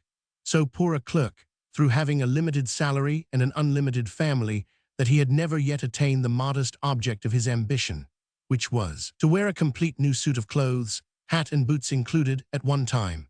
His black hat was brown before he could afford a coat. His pantaloons were white at the seams and knees before he could buy a pair of boots. His boots had worn out before he could treat himself to new pantaloons, and by the time he worked round to the hat again, that shining modern article roofed in an ancient ruin of various periods. If the conventional cherub could ever grow up and be clothed, he might be photographed as a portrait of Wilfer. His chubby, smooth, innocent appearance was a reason for his being always treated with condescension when he was not put down. A stranger entering his own poor house at about 10 o'clock p.m. might have been surprised to find him sitting up to supper. So boyish was he in his curves and proportions that his old schoolmaster meeting him in Cheapside might have been unable to withstand the temptation of caning him on the spot. In short, he was the conventional cherub, after the supposititious shoot just mentioned, rather grey, with signs of care on his expression and in decidedly insolvent circumstances. He was shy and unwilling to own to the name of Reginald as being too aspiring and self-assertive a name. In his signature he used only the initial R and imparted what it really stood for to none but chosen friends under the seal of confidence. Out of this, the facetious habit had arisen in the neighborhood surrounding Mincing Lane of making Christian names for him of adjectives and participles beginning with R. Some of these were more or less appropriate, as rusty, retiring, ruddy, round, ripe, ridiculous, ruminative. Others derived their point from their want of application, as raging, rattling, roaring, raffish. But his popular name was Rumty, which in a moment of inspiration had been bestowed upon him by a gentleman of convivial habits connected with the drug markets, as the beginning of a social chorus, his leading part in the execution of which had led this gentleman to the Temple of Fame, and of which the whole expressive burden ran, Rumty-idity, row-dow-dow, sing-toodly-teedly, bow-wow-wow. Thus he was constantly addressed, even in minor notes on business, as Dear Rumty, in answer to which he sedately signed himself, Yours truly, R. Wilfer. He was clerk in the drug house of Chicksey, Veneering, and Stables. Chicksey and Stables, his former masters, had both become absorbed in Veneering, once their traveller or commission agent, who had signalized his accession to supreme power by bringing into the business a quantity of plate-glass window and French-polished mahogany partition and a gleaming and enormous door-plate. R. Wilfer locked up his desk one evening and, putting his bunch of keys in his pocket much as if it were his peg-top, made for home. His home was in the Holloway region north of London, and then divided from it by fields and trees. Between Battle Bridge and that part of the Holloway district in which he dwelt was a tract of suburban Sahara, where tiles and bricks were burnt, bones were boiled, carpets were beat, rubbish was shot, dogs were fought, and dust was heaped by contractors. Skirting the border of this desert, by the way he took, when the light of its kiln fires made lurid smears on the fog, R. Wilfer sighed and shook his head. Ah me, said he, what might have been is not what is, with which commentary on human life, indicating an experience of it not exclusively his own, he made the best of his way to the end of his journey. Mrs. Wilfer was, of course, a tall woman and an angular. Her lord being cherubic, she was necessarily majestic, according to the principle which matrimonially unites contrasts. She was much given to tying up her head in a pocket handkerchief, knotted under the chin. This headgear, in conjunction with a pair of gloves worn within doors, she seemed to consider as at once a kind of armor against misfortune, invariably assuming it when in low spirits or difficulties, and as a species of full dress. It was therefore with some sinking of the spirit that her husband beheld her thus heroically attired, putting down her candle in the little hall, and coming down the doorsteps through the little front court to open the gate for him. Something had gone wrong with the house door, for R. Wilfer stopped on the steps, staring at it, and cried, Halloa! Yes, said Mrs. Wilfer, the man came himself with a pair of pincers and took it off and took it away.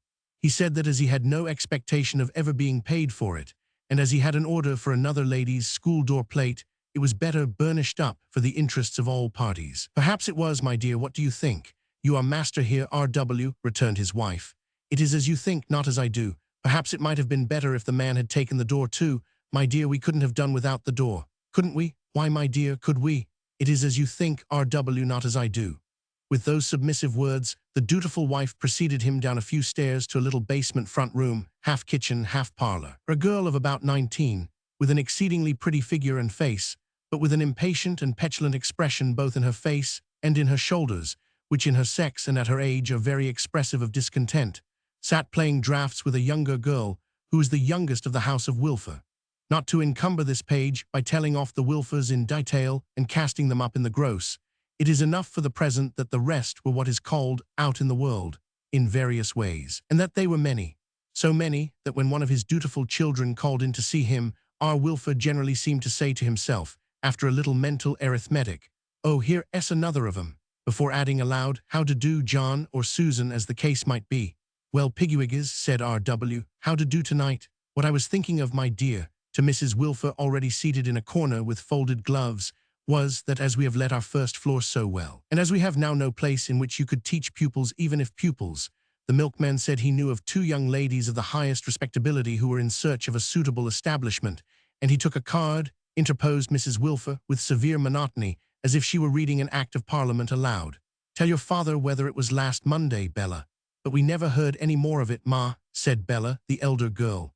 "In addition to which, my dear," her husband urged, "if you have no place to put 2 young persons into—" "Pardon me," Mrs. Wilfer again interposed, "they were not young persons, 2 young ladies of the highest respectability. Tell your father, Bella, whether the milkman said so." "My dear, it is the same thing." "No, it is not," said Mrs. Wilfer with the same impressive monotony. "Pardon me, I mean, my dear, it is the same thing as to space. As to space.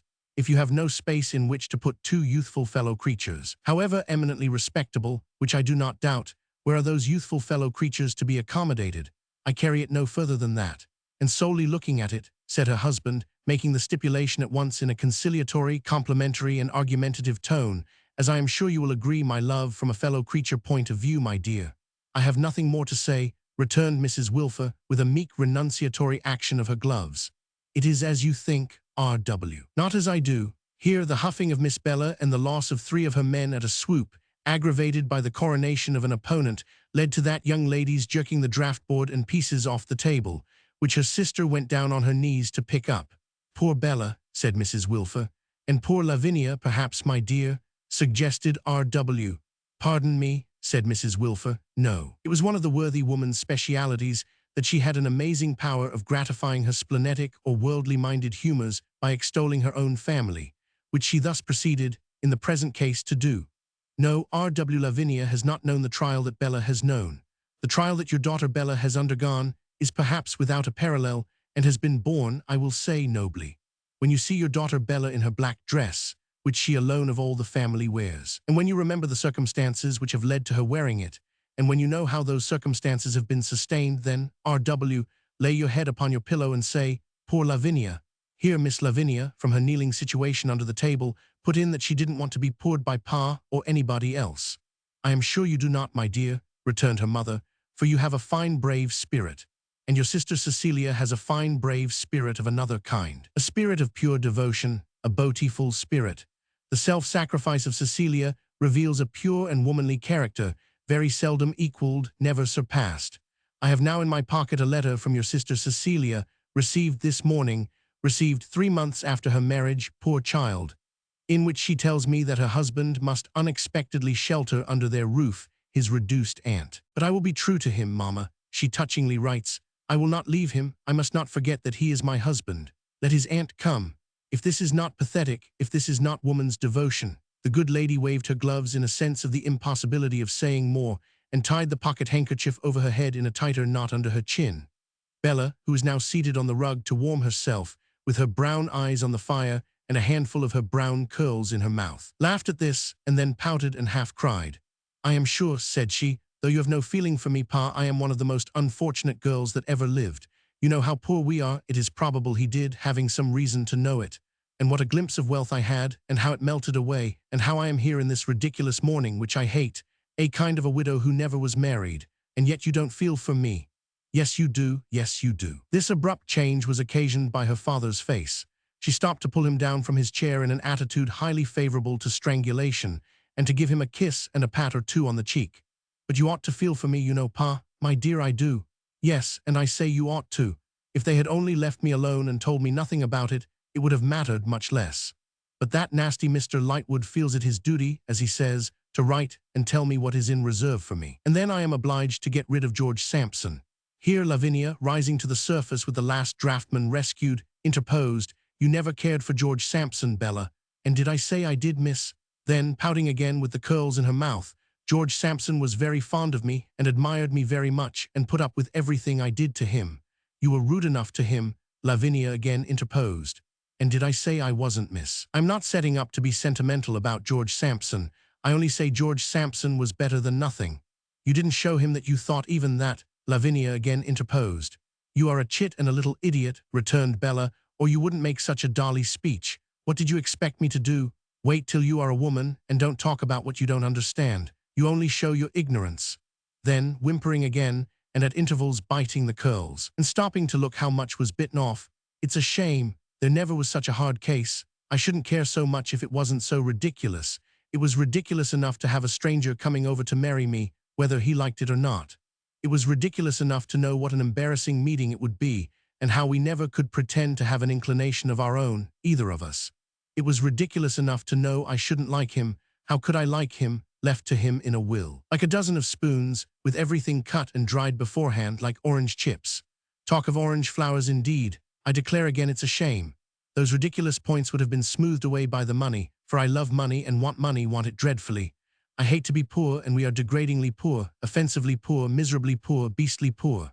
But here I am, left with all the ridiculous parts of the situation remaining, and added to them all, this ridiculous dress. And if the truth was known, when the Harmon murder was all over the town, and people were speculating on its being suicide, I dare say those impudent wretches at the clubs and places made jokes about the miserable creature's having preferred a watery grave to me. It's likely enough they took such liberties. I shouldn't wonder. I declare it's a very hard case indeed, and I am a most unfortunate girl. The idea of being a kind of a widow and never having been married. And the idea of being as poor as ever after all, and going into black besides, for a man I never saw and should have hated, as far as he was concerned, if I had seen." The young lady's lamentations were checked at this point by a knuckle, knocking at the half-open door of the room. The knuckle had knocked 2 or 3 times already, but had not been heard. "Who is it?" said Mrs. Wilfer in her Act of Parliament manner. "Enter. A gentleman coming in, Miss Bella," with a short and sharp exclamation, scrambled off the hearthrug and massed the bitten curls together in their right place on her neck. "The servant girl had her key in the door as I came up and directed me to this room, telling me I was expected. I'm afraid I should have asked her to announce me." "Pardon me," returned Mrs. Wilfer. "Not at all. 2 of my daughters. R.W., this is the gentleman who has taken your first floor. He was so good as to make an appointment for tonight, when you would be at home. A dark gentleman, 30 at the utmost, an expressive, one might say handsome face, a very bad manner, in the last degree constrained, reserved, diffident, troubled. His eyes were on Miss Bella for an instant, and then looked at the ground as he addressed the master of the house. Seeing that I am quite satisfied, Mr. Wilfer, with the rooms, and with their situation, and with their price, I suppose a memorandum between us of 2 or 3 lines, and a payment down, will bind the bargain. I wish to send in furniture without delay." 2 or 3 times during this short address, the cherub addressed had made chubby motions towards a chair. The gentleman now took it, laying a hesitating hand on a corner of the table, and with another hesitating hand lifting the crown of his hat to his lips, and drawing it before his mouth. "The gentleman, R.W., said Mrs. Wilfer, proposes to take your apartments by the quarter, a quarter's notice on either side." "Shall I mention, sir," insinuated the landlord, expecting it to be received as a matter of course, "the form of a reference?" "I think," returned the gentleman after a pause, "that a reference is not necessary, neither, to say the truth, is it convenient, for I am a stranger in London. I require no reference from you, and perhaps therefore you will require none from me. That will be fair on both sides. Indeed, I show the greater confidence of the two, for I will pay in advance whatever you please, and I am going to trust my furniture here. Whereas, if you were in embarrassed circumstances, this is merely supposititious." Conscience causing R. Wilfer to color, Mrs. Wilfer, from a corner, she always got into stately corners, came to the rescue with a deep-toned "Perfectly. Why then I might lose it." "Well," observed R. Wilfer cheerfully, "money and goods are certainly the best of references." "Do you think they are the best, Pa?" asked Miss Bella in a low voice, and without looking over her shoulder as she warmed her foot on the fender. "Among the best, my dear. I should have thought myself it was so easy to add the usual kind of one," said Bella with a toss of her curls. The The gentleman listened to her with a face of marked attention, though he neither looked up nor changed his attitude. He sat still and silent until his future landlord accepted his proposals and brought writing materials to complete the business. He sat still and silent while the landlord wrote. When the agreement was ready in duplicate, the landlord having worked at it like some cherubic scribe in what is conventionally called a doubtful, which means a not at all doubtful old master, it was signed by the contracting parties, Bella looking on as scornful witness. The contracting parties were R. Wilfer and John Rokesmith, Esquire. When it came to Bella's turn to sign her name, Mr. Rokesmith, who was standing, as he had sat, with a hesitating hand upon the table, looked at her stealthily but narrowly. He looked at the pretty figure bending down over the paper and saying, "Where am I to go, Pa? Here in this corner." He looked at the beautiful brown hair shading the coquettish face. He looked at the free dash of the signature, which was a bold one for a woman, S. And then they looked at one another. "Original, much obliged to you, Miss Wilfer." "Obliged? I have given you so much trouble." "Signing my name? Yes, certainly. But I am your landlord's daughter, sir." As there was nothing more to do but pay 8 sovereigns in earnest of the bargain, pocket the agreement, appoint a time for the arrival of his furniture and himself, and go, Mr. Rokesmith did that as awkwardly as it might be done, and was escorted by his landlord to the outer air. When R. Wilfer returned, candlestick in hand, to the bosom of his family, he found the bosom agitated. "Pa," said Bella, "we have got a murderer for a tenant." "Pa," said Lavinia, "we have got a robber." "See him unable for his life to look anybody in the face," said Bella. "There never was such an exhibition." "My dears," said their father, "he is a diffident gentleman, and I should say particularly so in the society of girls of your age." "Nonsense, our age," cried Bella impatiently. "What's that got to do with him? Besides, we are not of the same age." "Which age?" demanded Lavinia. "Never you mind, Lavy," retorted Bella. "You wait till you are of an age to ask such questions." "Pa, mark my words. Between Mr. Rokesmith and me, there is a natural antipathy and a deep distrust, and something will come of it." "My dear and girls," said the cherub patriarch, "between Mr. Rokesmith and me, there is a matter of 8 sovereigns, and something for supper shall come of it, if you'll agree upon the article." This was a neat and happy turn to give the subject, treats being rare in the Wilfer household, where a monotonous appearance of Dutch cheese at 10 o'clock in the evening had been rather frequently commented on by the dimpled shoulders of Miss Bella. Indeed, the modest Dutchman himself seemed conscious of his want of variety, and generally came before the family in a state of apologetic perspiration. After some discussion on the relative merits of veal cutlet, sweetbread, and lobster, a decision was pronounced in favor of veal cutlet. Mrs. Wilfer then solemnly divested herself of her handkerchief and gloves as a preliminary sacrifice to preparing the frying pan, and R.W. himself went out to purchase the viand. He soon returned, bearing the same in a fresh cabbage leaf, where it coyly embraced a rasher of ham. Melodious sounds were not long in rising from the frying pan on the fire, or in seeming, as the firelight danced in the mellow halls of a couple of full bottles on the table, to play appropriate dance music. The cloth was laid by Lavy. Bella, as the acknowledged ornament of the family, employed both her hands in giving her hair an additional wave while sitting in the easiest chair, and occasionally threw in a direction touching the supper, as "Very brown, ma," or to her sister, "Put the salt cellar straight, miss, and don't be a dowdy little puss." Meantime her father, chinking Mr. Rokesmith's gold as he sat expectant between his knife and fork, remarked that 6 of those sovereigns came just in time for their landlord, and stood them in a little pile on the white tablecloth to look at. "I hate our landlord," said Bella, but observing a fall in her father's face, she went and sat down by him at the table and began touching up his hair with the handle of a fork. It was one of the girl's spoilt ways to be always arranging the family's hair, perhaps because her own was so pretty and occupied so much of her attention. "You deserve to have a house of your own, don't you, poor pa?" "I don't deserve it better than another, my dear. At any rate, I for one want it more than another," said Bella, holding him by the chin as she stuck his flaxen hair on end. "And I grudge this money going to the monster that swallows up so much, when we all want everything. And if you say as you want to say, I know you want to say so, pa, that's neither reasonable nor honest, Bella. Then I answer, maybe not. Pa, very likely, but it's one of the consequences of being poor, and of thoroughly hating and detesting to be poor, and that's my case. Now you look lovely, pa, why don't you always wear your hair like that? And here's the cutlet. If it isn't very brown, ma, I can't eat it, and must have a bit put back to be done expressly." However, as it was brown, even to Bella's taste, the young lady graciously partook of it without reconsignment to the frying pan, and also, in due course, of the contents of the 2 bottles, whereof one held Scotch ale and the other rum. The latter perfume, with the fostering aid of boiling water and lemon peel, diffused itself throughout the room, and became so highly concentrated around the warm fireside that the wind passing over the house roof must have rushed off charged with a delicious whiff of it after buzzing like a great bee at that particular chimney pot. "Pa," said Bella, sipping the fragrant mixture and warming her favorite ankle. "When old Mr. Harmon made such a fool of me, not to mention himself, as he is dead, what do you suppose he did it for? Impossible to say, my dear. As I have told you time out of number since his will was brought to light, I doubt if I ever exchanged 100 words with the old gentleman. If it was his whim to surprise us, his whim succeeded, for he certainly did it. And I was stamping my foot and screaming when he first took notice of me, was I?" said Bella, contemplating the ankle before mentioned. "You were stamping your little foot, my dear, and screaming with your little voice, and laying into me with your little bonnet, which you had snatched off for the purpose," returned her father, as if the remembrance gave a relish to the rum. "You were doing this one Sunday morning when I took you out, because I didn't go the exact way you wanted, when the old gentleman, sitting on a seat near, said, 'That's a nice girl, that's a very nice girl, a promising girl.' And so you were, my dear. And then he asked my name, did he, Pa? Then he asked your name, my dear, and mine.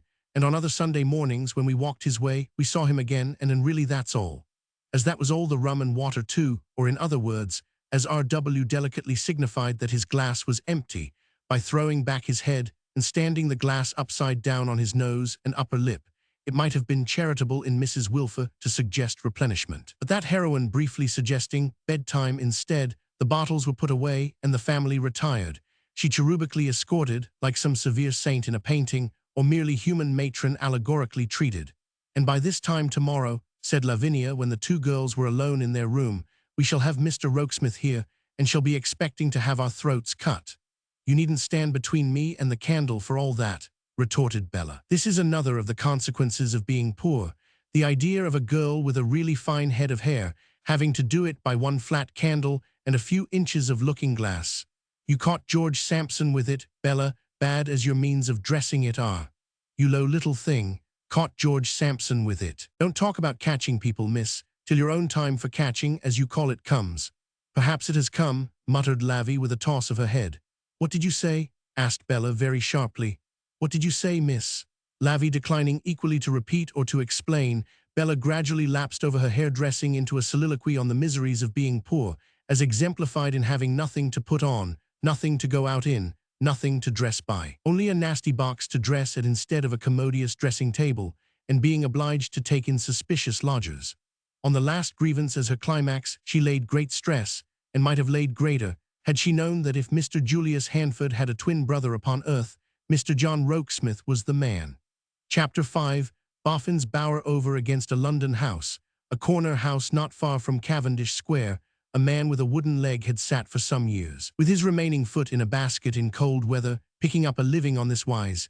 Every morning at 8 o'clock, he stumped to the corner, carrying a chair, a clothes horse, a pair of trestles, a board, a basket, and an umbrella, all strapped together.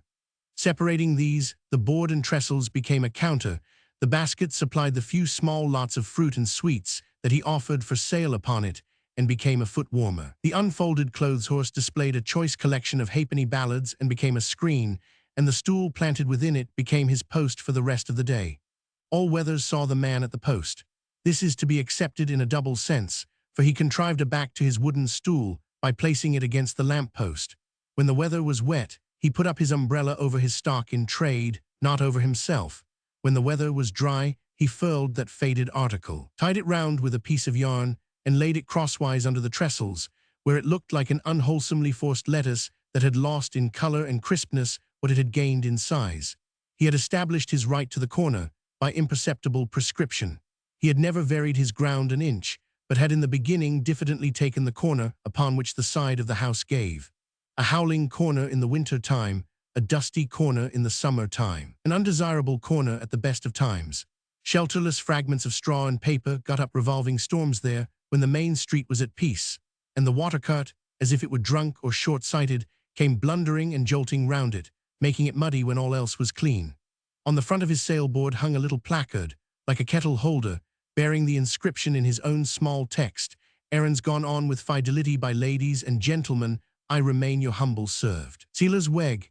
He had not only settled it with himself in course of time, that he was errand-goer by appointment to the house at the corner, though he received such commissions not half a dozen times in a year, and then only as some servant's deputy, but also that he was one of the house's retainers and owed vassalage to it, and was bound to leal and loyal interest in it.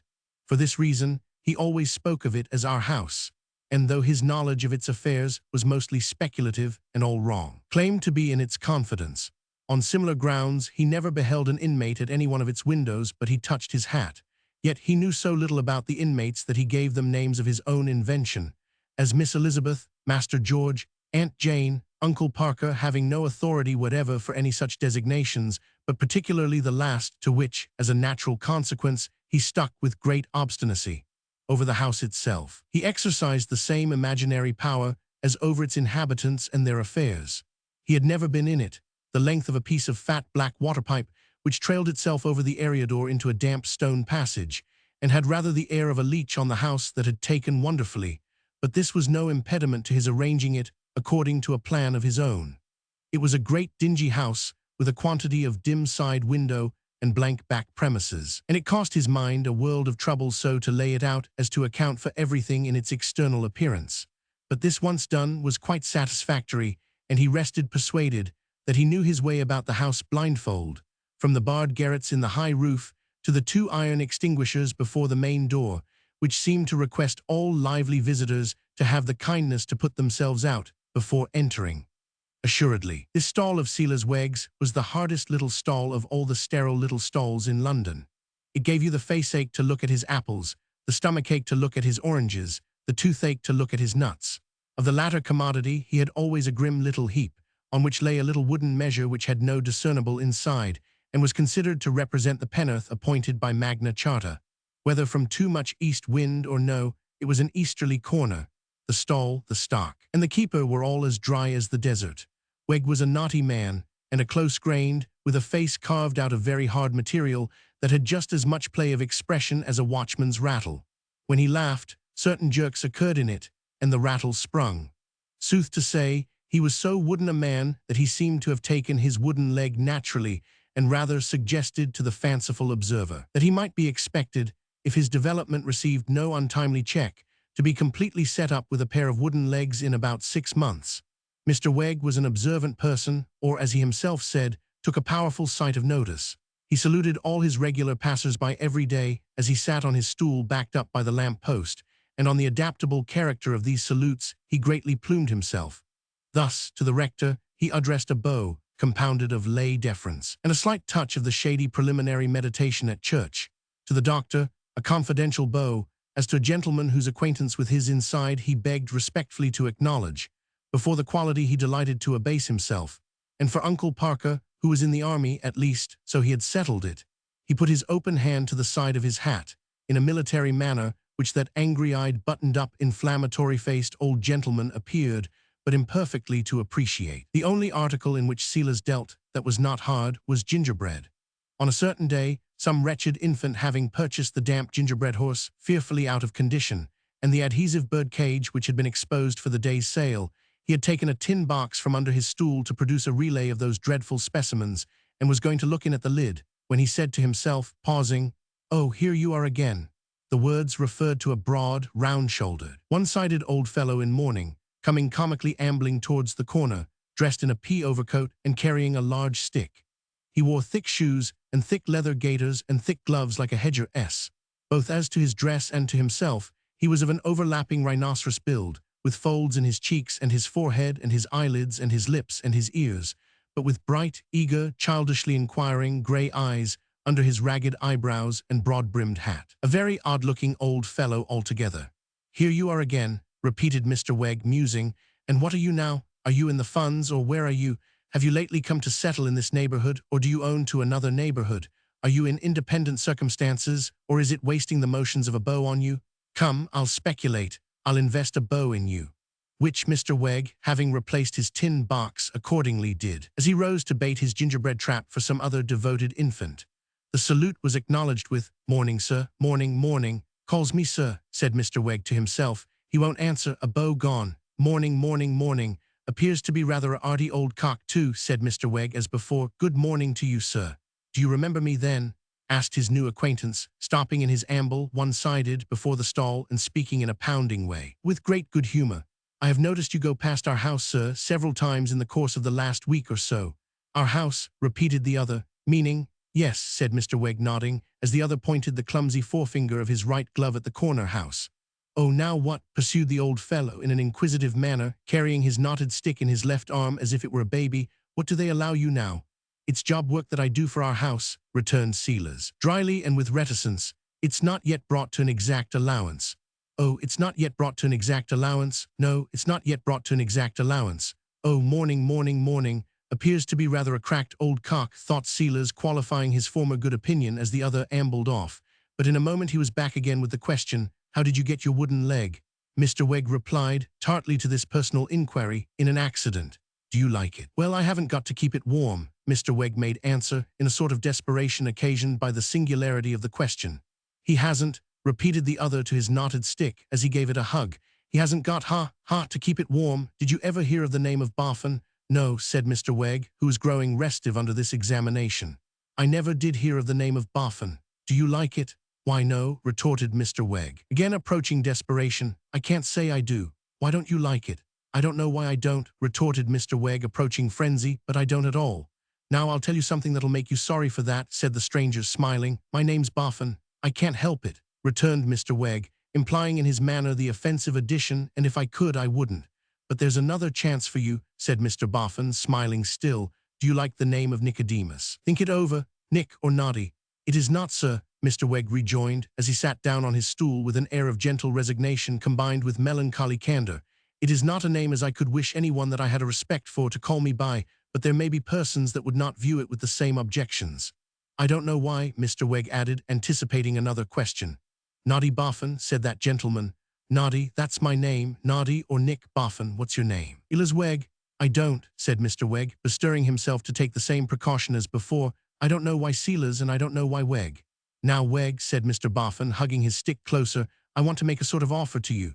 Do you remember when you first see me? The wooden Wegg looked at him with a meditative eye and also with a softened air as discraying possibility of profit. Let me think. I ain't quite sure, and yet I generally take a powerful sight of notice. 2. Was it on a Monday morning, when the butcher boy had been to our house for orders, and bought a ballad of me, which being unacquainted with the tune, I run it over to him. Right, Wegg, right, but he bought more than one. Yes, to be sure, sir, he bought several, and wishing to lay out his money to the best, he took my opinion to guide his choice, and we went over the collection together. To be sure we did. Here was him as it might be, and here was myself as it might be, and there was you, Mr. Boffin, as you identically are, with your self-same stick under your very same arm and your very same back towards us. To be sure, added Mr. Wegg, looking a little round Mr. Boffin to take him in the rear and identify this last extraordinary coincidence, your worry self-same back. What do you think I was doing, Wegg? I should judge, sir, that you might be glancing your eye down the street. No, Wegg, I was a-listening. Was you indeed? Said Mr. Wegg dubiously. Not in a dishonorable way, Wegg, because you was singing to the butcher, and you wouldn't sing secrets to a butcher in the street, you know. It never happened that I did so yet, to the best of my remembrance, said Mr. Wegg cautiously, but I might do it. A man can't say what he might wish to do some day or another. This, not to release any little advantage he might derive from Mr. Boffin's avowal. Well, repeated Boffin, I was a-listening to you and to him. And what do you haven't got another stool, have you? I'm rather thick in my breath. I haven't got another, but you're welcome to this, said Wegg, resigning it. It's a treat to me to stand. Lord, exclaimed Mr. Boffin in a tone of great enjoyment as he settled himself down, still nursing his stick like a baby. It's a pleasant place, this. And then to be shut in on each side with these ballads like so many bookleaf blinkers. Why, it's delightful, if I'm not mistaken, sir. Mr. Wegg delicately hinted, resting a hand on his stall and bending over the discursive Boffin. You alluded to some offer or another that was in your mind. I'm coming to it. All right, I'm coming to it. I was going to say that when I listened that morning, I listened with admiration amounting to awe. I thought to myself, here's a man with a wooden leg, a literary man with, and not exactly so, sir, said Mr. Wegg. Why, you know every one of these songs by name and by tune. And if you want to read or to sing any one on 'em off straight, you've only to whip on your spectacles and do it, cried Mr. Boffin. I see you at it. Well, sir, returned Mr. Wegg with a conscious inclination of the head, we'll say literary then. A literary man with a wooden leg and all print is open to him. That's what I thought to myself that morning, pursued Mr. Boffin, leaning forward to describe, uncramped by the clothes horse, as large an arc as his right arm could make. All print is open to him, and it is, ain't it? Why, truly, sir, Mr. Wegg admitted with modesty, I believe you couldn't show me the piece of English print that I wouldn't be equal to collaring and throwing.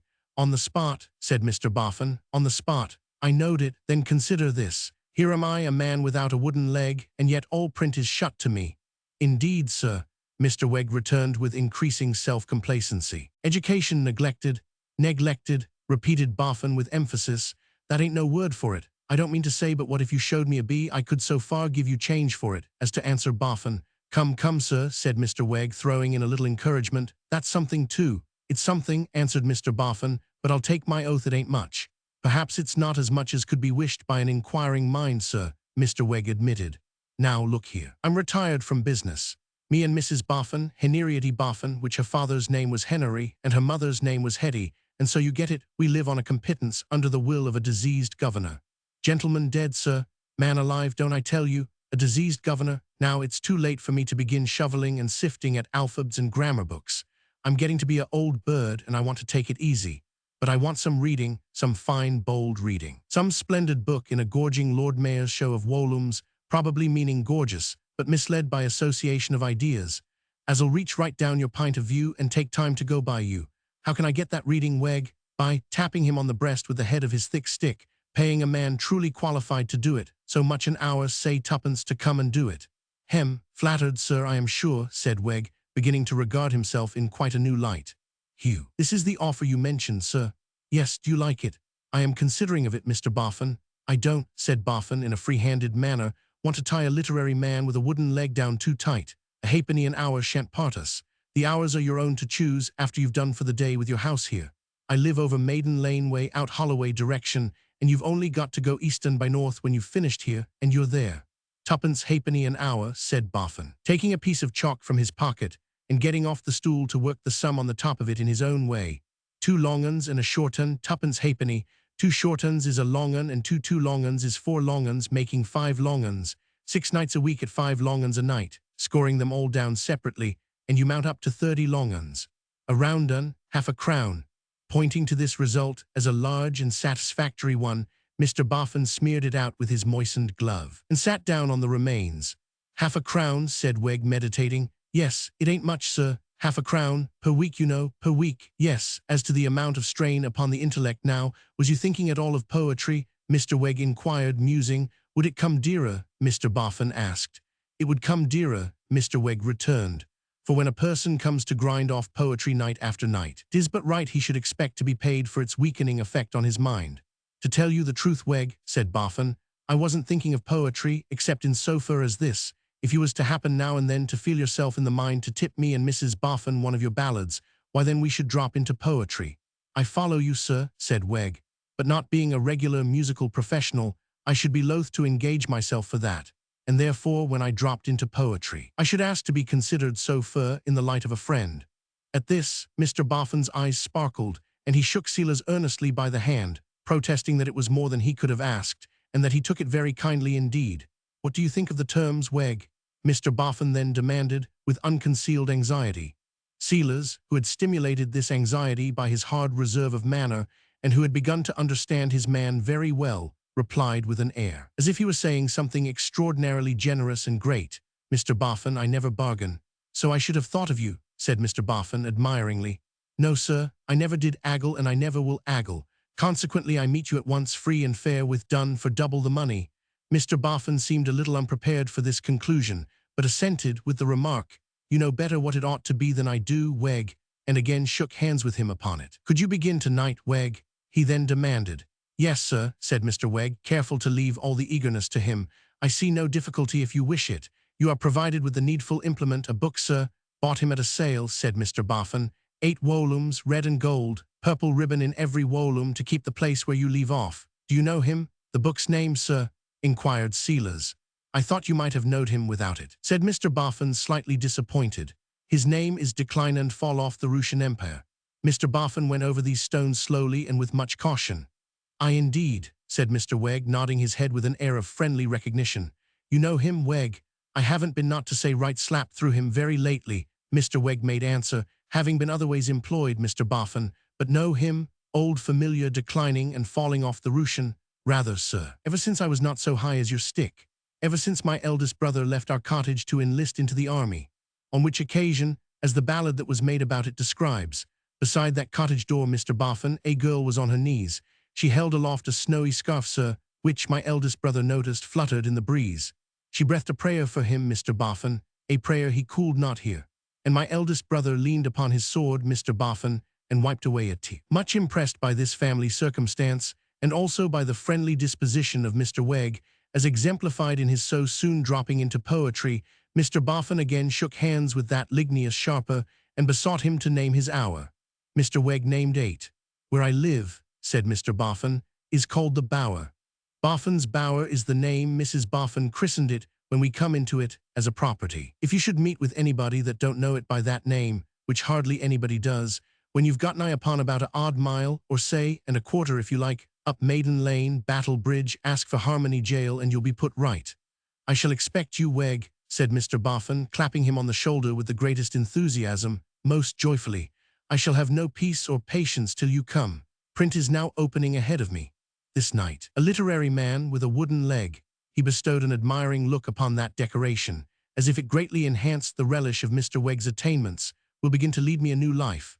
My fist again, Wegg. Morning, morning, morning. Left alone at his stall as the other ambled off, Mr. Wegg subsided into his screen, produced a small pocket handkerchief of a penitentially scrubbing character, and took himself by the nose with a thoughtful aspect. Also, while he still grasped that feature, he directed several thoughtful looks down the street, after the retiring figure of Mr. Boffin.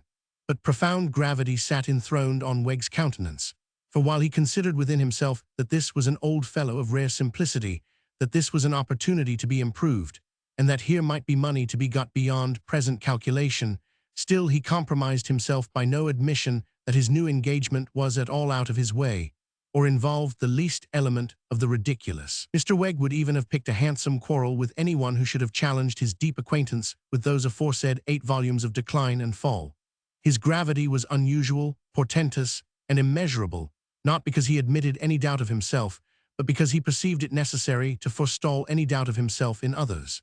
And herein he ranged with that very numerous class of impostors, who are quite as determined to keep up appearances to themselves as to their neighbors. A certain loftiness, likewise, took possession of Mr. Wegg, a condescending sense of being in request as an official expounder of mysteries.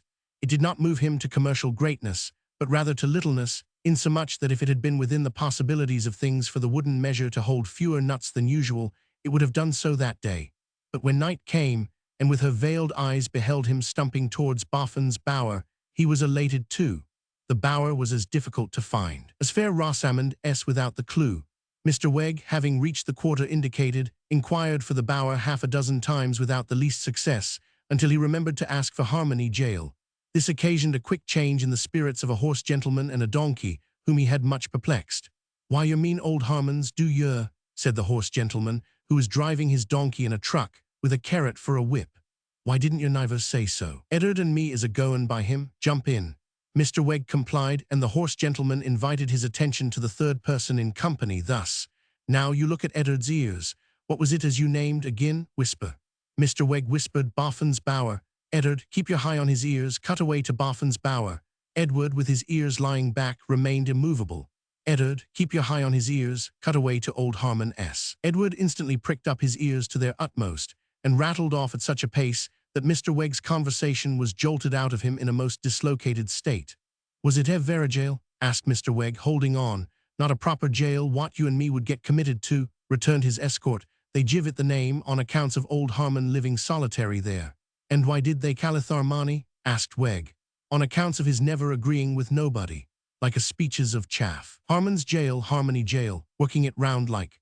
"Do I know Mr. Boffin?" asked Wegg. "I should think so, everybody do about here. Eddard knows him. Keep your eye on his ears." Naughty Boffin, Eddard.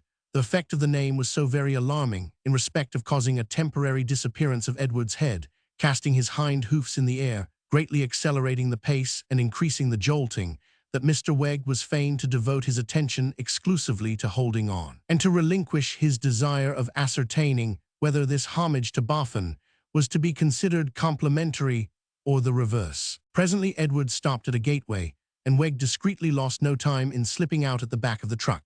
The moment he was landed, his late driver, with a wave of the carrot, said, "Supper, Edward," and he, the hind hoofs, the truck, and Edward all seemed to fly into the air together in a kind of apotheosis. Pushing the gate, which stood ajar, Wegg looked into an enclosed space where certain tall dark mounds rose high against the sky, and where the pathway to the bower was indicated, as the moonlight showed, between two lines of broken crockery set in ashes. A white figure advancing along this path proved to be nothing more ghostly than Mr. Boffin, easily attired for the pursuit of knowledge, in an undress garment of short white smock frock. Having received his literary friend with great cordiality, he conducted him to the interior of the bower, and there presented him to Mrs. Boffin, a stout lady of a rubicund and cheerful aspect, dressed, to Mr. Wegg's consternation, in a low evening dress of sable satin and a large black velvet hat and feathers. "Mrs. Boffin, Wegg," said Boffin, "is a high-flyer at fashion, and her make is such that she does it credit. As to myself, I ain't yet as fashionable as I may come to be. Heneriety, old lady, this is the gentleman that's a-going to decline and fall off the Russian Empire. And I am sure I hope it'll do you both good," said Mrs. Boffin. It was the queerest of rooms, fitted and furnished more like a luxurious amateur taproom than anything else within the ken of Silas Wegg. There were 2 wooden settles by the fire, one on either side of it, with a corresponding table before each. On one of these tables, the 8 volumes were ranged flat, in a row, like a galvanic battery. On the other, certain squat case bottles of inviting appearance seemed to stand on tiptoe to exchange glances with Mr. Wegg over a front row of tumblers and a basin of white sugar. On the hob a kettle steamed. On the hearth a cat reposed. Facing the fire between the settles, a sofa, a footstool, and a little table formed a centerpiece devoted to Mrs. Boffin. They were garish in taste and color, but were expensive articles of drawing-room furniture that had a very odd look beside the settles and the flaring gaslight pendant from the ceiling. There was a flowery carpet on the floor, but instead of reaching to the fireside, its glowing vegetation stopped short at Mrs. Boffin's footstool and gave place to a region of sand and sawdust. Mr. Wegg also noticed, with admiring eyes, that while the flowery land displayed such hollow ornamentation as stuffed birds and waxen fruits under glass shades, there were, in the territory where vegetation ceased, compensatory shelves on which the best part of a large pie and likewise of a cold joint were plainly discernible among other solids. The room itself was large, though low, and the heavy frames of its old-fashioned windows and the heavy beams in its crooked ceiling seemed to indicate that it had once been a house of some mark standing alone in the country. "Do you like it, Wegg?" asked Mr. Boffin in his pouncing manner. "I admire it greatly, sir," said Wegg. "Peculiar comfort at this fireside, sir." "Do you understand it, Wegg?" "Why, in a general way, sir."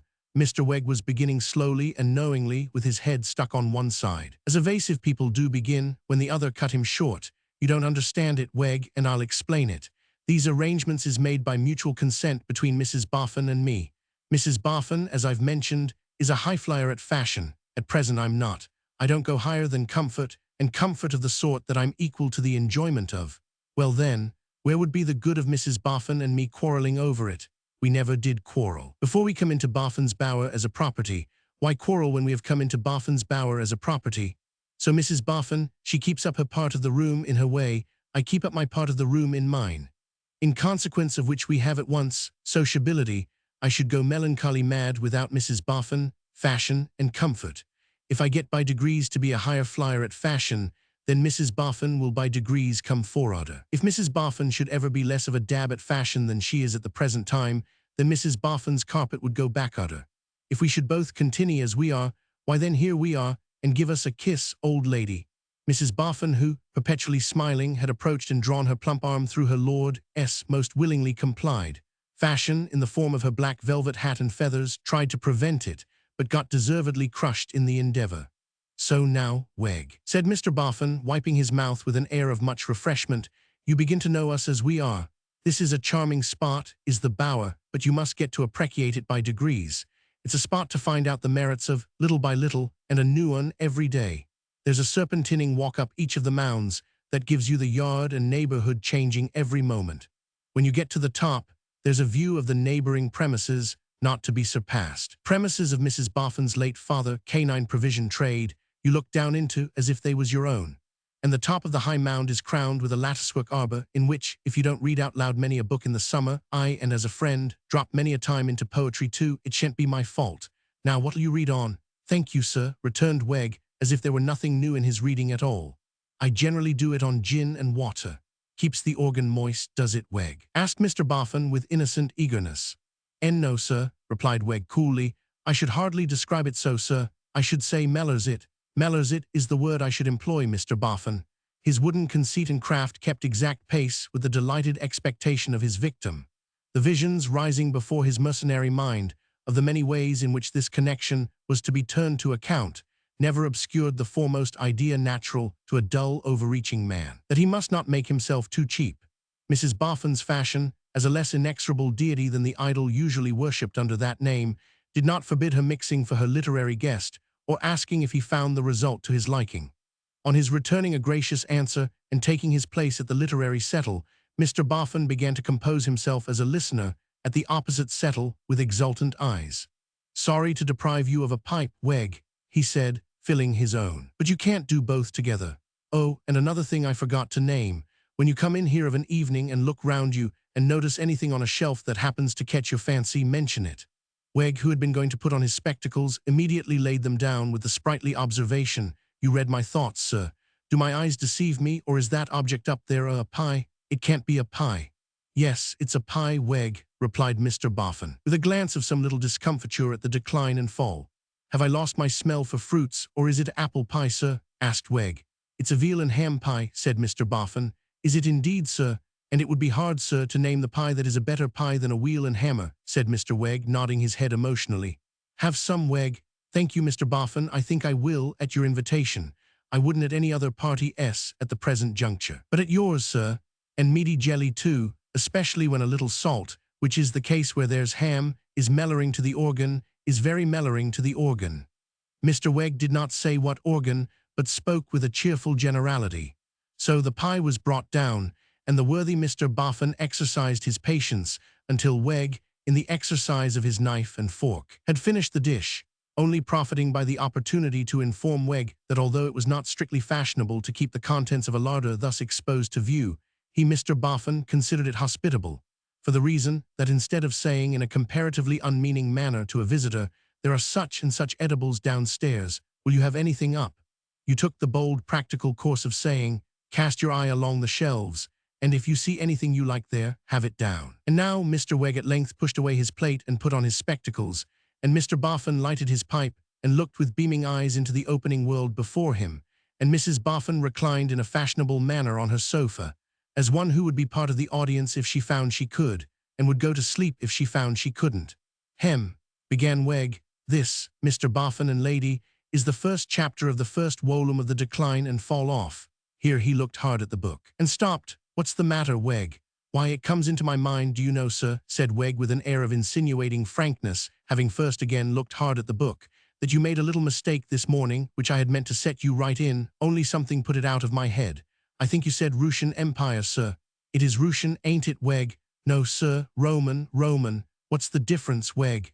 The difference, sir. Mr. Wegg was faltering and in danger of breaking down when a bright thought flashed upon him. The difference, sir. There you place me in a difficulty, Mr. Boffin. Suffice it to observe that the difference is best postponed to some other occasion when Mrs. Boffin does not honor us with her company. In Mrs. Boffin's presence, sir, we had better drop it. Mr. Wegg thus came out of his disadvantage with quite a chivalrous air, and not only that, but by dint of repeating with a manly delicacy, In Mrs. Boffin's presence, sir, we had better drop it, turned the disadvantage on Boffin, who felt that he had committed himself in a very painful manner.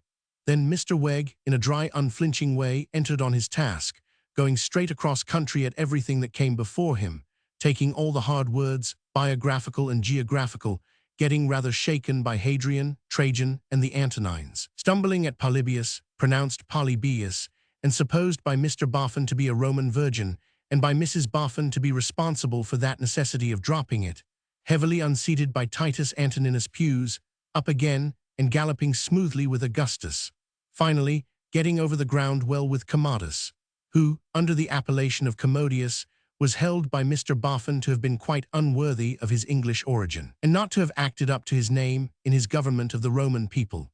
With the death of this personage, Mr. Wegg terminated his first reading, long before which consummation several total eclipses of Mrs. Boffin's candle behind her black velvet disc would have been very alarming, but for being regularly accompanied by a potent smell of burnt pens when her feathers took fire, which acted as a restorative and woke her.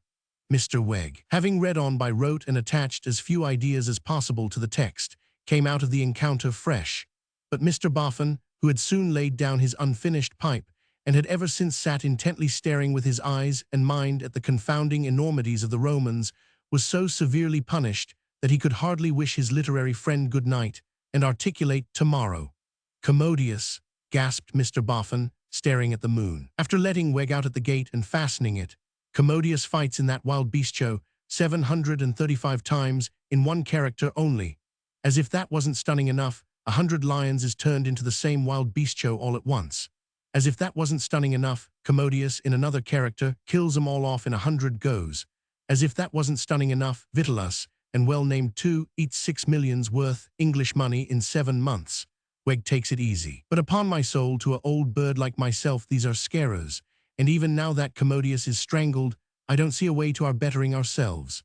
Mr. Boffin added, as he turned his pensive steps towards the bower and shook his head, "I didn't think this morning there was half so many scarers in print. But I'm in for it now." Chapter 6. Cut Adrift. The 6 Jolly Fellowship Porters, already mentioned as a tavern of a dropsical appearance, had long settled down into a state of hale infirmity. In its whole constitution it had not a straight floor, and hardly a straight line, but it had outlasted, and clearly would yet outlast, many a better-trimmed building, many a sprucer public house. Externally, it was a narrow, lopsided wooden jumble of corpulent windows heaped one upon another as you might heap as many toppling oranges, with a crazy wooden veranda impending over the water.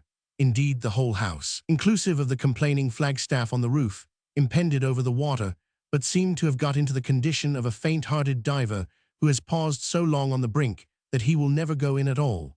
This description applies to the river frontage of the 6 Jolly Fellowship Porters.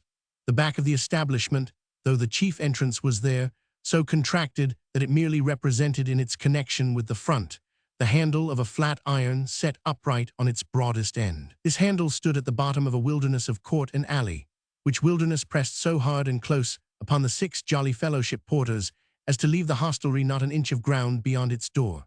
For this reason, in combination with the fact that the house was all but afloat at high water, when the porters had a family wash, the linen subjected to that operation might usually be seen drying on lines stretched across the reception rooms and bed chambers. The wood forming the chimney pieces, beams, partitions, floors, and doors of the 6 Jolly Fellowship Porters seemed in its old age fraught with confused memories of its youth. In many places it had become gnarled and riven, according to the manner of old trees, not started out of it, and here and there it seemed to twist itself into some likeness of boughs. In this state of second childhood, it had an air of being in its own way garrulous about its early life. Not without reason was it often asserted by the regular frequenters of the Porters that when the light shone full upon the grain of certain panels, and particularly upon an old corner cupboard of walnut wood in the bar, you might trace little forests there, and tiny trees like the parent tree in full umbrageous leaf. The bar of the 6 Jolly Fellowship Porters was a bar to soften the human breast. The available space in it was not much larger than a hackney coach. But no one could have wished the bar bigger. That space was so girt in by corpulent little casks, and by cordial bottles radiant with fictitious grapes in bunches, and by lemons in nets, and by biscuits in baskets, and by the polite beer pools that made low bows when customers were served with beer, and by the cheese in a snug corner, and by the landlady's own small table in a snugger corner near the fire, with the cloth everlastingly laid. This haven was divided from the rough world by a glass partition and a half-door, with a leaden sill upon it for the convenience of resting your liquor. But over this half-door the bar's snugness so gushed forth that, albeit customers drank there standing, in a dark and draughty passage where they were shouldered by other customers passing in and out, they always appeared to drink under an enchanting delusion that they were in the bar itself. For the rest, both the tap and parlor of the 6 Jolly Fellowship Porters gave upon the river, and had red curtains matching the noses of the regular customers, and were provided with comfortable fireside tin utensils, like models of sugarloaf hats, made in that shape that they might, with their pointed ends, seek out for themselves glowing nooks in the depths of the red coals, when they mulled your ale, or heated for you those delectable drinks, Pearl, Flip, and Dog's Nose. The first of these humming compounds was a speciality of the Porters, which, through an inscription on its doorposts, gently appealed to your feelings as the early pearl house. For it would seem that pearl must always be taken early, though whether for any more distinctly stomachic reason than that, as the early bird catches the worm, so the early pearl catches the customer, cannot here be resolved. It only remains to add that in the handle of the flat iron, and opposite the bar, was a very little room like a three-cornered hat, into which no direct ray of sun, moon, or star ever penetrated, but which was superstitiously regarded as a sanctuary replete with comfort and retirement by gaslight, and on the door of which was therefore painted its alluring name, Cozy. Miss Patterson, sole proprietor and manager of the Fellowship Porters, reigned supreme on her throne, the bar, and a man must have drunk himself mad drunk indeed, if he thought he could contest a point with her. Being known on her own authority as Miss Abby Patterson, some waterside heads, which like the water, were none of the clearest, harbored muddled notions that, because of her dignity and firmness, she was named after, or in some sort related to, the Abbey at Westminster. But Abbey was only short for Abigail, by which name Miss Patterson had been christened at Limehouse Church, some 60 and odd years before. "Now you mind, you Riderhood," said Miss Abby Patterson, with emphatic forefinger over the half-door. "The Fellowship don't want you at all, and would rather by far have your room than your company. But if you were as welcome here as you are not, you shouldn't even then have another drop of drink here this night, after this present pint of beer. So make the most of it. Original, but you know, Miss Patterson, this was suggested very meekly, though, if I behave myself, you can't help serving me, miss." "Can't I?" said Abby with infinite expression. "No, Miss Patterson, because you see the law, I am the law here, my man," returned Miss Abby, "and I'll soon convince you of that if you doubt it at all."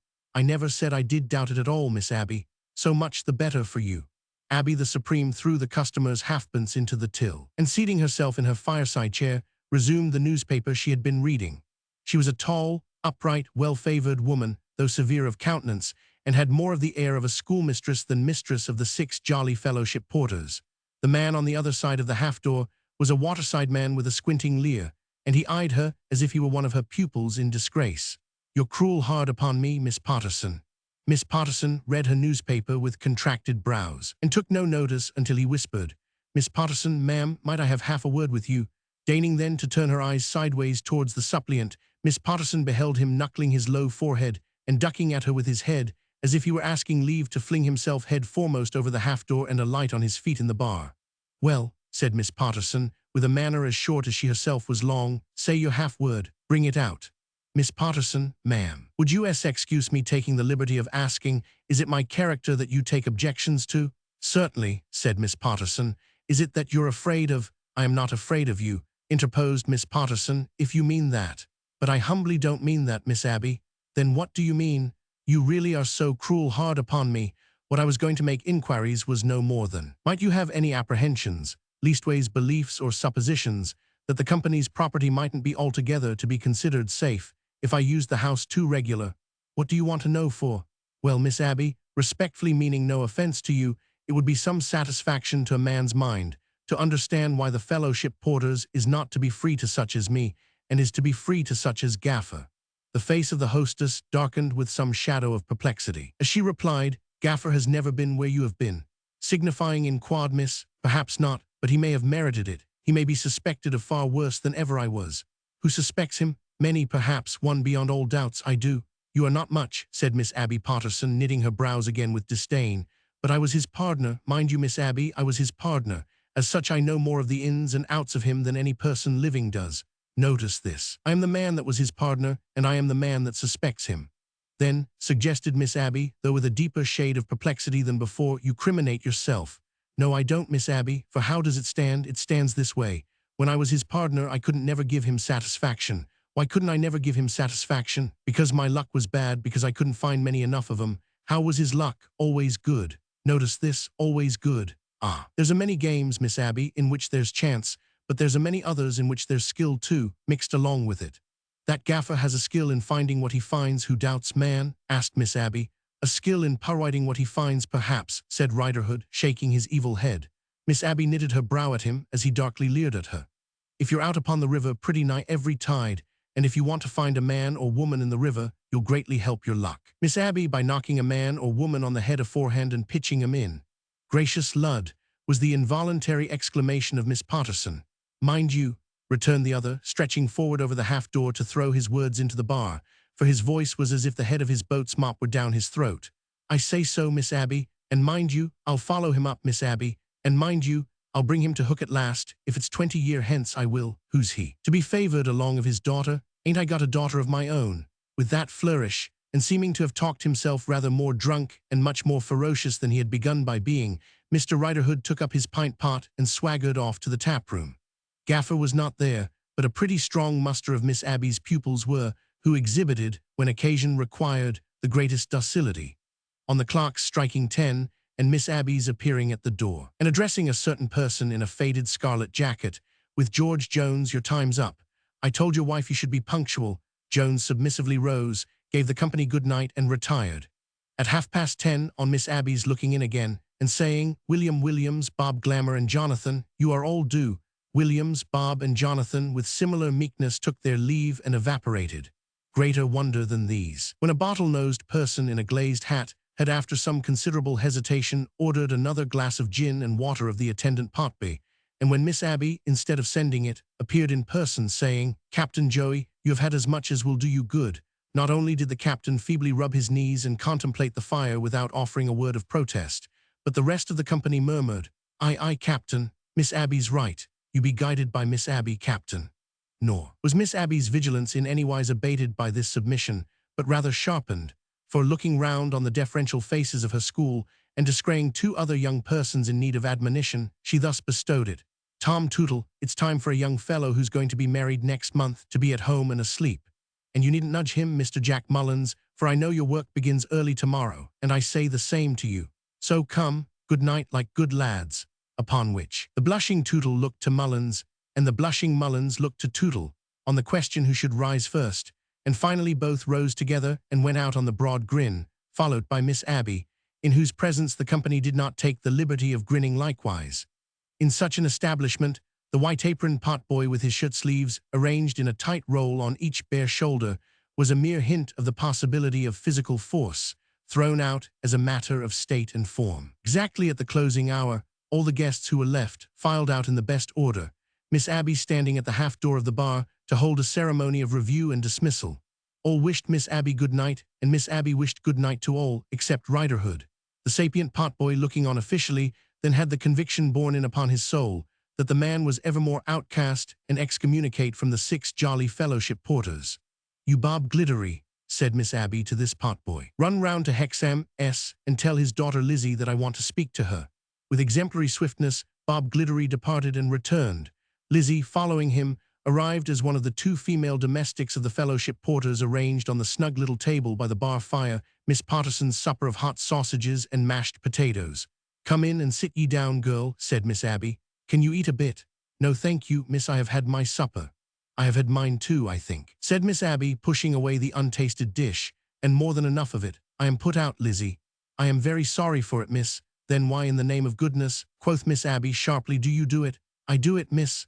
There, don't look astonished. I ought to have begun with a word of explanation, but it's my way to make short cuts at things.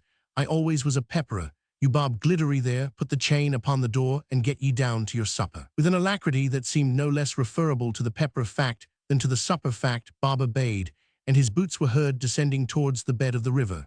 Lizzie Hexam, then began Miss Potterson. How often have I held out to you the opportunity of getting clear of your father and doing well? Very often, miss. Very often? Yes. And I might as well have spoken to the iron funnel of the strongest seagoing steamer that passes the fellowship porters. No, miss, Lizzie pleaded, because that would not be thankful, and I am. I vow and declare I am half ashamed of myself for taking such an interest in you, said Miss Abby pettishly, for I don't believe I should do it if you were not good-looking. Why ain't you ugly? Lizzie merely answered this difficult question with an apologetic glance. However, you ain't, resumed Miss Potterson, so it's no use going into that. I must take you as I find you, which indeed is what I've done. And you mean to say you are still obstinate? Not obstinate, miss, I hope. Firm, I suppose you call it then? Yes, miss, fixed like. Never was an obstinate person yet who would own to the word, remarked Miss Potterson, rubbing her vexed nose. I'm sure I would if I was obstinate, but I am a pepperer, which is different. Lizzie Hexam, think again. Do you know the worst of your father? Do I know the worst of father? She repeated, opening her eyes. Do you know the suspicions to which your father makes himself liable? Do you know the suspicions that are actually about against him? The consciousness of what he habitually did oppressed the girl heavily, and she slowly cast down her eyes. Say, Lizzie, do you know? Urged Miss Abby. Please to tell me what the suspicions are, miss, she asked after a silence with her eyes upon the ground. It's not an easy thing to tell a daughter, but it must be told. It is thought by some, then, that your father helps to their death a few of those that he finds dead. The relief of hearing what she felt sure was a false suspicion, in place of the expected real and true one, so lightened Lizzie's breast for the moment that Miss Abby was amazed at her demeanor. She raised her eyes quickly, shook her head, and in a kind of triumph almost laughed. They little know father who talk like that. She takes it, thought Miss Abby, very quietly. She takes it with extraordinary quietness. And perhaps, said Lizzie as a recollection flashed upon her, it is someone who has a grudge against father, someone who has threatened father. Is it Riderhood, miss? Well, yes, it is. Yes, he was father's partner and father broke with him and now he revenges himself. Father broke with him when I was by and he was very angry at it. And besides, Miss Abby, will you never, without strong reason, let pass your lips what I am going to say? She bent forward to say it in a whisper. I promise, said Miss Abby. It was on the night when the Harmon murder was found out, through father, just above Bridge. And just below Bridge, as we were sculling home, Riderhood crept out of the dark in his boat. And many times afterwards, when such great pains were taken to come to the bottom of the crime, and it never could be come near, I thought in my own thoughts, could Riderhood himself have done the murder, and did he purposely let father find the body? It seemed a most wicked and cruel to so much as think such a thing, but now that he tries to throw it upon father, I go back to it as if it was a truth. Can it be a truth that was put into my mind by the dead? She asked this question, rather of the fire than of the hostess of the fellowship porters, and looked round the little bar with troubled eyes. But Miss Potterson, as a ready schoolmistress accustomed to bring her pupils to book, set the matter in a light that was essentially of this world. You poor deluded girl, she said. Don't you see that you can't open your mind to particular suspicions of one of the two without opening your mind to general suspicions of the other? They had worked together. Their goings-on had been going on for some time. Even granting that it was as you have had in your thoughts, what the two had done together would come familiar to the mind of one. You don't know father, miss, when you talk like that. Indeed, you don't know father. Lizzie, said Miss Potterson. Leave him. You needn't break with him altogether, but leave him.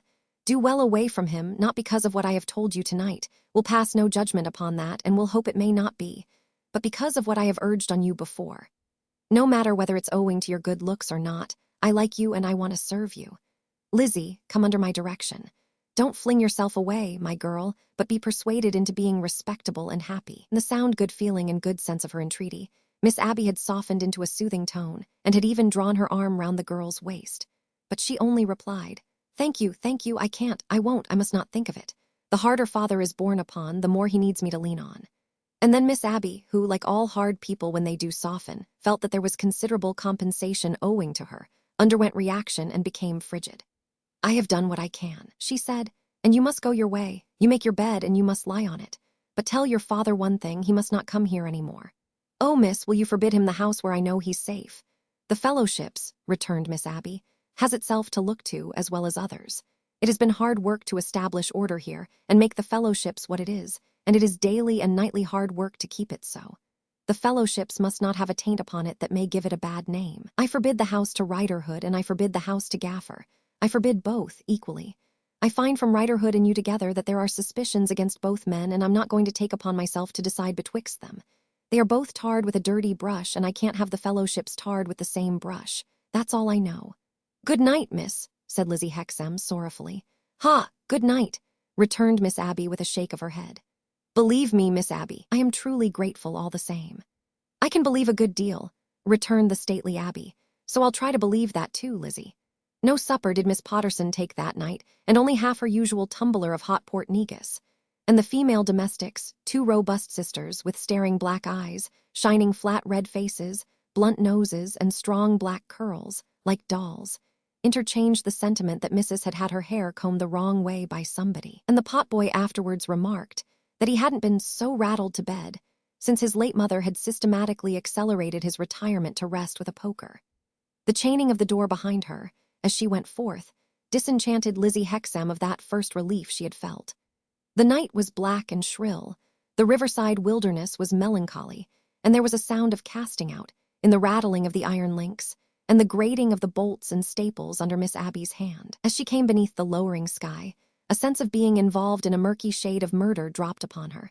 And as the tidal swell of the river broke at her feet without her seeing how it gathered, so her thoughts startled her by rushing out of an unseen void and striking at her heart. Of her father's being groundlessly suspected, she felt sure. Sure. Sure. And yet, repeat the word inwardly as often as she would, the attempt to reason out and prove that she was sure always came after it and failed. Riderhood had done the deed and entrapped her father. Riderhood had not done the deed, but had resolved in his malice to turn against her father the appearances that were ready to his hand to distort. Equally and swiftly upon either putting of the case, followed the frightful possibility that her father, being innocent, yet might come to be believed guilty. She had heard of people suffering death for bloodshed of which they were afterwards proved pure, and those ill-fated persons were not, first, in that dangerous wrong in which her father stood. Then, at the best, the beginning of his being set apart, whispered against, and avoided was a certain fact. It dated from that very night, and as the great black river with its dreary shores was soon lost to her view in the gloom, so she stood on the river's brink unable to see into the vast blank misery of a life suspected, and fallen away from by good and bad, but knowing that it lay there dim before her, stretching away to the great ocean, death. One thing only was clear to the girl's mind. Accustomed from her very babyhood promptly to do the thing that could be done, whether to keep out weather, to ward off cold, to postpone hunger, or what not, she started out of her meditation and ran home. The room was quiet and the lamp burnt on the table. In the bunk in the corner, her brother lay asleep. She bent over him softly, kissed him, and came to the table. By the time of Miss Abby's closing, and by the run of the tide, it must be 1. Tide S running up. Father at Chiswick wouldn't think of coming down till after the turn, and that's at 4:30. I'll call Charlie at 6. I shall hear the church clock strike as I sit here. Very quietly she placed a chair before the scanty fire and sat down in it, drawing her shawl about her. Charlie's hollowed down by the flare is not there now. Poor Charlie. The clock struck 2, and the clock struck 3, and the clock struck 4, and she remained there with a woman's patience and her own purpose. When the morning was well on between 4 and 5, she slipped off her shoes that her going about might not wake Charlie, trimmed the fire sparingly, put water on to boil, and set the table for breakfast. Then she went up the ladder, lamp in hand, and came down again and glided about and about, making a little bundle. Lastly, from her pocket and from the chimney-piece, and from an inverted basin on the highest shelf she brought halfpence, a few sixpences, fewer shillings, and fell to laboriously and noiselessly counting them and setting aside one little heap. She was still so engaged when she was startled by "Halloa" from her brother sitting up in bed. "You made me jump, Charlie. Jump, didn't you make me jump when I opened my eyes a moment ago and saw you sitting there like the ghost of a girl miser in the dead of the night? It's not the dead of the night, Charlie. It's nigh 6 in the morning. Is it though? But what are you up to, Liz? Still telling your fortune, Charlie? It seems to be a precious small one, if that's it," said the boy. "What are you putting that little pile of money by itself for?" "For you, Charlie." "What do you mean?" "Get out of bed, Charlie, and get washed and dressed, and then I'll tell you." Her composed manner and her low, distinct voice always had an influence over him. His head was soon in a basin of water and out of it again and staring at her through a storm of toweling. "I never," howling at himself as if he were his bitterest enemy, "saw such a girl as you are. What is the move, Liz? Are you almost ready for breakfast, Charlie? You can pour it out. Halloa, I say, and a bundle. And a bundle, Charlie. You don't mean it's for me, too?" "Yes, Charlie, I do, indeed." More serious of face and more slow of action than he had been, the boy completed his dressing and came and sat down at the little breakfast table with his eyes amazedly directed to her face. "You see, Charlie dear, I have made up my mind that this is the right time for your going away from us. Over and above all the blessed change of by and by, you'll be much happier, and do much better, even so soon as next month. Even so soon as next week. How do you know I shall? I don't quite know how, Charlie, but I do." In spite of her unchanged manner of speaking and her unchanged appearance of composure, she scarcely trusted herself to look at him, but kept her eyes employed on the cutting and buttering of his bread, and on the mixing of his tea and other such little preparations. "You must leave father to me, Charlie. I will do what I can with him, but you must go." "You don't stand upon ceremony, I think," grumbled the boy, throwing his bread and butter about in an ill humor. She made him no answer. "I tell you what," said the boy then, bursting out into an angry whimpering, "you're a selfish jade, and you think there's not enough for 3 of us, and you want to get rid of me. If you believe so, Charlie, yes, then I believe too that I am a selfish jade, and that I think there's not enough for 3 of us, and that I want to get rid of you." It was only when the boy rushed at her and threw his arms round her neck that she lost her self-restraint. But she lost it then and wept over him. Don't cry, don't cry. I am satisfied to go, Liz. I am satisfied to go. I know you send me away for my good. Oh, Charlie, Charlie, heaven above us knows I do. Yes, yes, don't mind what I said, don't remember it, kiss me. After a silence, she loosed him to dry her eyes and regain her strong, quiet influence. Now listen, Charlie dear, we both know it must be done, and I alone know there is good reason for its being done at once. Go straight to the school, and say that you and I agreed upon it, that we can't overcome father's opposition. That father will never trouble them, but will never take you back. You are a credit to the school, and you will be a greater credit to it yet, and they will help you to get a living. Show what clothes you have brought and what money, and say that I will send some more money.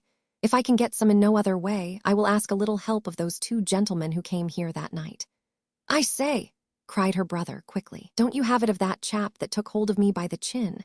Don't you have it of that Rayburn one? Perhaps a slight additional tinge of red flushed up into her face and brow, as with a nod she laid a hand upon his lips to keep him silently attentive. And above all things mind this, Charlie. Be sure you always speak well of father. Be sure you always give father his full due. You can't deny that because father has no learning himself he is set against it in you, but favor nothing else against him, and be sure you say, as you know, that your sister is devoted to him. And if you should ever happen to hear anything said against father that is new to you, it will not be true. Remember, Charlie, it will not be true. The boy looked at her with some doubt and surprise, but she went on again without heeding it. Above all things, remember, it will not be true. I have nothing more to say, Charlie dear, except be good and get learning, and only think of some things in the old life here, as if you had dreamed them in a dream last night. Goodbye, my darling. Though so young, she infused in these parting words a love that was far more like a mother than a sister, and before which the boy was quite bowed down. After holding her to his breast with a passionate cry, he took up his bundle and darted out at the door with an arm across his eyes. The white face of the winter day came sluggishly on, veiled in a frosty mist, and the shadowy ships in the river slowly changed to black substances, and the sun, blood-red on the eastern marshes behind dark masts and yards, seemed filled with the ruins of a forest it had set on fire. Lizzie, looking for her father, saw him coming, and stood upon the causeway that he might see her. He had nothing with him but his boat, and came on apace. A knot of those amphibious human creatures who appear to have some mysterious power of extracting a subsistence out of tidal water by looking at it, were gathered together about the causeway. As her father's boat grounded, they became contemplative of the mud and dispersed themselves. She saw that the mute avoidance had begun.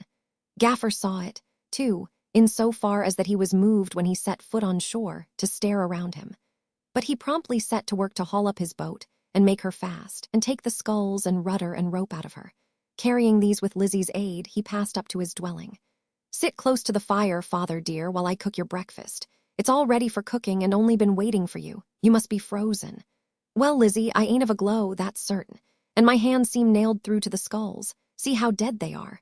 Something suggestive in their color, and perhaps in her face, struck him as he held them up. He turned his shoulder and held them down to the fire. You were not out in the perishing night, I hope, father. No, my dear, lay aboard a barge by a blazing coal fire. Where's that boy? There's a drop of brandy for your tea, father, if you'll put it in while I turn this bit of meat. If the river was to get frozen, there would be a deal of distress, wouldn't there, father? Ah, there's always enough of that, said Gaffer, dropping the liquor into his cup from a squat black bottle, and dropping it slowly that it might seem more. Distress is forever a-going about like sud in the air. Ain't that boy up yet? The meat's ready now, father. Eat it while it's hot and comfortable. After you have finished, we'll turn round to the fire and talk. But he perceived that he was evaded, and having thrown a hasty, angry glance towards the bunk, plucked at a corner of her apron and asked, What's gone with that boy? Father, if you'll begin your breakfast, I'll sit by and tell you. He looked at her, stirred his tea and took 2 or 3 gulps, then cut at his piece of hot steak with his case knife and said, eating, Now then, what's gone with that boy? Don't be angry, dear. It seems, father, that he has quite a gift of learning. Unnatural young beggar, said the parent, shaking his knife in the air. And that having this gift and not being equally good at other things, he has made shift to get some schooling. Unnatural young beggar, said the parent again with his former action. That knowing you have nothing to spare, father, and not wishing to be a burden on you, he gradually made up his mind to go seek his fortune out of learning. He went away this morning, father, and he cried very much at going, and he hoped you would forgive him. Let him never come anigh me to ask me my forgiveness, said the father, again emphasizing his words with the knife. "Let him never come within sight of my eyes, nor yet within reach of my arm. His own father ain't good enough for him. He's disowned his own father. His own father, therefore, disowns him forever and ever as an unnatural young beggar." He had pushed away his plate. With the natural need of a strong, rough man in anger to do something forcible, he now clutched his knife overhand and struck downward with it at the end of every succeeding sentence, as he would have struck with his own clenched fist if there had chanced to be nothing in it. "He's welcome to go. He's more welcome to go than to stay. But let him never come back. Let him never put his head inside that door. And let you never speak a word more in his favor, or you'll disown your own father likewise, and what your father says of him he'll have to come to say of you. Now I see why them men yonder held aloof from me. They says to one another, 'Here comes the man as ain't good enough for his own son.' Lizzie—" But she stopped him with a cry. Looking at her, he saw her, with a face quite strange to him, shrinking back against the wall, with her hands before her eyes. "Father, I can't bear to see you striking with it. Put it down." He looked at the knife, but in his astonishment still held it. "Father, it's too horrible. Oh, put it down, put it down." Confounded by her appearance and exclamation, he tossed it away and stood up with his open hands held out before him. "What's come to you, Liz? Can you think I would strike at you with a knife?" "No, father, no, you would never hurt me." "What should I hurt?" "Nothing, dear father. On my knees I am certain, in my heart and soul I am certain, nothing."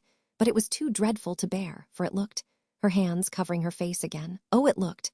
What did it look like? The recollection of his murderous figure, combining with her trial of last night and her trial of the morning, caused her to drop at his feet without having answered. He had never seen her so before. He raised her with the utmost tenderness, calling her the best of daughters and my poor pretty creature, laid her head upon his knee and tried to restore her. But failing, he laid her head gently down again, got a pillow and placed it under her dark hair and sought on the table for a spoonful of brandy. There being none left, he hurriedly caught up the empty bottle and ran out at the door. He returned as hurriedly as he had gone with the bottle still empty. He kneeled down by her, took her head on his arm, and moistened her lips with a little water into which he dipped his fingers, saying, fiercely, as he looked around, now over this shoulder, now over that, "Have we got a pest in the house? Is there somewhat deadly sticking to my clothes? What's let loose upon us? Who loosed it?" Chapter 7. Mr. WGG looks after himself. Silas Wegg, being on his road to the Roman Empire, approaches it by way of Clerkenwell. The time is early in the evening, the weather moist and raw. Mr. Wegg finds leisure to make a little circuit, by reason that he folds his screen early, now that he combines another source of income with it, and also that he feels it due to himself to be anxiously expected at the Bower. "Boffin will get all the eagerer for waiting a bit," says Silas, screwing up, as he stumps along first his right eye and then his left, which is something superfluous in him, for nature has already screwed both pretty tight. "If I get on with him as I expect to get on," Silas pursues, stumping and meditating, "it wouldn't become me to leave it here. It wouldn't be respectable." Animated by this reflection, he stumps faster and looks a long way before him, as a man with an ambitious project in abeyance often will do. Aware of a working jeweler population taking sanctuary about the church in Clerkenwell, Mr. Wegg is conscious of an interest in, and a respect for, the neighborhood. But his sensations in this regard halt as to their strict morality, as he halts in his gait. For they suggest the delights of a coat of invisibility in which to walk off safely with the precious stones and watch cases, but stop short of any compunction for the people who would lose the same. Not, however, towards the shops, where cunning artificers work in pearls and diamonds and gold and silver, making their hands so rich that the enriched water in which they wash them is bought for the raffiners.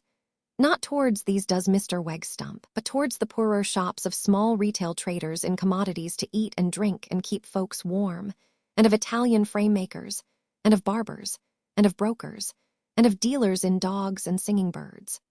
From these, in a narrow and a dirty street devoted to such callings, Mr. Wegg selects one dark shop window with a tallow candle dimly burning in it, surrounded by a muddle of objects vaguely resembling pieces of leather and dry stick, but among which nothing is resolvable into anything distinct, save the candle itself in its old tin candlestick, and two preserved frogs fighting a small sword duel. Stumping with fresh vigor, he goes in at the dark, greasy entry, pushes a little greasy, dark, reluctant side door, and follows the door into the little dark, greasy shop. It is so dark that nothing can be made out in it, over a little counter, but another tallow candle in another old tin candlestick, close to the face of a man stooping low in a chair. Mr. Wegg nods to the face. "Good evening." The face looking up is a sallow face with weak eyes, surmounted by a tangle of reddish dusty hair. The owner of the face has no cravat on and has opened his tumbled shirt collar to work with the more ease. For the same reason, he has no coat on, only a loose waistcoat over his yellow linen. His eyes are like the overtried eyes of an engraver, but he is not that. His expression and stoop are like those of a shoemaker, but he is not that. Good evening, Mr. Venus, don't you remember? With slowly dawning remembrance, Mr. Venus rises and holds his candle over the little counter and holds it down towards the legs, natural and artificial, of Mr. Wegg. To be sure, he says then. How do you do? Wegg, you know, that gentleman explains. Yes, yes, says the other. Hospital amputation. Just so, says Mr. Wegg. Yes, yes, quoth Venus. How do you do? Sit down by the fire and warm your other one. The little counter being so short a counter that it leaves the fireplace, which would have been behind it if it had been longer, accessible, Mr. Wegg sits down on a box in front of the fire and inhales a warm and comfortable smell which is not the smell of the shop. For that, Mr. Wegg inwardly decides, as he takes a corrective sniff or two, is musty, leathery, feathery, celery, gluey, gummy, and, with another sniff, as it might be, strong of old pairs of bellows. My tea is drawing, and my muffin is on the hob, Mr. Wegg. Will you partake? It being one of Mr. Wegg's guiding rules in life always to partake, he says he will. But the little shop is so excessively dark, is stuck so full of black shelves and brackets and nooks and corners, that he sees Mr. Venus's cup and saucer only because it is close under the candle, and does not see from what mysterious recess Mr. Venus produces another for himself until it is under his nose. Concurrently, Wegg perceives a pretty little dead bird lying on the counter, with its head drooping on one side against the rim of Mr. Venus's saucer, and a long, stiff wire piercing its breast.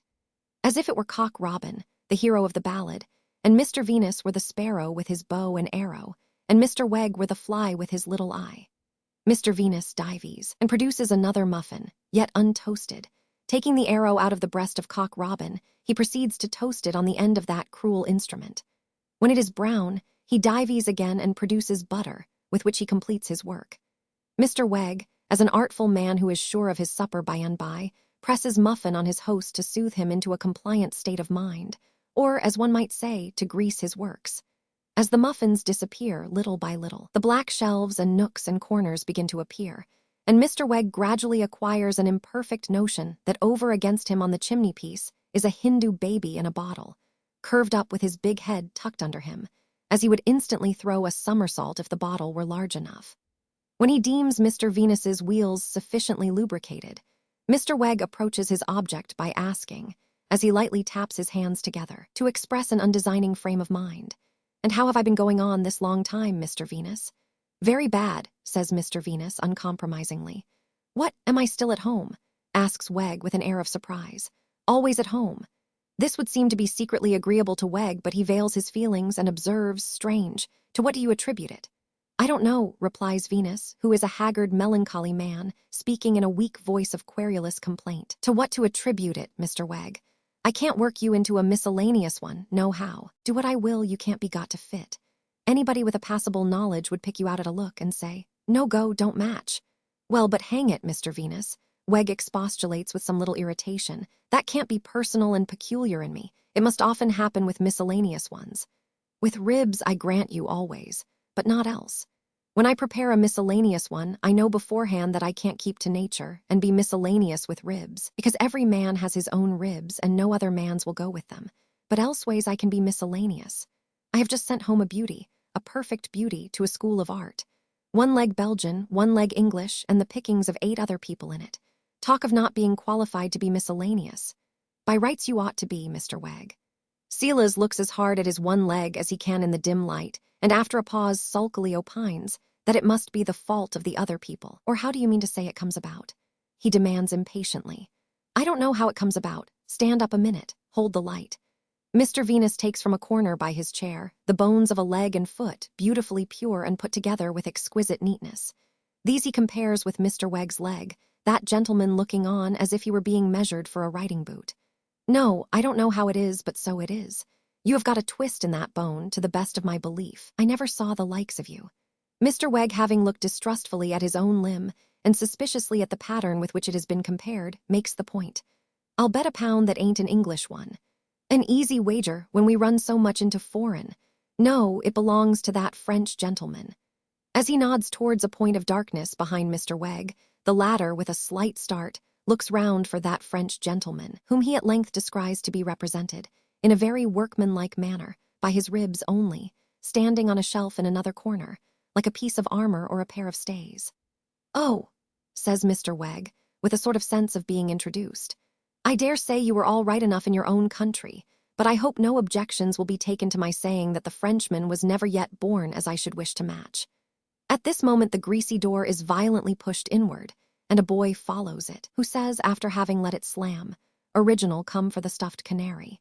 "It's 3 and 9pence, returns Venus. "Have you got the money?" The boy produces 4 shillings.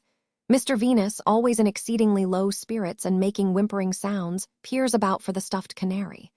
On his taking the candle to assist his search, Mr. Wegg observes that he has a convenient little shelf near his knees, exclusively appropriated to skeleton hands, which have very much the appearance of wanting to lay hold of him. From these Mr. Venus rescues the canary in a glass case and shows it to the boy. "There," he whimpers. "There's animation, on a twig making up his mind to hop. Take care of him, he's a lovely specimen. And 3 is 4.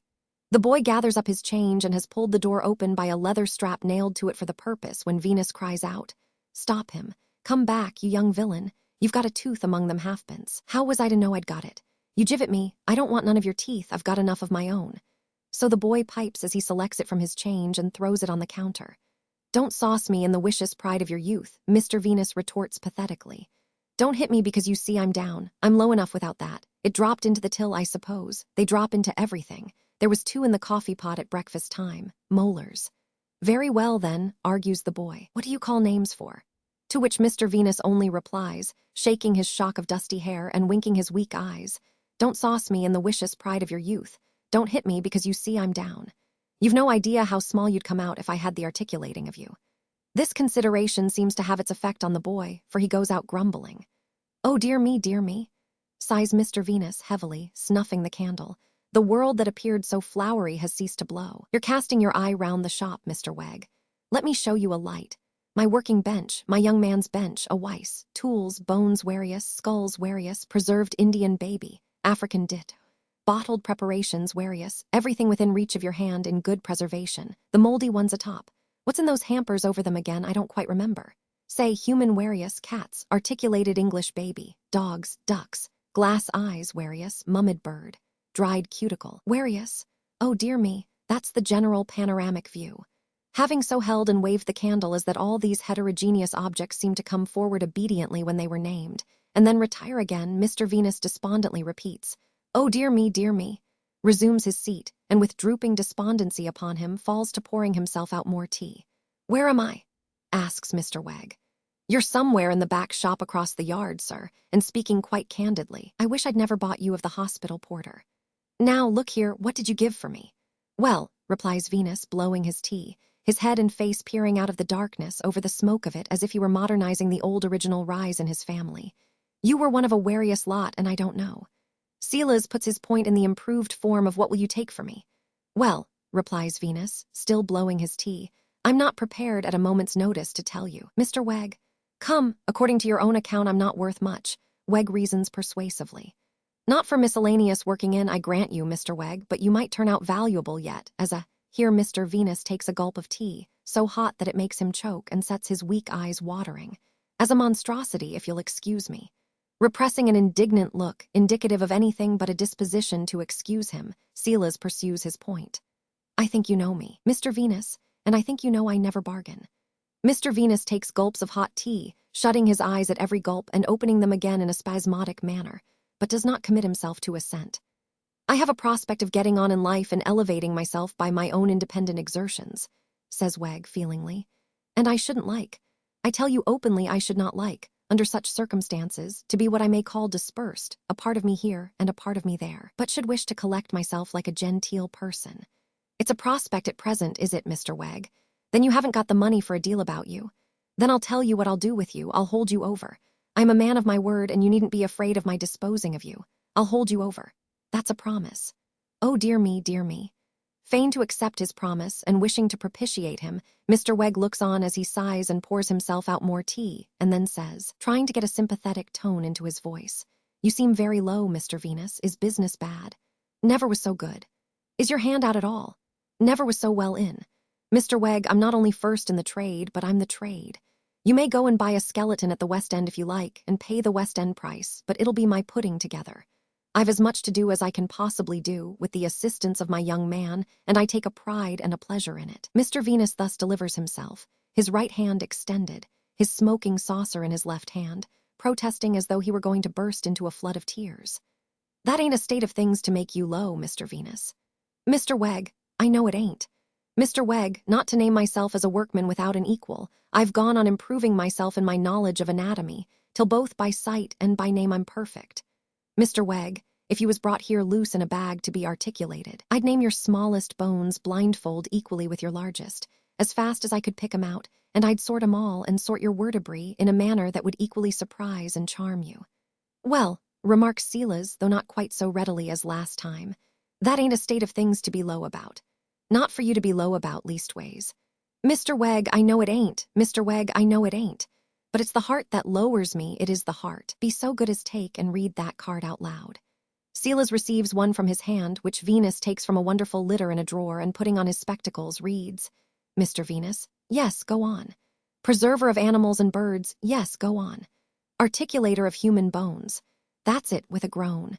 That's it. Mr. Wegg, I'm 32 and a bachelor. Mr. Wegg, I love her. Mr. Wegg, she is worthy of being loved by a potentate. Here Silas is rather alarmed by Mr. Venus's springing to his feet in the hurry of his spirits, and haggardly confronting him with his hand on his coat collar. But Mr. Venus, begging pardon, sits down again, saying with the calmness of despair, she objects to the business. Does she know the profits of it? She knows the profits of it, but she don't appreciate the art of it, and she objects to it. I do not wish, she writes in her own handwriting, to regard myself, nor yet to be regarded, in that bony light. Mr. Venus pours himself out more tea, with a look and in an attitude of the deepest desolation. And so a man climbs to the top of the tree, Mr. Wegg, only to see that there's no lookout when he's up there. I sit here of a night surrounded by the lovely trophies of my art, and what have they done for me? Ruined me. Brought me to the pass of being informed that she does not wish to regard herself, nor yet to be regarded in that bony light. Having repeated the fatal expressions, Mr. Venus drinks more tea by gulps and offers an explanation of his doing so. It lowers me. When I'm equally lowered all over, lethargy sets in. By sticking to it till 1 or 2 in the morning, I get oblivion. Don't let me detain you, Mr. Wegg. I'm not company for anyone. It is not on that account, says Silas, rising, but because I've got an appointment, it's time I was at Harmon S. Said Mr. Venus. Harmon's up Battle Bridge way. Mr. Wegg admits that he is bound for that port. You ought to be in a good thing if you've worked yourself in there. There's lots of money going there. To think, says Silas, that you should catch it up so quick and know about it. Wonderful. Not at all, Mr. Wegg. The old gentleman wanted to know the nature and worth of everything that was found in the dust, and many's the bone and feather and what not that he's brought to me. Really, now? Yes. Oh, dear me. And he's buried quite in this neighborhood, you know, over yonder. Mr. Wegg does not know, but he makes as if he did by responsively nodding his head. He also follows with his eyes the toss of Venus's head, as if to seek a direction to over yonder. I took an interest in that discovery in the river, says Venus. She hadn't written her cutting refusal at that time. I've got up there, never mind, though. He had raised the candle at arm's length towards one of the dark shelves, and Mr. Wegg had turned to look when he broke off. The old gentleman was well known all round here. There used to be stories about his having hidden all kinds of property in those dust mounds. I suppose there was nothing in 'em. Probably you know, Mr. Wegg. Nothing in 'em, says Wegg, who has never heard a word of this before. Don't let me detain you. Good night. The unfortunate Mr. Venus gives him a shake of the hand with a shake of his own head, and drooping down in his chair, proceeds to pour himself out more tea.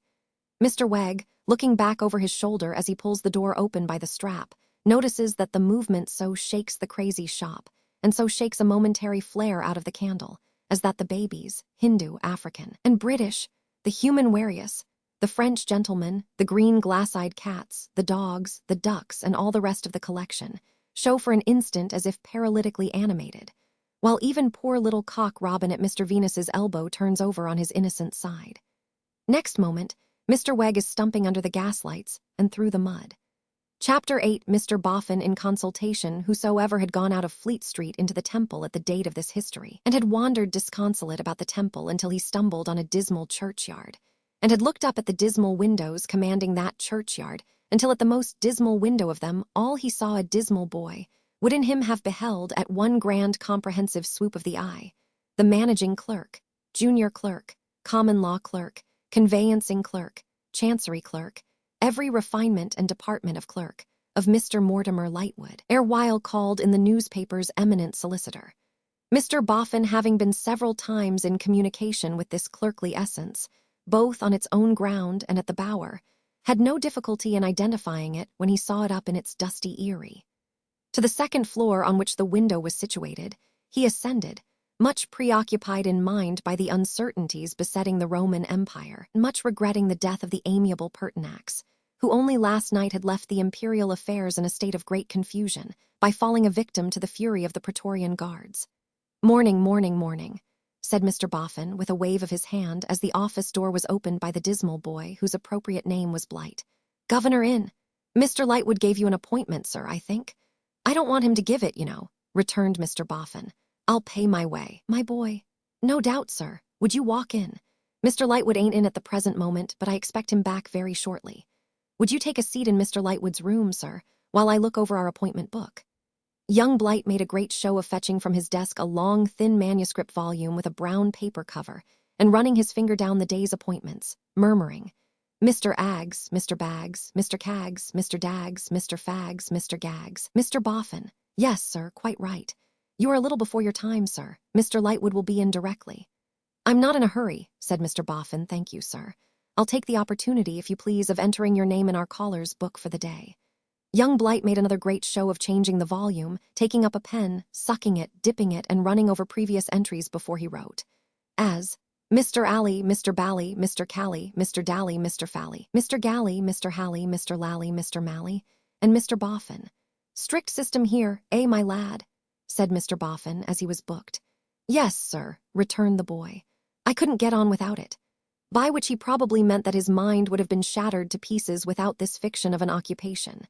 Wearing in his solitary confinement no fetters that he could polish, and being provided with no drinking cup that he could carve, he had fallen on the device of ringing alphabetical changes into the 2 volumes in question, or of entering vast numbers of persons out of the directory as transacting business with Mr. Lightwood.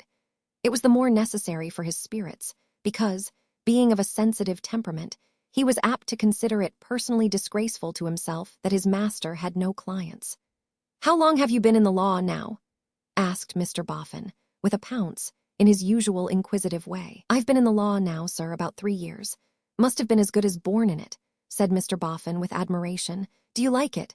"I don't mind it much," returned young Blight, heaving a sigh as if its bitterness were past.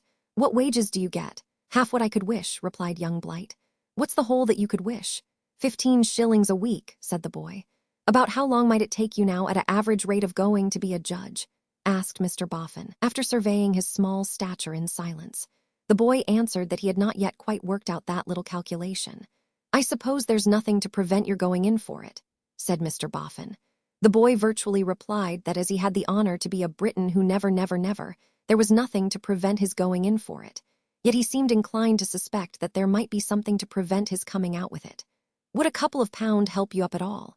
asked Mr. Boffin. On this head, young Blight had no doubt whatever, so Mr. Boffin made him a present of that sum of money, and thanked him for his attention to his, Mr. Boffin's, affairs, which he added were now, he believed, as good as settled. Then Mr. Boffin, with his stick at his ear, like a familiar spirit explaining the office to him, sat staring at a little bookcase of law practice and law reports, and at a window, and at an empty blue bag, and at a stick of sealing wax, and a pen, and a box of wafers, and an apple, and a writing pad, all very dusty, and at a number of inky smears and blots, and at an imperfectly disguised gun case pretending to be something legal, and at an iron box labeled Harmon Estate, until Mr. Lightwood appeared. Mr. Lightwood explained that he came from the proctor, S., with whom he had been engaged in transacting Mr. Boffin's affairs. "And they seem to have taken a deal out of you," said Mr. Boffin, with commiseration. Mr. Lightwood, without explaining that his weariness was chronic, proceeded with his exposition that, all forms of law having been at length complied with, will of Harmon deceased having been proved, death of Harmon next inheriting having been proved, and so forth, court of chancery having been moved, and so forth, he, Mr. Lightwood, had now the gratification, honor, and happiness, again, and see and so forth, of congratulating Mr. Boffin on coming into possession as residuary legatee, of upwards of £100,000, standing in the books of the Governor and Company of the Bank of England, again, and see and so forth. And what is particularly eligible in the property Mr. Boffin is that it involves no trouble. There are no estates to manage, no rents to return so much per cent upon in bad times, which is an extremely dear way of getting your name into the newspapers, no voters to become parboiled in hot water with, no agents to take the cream off the milk before it comes to table. You could put the whole in a cash box tomorrow morning and take it with you to, say, to the Rocky Mountains. Inasmuch as every man, concluded Mr. Lightwood with an indolent smile, appears to be under a fatal spell which obliges him, sooner or later, to mention the Rocky Mountains in a tone of extreme familiarity to some other man. I hope you'll excuse my pressing you into the service of that gigantic range of geographical bores. Without following this last remark very closely, Mr. Boffin cast his perplexed gaze first at the ceiling and then at the carpet. "Well," he remarked, "I don't know what to say about it, I am sure. I was a'most as well as I was. It's a great lot to take care of." "My dear Mr. Boffin, then don't take care of it." "Eh?" said that gentleman. "Speaking now," returned Mortimer, "with the irresponsible imbecility of a private individual, and not with the profundity of a professional adviser, I should say that if the circumstance of its being too much weighs upon your mind, you have the haven of consolation open to you that you can easily make it less. And if you should be apprehensive of the trouble of doing so, there is the further haven of consolation that any number of people will take the trouble off your hands." "Well, I don't quite see it," retorted Mr. Boffin, perplexed. "That's not satisfactory, you know what you're a-saying." "Is anything satisfactory, Mr. Boffin?" asked Mortimer, raising his eyebrows. "I used to find it so," answered Mr. Boffin with a wistful look. "While I was foreman at the Bower, afore it was the Bower, I considered the business very satisfactory. The old man was a awful tartar, saying it, I'm sure, without disrespect to his memory, but the business was a pleasant one to look after from before daylight to past dark." "It's a pity," said Mr. Boffin, rubbing his ear, "that he ever went and made so much money. It would have been better for him if he hadn't so given himself up to it. You may depend upon it, making the discovery all of a sudden, that he found it a great lot to take care of." Mr. Lightwood coughed, not convinced. "And speaking of satisfactory," pursued Mr. Boffin, "why, Lord save us, when we come to take it to pieces, bit by bit, where's the satisfactoriness of the money as yet? When the old man does right the poor boy after all, the poor boy gets no good of it. He gets made away with, at the moment when he's lifting, as one may say, the cup and sarcer to his lips.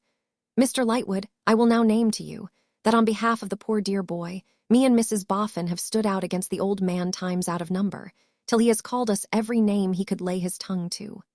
I have seen him, after Mrs. Boffin has given him her mind respecting the claims of the natural affections, catch off Mrs. Boffin's bonnet she wore, in general, a black straw, perched as a matter of convenience on the top of her head, and send it spinning across the yard. I have indeed. And once when he did this in a manner that amounted to personal, I should have given him a rattler for himself if Mrs. Boffin hadn't thrown herself betwixt us and received flush on the temple, which dropped her. Mr. Lightwood dropped her. Mr. Lightwood murmured equal honor, Mrs. Boffin's head and heart. "You understand, I name this," pursued Mr. Boffin, "to show you, now the affairs are wound up, that me and Mrs. Boffin have ever stood as we were in Christian honor bound, the children's friend. Me and Mrs. Boffin stood the poor girl's friend. Me and Mrs. Boffin stood the poor boy's friend. Me and Mrs. Boffin up and faced the old man when we momently expected to be turned out for our pains. As to Mrs. Boffin," said Mr. Boffin, lowering his voice, "she mightn't wish it mentioned now she's fashionable, but she went so far as to tell him, in my presence, he was a flinty-hearted rascal." Mr. Lightwood murmured, vigorous Saxon spirit, Mrs. Boffin's ancestors, Bowman, Agincourt, and Cressy. "The last time me and Mrs. Boffin saw the poor boy," said Mr. Boffin, warming, as fat usually does, with a tendency to melt, "he was a child of 7-year-old. For when he came back to make intercession for his sister, me and Mrs. Boffin were away overlooking a country contract which was to be sifted before carted, and he was come and gone in a single hour. I say he was a child of 7-year-old. He was going away, all alone and forlorn, to that foreign school, and he come into our place, situate up the yard of the present Bower, to have a warm at our fire. There was his little scanty travelling clothes upon him. There was his little scanty box outside in the shivering wind, which I was going to carry for him down to the steamboat, as the old man wouldn't hear of allowing a sixpence coach money. Mrs. Boffin, then quite a young woman and pictor of a full-blown rose, stands him by her, kneels down at the fire, warms her 2 open hands, and falls to rubbing his cheeks. But seeing the tears come into the child's eyes, the tears come fast into her own, and she holds him round the neck, like as if she was protecting him, and cries to me, "I'd give the wide, wide world, I would, to run away with him." I don't say but what it cut me, and but what it at the same time heightened my feelings of admiration for Mrs. Boffin. The poor child clings to her for a while, as she clings to him, and then, when the old man calls, he says, "I must go. God bless you," and for a moment rests his heart against her bosom, and looks up at both of us as if it was in pain, in agony. Such a look! I went aboard with him. I gave him first what little treat I thought he'd like, and I left him when he had fallen asleep in his berth, and I came back to Mrs. Boffin. But tell her what I would of how I had left him, it all went for nothing, for, according to her thoughts, he never changed that look that he had looked up at us too. But it did one piece of good. Mrs. Boffin and me had no child of our own, and had sometimes wished that how we had one. But not now. "We might both of us die," says Mrs. Boffin, "and other eyes might see that lonely look in our child. So of a night, when it was very cold, or when the wind roared, or the rain dripped heavy, she would wake sobbing and call out in a fluster, 'Don't you see the poor child's face? Oh, shelter the poor child,' till in course of years it gently wore out as many things do. My dear Mr. Boffin, everything wears to rags," said Mortimer with a light laugh. "I won't go so far as to say everything," returned Mr. Boffin, on whom his manner seemed to grate, "because there's some things that I never found among the dust. Well, sir, so Mrs. Boffin and me grow older and older in the old man's service, living and working pretty hard in it, till the old man is discovered dead in his bed. Then Mrs. Boffin and me seal up his box, always standing on the table at the side of his bed, and having frequently heard tell of the temple as a spot where lawyers' dust is contracted for, I come down here in search of a lawyer to advise, and I see your young man up at this present elevation, chopping at the flies on the windowsill with his penknife, and I give him a hoy. Not then having the pleasure of your acquaintance, and by that means come to gain the honor. Then you and the gentleman in the uncomfortable neckcloth under the little archway in St. Paul's churchyard. Doctors' Commons, observed Lightwood. I understood it was another name, said Mr. Boffin, pausing, but you know best. Then you and Dr. Scommons, you go to work, and you do the thing that's proper, and you and Dr. S take steps for finding out the poor boy, and at last you do find out the poor boy, and me and Mrs. Boffin often exchange the observation. We shall see him again under happy circumstances. But it was never to be, and the want of satisfactoriness is that after all the money never gets to him. But it gets, remarked Lightwood, with a languid inclination of the head, into excellent hands. It gets into the hands of me and Mrs. Boffin only this very day and hour, and that's what I am working round to, having waited for this day and hour a purpose. Mr. Lightwood, here has been a wicked, cruel murder. By that murder me and Mrs. Boffin mysteriously profit. For the apprehension and conviction of the murderer, we offer a reward of 1/10 of the property, a reward of £10,000. Mr. Boffin, it's too much. Mr. Lightwood, me and Mrs. Boffin have fixed the sum together, and we stand to it. But let me represent to you, returned Lightwood, speaking now with professional profundity, and not with individual imbecility, that the offer of such an immense reward is a temptation to forced suspicion, forced construction of circumstances, strained accusation, a whole toolbox of edged tools. Well, said Mr. Boffin, a little staggered, that's the sum we put one side for the purpose, whether it shall be openly declared in the new notices that must now be put about in our names. In your name, Mr. Boffin, in your name. Very well, in my name, which is the same as Mrs. Boffin, S, and means both of us, is to be considered in drawing 'em up. But this is the first instruction that I, as the owner of the property, give to my lawyer on coming into it. Your lawyer, Mr. Boffin, returned Lightwood, making a very short note of it with a very rusty pen, has the gratification of taking the instruction. There is another. There is just one other, and no more. Make me as compact a little will as can be reconciled with tightness, leaving the whole of the property to my beloved wife, Henrietta Boffin, sole executrix. Make it as short as you can, using those words, but make it tight. At some loss to fathom Mr. Boffin's notions of a tight will, Lightwood felt his way. I beg your pardon, but professional profundity must be exact. When you say tight, I mean tight, Mr. Boffin explained. Exactly so, and nothing can be more laudable. But is the tightness to bind Mrs. Boffin to any and what conditions? Bind Mrs. Boffin, interposed her husband. No, what are you thinking of? What I want is to make it all hers so tight as that her hold of it can't be loosed. Hers freely to do what she likes with. Hers absolutely. Absolutely, repeated Mr. Boffin with a short, sturdy laugh. I should think so. It would be handsome in me to begin to bind Mrs. Boffin at this time of day. So that instruction, too, was taken by Mr. Lightwood, and Mr. Lightwood, having taken it, was in the act of showing Mr. Boffin out, when Mr. Eugene Rayburn almost jostled him in the doorway. Consequently, Mr. Lightwood said, in his cool manner, "Let me make you two known to one another," and further signified that Mr. Rayburn was counsel learned in the law, and that, partly in the way of business and partly in the way of pleasure, he had imparted to Mr. Rayburn some of the interesting facts of Mr. Boffin's biography. "Delighted," said Eugene, though he didn't look so, to know Mr. Boffin. "Thank ye, sir, thank ye," returned that gentleman. "And how do you like the law?" Not particularly," returned Eugene. "Too dry for you, Well, I suppose it wants some years of sticking to before you master it. But there's nothing like work. Look at the bees." "I beg your pardon," returned Eugene with a reluctant smile, "but will you excuse my mentioning that I always protest against being referred to the bees?" "Do you?" said Mr. Boffin. "I object on principle," said Eugene, "as a biped." "As a what?" asked Mr. Boffin. "As a two-footed creature. I object on principle as a two-footed creature to being constantly referred to insects and four-footed creatures. I object to being required to model my proceedings according to the proceedings of the bee or the dog or the spider or the camel. I fully admit that the camel, for instance, is an excessively temperate person, but he has several stomachs to entertain himself with, and I have only one. Besides, I am not fitted up with a convenient cool cellar to keep my drink in. But I said, you know, urged Mr. Boffin, rather at a loss for an answer, the bee. Exactly. And may I represent to you that it's injudicious to say the bee, for the whole case is assumed. Conceding for a moment that there is any analogy between a bee and a man in a shirt and pantaloons, which I deny, and that it is settled that the man is to learn from the bee, which I also deny, the question still remains, what is he to learn? To imitate, or to avoid? When your friends the bees worry themselves to that highly fluttered extent about their sovereign, and become perfectly distracted touching the slightest monarchical movement, are we men to learn the greatness of tuft hunting, or the littleness of the court circular? I am not clear, Mr. Boffin, but that the hive may be satirical. At all events, they work, said Mr. Boffin. Yees, returned Eugene disparagingly, they work, but don't you think they overdo it? They work so much more than they need, they make so much more than they can eat, they are so incessantly boring and buzzing at their one idea till death comes upon them. That don't you think they overdo it? And are human laborers to have no holidays because of the bees? And am I never to have change of air because the bees don't?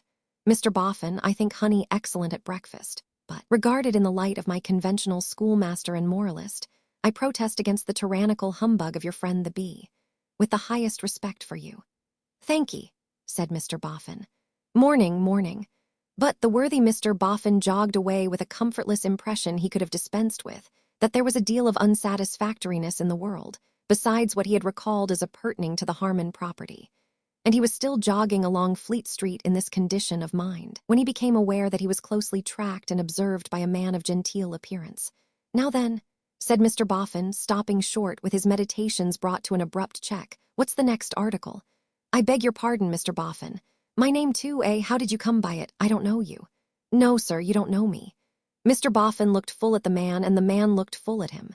No, said Mr. Boffin, after a glance at the pavement, as if it were made of faces and he were trying to match the man's, I don't know you. I am nobody, said the stranger, and not likely to be known but Mr. Boffin's wealth. Oh, that's got about already, has it? Muttered Mr. Boffin. And his romantic manner of acquiring it make him conspicuous. You were pointed out to me the other day. Well, said Mr. Boffin, I should say I was a disappointment to you when I was pinted out, if your politeness would allow you to confess it, for I am well aware I am not much to look at. What might you want with me? Not in the law, are you? No, sir. No information to give for a reward? No, sir. There may have been a momentary mantling in the face of the man as he made the last answer, but it passed directly. If I don't mistake, you have followed me from my lawyer S and tried to fix my attention. Say out, have you or haven't you? Demanded Mr. Boffin, rather angry. Yes. Why have you? If you will allow me to walk beside you, Mr. Boffin, I will tell you. Would you object to turn aside into this place? I think it is called Clifford's Inn, where we can hear one another better than in the roaring street. Now, thought Mr. Boffin, if he proposes a game at skittles, or meets a country gentleman just come into property, or produces any article of jewelry he has found, I'll knock him down. with this discreet reflection, and carrying his stick in his arms much as Punch carries his, Mr. Boffin turned into Clifford's Inn aforesaid. "Mr. Boffin, I happened to be in Chancery Lane this morning when I saw you going along before me. I took the liberty of following you, trying to make up my mind to speak to you till you went into your lawyer's. Then I waited outside till you came out. Don't quite sound like Skittles, nor yet country gentleman, nor yet jewelry," thought Mr. Boffin, "but there's no knowing. I am afraid my object is a bold one. I am afraid it has little of the usual practical world about it, but I venture it. If you ask me, or if you ask yourself, which is more likely, what emboldens me, I answer, I have been strongly assured that you are a man of rectitude and plain dealing, with the soundest of sound hearts, and that you are blessed in a wife distinguished by the same qualities. Your information is true of Mrs. Boffin, anyhow," was Mr. Boffin's answer, as he surveyed his new friend again. There was something repressed in the strange man's manner, and he walked with his eyes on the ground, though conscious, for all that, of Mr. Boffin's observation, and he spoke in a subdued voice. But his words came easily, and his voice was agreeable in tone, albeit constrained. "When I add, I can discern for myself what the general tongue says of you, that you are quite unspoiled by fortune, and not uplifted. I trust you will not, as a man of an open nature, suspect that I mean to flatter you, but will believe that all I mean is to excuse myself, these being my only excuses for my present intrusion." "How much?" thought Mr. Boffin. "It must be coming to money. How much? You will probably change your manner of living, Mr. Boffin, in your changed circumstances. You will probably keep a larger house, have many matters to arrange, and be beset by numbers of correspondence. If you would try me as your secretary—" "As what?" cried Mr. Boffin, with his eyes wide open. "Your secretary." "Well," said Mr. Boffin under his breath, "that's a queer thing. Or," pursued the stranger, wondering at Mr. Boffin's wonder, "if you would try me as your man of business under any name, I know you would find me faithful and grateful, and I hope you would find me useful. You may naturally think that my immediate object is money. Not so, for I would willingly serve you a year, 2 years, any term you might appoint, before that should begin to be a consideration between us." "Where do you come from?" asked Mr. Boffin. "I come," returned the other, meeting his eye, "from many countries." Boffin's acquaintances with the names and situations of foreign lands being limited in extent and somewhat confused in quality, he shaped his next question on an elastic model. "From any particular place?" "I have been in many places." "What have you been?" asked Mr. Boffin. Here again he made no great advance, for the reply was, "I have been a student and a traveler." "But if it ain't a liberty to plump it out," said Mr. Boffin, "what do you do for your living?" "I have mentioned," returned the other, with another look at him and a smile, "what I aspire to do. I have been superseded as to some slight intentions I had, and I may say that I have now to begin life." Not very well knowing how to get rid of this applicant, and feeling the more embarrassed because his manner and appearance claimed a delicacy in which the worthy Mr. Boffin feared he himself might be deficient, that gentleman glanced into the mouldy little plantation or cat preserve of Clifford's Inn, as it was that day, in search of a suggestion. Sparrows were there, cats were there, dry rot and wet rot were there, but it was not otherwise a suggestive spot. "All this time," said the stranger, producing a little pocketbook and taking out a card, "I have not mentioned my name. My name is Rokesmith. I lodge at 1 Mr. Wilfer S. at Holloway." Mr. Boffin stared again. "Father of Miss Bella Wilfer," said he. "My landlord has a daughter named Bella." "Yes, no doubt." Now this name had been more or less in Mr. Boffin's thoughts all the morning and for days before, therefore he said, "That's singular, too," unconsciously staring again, past all bounds of good manners, with the card in his hand. "Though, by the by, I suppose it was one of that family that pinted me out. No, I have never been in the streets with one of them. Heard me talked of among 'em, though. No, I occupy my own rooms and have held scarcely any communication with them." "Odder and odder," said Mr. Boffin. "Well, sir, to tell you the truth, I don't know what to say to you." "Say nothing," returned Mr. Rokesmith. "Allow me to call on you in a few days. I am not so unconscionable as to think it likely that you would accept me on trust at first sight and take me out of the very street. Let me come to you for your further opinion at your leisure." "That's fair, and I don't object," said Mr. Boffin, "but it must be on condition that it's fully understood that I no more know that I shall ever be in want of any gentleman as secretary. It was secretary, you said, wasn't it?" "Yes." Again Mr. Boffin's eyes opened wide, and he stared at the applicant from head to foot, repeating queer. "You're sure it was secretary, are you?" "I am sure I said so." "As secretary," repeated Mr. Boffin, meditating upon the word. "I no more know that I may ever want a secretary, or what not, than I do that I shall ever be in want of the man in the moon. Me and Mrs. Boffin have not even settled that we shall make any change in our way of life. Mrs. Boffin's inclinations certainly do tend towards fashion, but being already set up in a fashionable way at the Bower, she may not make further alterations. However, sir, as you don't press yourself, I wish to meet you so far as saying, by all means call at the Bower if you like. Call in the course of a week or two. At the same time, I consider that I ought to name, in addition to what I have already named, that I have in my employment a literary man, with a wooden leg, as I have no thoughts of parting from. I regret to hear I am in some sort anticipated, Mr. Rokesmith answered, evidently having heard it with surprise. But perhaps other duties might arise. You see, returned Mr. Boffin with a confidential sense of dignity, as to my literary man's duties, they're clear. Professionally he declines and he falls, and as a friend he drops into poetry. Without observing that these duties seemed by no means clear to Mr. Rokesmith's astonished comprehension, Mr. Boffin went on. And now, sir, I'll wish you good day. You can call at the Bower any time in a week or two. It's not above a mile or so from you, and your landlord can direct you to it. But as he may not know it by its new name of Boffin's Bower, say, when you inquire of him, it's Harmon S., will you? Harmoon S., repeated Mr. Rokesmith, seeming to have caught the sound imperfectly. Harmarns. How do you spell it? Why, as to the spelling of it, returned Mr. Boffin with great presence of mind. That's your lookout. Harmon's is all you've got to say to him. Morning, morning, morning. And so departed without looking back. Chapter 9. Mr. and Mrs. Boffin in consultation betaking himself straight homeward. Mr. Boffin, without further let or hindrance, arrived at the Bower, and gave Mrs. Boffin, in a walking dress of black velvet and feathers, like a morning coach-horse, an account of all he had said and done since breakfast. This brings us round, my dear, he then pursued, to the question we left unfinished, namely, whether there's to be any new go-in for fashion. Now I'll tell you what I want, Noddy, said Mrs. Boffin, smoothing her dress with an air of immense enjoyment. I want society. Fashionable society, my dear. Yes, cried Mrs. Boffin, laughing with the glee of a child. Yes, it's no good my being kept here like waxwork, is it now? People have to pay to see waxwork, my dear, returned her husband. Whereas, though you'd be cheap at the same money, the neighbors is welcome to see you for nothing. But it don't answer, said the cheerful Mrs. Boffin. When we worked like the neighbors, we suited one another. Now we have left work off, we have left off suiting one another. What do you think of beginning work again? Mr. Boffin hinted.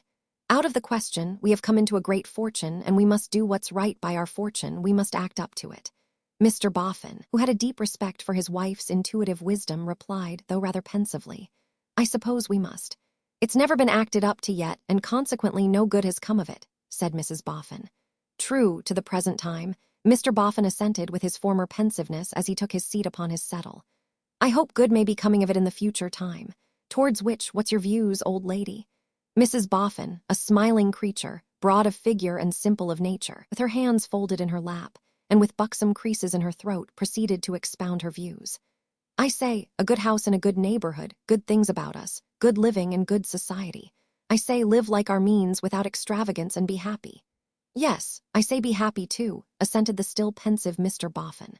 Laura Mussy, exclaimed Mrs. Boffin, laughing and clapping her hands, and gaily rocking herself to and fro, when I think of me in a light yellow chariot and pair, with silver boxes to the wheels. Oh, you was thinking of that, was you, my dear? Yes, cried the delighted creature, and with a footman up behind with a bar across to keep his legs from being pulled, and with a coachman up in front, sinking down into a seat big enough for 3 of him, all covered with upholstery in green and white, and with 2 bay horses tossing their heads and stepping higher than they trot long ways, and with you and me leaning back inside, as grand as ninepence. Oh, my. Ha ha ha ha ha. Mrs. Boffin clapped her hands again, rocked herself again, beat her feet upon the floor, and wiped the tears of laughter from her eyes. And what, my old lady? Inquired Mr. Boffin when he also had sympathetically laughed. What's your views on the subject of the Bower? Shut it up. Don't part with it, but put somebody in it to keep it. Any other views? Naughty, said Mrs. Boffin, coming from her fashionable sofa to his side on the plain settle, and hooking her comfortable arm through his. Next, I think, and I really have been thinking early and late of the disappointed girl, her that was so cruelly disappointed, you know, both of her husband and his riches. Don't you think we might do something for her? Have her to live with us, or something of that sort? Never once thought of the way of doing it, cried Mr. Boffin, smiting the table in his admiration. What a thinking steamin' Jane this old lady is, and she don't know how she does it. Neither does the Jane. Mrs. Boffin pulled his nearest ear, in acknowledgment of this piece of philosophy, and then said, gradually toning down to a motherly strain. Last, and not least, I have taken a fancy. You remember dear little John Harmon before he went to school, over yonder across the yard at our fire. Now that he has passed all benefit of the money and it's come to us, I should like to find some orphan child and take the boy and adopt him and give him John's name and provide for him. Somehow it would make me easier, I fancy. Say it's only a whim. But I don't say so, interposed her husband. No, but dearie, if you did. I should be a beast if I did, her husband interposed again. That's as much as to say you agree. Good and kind of you, and like you, dearie, and don't you begin to find it pleasant now, said Mrs. Boffin, once more radiant in her comely way from head to foot, and once more smoothing her dress with immense enjoyment. Don't you begin to find it pleasant already, to think that a child will be made brighter, and better, and happier because of that poor sad child that day? And isn't it pleasant to know that the good will be done with the poor sad child's own money? Yes, and it's pleasant to know that you are Mrs. Boffin, said her husband, and it's been a pleasant thing to know this many and many a year. It was ruin to Mrs. Boffin's aspirations, but having so spoken, they sat side by side, a hopelessly unfashionable pair. These two ignorant and unpolished people had guided themselves so far on in their journey of life by a religious sense of duty and desire to do right. 10,000 weaknesses and absurdities might have been detected in the breasts of both, 10,000 vanities additional, possibly, in the breast of the woman. But the hard, wrathful, and sordid nature that had wrung as much work out of them as could be got in their best days, for as little money as could be paid to hurry on their worst, had never been so warped but that it knew their moral straightness and respected it. In its own despite, in a constant conflict with itself and them, it had done so. And this is the eternal law. For evil often stops short at itself and dies with the doer of it, but good never. Through his most inveterate purposes, the dead jailer of Harmony Jail had known these two faithful servants to be honest and true. While he raged at them and reviled them for opposing him with the speech of the honest and true, it had scratched his stony heart, and he had perceived the powerlessness of all his wealth to buy them if he had addressed himself to the attempt. So, even while he was their griping taskmaster and never gave them a good word, he had written their names down in his will.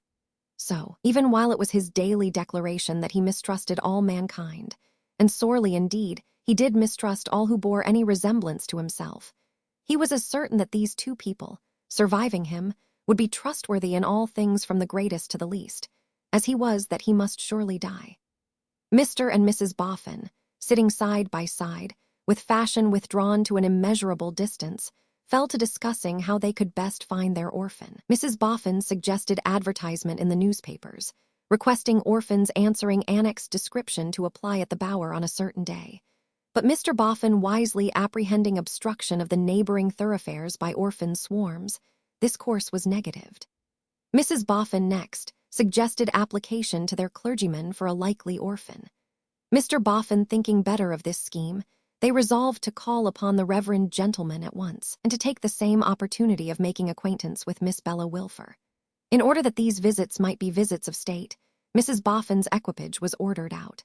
Original, this consisted of a long, hammer-headed old horse, formerly used in the business, attached to a four-wheeled chaise of the same period, which had long been exclusively used by the Harmony Jail poultry as the favorite laying place of several discreet hens.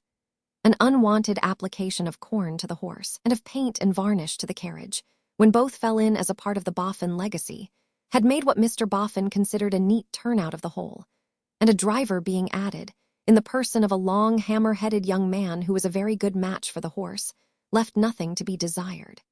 He, too, had been formerly used in the business, but was now entombed by an honest jobbing tailor of the district in a perfect sepulchre of coat and gaiters, sealed with ponderous buttons. Behind this domestic, Mr. and Mrs. Boffin took their seats in the back compartment of the vehicle, which was sufficiently commodious, but had an undignified and alarming tendency, in getting over a rough crossing, to hiccup itself away from the front compartment. On their being descried emerging from the gates of the Bower, the neighborhood turned out at door and window to salute the Boffins. Among those who were ever and again left behind, staring after the equipage, were many youthful spirits, who hailed it in stentorian tones with such congratulations as Nod die Boffin, Boffins Monai, down with the dust, Boffin, and other similar compliments. These, the hammer-headed young man took in such ill part that he often impaired the majesty of the progress by pulling up short, and making as though he would alight to exterminate the offenders, a purpose from which he only allowed himself to be dissuaded after long and lively arguments with his employers. At length the Bower district was left behind, and the peaceful dwelling of the Reverend Frank Milvey was gained. The Reverend Frank Milvey's abode was a very modest abode, because his income was a very modest income. He was officially accessible to every blundering old woman who had incoherence to bestow upon him, and readily received the boffins. He was quite a young man, expensively educated and wretchedly paid, with quite a young wife and half a dozen quite young children. He was under the necessity of teaching and translating from the classics, to eke out his scanty means, yet was generally expected to have more time to spare than the idlest person in the parish, and more money than the richest. He accepted the needless inequalities and inconsistencies of his life, with a kind of conventional submission that was almost slavish, and any daring layman who would have adjusted such burdens as his more decently and graciously would have had small help from him. With a ready patient face and manner, and yet with a latent smile that showed a quick enough observation of Mrs. Boffin's dress, Mr. Milvey, in his little book room, charged with sounds and cries as though the 6 children above were coming down through the ceiling, and the roasting leg of mutton below were coming up through the floor, listened to Mrs. Boffin's statement of her want of an orphan. "I think," said Mr. Milvey, "that you have never had a child of your own, Mr. and Mrs. Boffin. Never. But, like the kings and queens in the fairy tales, I suppose you have wished for one." "In a general way, yes." Mr. Milvey smiled again as he remarked to himself, those kings and queens were always wishing for children, it occurring to him perhaps that if they had been curates their wishes might have tended in the opposite direction. "I think," he pursued, "we had better take Mrs. Milvey into our council. She is indispensable to me. If you please, I'll call her." So Mr. Milvey called, "Margaretta, my dear." And Mrs. Milvey came down, a pretty, bright little woman, something worn by anxiety, who had repressed many pretty tastes and bright fancies, and substituted in their stead schools, soup, flannel, coals, and all the weekday cares and Sunday coughs of a large population, young and old. As gallantly had Mr. Milvey repressed much in himself that naturally belonged to his old studies and old fellow students, and taken up among the poor and their children with the hard crumbs of life. Mr. and Mrs. Boffin, my dear, whose good fortune you have heard of. Mrs. Milvey, with the most unaffected grace in the world, congratulated them and was glad to see them. Yet her engaging face, being an open as well as a perceptive one, was not without her husband's latent smile. "Mrs. Boffin wishes to adopt a little boy, my dear." Mrs. Milvey, looking rather alarmed, her husband added, "An orphan, my dear." "Oh," said Mrs. Milvey, reassured for her own little boys.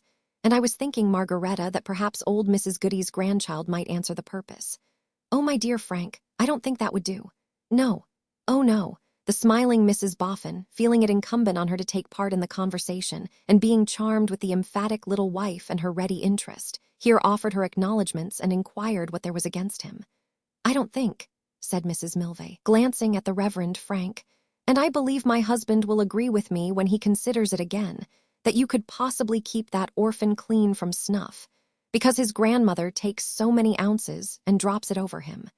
"But he would not be living with his grandmother then, Margaretta," said Mr. Milvey. "No, Frank, but it would be impossible to keep her from Mrs. Boffin's house, and the more there was to eat and drink there, the oftener she would go. And she is an inconvenient woman. I hope it's not uncharitable to remember that last Christmas Eve she drank 11 cups of tea and grumbled all the time. And she is not a grateful woman, Frank. You recollect her addressing a crowd outside this house about her wrongs when, one night after we had gone to bed, she brought back the petticoat of new flannel that had been given her because it was too short. "That's true," said Mr. Milvey. "I don't think that would do, would little Harrison?" "Oh, Frank," remonstrated his emphatic wife. "He has no grandmother, my dear. No, but I don't think Mrs. Boffin would like an orphan who squints so much." "That's true again," said Mr. Milvey, becoming haggard with perplexity. "If a little girl would do. But, my dear Frank, Mrs. Boffin wants a boy." "That's true again," said Mr. Milvey. "Tom Bacher is a nice boy," thoughtfully. "But I doubt, Frank," Mrs. Milvey hinted after a little hesitation, "if Mrs. Boffin wants an orphan quite 19 who drives a cart and waters the roads." Mr. Milvey referred the point to Mrs. Boffin in a look. On that smiling lady's shaking her black velvet bonnet and bows, he remarked in lower spirits, "That's true again." "I am sure," said Mrs. Boffin, concerned at giving so much trouble, "that if I had known you would have taken so much pains, sir, and you too, Ma, I don't think I would have come." "Pray don't say that," urged Mrs. Milvey. "No, don't say that. assented Mr. Milvey, because we are so much obliged to you for giving us the preference. Which Mrs. Milvey confirmed, and really the kind, conscientious couple spoke as if they kept some profitable orphan warehouse and were personally patronized. But it is a responsible trust, added Mr. Milvey, and difficult to discharge. At the same time, we are naturally very unwilling to lose the chance you so kindly give us, and if you could afford us a day or two to look about us, you know, Margaretta, we might carefully examine the workhouse and the infant school and your district. To be sure, said the emphatic little wife.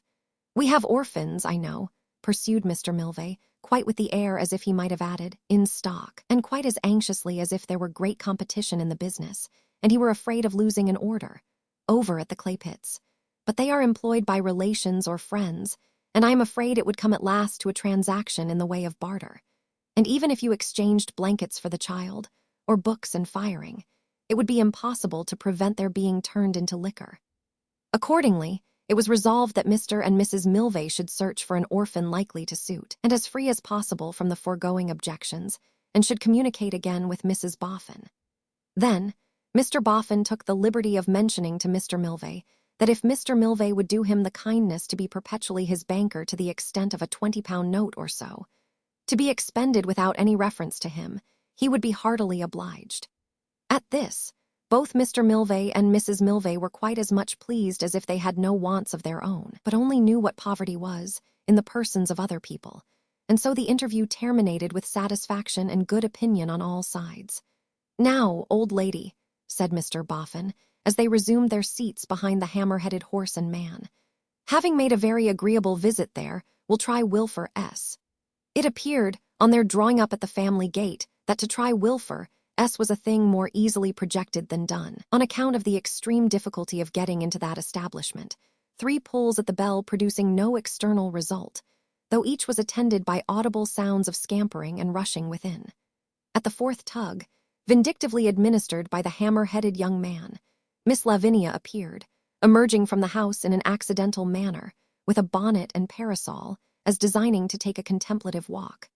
The young lady was astonished to find visitors at the gate, expressed her feelings in appropriate action. "Here's Mr. and Mrs. Boffin," growled the hammer-headed young man through the bars of the gate, and at the same time shaking it as if he were on view in a menagerie. "They've been here half an hour." "Who did you say?" asked Miss Lavinia. "Mr. and Mrs. Boffin," returned the young man, rising into a roar. Miss Lavinia tripped up the steps to the house door, tripped down the steps with the key, tripped across the little garden, and opened the gate. "Please to walk in," said Miss Lavinia, haughtily. "Our servant is out." Mr. and Mrs. Boffin, complying, and pausing in the little hall until Miss Lavinia came up to show them where to go next, perceived 3 pairs of listening legs upon the stairs above. Mrs. Wilfer's legs, Miss Bella's legs, Mr. George Sampson's legs. "Mr. and Mrs. Boffin, I think," said Lavinia, in a warning voice. Strained attention on the part of Mrs. Wilfer's legs, of Miss Bella's legs, of Mr. George Sampson's legs. "Yes, miss. If you'll step this way, down these stairs, I'll let Ma know." Excited flight of Mrs. Wilfer's legs, of Miss Bella's legs, of Mr. George Sampson's legs. After waiting some quarter of an hour alone in the family sitting-room, which presented traces of having been so hastily arranged after a meal, that one might have doubted whether it was made tidy for visitors, or cleared for blindman's buff, Mr. and Mrs. Boffin became aware of the entrance of Mrs. Wilfer, majestically faint, and with a condescending stitch in her side, which was her company manner. "Pardon me," said Mrs. Wilfer after the first salutations, and as soon as she had adjusted the handkerchief under her chin and waved her gloved hands, "to what am I indebted for this honor?" "To make short of it, ma'am," returned Mr. Boffin, "perhaps you may be acquainted with the names of me and Mrs. Boffin as having come into a certain property." "I have heard, sir," returned Mrs. Wilfer, with a dignified bend of her head, "of such being the case. And I dare say, ma'am," pursued Mr. Boffin, while Mrs. Boffin added confirmatory nods and smiles, "you are not very much inclined to take kindly to us." "Pardon me," said Mrs. Wilfer. "'Twere unjust to visit upon Mr. and Mrs. Boffin a calamity which was doubtless a dispensation." These words were rendered the more effective by a serenely heroic expression of suffering. "That's fairly meant, I am sure," remarked the honest Mr. Boffin. "Mrs. Boffin and me, ma'am, are plain people, and we don't want to pretend to anything, nor yet to go round and round at anything, because there's always a straight way to everything. Consequently, we make this call to say that we shall be glad to have the honor and pleasure of your daughter's acquaintance, and that we shall be rejoiced if your daughter will come to consider our house in the light of her home equally with this. In short, we want to cheer your daughter and to give her the opportunity of sharing such pleasures as we are going to take ourselves. We want to brisk her up and brisk her about and give her a change. That's it, said the open-hearted Mrs. Boffin. Lor, let's be comfortable. Mrs. Wilfer bent her head in a distant manner to her lady visitor, and with majestic monotony replied to the gentleman, Pardon me, I have several daughters. Which of my daughters am I to understand is thus favored by the kind intentions of Mr. Boffin and his lady? Don't you see? The ever-smiling Mrs. Boffin put in. Naturally, Miss Bella, you know. O.H., said Mrs. Wilfer with a severely unconvinced look. My daughter Bella is accessible and shall speak for herself. Then opening the door a little way, simultaneously with a sound of scuttling outside it, the good lady made the proclamation, Send Miss Bella to me. Which proclamation, though grandly formal, and one might almost say heraldic to hear, was in fact enunciated with her maternal eyes reproachfully glaring on that young lady in the flesh, and in so much of it that she was retiring with difficulty into the small closet under the stairs, apprehensive of the emergence of Mr. and Mrs. Boffin. The avocations of R.W., my husband, Mrs. Wilfer explained, on resuming her seat, keep him fully engaged in the city at this time of the day, or he would have had the honor of participating in your reception beneath our humble roof. Very pleasant premises, said Mr. Boffin, cheerfully. Pardon me, sir, returned Mrs. Wilfer, correcting him. It is the abode of conscious though independent poverty. Finding it rather difficult to pursue the conversation down this road, Mr. and Mrs. Boffin sat staring at midair, and Mrs. Wilfer sat silently giving them to understand that every breath she drew required to be drawn with a self-denial rarely paralleled in history, until Miss Bella appeared, whom Mrs. Wilfer presented, and to whom she explained the purpose of the visitors. I am much obliged to you, I am sure, said Miss Bella, coldly shaking her curls, but I doubt if I have the inclination to go out at all. Bella, Mrs. Wilfer admonished her. Bella, you must conquer this. Yes, do what your ma says, and conquer it, my dear, urged Mrs. Boffin, because we shall be so glad to have you, and because you are much too pretty to keep yourself shut up. With that, the pleasant creature gave her a kiss and patted her on her dimpled shoulders, Mrs. Wilfer sitting stiffly by, like a functionary presiding over an interview previous to an execution. We are going to move into a nice house, said Mrs. Boffin, who was woman enough to compromise Mr. Boffin on that point when he couldn't very well contest it. And we are going to set up a nice carriage, and we'll go everywhere and see everything. And you mustn't, seating Bella beside her and patting her hand, you mustn't feel a dislike to us to begin with, because we couldn't help it, you know, my dear. With the natural tendency of youth to yield to candor and sweet temper, Miss Bella was so touched by the simplicity of this address that she frankly returned Mrs. Boffin's kiss, not at all to the satisfaction of that good woman of the world, her mother, who sought to hold the advantageous ground of obliging the Boffins instead of being obliged. My youngest daughter, Lavinia, said Mrs. Wilfer, glad to make a diversion, as that young lady reappeared. Mr. George Sampson, a friend of the family. The friend of the family was in that stage of tender passion which bound him to regard everybody else as the foe of the family. He put the round head of his cane in his mouth, like a stopper when he sat down, as if he felt himself full to the throat with affronting sentiments, and he eyed the Boffins with implacable eyes. If you like to bring your sister with you when you come to stay with us, said Mrs. Boffin, of course we shall be glad. The better you please yourself, Miss Bella, the better you'll please us. Oh, my consent is of no consequence at all, I suppose, cried Miss Lavinia. Lavy, said her sister in a low voice, have the goodness to be seen and not heard. No, won't, replied the sharp Lavinia. I'm not a child to be taken notice of by strangers. You are a child. I'm not a child and I won't be taken notice of. Bring your sister, indeed. Lavinia, said Mrs. Wilfer. Hold, I will not allow you to utter in my presence the absurd suspicion that any strangers, I care not what their names, can patronize my child. Do you dare to suppose, you ridiculous girl, that Mr. and Mrs. Boffin would enter these doors upon a patronizing errand, or, if they did, would remain within them only for one single instant, while your mother had the strength yet remaining in her vital frame to request them to depart? You little know your mother if you presume to think so. It's all very fine, Lavinia began to grumble, when Mrs. Wilfer repeated, Hold, I will not allow this. Do you not know what is due to guests? Do you not comprehend that in presuming to hint that this lady and gentleman could have any idea of patronizing any member of your family, I care not which, you accuse them of an impertinence little less than insane? Never mind me and Mrs. Boffin, ma'am, said Mr. Boffin smilingly. We don't care. "Pardon me, but I do," returned Mrs. Wilfer. Miss Lavinia laughed a short laugh as she muttered, "Yes, to be sure.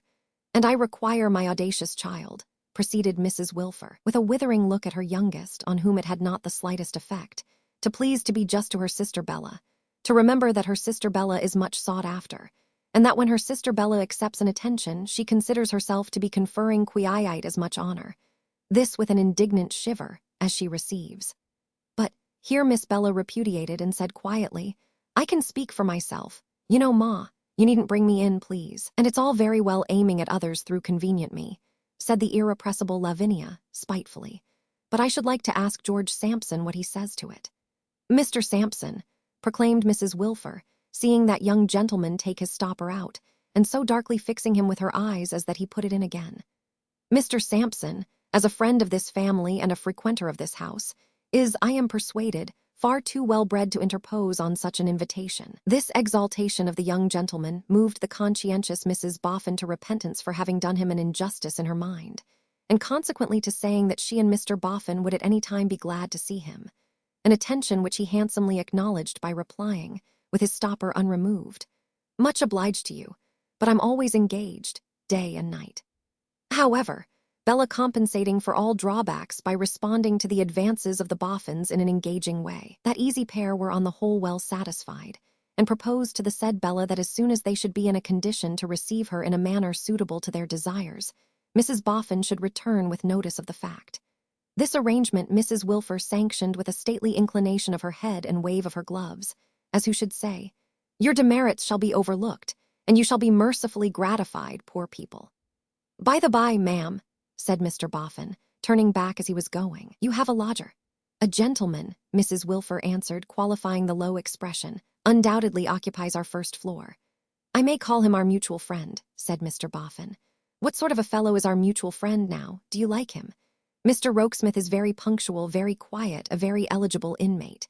"Because," Mr. Boffin explained, "you must know that I'm not particularly well acquainted with our mutual friend, for I have only seen him once. You give a good account of him. Is he at home?" "Mr. Rokesmith is at home," said Mrs. Wilfer. "Indeed," pointing through the window, "there he stands at the garden gate, waiting for you, perhaps." "Perhaps so," replied Mr. Boffin. "Saw me come in, maybe." Bella had closely attended to this short dialogue. Accompanying Mrs. Boffin to the gate, she as closely watched what followed. "How are you, sir, how are you?" said Mr. Boffin. "This is Mrs. Boffin, Mr. Rokesmith that I told you of, might." She gave him good day, and he bestirred himself and helped her to her seat and the like with a ready hand. "Good-bye for the present, Miss Bella," said Mrs. Boffin, calling out a hearty parting. "We shall meet again soon, and then I hope I shall have my little John Harmon to show you." Mr. Rokesmith, who was at the wheel adjusting the skirts of her dress, suddenly looked behind him and around him, and then looked up at her with a face so pale that Mrs. Boffin cried, "Gracious!" And after a moment, "What's the matter, sir?" "How can you show her the dead?" returned Mr. Rokesmith. "It's only an adopted child, one I have told her of, one I'm going to give the name to." "You took me by surprise," said Mr. Rokesmith, "and it sounded like an omen that you should speak of showing the dead to one so young and blooming." Now, Bella suspected by this time that Mr. Rokesmith admired her. Whether the knowledge, for it was rather that than suspicion, caused her to incline to him a little more, or a little less, than she had done at first. Whether it rendered her eager to find out more about him, because she sought to establish reason for her distrust, or because she sought to free him from it, was as yet dark to her own heart. But at most times he occupied a great amount of her attention, and she had set her attention closely on this incident. That he knew it as well as she knew as well as he, when they were left together standing on the path by the garden gate. "Those are worthy people, Miss Wilfer. Do you know them well?" asked Bella. He smiled, reproaching her, and she colored, reproaching herself both with the knowledge that she had meant to entrap him into an answer not true, when he said, "I know of them." "Truly, he told us he had seen you but once." "Truly, I supposed he did." Bella was nervous now and would have been glad to recall her question. "You thought it strange that, feeling much interested in you, I should start at what sounded like a proposal to bring you into contact with the murdered man who lies in his grave. I might have known, of course in a moment should have known, that it could not have that meaning, but my interest remains." Re-entering the family room in a meditative state, Miss Bella was received by the irrepressible Lavinia with, "There, Bella, at last I hope you have got your wishes realized, by your Boffins. You'll be rich enough now with your Boffins. You can have as much flirting as you like, at your Boffins. But you won't take me to your Boffins, I can tell you, you and your Boffins too." If, quoth Mr. George Sampson, moodily pulling his stopper out, Miss Bella's Mr. Boffin comes any more of his nonsense to me, I only wish him to understand, as betwixt man and man, that he does it at his per. And was going to say peril, but Miss Lavinia, having no confidence in his mental powers, and feeling his oration to have no definite application to any circumstances, jerked his stopper in again, with a sharpness that made his eyes water. And now, the worthy Mrs. Wilfer, having used her youngest daughter as a lay figure for the edification of these Boffins, became bland to her, and proceeded to develop her last instance of force of character, which was still in reserve. This was to illuminate the family with her remarkable powers as a physiognomist, powers that terrified R.W. whenever let loose, as being always fraught with gloom and evil which no inferior prescience was aware of. And this Mrs. Wilfer now did, be it observed, in jealousy of these Boffins, in the very same moments when she was already reflecting how she would flourish these very same Boffins and the state they kept, over the heads of her Boffinless friends. Of their manners, said Mrs. Wilfer, I say nothing. Of their appearance I say nothing. Of the disinterestedness of their intentions towards Bella I say nothing.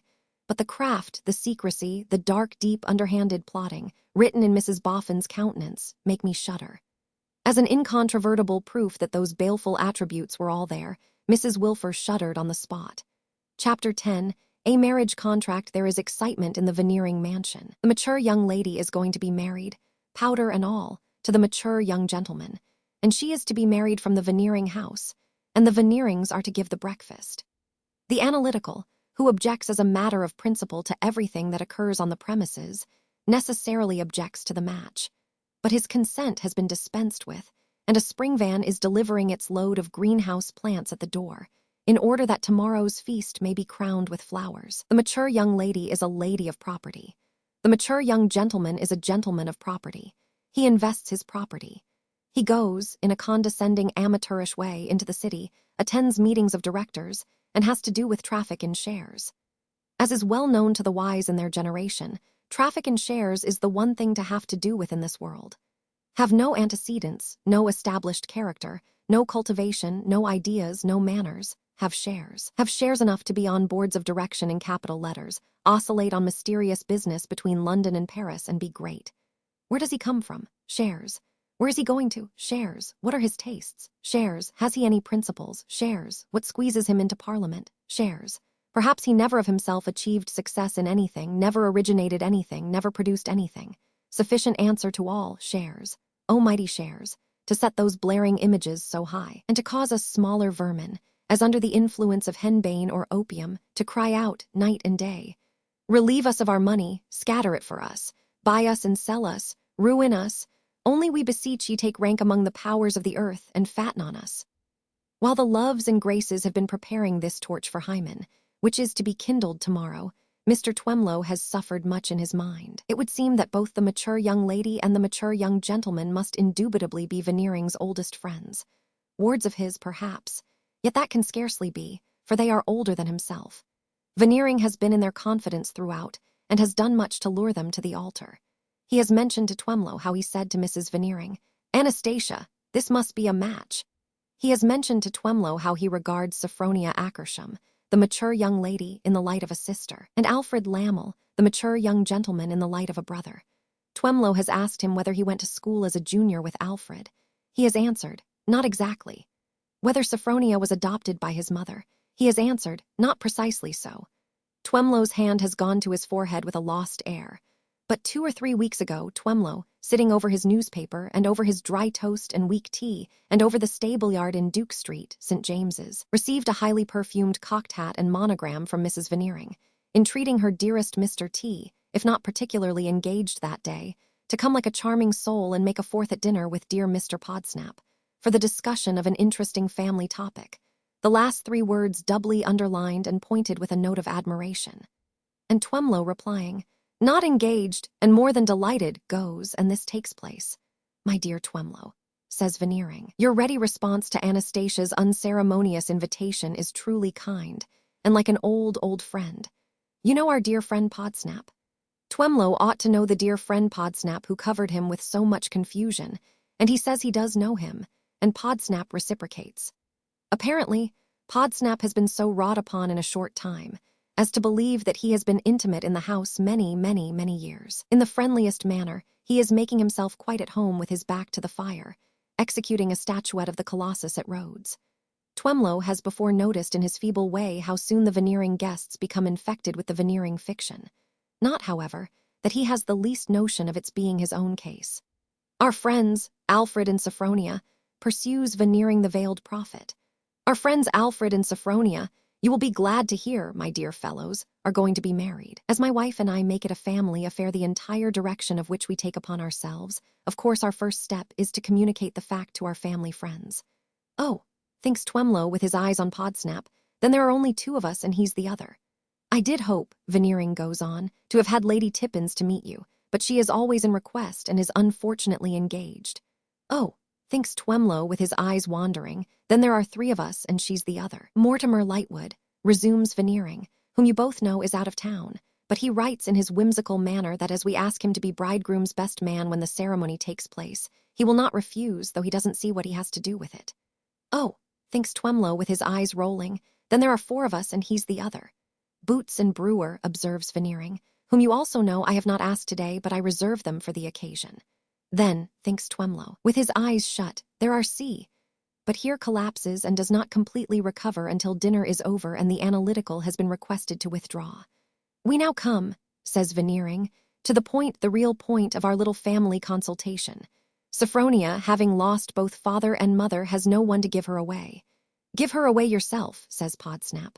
My dear Podsnap, no, for three reasons. Firstly, because I couldn't take so much upon myself when I have respected family friends to remember. Secondly, because I am not so vain as to think that I look the part. Thirdly, because Anastasia is a little superstitious on the subject and feels averse to my giving away anybody until baby is old enough to be married. What would happen if he did? Podsnap inquires of Mrs. Veneering. My dear Mr. Podsnap, it's very foolish, I know, but I have an instinctive presentiment that if Hamilton gave away anybody else first, he would never give away baby. Thus Mrs. Veneering, with her open hands pressed together, and each of her 8 aquiline fingers looking so very like her one aquiline nose that the brand new jewels on them seem necessary for distinction's sake. But, my dear Podsnap, quoth Veneering, there is a tried friend of our family who, I think and hope you will agree with me, Podsnap, is the friend on whom this agreeable duty almost naturally devolves. That friend, saying the words as if the company were about 150 in number, is now among us. That friend is Twemlow. Certainly, from Podsnap. That friend, Veneering repeats with greater firmness, is our dear good Twemlow, and I cannot sufficiently express to you, my dear Podsnap, the pleasure I feel in having this opinion of mine and Anastasia's so readily confirmed by you, that other equally familiar and tried friend who stands in the proud position. I mean who proudly stands in the position, or I ought rather to say, who places Anastasia and myself in the proud position of himself, standing in the simple position of baby's godfather. And indeed, Veneering is much relieved in mind to find that Podsnap betrays no jealousy of Twemlow's elevation. So, it has come to pass that the spring van is strewing flowers on the rosy hours and on the staircase, and that Twemlow is surveying the ground on which he is to play his distinguished part tomorrow. He has already been to the church, and taken note of the various impediments in the aisle, under the auspices of an extremely dreary widow who opens the pews, and whose left hand appears to be in a state of acute rheumatism, but is in fact voluntarily doubled up to act as a money box. And now Veneering shoots out of the study wherein he is accustomed, when contemplative, to give his mind to the carving and gilding of the pilgrims going to Canterbury, in order to show Twemlow the little flourish he has prepared for the trumpets of fashion, describing how that on the 17th instant, at St. James's Church, the Reverend blank blank, assisted by the Reverend dash dash, united in the bonds of matrimony, Alfred Lamel Esquire, of Sackville Street, Piccadilly, to Sophronia, only daughter of the late Horatio Akersham, Esquire of Yorkshire. Also how the fair bride was married from the house of Hamilton Veneering, Esquire of Stockonia, and was given away by Melvin Twemlow, Esquire of Duke Street, St. James's, second cousin to Lord Snigsworth of Snigsworthy Park. While perusing which composition, Twemlow makes some opaque approach to perceiving that if the Reverend blank blank and the Reverend dash dash fail, after this introduction, to become enrolled in the list of Veneering's dearest and oldest friends, they will have none but themselves to thank for it.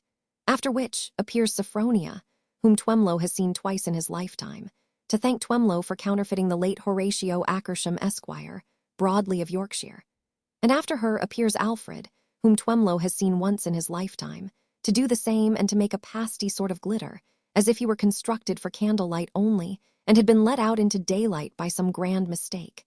And after that comes Mrs. Veneering, in a pervadingly aquiline state of figure, and with transparent little knobs on her temper, like the little transparent knob on the bridge of her nose, worn out by worry and excitement, as she tells her dear Mr. Twemlow, and reluctantly revived with curacoa by the analytical. And after that, the bridesmaids begin to come by railroad from various parts of the country, and to come like adorable recruits enlisted by a sergeant not present. For, on arriving at the Veneering depot, they are in a barrack of strangers. So, Twemlow goes home to Duke Street, St. James, S., to take a plate of mutton broth with a chop in it, and a look at the marriage service, in order that he may cut in at the right place tomorrow. And he is low, and feels it dull over the livery stable-yard, and is distinctly aware of a dint in his heart, made by the most adorable of the adorable bridesmaids. For the poor little harmless gentleman once had his fancy, like the rest of us, and she didn't answer, as she often does not, and he thinks the adorable bridesmaid is like the fancy as she was then, which she is not at all, and that if the fancy had not married someone else for money, but had married him for love, he and she would have been happy, which they wouldn't have been, and that she has a tenderness for him still, whereas her toughness is a proverb. Brooding over the fire, with his dried little head in his dried little hands, and his dried little elbows on his dried little knees, Twemlow is melancholy. No adorable to bear me company here, thinks he. No adorable at the club, a waste, a waste, a waste, my Twemlow. And so drops asleep and has galvanic starts all over him. Betimes next morning that horrible old Lady Tippins, relict of the late Sir Thomas Tippins, knighted in mistake for somebody else by His Majesty King George III, who, while performing the ceremony, was graciously pleased to observe, what, who, why, begins to be dyed and varnished for the interesting occasion. She has a reputation for giving smart accounts of things, and she must be at these people's early, my dear, to lose nothing of the fun. Whereabout in the bonnet and drapery announced by her name, any fragment of the real woman may be concealed, is perhaps known to her maid. But you could easily buy all you see of her, in Bond Street, or you might scalp her, and peel her, and scrape her, and make 2 Lady Tippinses out of her, and yet not penetrate to the genuine article. She has a large gold eyeglass, has Lady Tippins, to survey the proceedings with. If she had one in each eye, it might keep that other drooping lit up and look more uniform. But perennial youth is in her artificial flowers, and her list of lovers is full. Mortimer, you wretch, says Lady Tippins, turning the eyeglass about and about, where is your charge, the bridegroom? Give you my honor, returns Mortimer. I don't know, and I don't care. Miserable, is that the way you do your duty? Beyond an impression that he is to sit upon my knee and be seconded at some point of the solemnities, like a principal at a prize fight, I assure you I have no notion what my duty is, returns Mortimer. Eugene is also in attendance, with a pervading air upon him of having presupposed the ceremony to be a funeral, and of being disappointed. The scene is the vestry room of St. James's Church, with a number of leathery old registers on shelves that might be bound in Lady Tippinses. But hark! A carriage at the gate, and Mortimer's man arrives, looking rather like a spurious Mephistopheles and an unacknowledged member of that gentleman's family, whom Lady Tippins, surveying through her eyeglass, considers a fine man and quite a catch, and of whom Mortimer remarks in the lowest spirits as he approaches, I believe this is my fellow, confound him. More carriages at the gate, and lo the rest of the characters, whom Lady Tippins, standing on a cushion, surveying through the eyeglass, thus checks off. Bride, 45 if a day, 30 shillings a yard, veil £15, pocket handkerchief a present.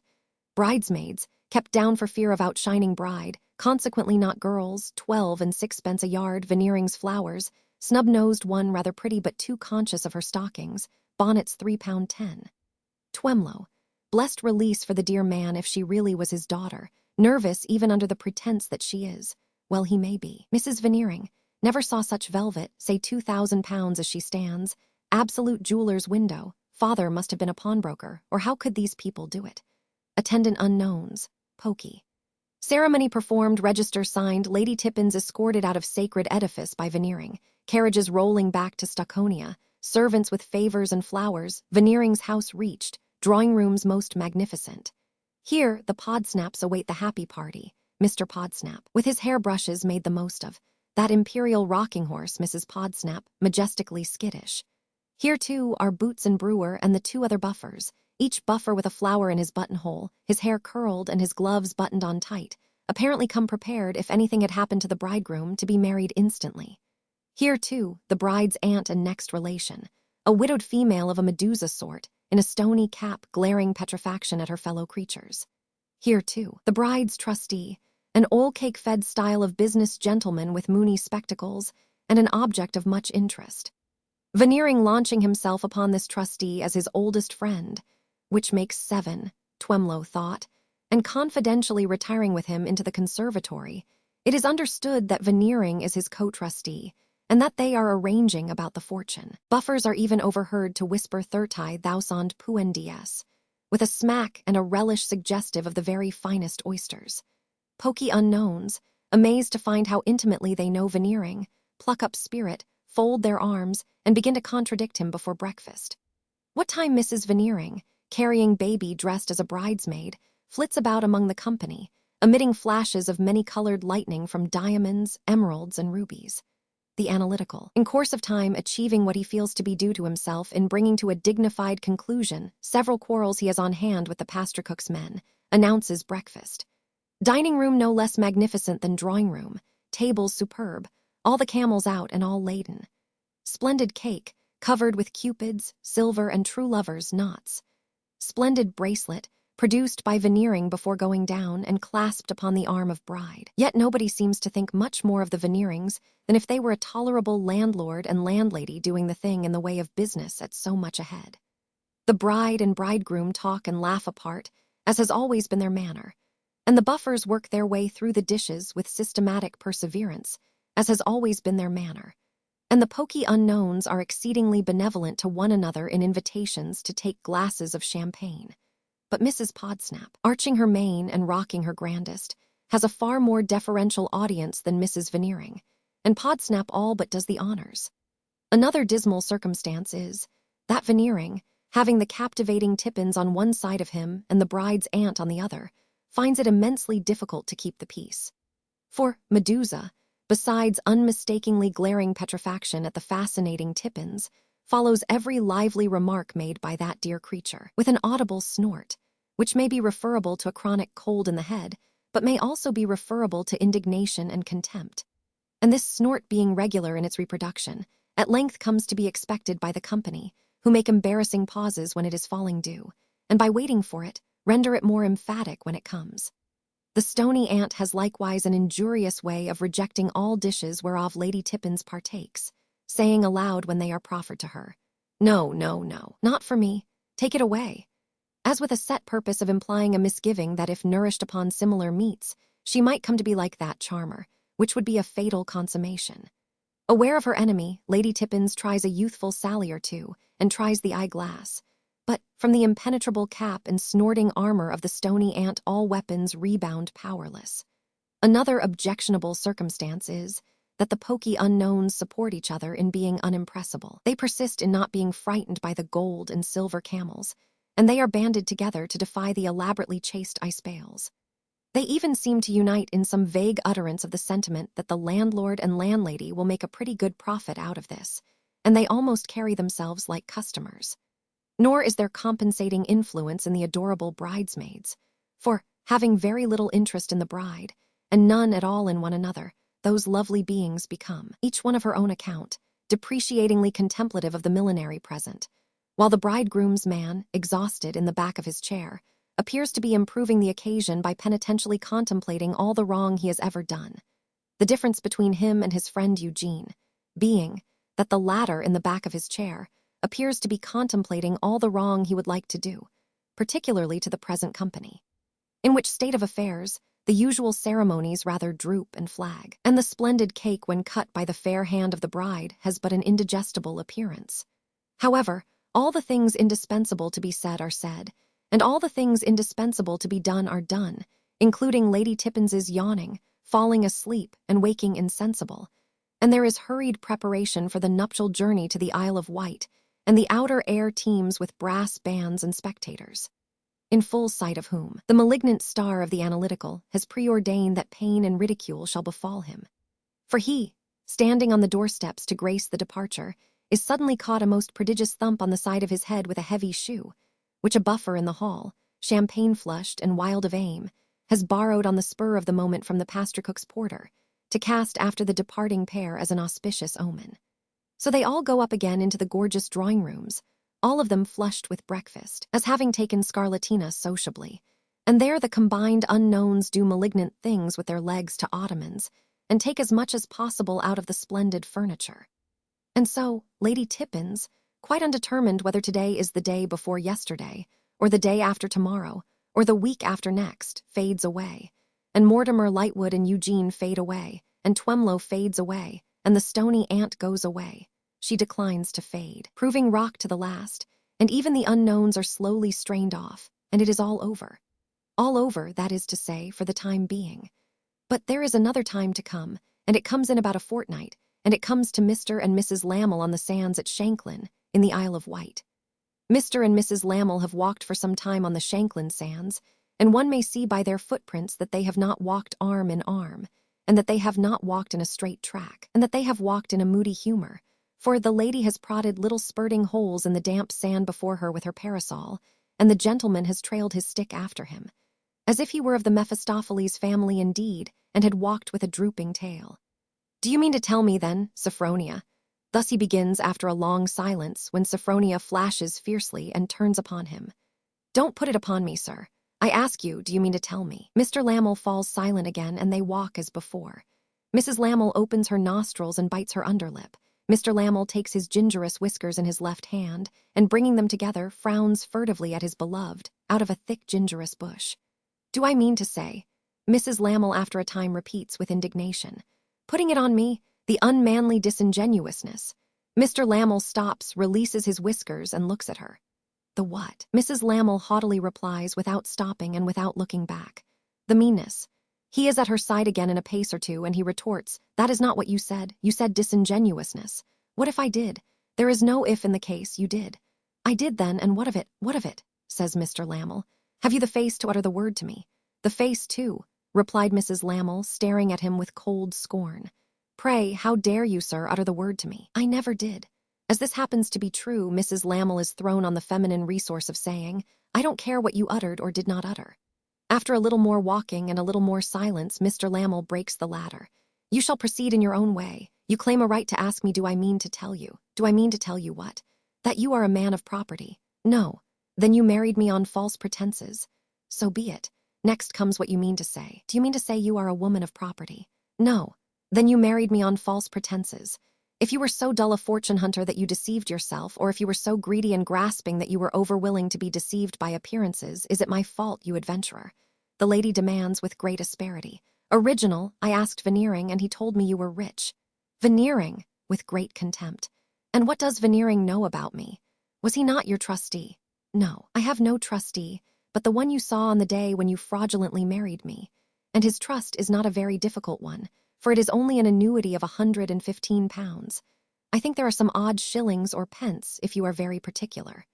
Mr. Lamel bestows a by no means loving look upon the partner of his joys and sorrows, and he mutters something, but checks himself.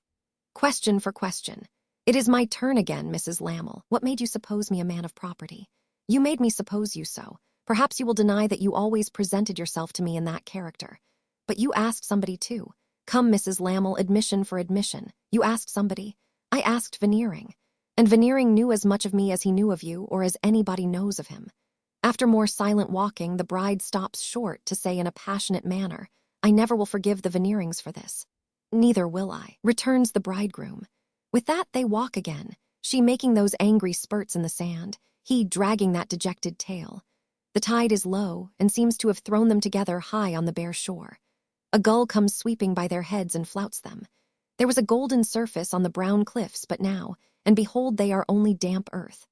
A taunting roar comes from the sea, and the far-out rollers mount upon one another, to look at the entrapped impostors, and to join in impish and exultant gambols. Do you pretend to believe, Mrs. Lamel resumes sternly, when you talk of my marrying you for worldly advantages, that it was within the bounds of reasonable probability that I would have married you for yourself? Again, there are two sides to the question, Mrs. Lamel. What do you pretend to believe? So you first deceive me and then insult me. cries the lady with a heaving bosom. Not at all. I have originated nothing. The double-edged question was yours. Was mine. The bride repeats, and her parasol breaks in her angry hand. His color has turned to a livid white, and ominous marks have come to light about his nose, as if the finger of the very devil himself had, within the last few moments, touched it here and there. But he has repressive power, and she has none. Throw it away, he coolly recommends as to the parasol. You have made it useless. You look ridiculous with it. Whereupon she calls him in her rage, deliberate villain, and so casts the broken thing from her as that it strikes him in falling. The finger marks are something whiter for the instant, but he walks on at her side. She bursts into tears, declaring herself the wretchedest, the most deceived, the worst used of women. Then she says that if she had the courage to kill herself, she would do it. Then she calls him vile impostor. Then she asks him why, in the disappointment of his base speculation, he does not take her life with his own hand, under the present favorable circumstances. Then she cries again. Then she is enraged again, and makes some mention of swindlers. Finally, she sits down crying on a block of stone, and is in all the known and unknown humors of her sex at once. Pending her changes, those aforesaid marks in his face have come and gone, now here, now there, like white steps of a pipe on which the diabolical performer has played a tune. Also his livid lips are parted at last, as if he were breathless with running, yet he is not.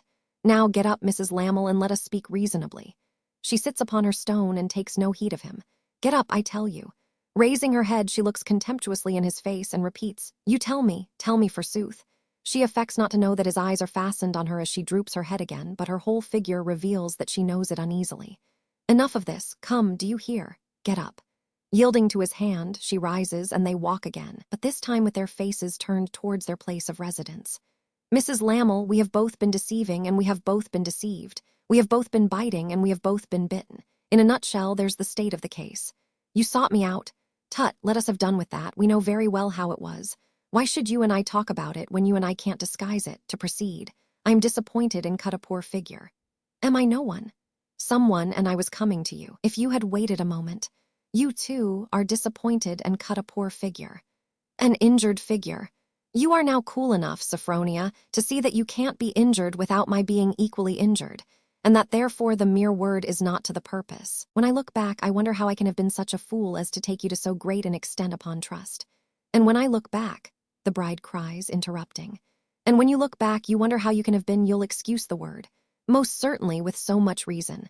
Such a fool as to take me to so great an extent upon trust. But the folly is committed on both sides. I cannot get rid of you, you cannot get rid of me. What follows? Shame and misery. The bride bitterly replies, I don't know. A mutual understanding follows, and I think it may carry us through. Here I split my discourse, give me your arm, Sophronia, into 3 heads to make it shorter and plainer. Firstly, it's enough to have been done without the mortification of being known to have been done. So we agree to keep the fact to ourselves. You agree. If it is possible, I do. Possible. We have pretended well enough to one another. Can't we, united, pretend to the world? Agreed. Secondly, we owe the Veneerings a grudge, and we owe all other people the grudge of wishing them to be taken in as we ourselves have been taken in. Agreed. Yes, agreed. We come smoothly to thirdly. You have called me an adventurer, Sophronia, so I am. In plain, uncomplimentary English, so I am. So are you, my dear. So are many people. We agree to keep our own secret and to work together in furtherance of our own schemes. What schemes? Any scheme that will bring us money. By our own schemes, I mean our joint interest. Agreed. She answers after a little hesitation, I suppose so, agreed. Carried at once, you see. Now, Sophronia, only 6 words more. We know one another perfectly. Don't be tempted into twitting me with the past knowledge that you have of me, because it is identical with the past knowledge that I have of you, and in twitting me, you twit yourself, and I don't want to hear you do it. With this good understanding established between us, it is better never done. To wind up all, you have shown temper today, Sophronia. Don't be betrayed into doing so again, because I have a devil of a temper myself. So, the happy pair, with this hopeful marriage contract thus signed, sealed, and delivered, repair homeward. If, when those infernal finger marks were on the white and breathless countenance of Alfred Lamel, Esquire, they denoted that he conceived the purpose of subduing his dear wife, Mrs. Alfred Lamel, by at once divesting her of any lingering reality or pretense of self-respect, the purpose would seem to have been presently executed. The mature young lady has mighty little need of powder, now, for her downcast face, as he escorts her in the light of the setting sun to their abode of bliss. Chapter 11. Original Podsnapery. Mr. Podsnap was well-to-do, and stood very high in Mr. Podsnap's opinion. Beginning with a good inheritance, he had married a good inheritance and had thriven exceedingly in the marine insurance way and was quite satisfied. He never could make out why everybody was not quite satisfied, and he felt conscious that he set a brilliant social example in being particularly well satisfied with most things, and above all other things with himself. Thus happily acquainted with his own merit and importance, Mr. Podsnap settled that whatever he put behind him he put out of existence. There was a dignified conclusiveness, not to add a grand convenience, in this way of getting rid of disagreeables which had done much towards establishing Mr. Podsnap in his lofty place in Mr. Podsnap's satisfaction. I don't want to know about it. I don't choose to discuss it. I don't admit it. Mr. Podsnap had even acquired a peculiar flourish of his right arm in often clearing the world of its most difficult problems by sweeping them behind him, and consequently sheer away with those words and a flushed face, for they affronted him. Mr. Podsnap's world was not a very large world, morally, no, nor even geographically, seeing that although his business was sustained upon commerce with other countries, he considered other countries with that important reservation a mistake, and of their manners and customs would conclusively observe, not English. When, presto, with a flourish of the arm and a flush of the face, they were swept away. Elsewise, the world got up at 8, shaved close at 1/4 past, breakfasted at 9, went to the city at 10, came home at 5:30, and dined at 7. Mr. Podsnap's notions of the arts and their integrity might have been stated thus. Literature, large print, respectfully descriptive of getting up at 8, shaving close at 1/4 past, breakfasting at 9, going to the city at 10, coming home at 5:30, and dining at 7. Painting and sculpture, models and portraits representing professors of getting up at 8, shaving close at 1/4 past, breakfasting at 9, going to the city at 10, coming home at 5:30, and dining at 7. Music, a respectable performance without variations on stringed and wind instruments, sedately expressive of getting up at 8, shaving close at 1/4 past, breakfasting at 9, going to the city at 10, coming home at 5:30, and dining at 7. Nothing else to be permitted to those same vagrants the arts, on pain of excommunication. Nothing else to be anywhere. As a so eminently respectable man, Mr. Podsnap was sensible of its being required of him to take Providence under his protection. Consequently, he always knew exactly what Providence meant. Inferior and less respectable men might fall short of that mark, but Mr. Podsnap was always up to it, and it was very remarkable, and must have been very comfortable, that what Providence meant was invariably what Mr. Podsnap meant. These may be said to have been the articles of a faith and school which the present chapter takes the liberty of calling, after its representative man, Podsnapery. They were confined within close bounds, as Mr. Podsnap's own head was confined by his shirt collar, and they were enunciated with a sounding pomp that smacked of the creaking of Mr. Podsnap's own boots. There was a Miss Podsnap, and this young rocking horse was being trained in her mother's art of prancing in a stately manner without ever getting on. But the high parental action was not yet imparted to her, and in truth she was but an undersized damsel, with high shoulders, low spirits, chilled elbows, and a rasped surface of nose, who seemed to take occasional frosty peeps out of childhood into womanhood, and to shrink back again, overcome by her mother's head-dress and her father from head to foot, crushed by the mere dead weight of Podsnapery. A certain institution in Mr. Podsnap's mind which he called the young person may be considered to have been embodied in Miss Podsnap, his daughter. It was an inconvenient and exacting institution, as requiring everything in the universe to be filed down and fitted to it. The question about everything was, would it bring a blush into the cheek of the young person? And the inconvenience of the young person was that, according to Mr. Podsnap, she seemed always liable to burst into blushes when there was no need at all. There appeared to be no line of demarcation between the young person's excessive innocence and another person's guiltiest knowledge. Take Mr. Podsnap's word for it, and the soberest tints of drab, white, lilac, and gray were all flaming red to this troublesome bull of a young person. The Podsnaps lived in a shady angle adjoining Portman Square. They were a kind of people certain to dwell in the shade, wherever they dwelt. Miss Podsnap's life had been, from her first appearance on this planet, altogether of a shady order. For Mr. Podsnap's young person was likely to get little good out of association with other young persons, and had therefore been restricted to companionship with not very congenial older persons, and with massive furniture. Miss Podsnap's early views of life being principally derived from the reflections of it in her father's boots, and in the walnut and rosewood tables of the dim drawing rooms, and in their swarthy giants of looking-glasses, were of a somber cast. And it was not wonderful that now, when she was on most days solemnly tooled through the park, by the side of her mother in a great, tall, custard-colored phaeton, she showed above the apron of that vehicle like a dejected young person sitting up in bed to take a startled look at things in general, and very strongly desiring to get her head under the counterpane again. Said Mr. Podsnap to Mrs. Podsnap, "Georgiana is almost 18. Said Mrs. Podsnap to Mr. Podsnap, assenting, "Almost 18. Said Mr. Podsnap then to Mrs. Podsnap, "Really, I think we should have some people on Georgiana's birthday." Said Mrs. Podsnap then to Mr. Podsnap, "Which will enable us to clear off all those people who are due." So it came to pass that Mr. and Mrs. Podsnap requested the honor of the company of 17 friends of their souls at dinner, and that they substituted other friends of their souls for such of the 17 original friends of their souls as deeply regretted that a prior engagement prevented their having the honor of dining with Mr. and Mrs. Podsnap, in pursuance of their kind invitation. And that Mrs. Podsnap said of all these inconsolable personages, as she checked them off with a pencil in her list, asked, at any rate, and got rid of, and that they successfully disposed of a good many friends of their souls in this way, and felt their consciences much lightened. There were still other friends of their souls who were not entitled to be asked to dinner, but had a claim to be invited to come and take a haunch of mutton vapor bath at 9:30. For the clearing off of these worthies, Mrs. Podsnap added a small and early evening to the dinner, and looked in at the music shop to bespeak a well-conducted automaton to come and play quadrilles for a carpet dance. Mr. and Mrs. Veneering, and Mr. and Mrs. Veneering's brand-new bride and bridegroom, were of the dinner company, but the Podsnap establishment had nothing else in common with the Veneerings. Mr. Podsnap could tolerate taste in a mushroom man who stood in need of that sort of thing, but was far above it himself. Hideous solidity was the characteristic of the Podsnap plate. Everything was made to look as heavy as it could, and to take up as much room as possible. Everything said boastfully, "Here you have as much of me in my ugliness as if I were only lead, but I am so many ounces of precious metal worth so much an ounce. Wouldn't you like to melt me down?" A corpulent straddling apern, blotched all over as if it had broken out in an eruption rather than been ornamented, delivered this address from an unsightly silver platform in the center of the table.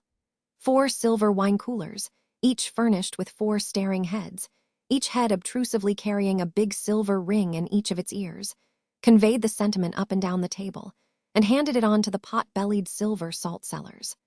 All the big silver spoons and forks widened the mouths of the company expressly for the purpose of thrusting the sentiment down their throats with every morsel they ate. The majority of the guests were like the plate, and included several heavy articles weighing ever so much.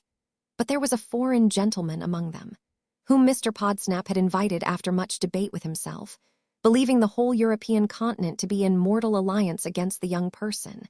And there was a droll disposition, not only on the part of Mr. Podsnap, but of everybody else, to treat him as if he were a child who was hard of hearing. As a delicate concession to this unfortunately born foreigner, Mr. Podsnap, in receiving him, had presented his wife as Madame Podsnap, also his daughter as Mademoiselle Podsnap, with some inclination to add Ma Phil, in which bold venture, however, he checked himself.